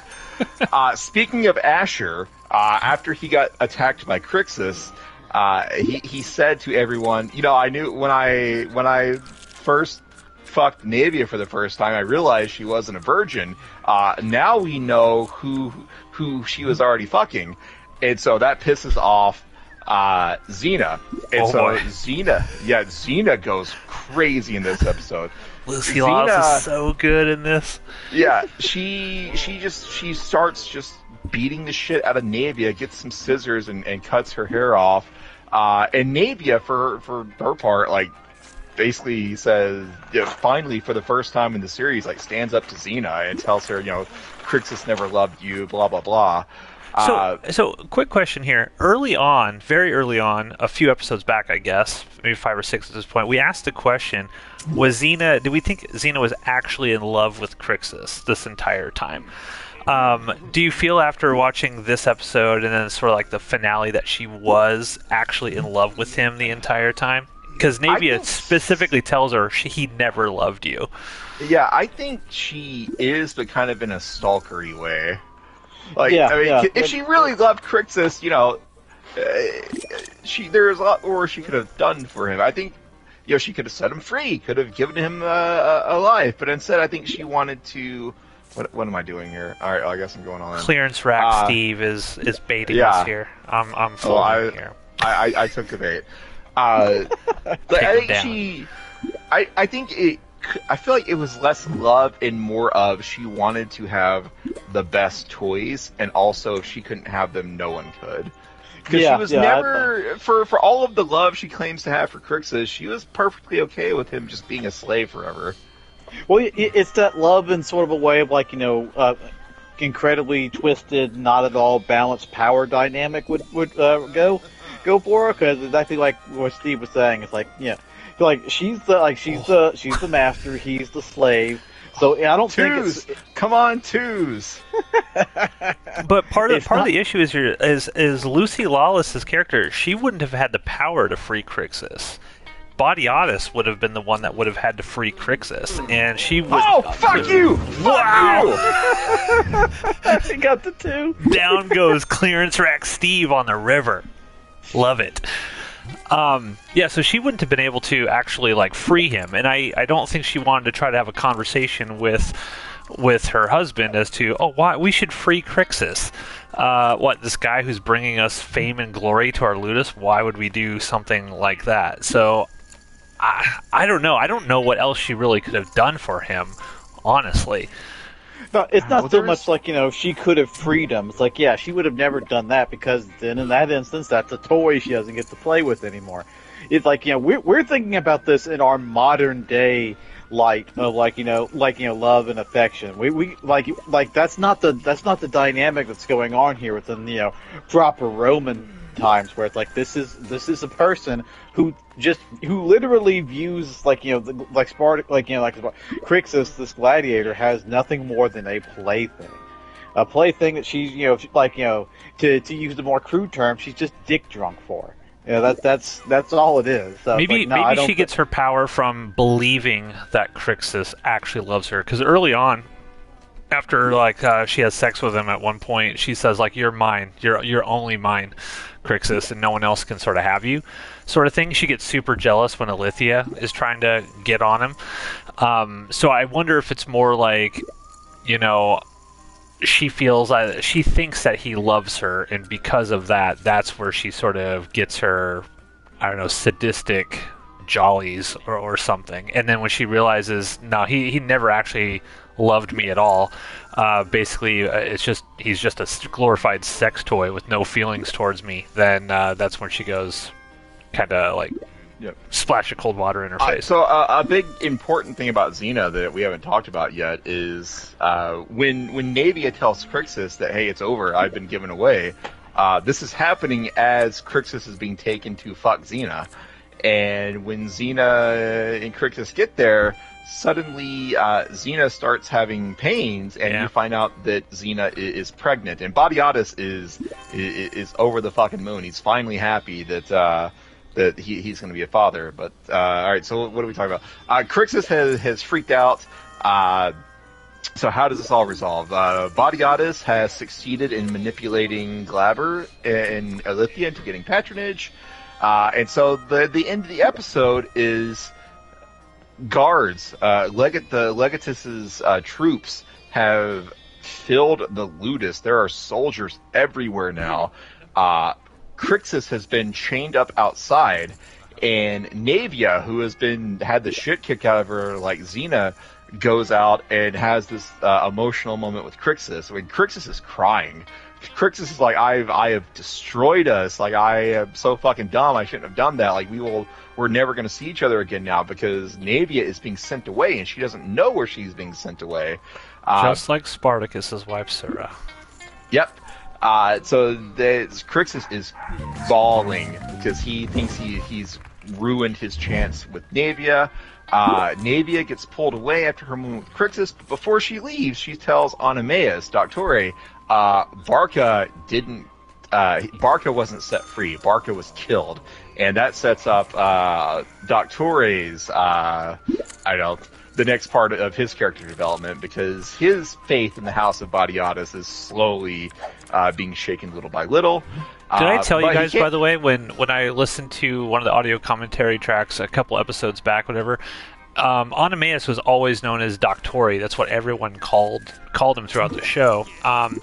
And Stephen Knight said that was intentional because they did not want anybody to call him Onomaus at first and realize, oh, Onomaus is going to survive historically he survives and leaves, and so they wanted the mystery of like who becomes Onomaus and not have that spoiled or ruined.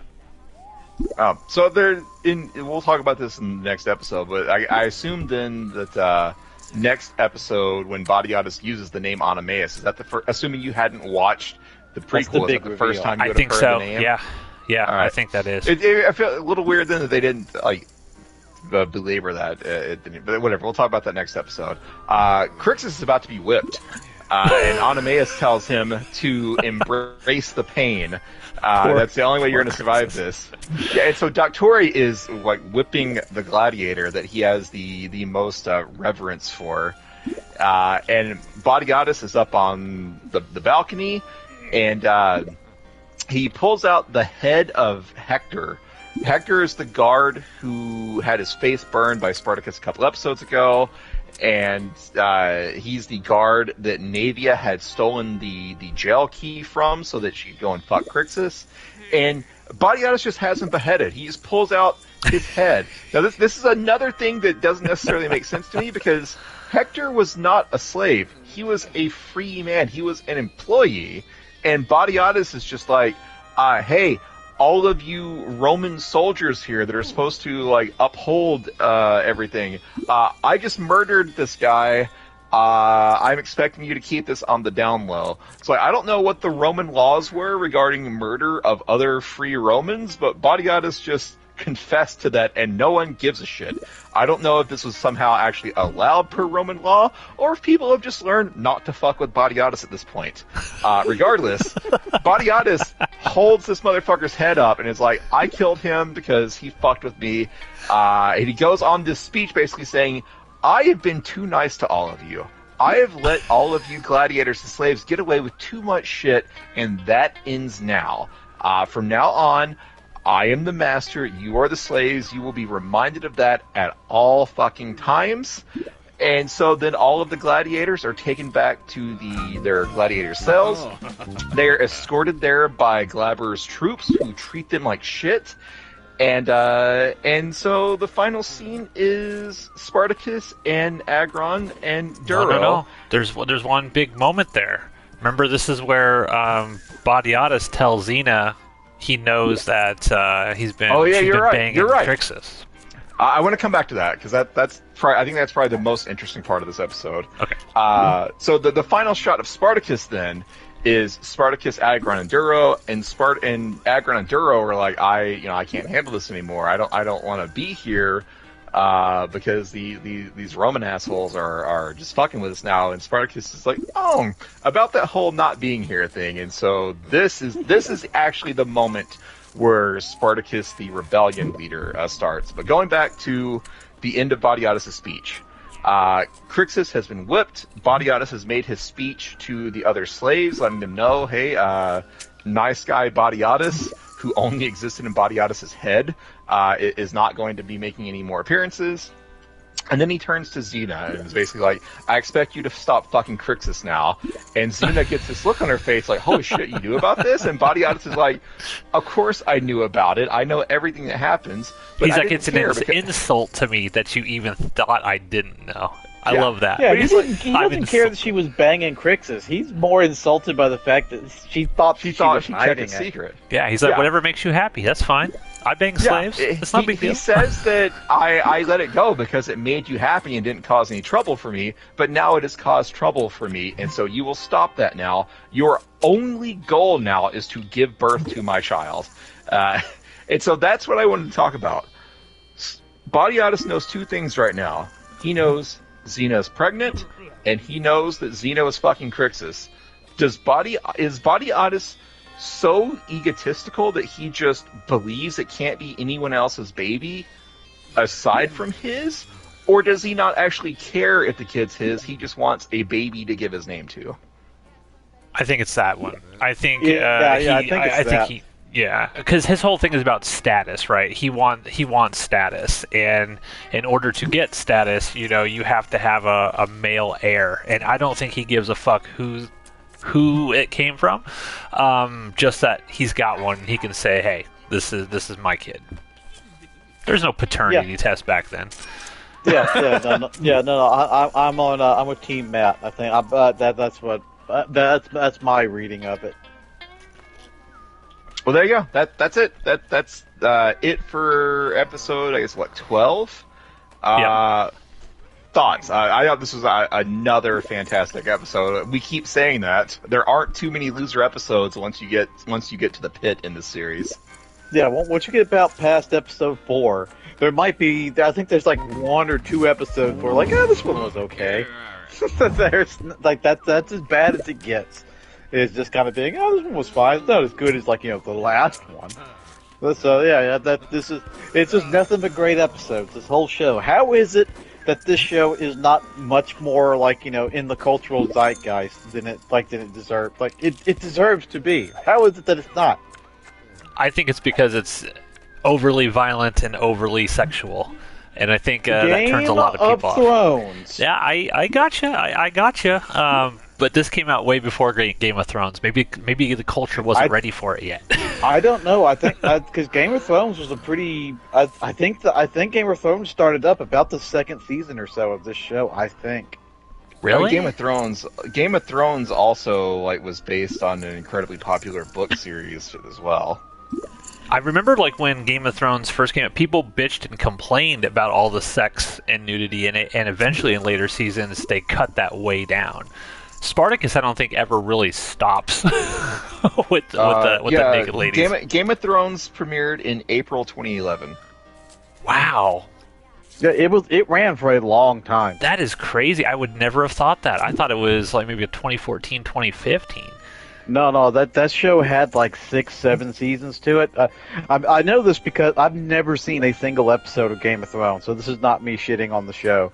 But I know that Frank was a big Game of Thrones fan, and he kept telling me, it's like, oh, you like Spartacus, you'll love Game of Thrones. I was like, maybe I'll check it out someday. And this is completely side tangent. I know that the ending of Game of Thrones sucks, so there's no point in me watching it it's kind of like when I found out how Dexter has a terrible ending. I've never seen the last 2 episodes of Dexter. I always stop at a certain point because it just gets so bad.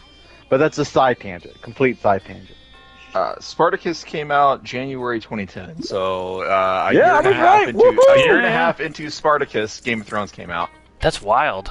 That's wild. I wouldn't have thought that. But yeah, I definitely I love this episode. I really love Asher in this episode, and even in the next one as well. I think he is so terrible in a great way. He's so. And you all doubted me. You all. When I said he was one of my favorite characters, you were all like, Asher? How could you? It's like, because he's a great fucking bad guy. And great bad guys are hard to come by. He's good. He's good. Asher's, like, mortal enemy is Crixus.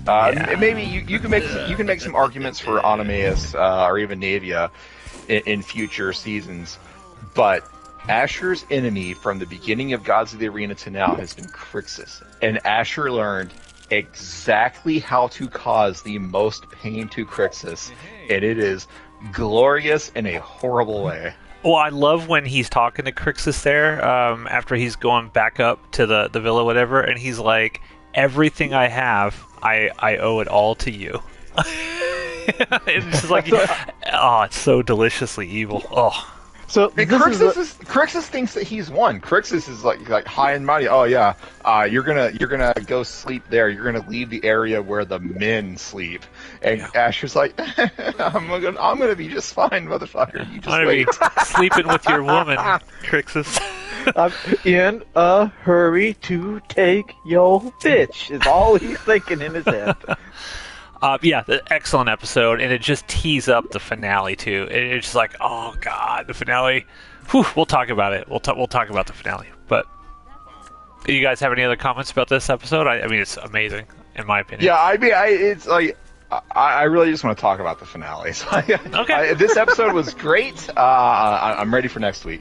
All right, ladies and gentlemen, check back next Thursday on Outpost Unknown as we watch the finale of the first full season of Spartacus, Blood and Sand. I believe it's called Kill Them All. I think that's what it's called. Spoiler. We'll see what happens. God, Matt, you just spoiled it. Jesus Christ. We'll see you next Thursday. Ladies and gentlemen, we have finally made it to the end of the first season of Spartacus Blood and Sand. Welcome to another episode of Jupiter's Croc. My name is Matthew. Joining me once again here in our Ludus, so to speak, in our YouTube Ludus, is Ronan. Yes, Ronicus Maximus. And the great Ploticus, Steve. Yes, I'm here. I'm ready to talk about this amazing fucking episode. Now, going into this, I hadn't rewatched this finale in many years, but going into it, I had a distinct impression like, yeah, I remember this being one of the greatest sort of finales to a television sort of season that I'd ever seen. And so I was curious to see, like, well, would that hold up in my mind? Did you guys have anything similar, or what was your mindset going into this sort of finale here?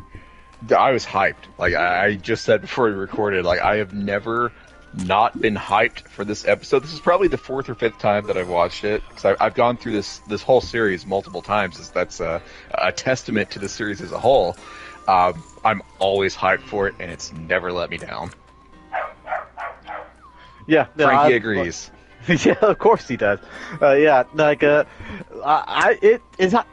know how long it's been since I've rewatched at least the first season of this show, but like, yeah, there was no doubt in my mind that, like, oh yeah, this holds up. You know, I can't say that about the next two seasons. It's like, man, I don't know if these hold up, like that third season especially. But that's a random tangent. I know that this episode holds up. I knew it, so there was no doubt in my mind that, like, well, you know, maybe I don't know. Nope, wasn't there at all. Yeah, and I know last week, Ronan, you had made a comment about, well, geez, why don't more people know about this show? Why is this not more popular than it is? And something just came to me. I wonder if people will revisit this now that they're making like a new Spartacus show on Starz. I hope. With whatever it is. Maybe they'll go back and sort of revisit how excellent this was. Maybe they'll just start with the Pit episode and cut the first three out entirely. Who knows?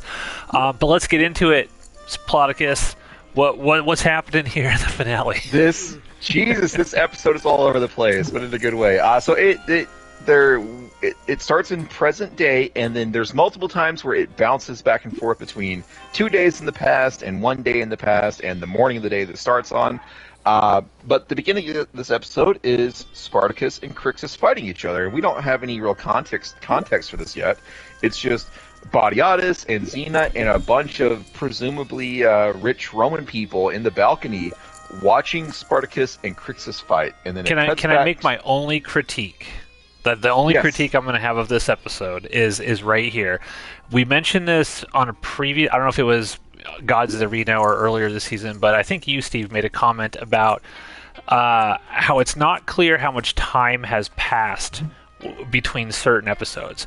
And like last episode, it ends with Crixus. I actually counted him. He was whipped 17 times. His whole back was split open. And in this, he's basically immediately in fighting form. So how much time do you guys think actually happened between the last episode and this episode? Or do you think that the creators were like, fuck it, no one's gonna care that he got whipped on his back 17 times. Let's just move it along.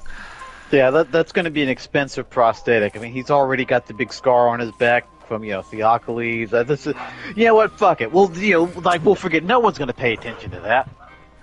That was the discussion. That's how it happened. Yeah, I mean, I could see roll with it being the behind-the-scenes answer. Okay, that's my only critique. Moving on. I mean, we can make that critique against probably the series as a whole. But yeah, anyways, it's fair. They're fighting, and then 2 days earlier pops up on screen, and we see Spartacus with Raskos, and Raskos is like, "You dumb motherfucker, are you really going to try to escape?" And Spartacus is like, "Yep, sure am." But Raskos says, not many people think you're the champion. Like, that Crixus is the champion, and I'm one of them. I follow the champion. That's not you in my opinion, so count me out. So Raskos is like, no. And so this is where we discover kind of like the split. Like half the gladiators see Spartacus as the champion, half the gladiators see Crixus as the champion. And all of Spartacus's supporters are fully on board with this escape plan, and all of the other people are like, nope, we're not doing it unless Crixus tells us to. Spartacus's side is like, we can't actually win without Crixus and his men. Yeah, and so maybe, I don't know. I mean, I'm assuming that. I mean, 'cause surely they didn't talk to everyone in the Ludus in the 24 hours since Spartacus got whipped. So I feel like some time has passed. There has to have been quite a bit of time that's passed. It feels like couple weeks later. Anyways, Doctore, we talked about this last episode, the first mention of Doctore's name. Doctore goes to meet... Well, hang on, let me back up. There's so much going on in this episode.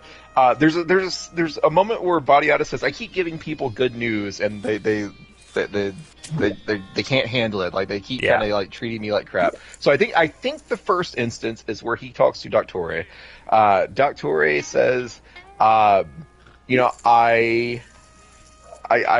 the Romans are treating the men poorly, and can we please do something about that? And Batiatus says, I'm not concerned about this anymore. I want to do something else besides be a Lanista.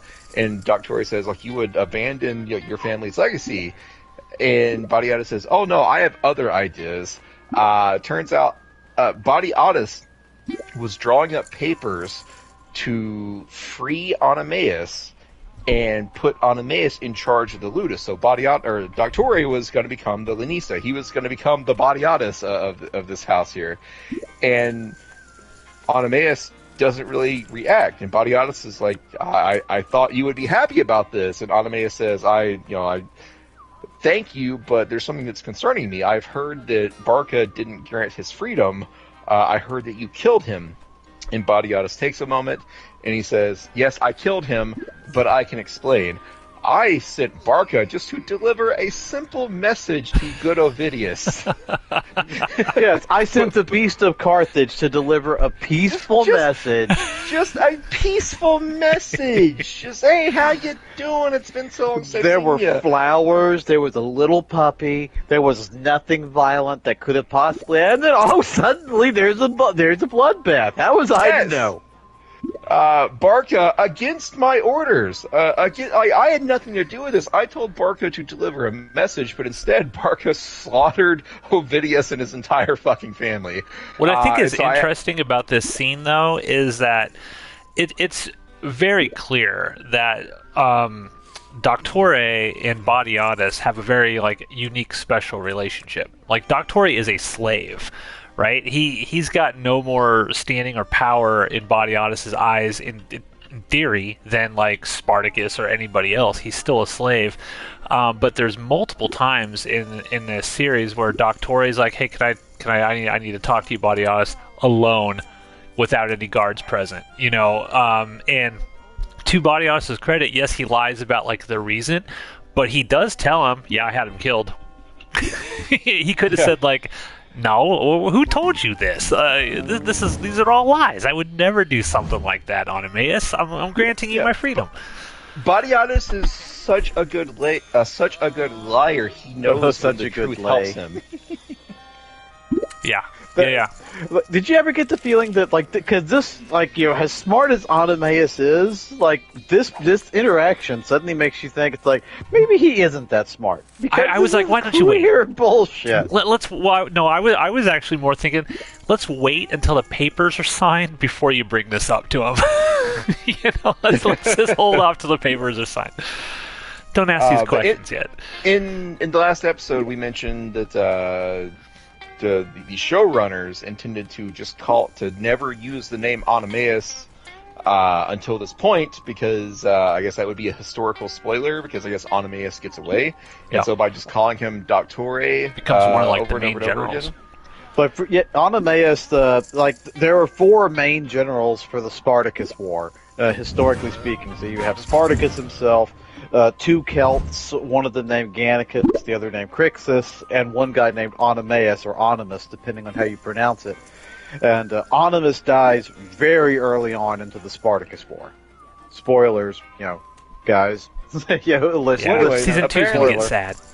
This is the first time that we've actually heard Onomaeus' name spoken, unless you did what we did and start with Gods of the Arena. But I had no idea that was intentional. Because the show doesn't dwell on it. It's not like Badiatus says, "I'm going to set you free, Onomaeus," and then there's this musical sting close up of Onomaeus' face. It was probably more for the super uber historical nerds out there. Yeah, That's probably what it was for. Regardless, Onomaeus accepts Badiatus' offer and accepts Badiatus' explanation, but then Onomaeus says, "Was Asher involved?" And Badiatus just straight up doesn't answer him. So Badiatus just says, you know what? When you're in charge of the Ludus, you're going to have to make a lot of tough decisions too. And then Badiatus just walks away. Not his best lie. Not his best. I'm gonna put that in the low barrel. They can't all be bangers, but that's not a good lie. So then Badiatus goes and meets Xena, and they're preparing to celebrate. They're gonna throw a big party to celebrate getting Glaber's patronage. There's a scene. I'm losing track of when these events happen because the show jumps around. But Xena has told Alithia, "You were in charge of securing the guests. You're going to go and get all of these fancy people and bring them to our Ludus." And Alithia does so. And then Xena says, "You know what? It would be so great if Glaber was here to say a few words of encouragement to Badiatus, but since he's not here, we want you to say something." And Alithia says, That's fine, I'll whip something up. And Xena says, No, I've already wrote something for you. And The so script Alithia's is written, honey. what's Alithia? She has a great line. She says, "My hands are no longer my own, and now you want to seize my fucking tongue." Yeah. I love and the so dialogue in this show. Yeah, Alithia and Xena are talking about the good old days when they were friends, and Xena says, there's no reason our new arrangement could keep us from being friends again. Don't you want us to be friends again, like in the good old days? And Alithia says, yeah, if I could turn back time, I would fix this shit. And then that's it for this scene. If I could turn back time. But Content ID. So Xena and Badiatus talk, and Badiatus, they're trying to plan what's the big event going to be? Because we can't just have people come out here for a party. We have to show them something. And Xena pitches the idea of, let's have Crixus fight Spartacus. Crixus is the only gladiator to ever defeat Spartacus to the death. And Badiatus is like, really? You're still doing this shit? He thinks that Xena just wants to see Crixus punished at this point, and Badiatus is like, I don't know about this. But then Xena sells him on it. Xena makes her pitch, and it's like, no, imagine how envious the rest of Rome would be that all of these rich Romans got to see the former champion fight the new champion to the death, and exclusive event. Yes, and how all of the Romans that are actually there, how appreciative that they would be towards Badiatus that they got this experience that none of the other Romans did. And so Badiatus is like, all right, you know what, fuck it, let's do this.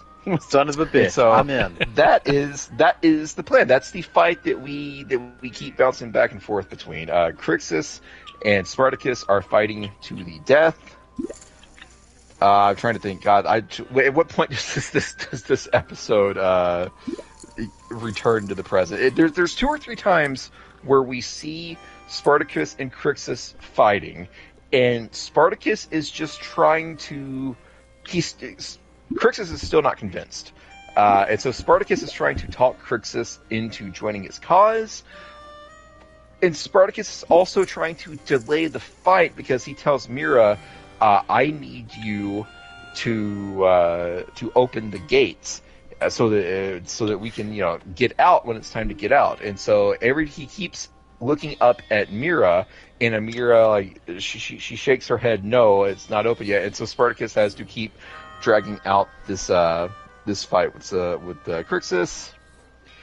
Help me out here. There's so much going on in this episode. Okay, so that because that's the fight scene between them. That's the present timeline. But there is another so in the past timeline, Crixus is locked up after his outburst, and I assume he broke Asher's nose when they got into it because it's pretty bloody.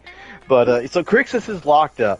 Spartacus pulls some strings to get Crixus unlocked from his confinement.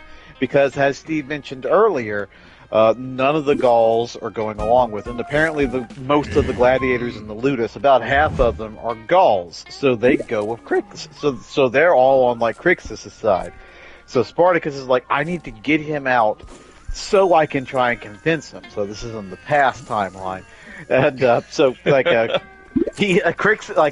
he pulls some strings, and Crixus is allowed to come out and train. Everyone cheers for them. They do some training, and they have a nice little bit of character moment where the two of them, they're not just talking about how much they hate each other and how much more powerful and strong my dick is over yours. The Gauls have let Crixus know that Spartacus is trying to plan an escape, and Crixus initially wants no part of it because his plan, Crixus, not the brightest of guys. His grand plan is, shut your mouth. I'm just going to keep fighting, and I'm going to gain my freedom because he's actually seen it happen before. He knows that it is a thing gladiators can do. Well, Oenomaus told him that Oenomaus told him, "Hey, man, I'm going to be head of the Ludus here. You're going to have a chance to get out here now." So Crixus actually has a lot to lose by going along with this because he fully believes that he can beat the champion again and kick everyone's ass. And even when we get to the present day fight, even with what we'll get to poisoned, he's still pretty much kicking Spartacus' ass. On par. He's holding his own. Yeah. Yeah. So they're having a conversation, and because the roles are sort of reversed, Crixus now 100% understands what Spartacus was going through when he first came to the Ludus, because he's now in that exact same situation. And Spartacus even, does manage to kind of build a bridge between the two of them and saying, it's like, look, man, so as long as you're a slave, and like here, you can't trust that they're just going to give you, the longer it takes, the harder it's going to be. You have to get out now if you want to try and find her. And Crixus and then have a nice little line where it's like, well, you know what? I think the two of us just, we could have been brothers in another lifetime, but that's not going to happen now.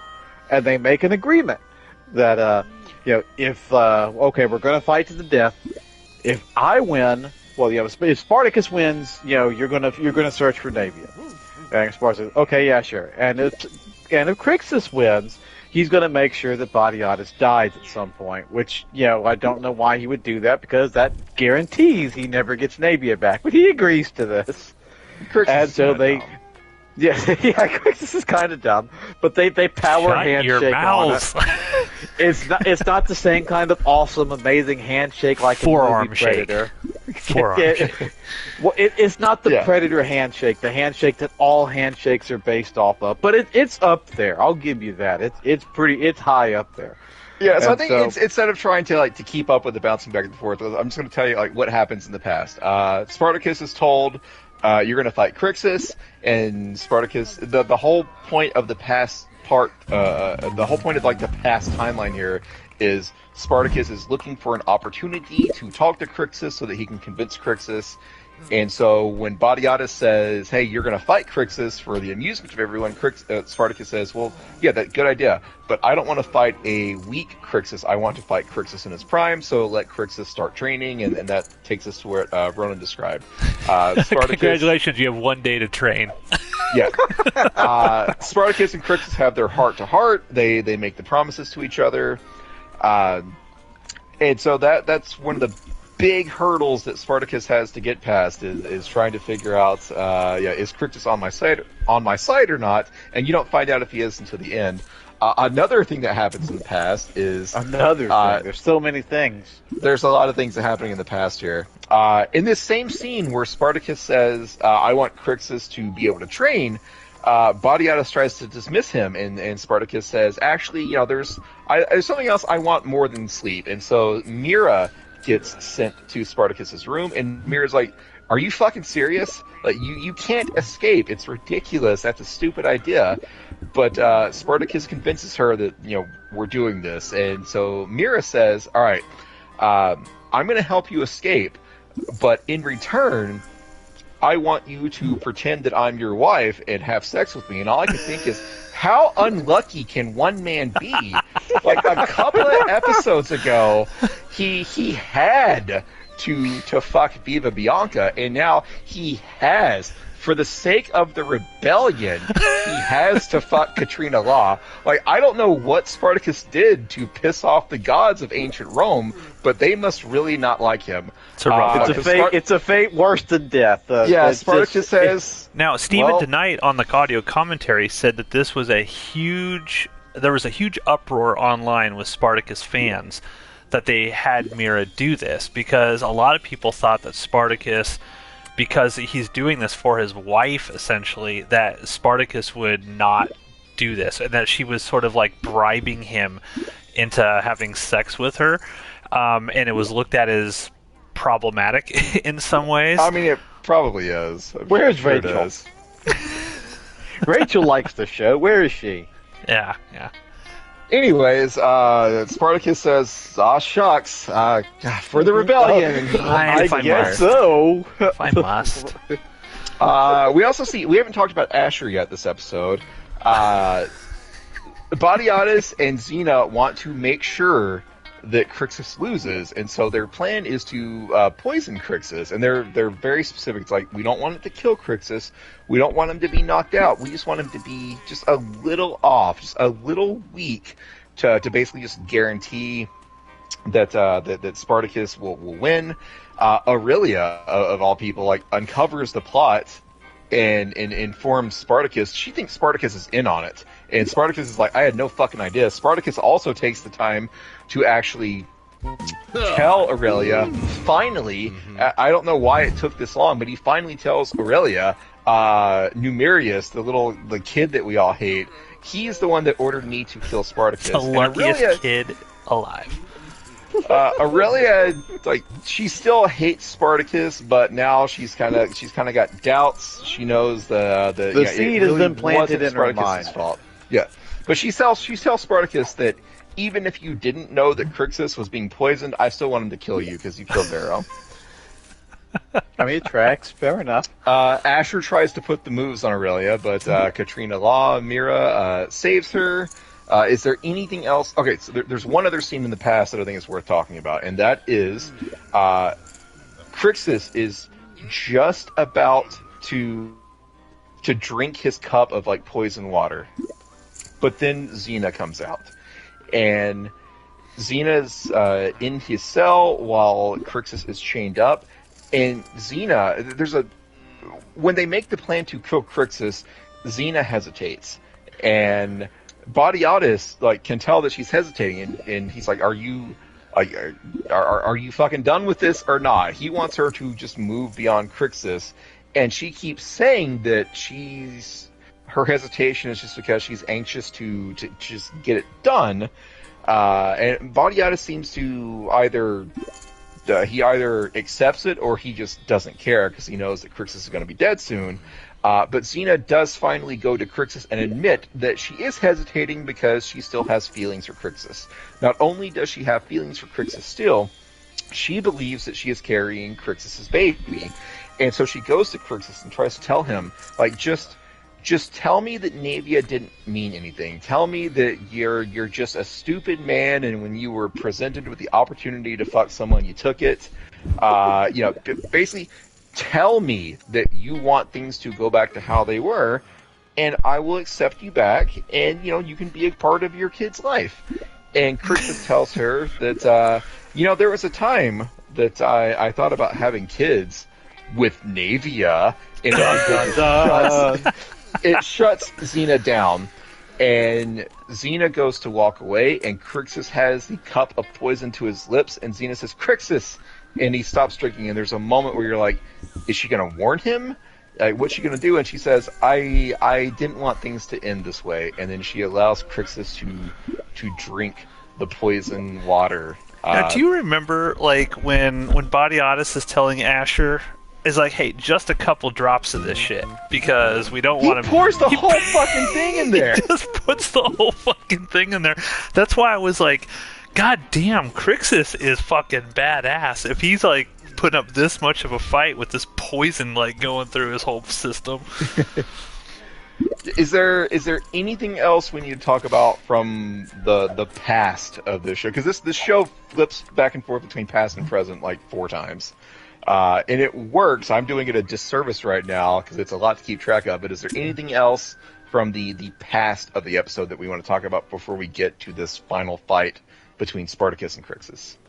I believe we hit all the high notes. Yep, okay, I think you got it all. So, the final fight between Crixus and Spartacus. They're going back and forth. Mira is trying to get away to open the gate, but Xena tells her, no, I want you to stay here because I want you to be able to wait on all of our guests. And this balcony is filled with rich Roman people. And at one point, Mira just walks away. Like, she just leaves, doesn't even ask permission. So she goes down to where in the wine storage room, and there's a guard watching the fight, and Mira purposely drops a jug of wine. It's like, oh, apologies. And so the guard just goes back to watching the fight. She grabs a shard of this ceramic pot and stabs the guard in the neck and kills him, and then frees the gate, or opens the gate. And then she goes back to some area where apparently only Spartacus is looking, and she holds up her bloody hand, and that's the nod to Spartacus. The gate is opening. That is the signal. That tells Spartacus that it's go time for the plan. So now he needs to know where Crixus stands. And so I love that Crixus told him at the beginning. He's like, at the very beginning of the episode, they set it up. Crixus is like, you told my answer, or I've given you my answer. Now we're going to finish it. So at the beginning of the episode, Crixus is like, we don't know at that point what what Spartacus sort of asked him, whatever. But Crix is like, nope, not gonna happen, buddy. I'm fucking killing you right now. But during the fight, we see that Spartacus continued to talk to Crixus, and he tells Crixus, it's like, the House of Batiatus doesn't care about you anymore. They fucking poisoned you. They don't want you to be their champion. They're never going to let you be their champion. And there's a point where Spartacus kind of overpowers Crixus a little bit. And you see this look on Crixus' face where he's just like, fuck, Spartacus is right, and I hate that Spartacus is right. And so Spartacus kind of like just like slings. It's like my Crixus reaction away. when Ronan is right about something. Like, Oh, it's fuck, the worst. It's the fuck, fucking Ronan worst. was right. He's right about Star Wars. Okay. So Crixus, Spartacus like just slings Crixus onto the ground towards Crixus' shield, and Crixus Callback. picks up his shield. Yep, it's a callback to what happened in the battle against Theocles. Crixus says Spartacus in this very like low voice, and then he taps his shield. Well, he looks And up. He looks up at Cut to- Xena first. That's the thing. Like, he looks up at Xena, and it's like they connect. I think at that point, Crixus is like, "Fuck this shit," and then he turns around and Well, Boom. also, like, cut to, like, Crixus starts to tap the shield. Cut to Onomaus, who looks at this and he kind of, like, raises an eyebrow. So it's like Yeah. the man who is too stupid to tell that Batiatus is lying to him is able to detect from this very slight, like, movement. They're like, oh, shit, these motherfuckers are about to kill everyone. And Onomaus is hurt. 'Cause it was supposed to be like Onomaus and Crixus like against whatever Spartacus wanted to do, and now Onomaus kind of feels betrayed at this point. Anyways, shield tap. Spartacus runs.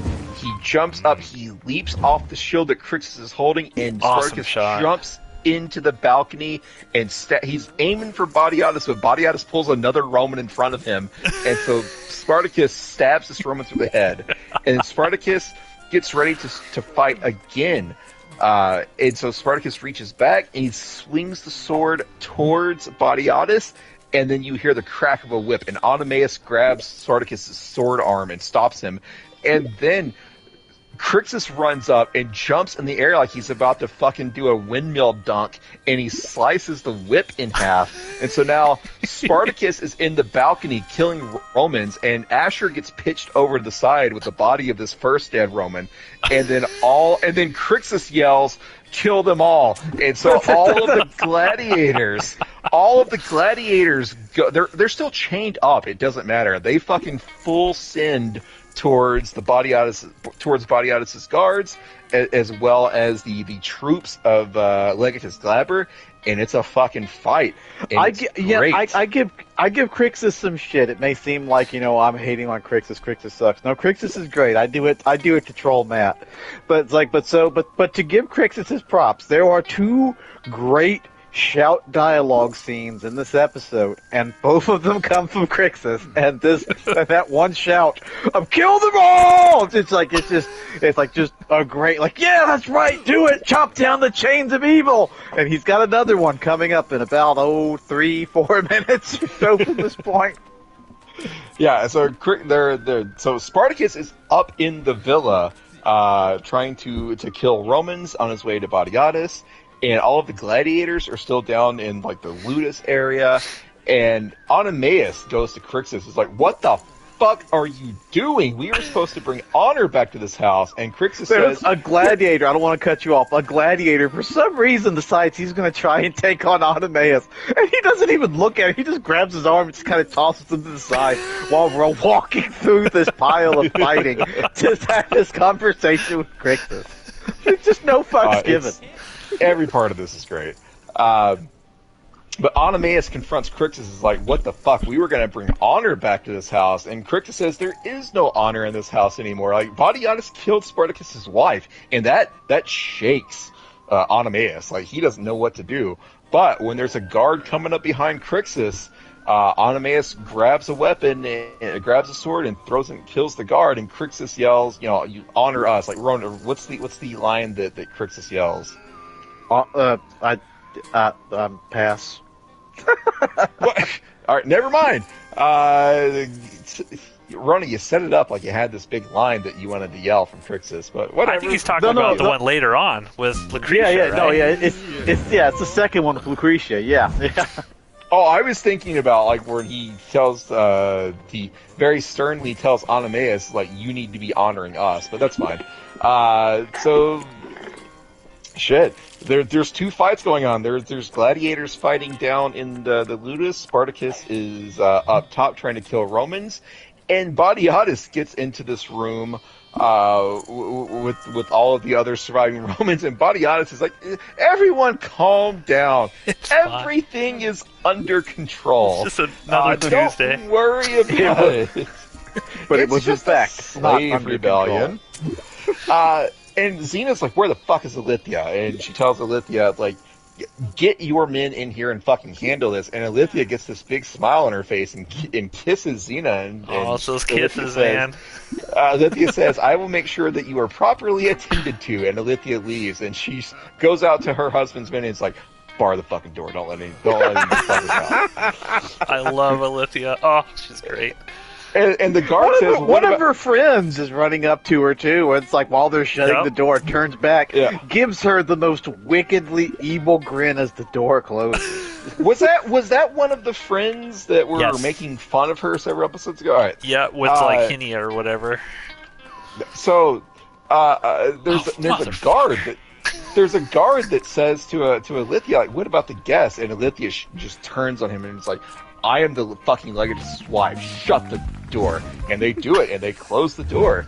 And so now all of the gladiator, or all of the other Romans, aside from Alithia, are trapped in the villa and the Ludus with the gladiators. And so they are just, they're making their way through. The gladiators are slaughtering everyone. Badiatus actually kills a gladiator, though, and I had to look it up. It's like, how did Badiatus manage to kill a gladiator? But according to the Wikipedia, this gladiator doesn't actually have a name. Of course. Hamilcar dies. Guys, Hamilcar. Oh, shit. He died. Now, to Badiatus's credit, this might go back to, like, the good Salonius thing, right? I guess if you're raised in a ludus from when you're a kid up, you might, like, you probably don't train hardcore with the gladiators, but I'm sure he's learned things over time and synthesized at least a basic ability of how to fight. So I could buy the fact that some gladiator just going nuts and then he has personally killed at least 3-4 people in the run of the show. He's got to kill. Well, he's not got people to kill with actual fighting ability. That guy may not have been a gladiator. Instinct. We don't know. Did we see the mark on that guy? He might not. We don't have see been the mark on anybody. The Wikipedia identifies him as unnamed gladiator. Whatever. Anyways, guys, Hamilcar. Remember Hamilcar? It's Fucking a big deal Hamilcar. apparently that Hamilcar dies. Not Hamilcar. It's like the show treats it like it's this terrible thing. Like at the beginning, when Duro and Agron are talking to Spartacus about who's on Spartacus' side, they say, Hamilcar's with us. And then when the rebellion starts, Hamilcar ends up being the first gladiator to die. And Duro or Agro or one of them yell, Hamilcar! Like, they're very... I looked it up, like, the only thing that Hamilcar has done in this series is... He's the guy on Spartacus. Yeah. Yeah. There's a scene early on where Spartacus is coming back from the pit, and Hamilcar tries to kick Spartacus out of the slave pit, out of, the slave room. So only gladiators sleep here, and Vero stands up to him. That's the only thing that Hamilcar does, but Vero and Agron are heartbroken that Hamilcar is dead. I could have sworn this character has already died at least once, one other point in the show. They make friends off camera. I mean, they're bros, they're brothers. They're dying. They're sad. Anyways, gladiators on a rampage.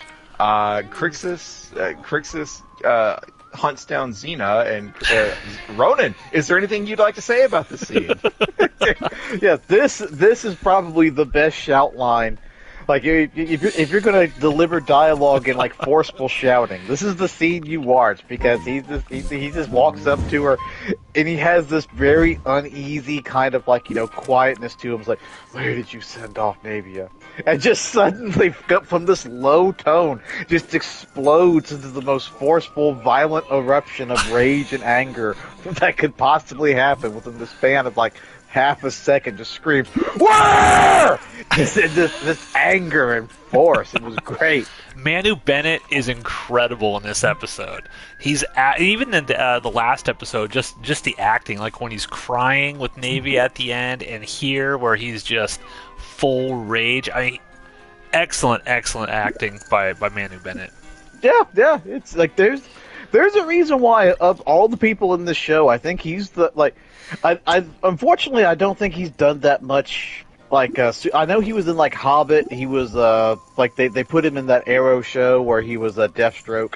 I don't know what else unfortunately he's done beyond that. But like of all the people in the show, I think he was. I know Jai Courtney somehow kind of became a thing somehow. But he got the next biggest run, I think, out of everybody. Yeah, he's a good actor. Really good actor. Yeah, I second that. I'm going to look up his IMDb here while Steve continues with the plot. What happens in this scene here with Xena? Crixus, Xena tries to tell Crixus, help me and Body Goddess, get out of here alive, and I'll tell you where Navia is. And Crixus is like, I don't fucking believe you.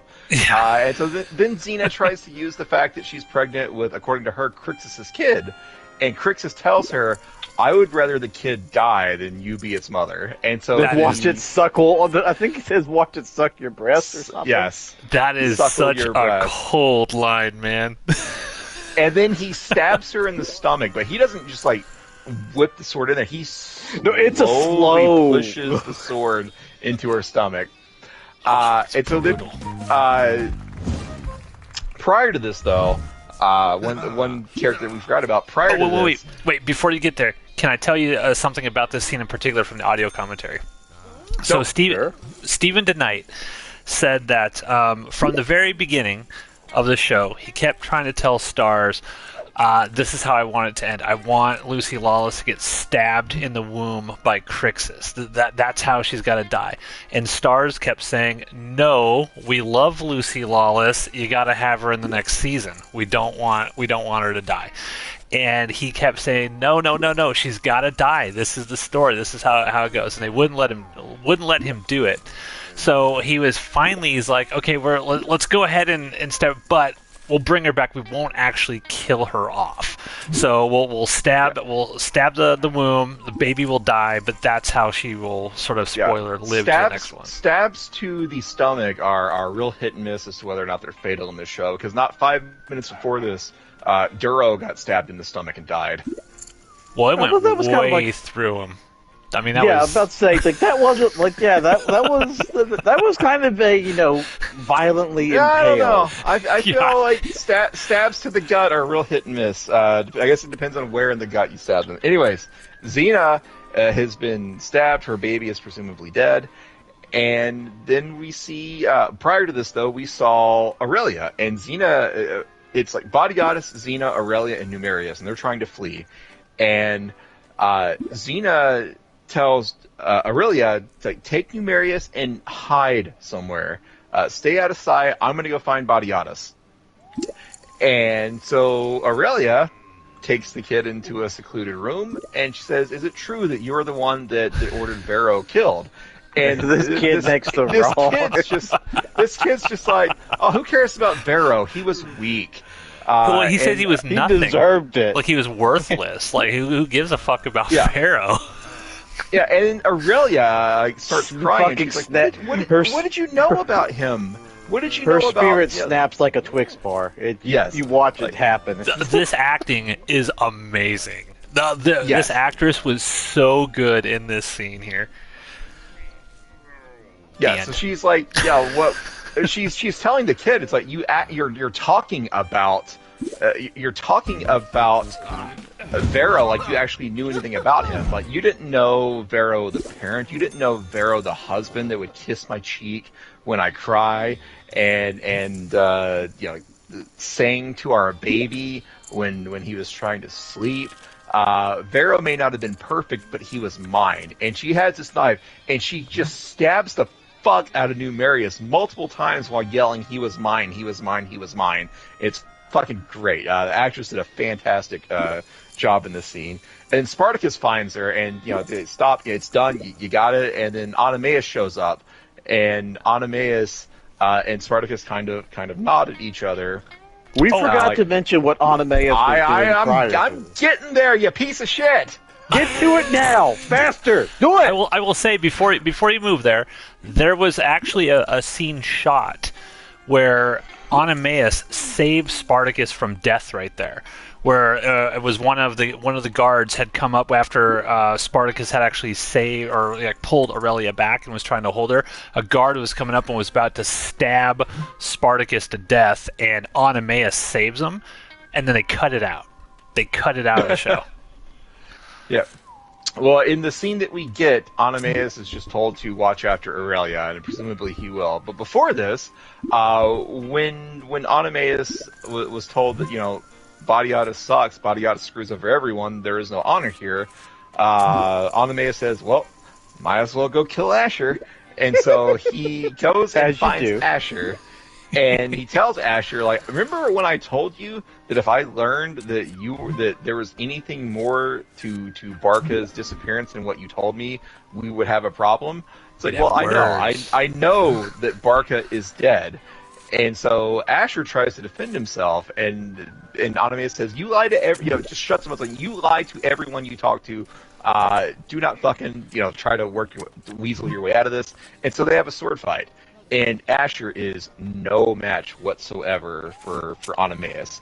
And so Asher is he thinks he's going to die, but he has this great scene where Oenomaus is just shitting on him. Like, you're not a man, you're not a gladiator, you're nothing. And Asher says, I built the house of Badiatus that you have now, I built it. Everything that I've done has, it influenced the house of Badiatus that we have now. And Oenomaus says, well, the only influence you have is your treachery. And Asher takes offense to that, because he says, you want to shit on me? Name one time that you or any of the other gladiators treated me with an ounce of respect. You people have treated me like garbage since the beginning. And so Oenomaus tried to kind of take the high road, and I'd argue that Asher was right. All of the gladiators treated Asher like absolute dog shit. And so Asher... This makes more sense having seen Gods' Arena first. Because I think when we're first introduced to Asher in this season, he's already injured, he's already on the outs with all the other gladiators, but this is where watching Gods of the Arena first makes this sort of passionate speech he gives way more impactful. It's the one time he doesn't lie, because he's telling him the absolute truth. It's he got the mark. We know he got the mark of the Brotherhood without going through the test, which it wasn't like he didn't plan to do that. There was no scheme for that. Badiatus just kind of forced that upon him, which royally fucked him over with the other gladiators and set all this. Really, you could probably argue that's one of the more inciting incidents in the whole show, is Badiatus doing that, because it does set Asher up to not be a gladiator, which does set Asher up to whisper all this bullshit into Badiatus' ear, which just fuels his worst intentions. But it makes him a permanent enemy with Crixus, which fuels everything else, along with him banging Navia just to spite him. It all stems from that. Thoughts? Asher was great in this scene. Oenomaus thought, I'm going to go kill this weak-willed person.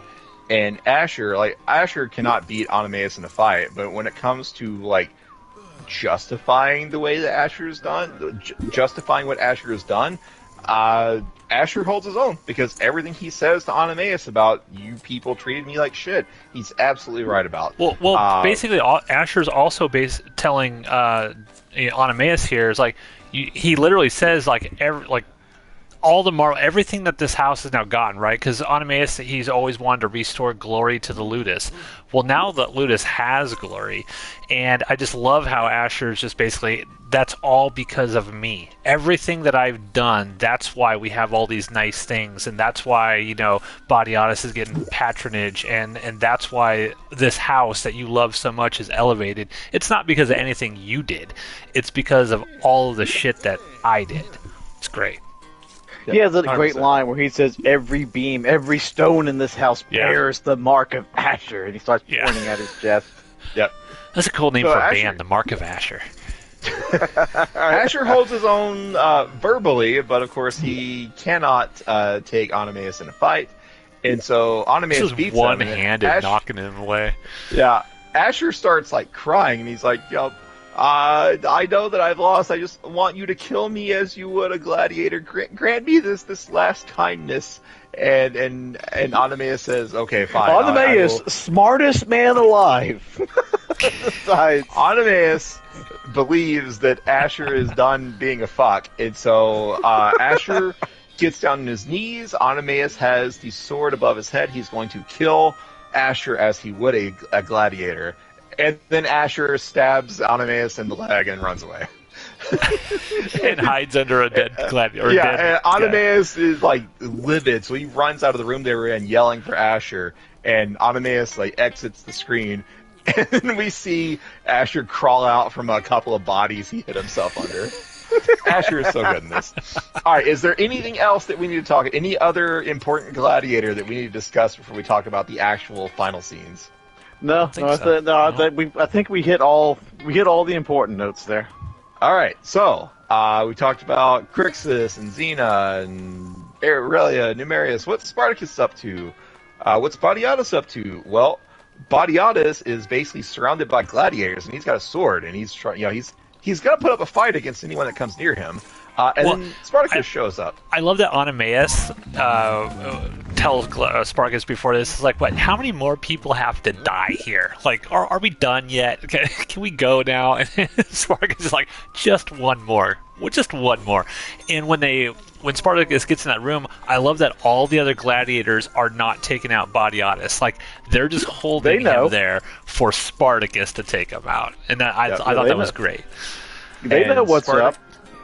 Spartacus shows up, and he tells Spartacus shows up, and also Xena shows up, and Xena is bleeding from the gut, and Badiatus wants to go to her, and Spartacus tells him, "How many men would you kill to hold your wife again, to taste her lips? 100, 1,000?" He's like mirroring words that Badiatus. He's given said the exact early on. same speech.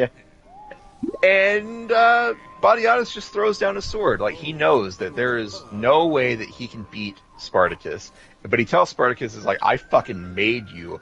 I made you accept your fate. You fucked it up." And Spartacus says, "Go to your wife, lie to her, tell her that everything's going to be okay." And then he slices Badiatus' throat. And Badiatus, with like his last gasps before he bleeds out, tries to reach out to Xena. And I think like he barely makes it. Their hands are touching, and you see Xena's fingers kind of wiggling, so she's alive. And then Spartacus makes a speech and tells everyone, this is where we're at now. Time to fuck You're Rome. all free. You're all free. You can do your own thing, or you can join us, and we will free our brothers and make Rome tremble. And all of the gladiators exit the Ludus.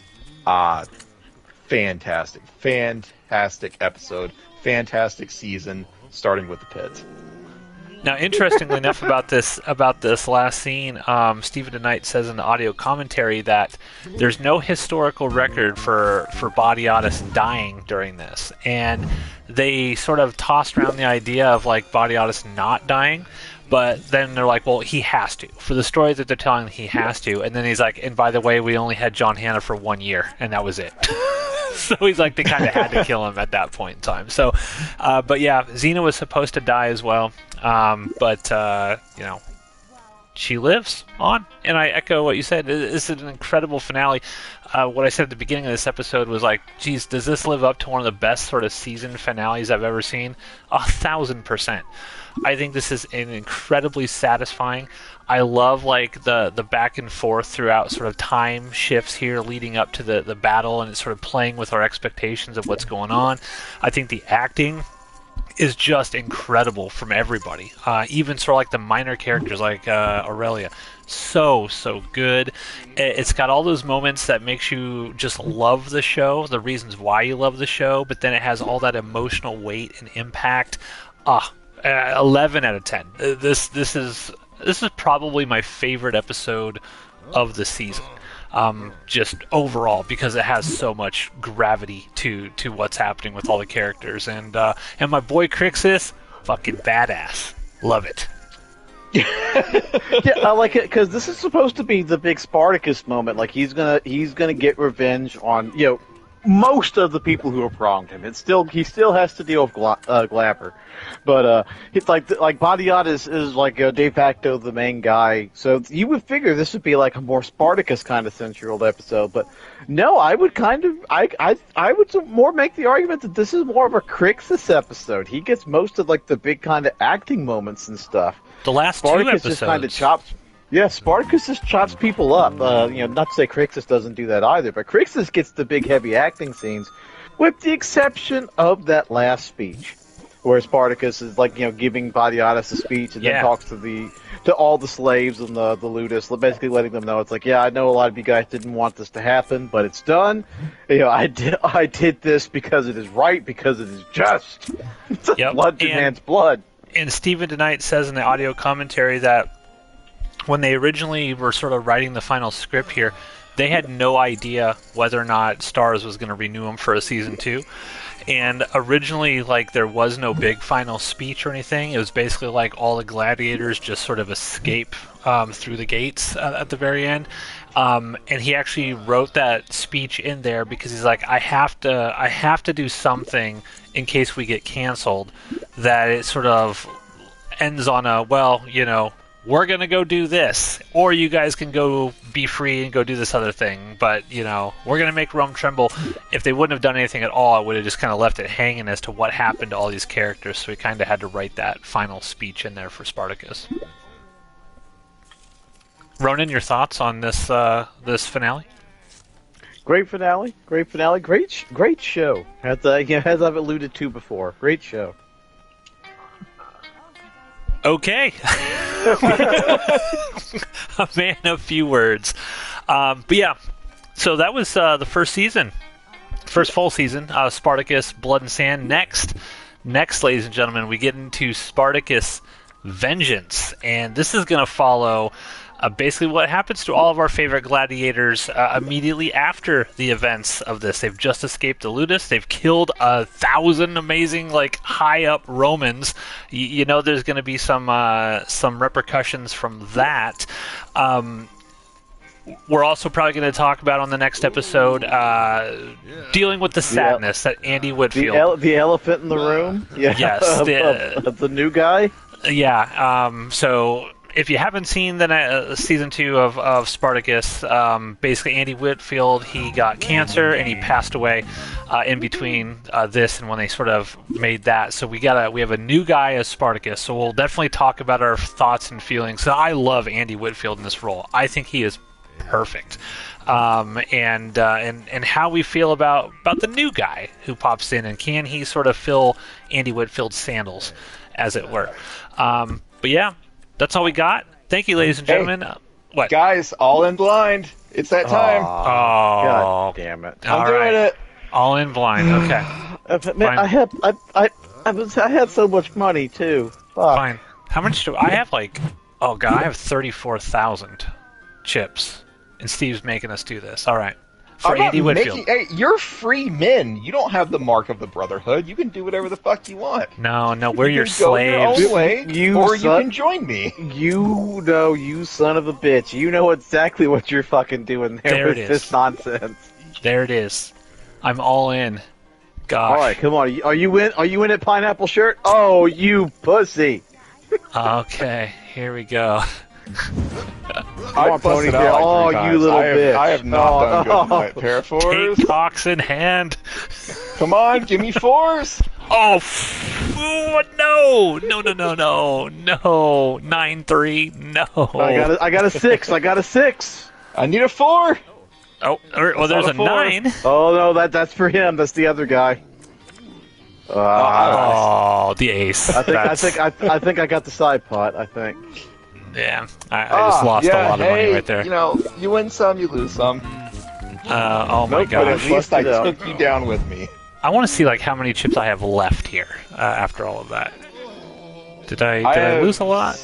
700,000 chips left. See, I gained chips. I have 44,000 chips. How did I gain 10,000? There was a side pot. Like Okay, that means sweet. That means that and no one else could match what you put in, and so there was always going to be like leftovers for you to take. That's fantastic. I gained I money. think. How about you, Ronan? I don't know.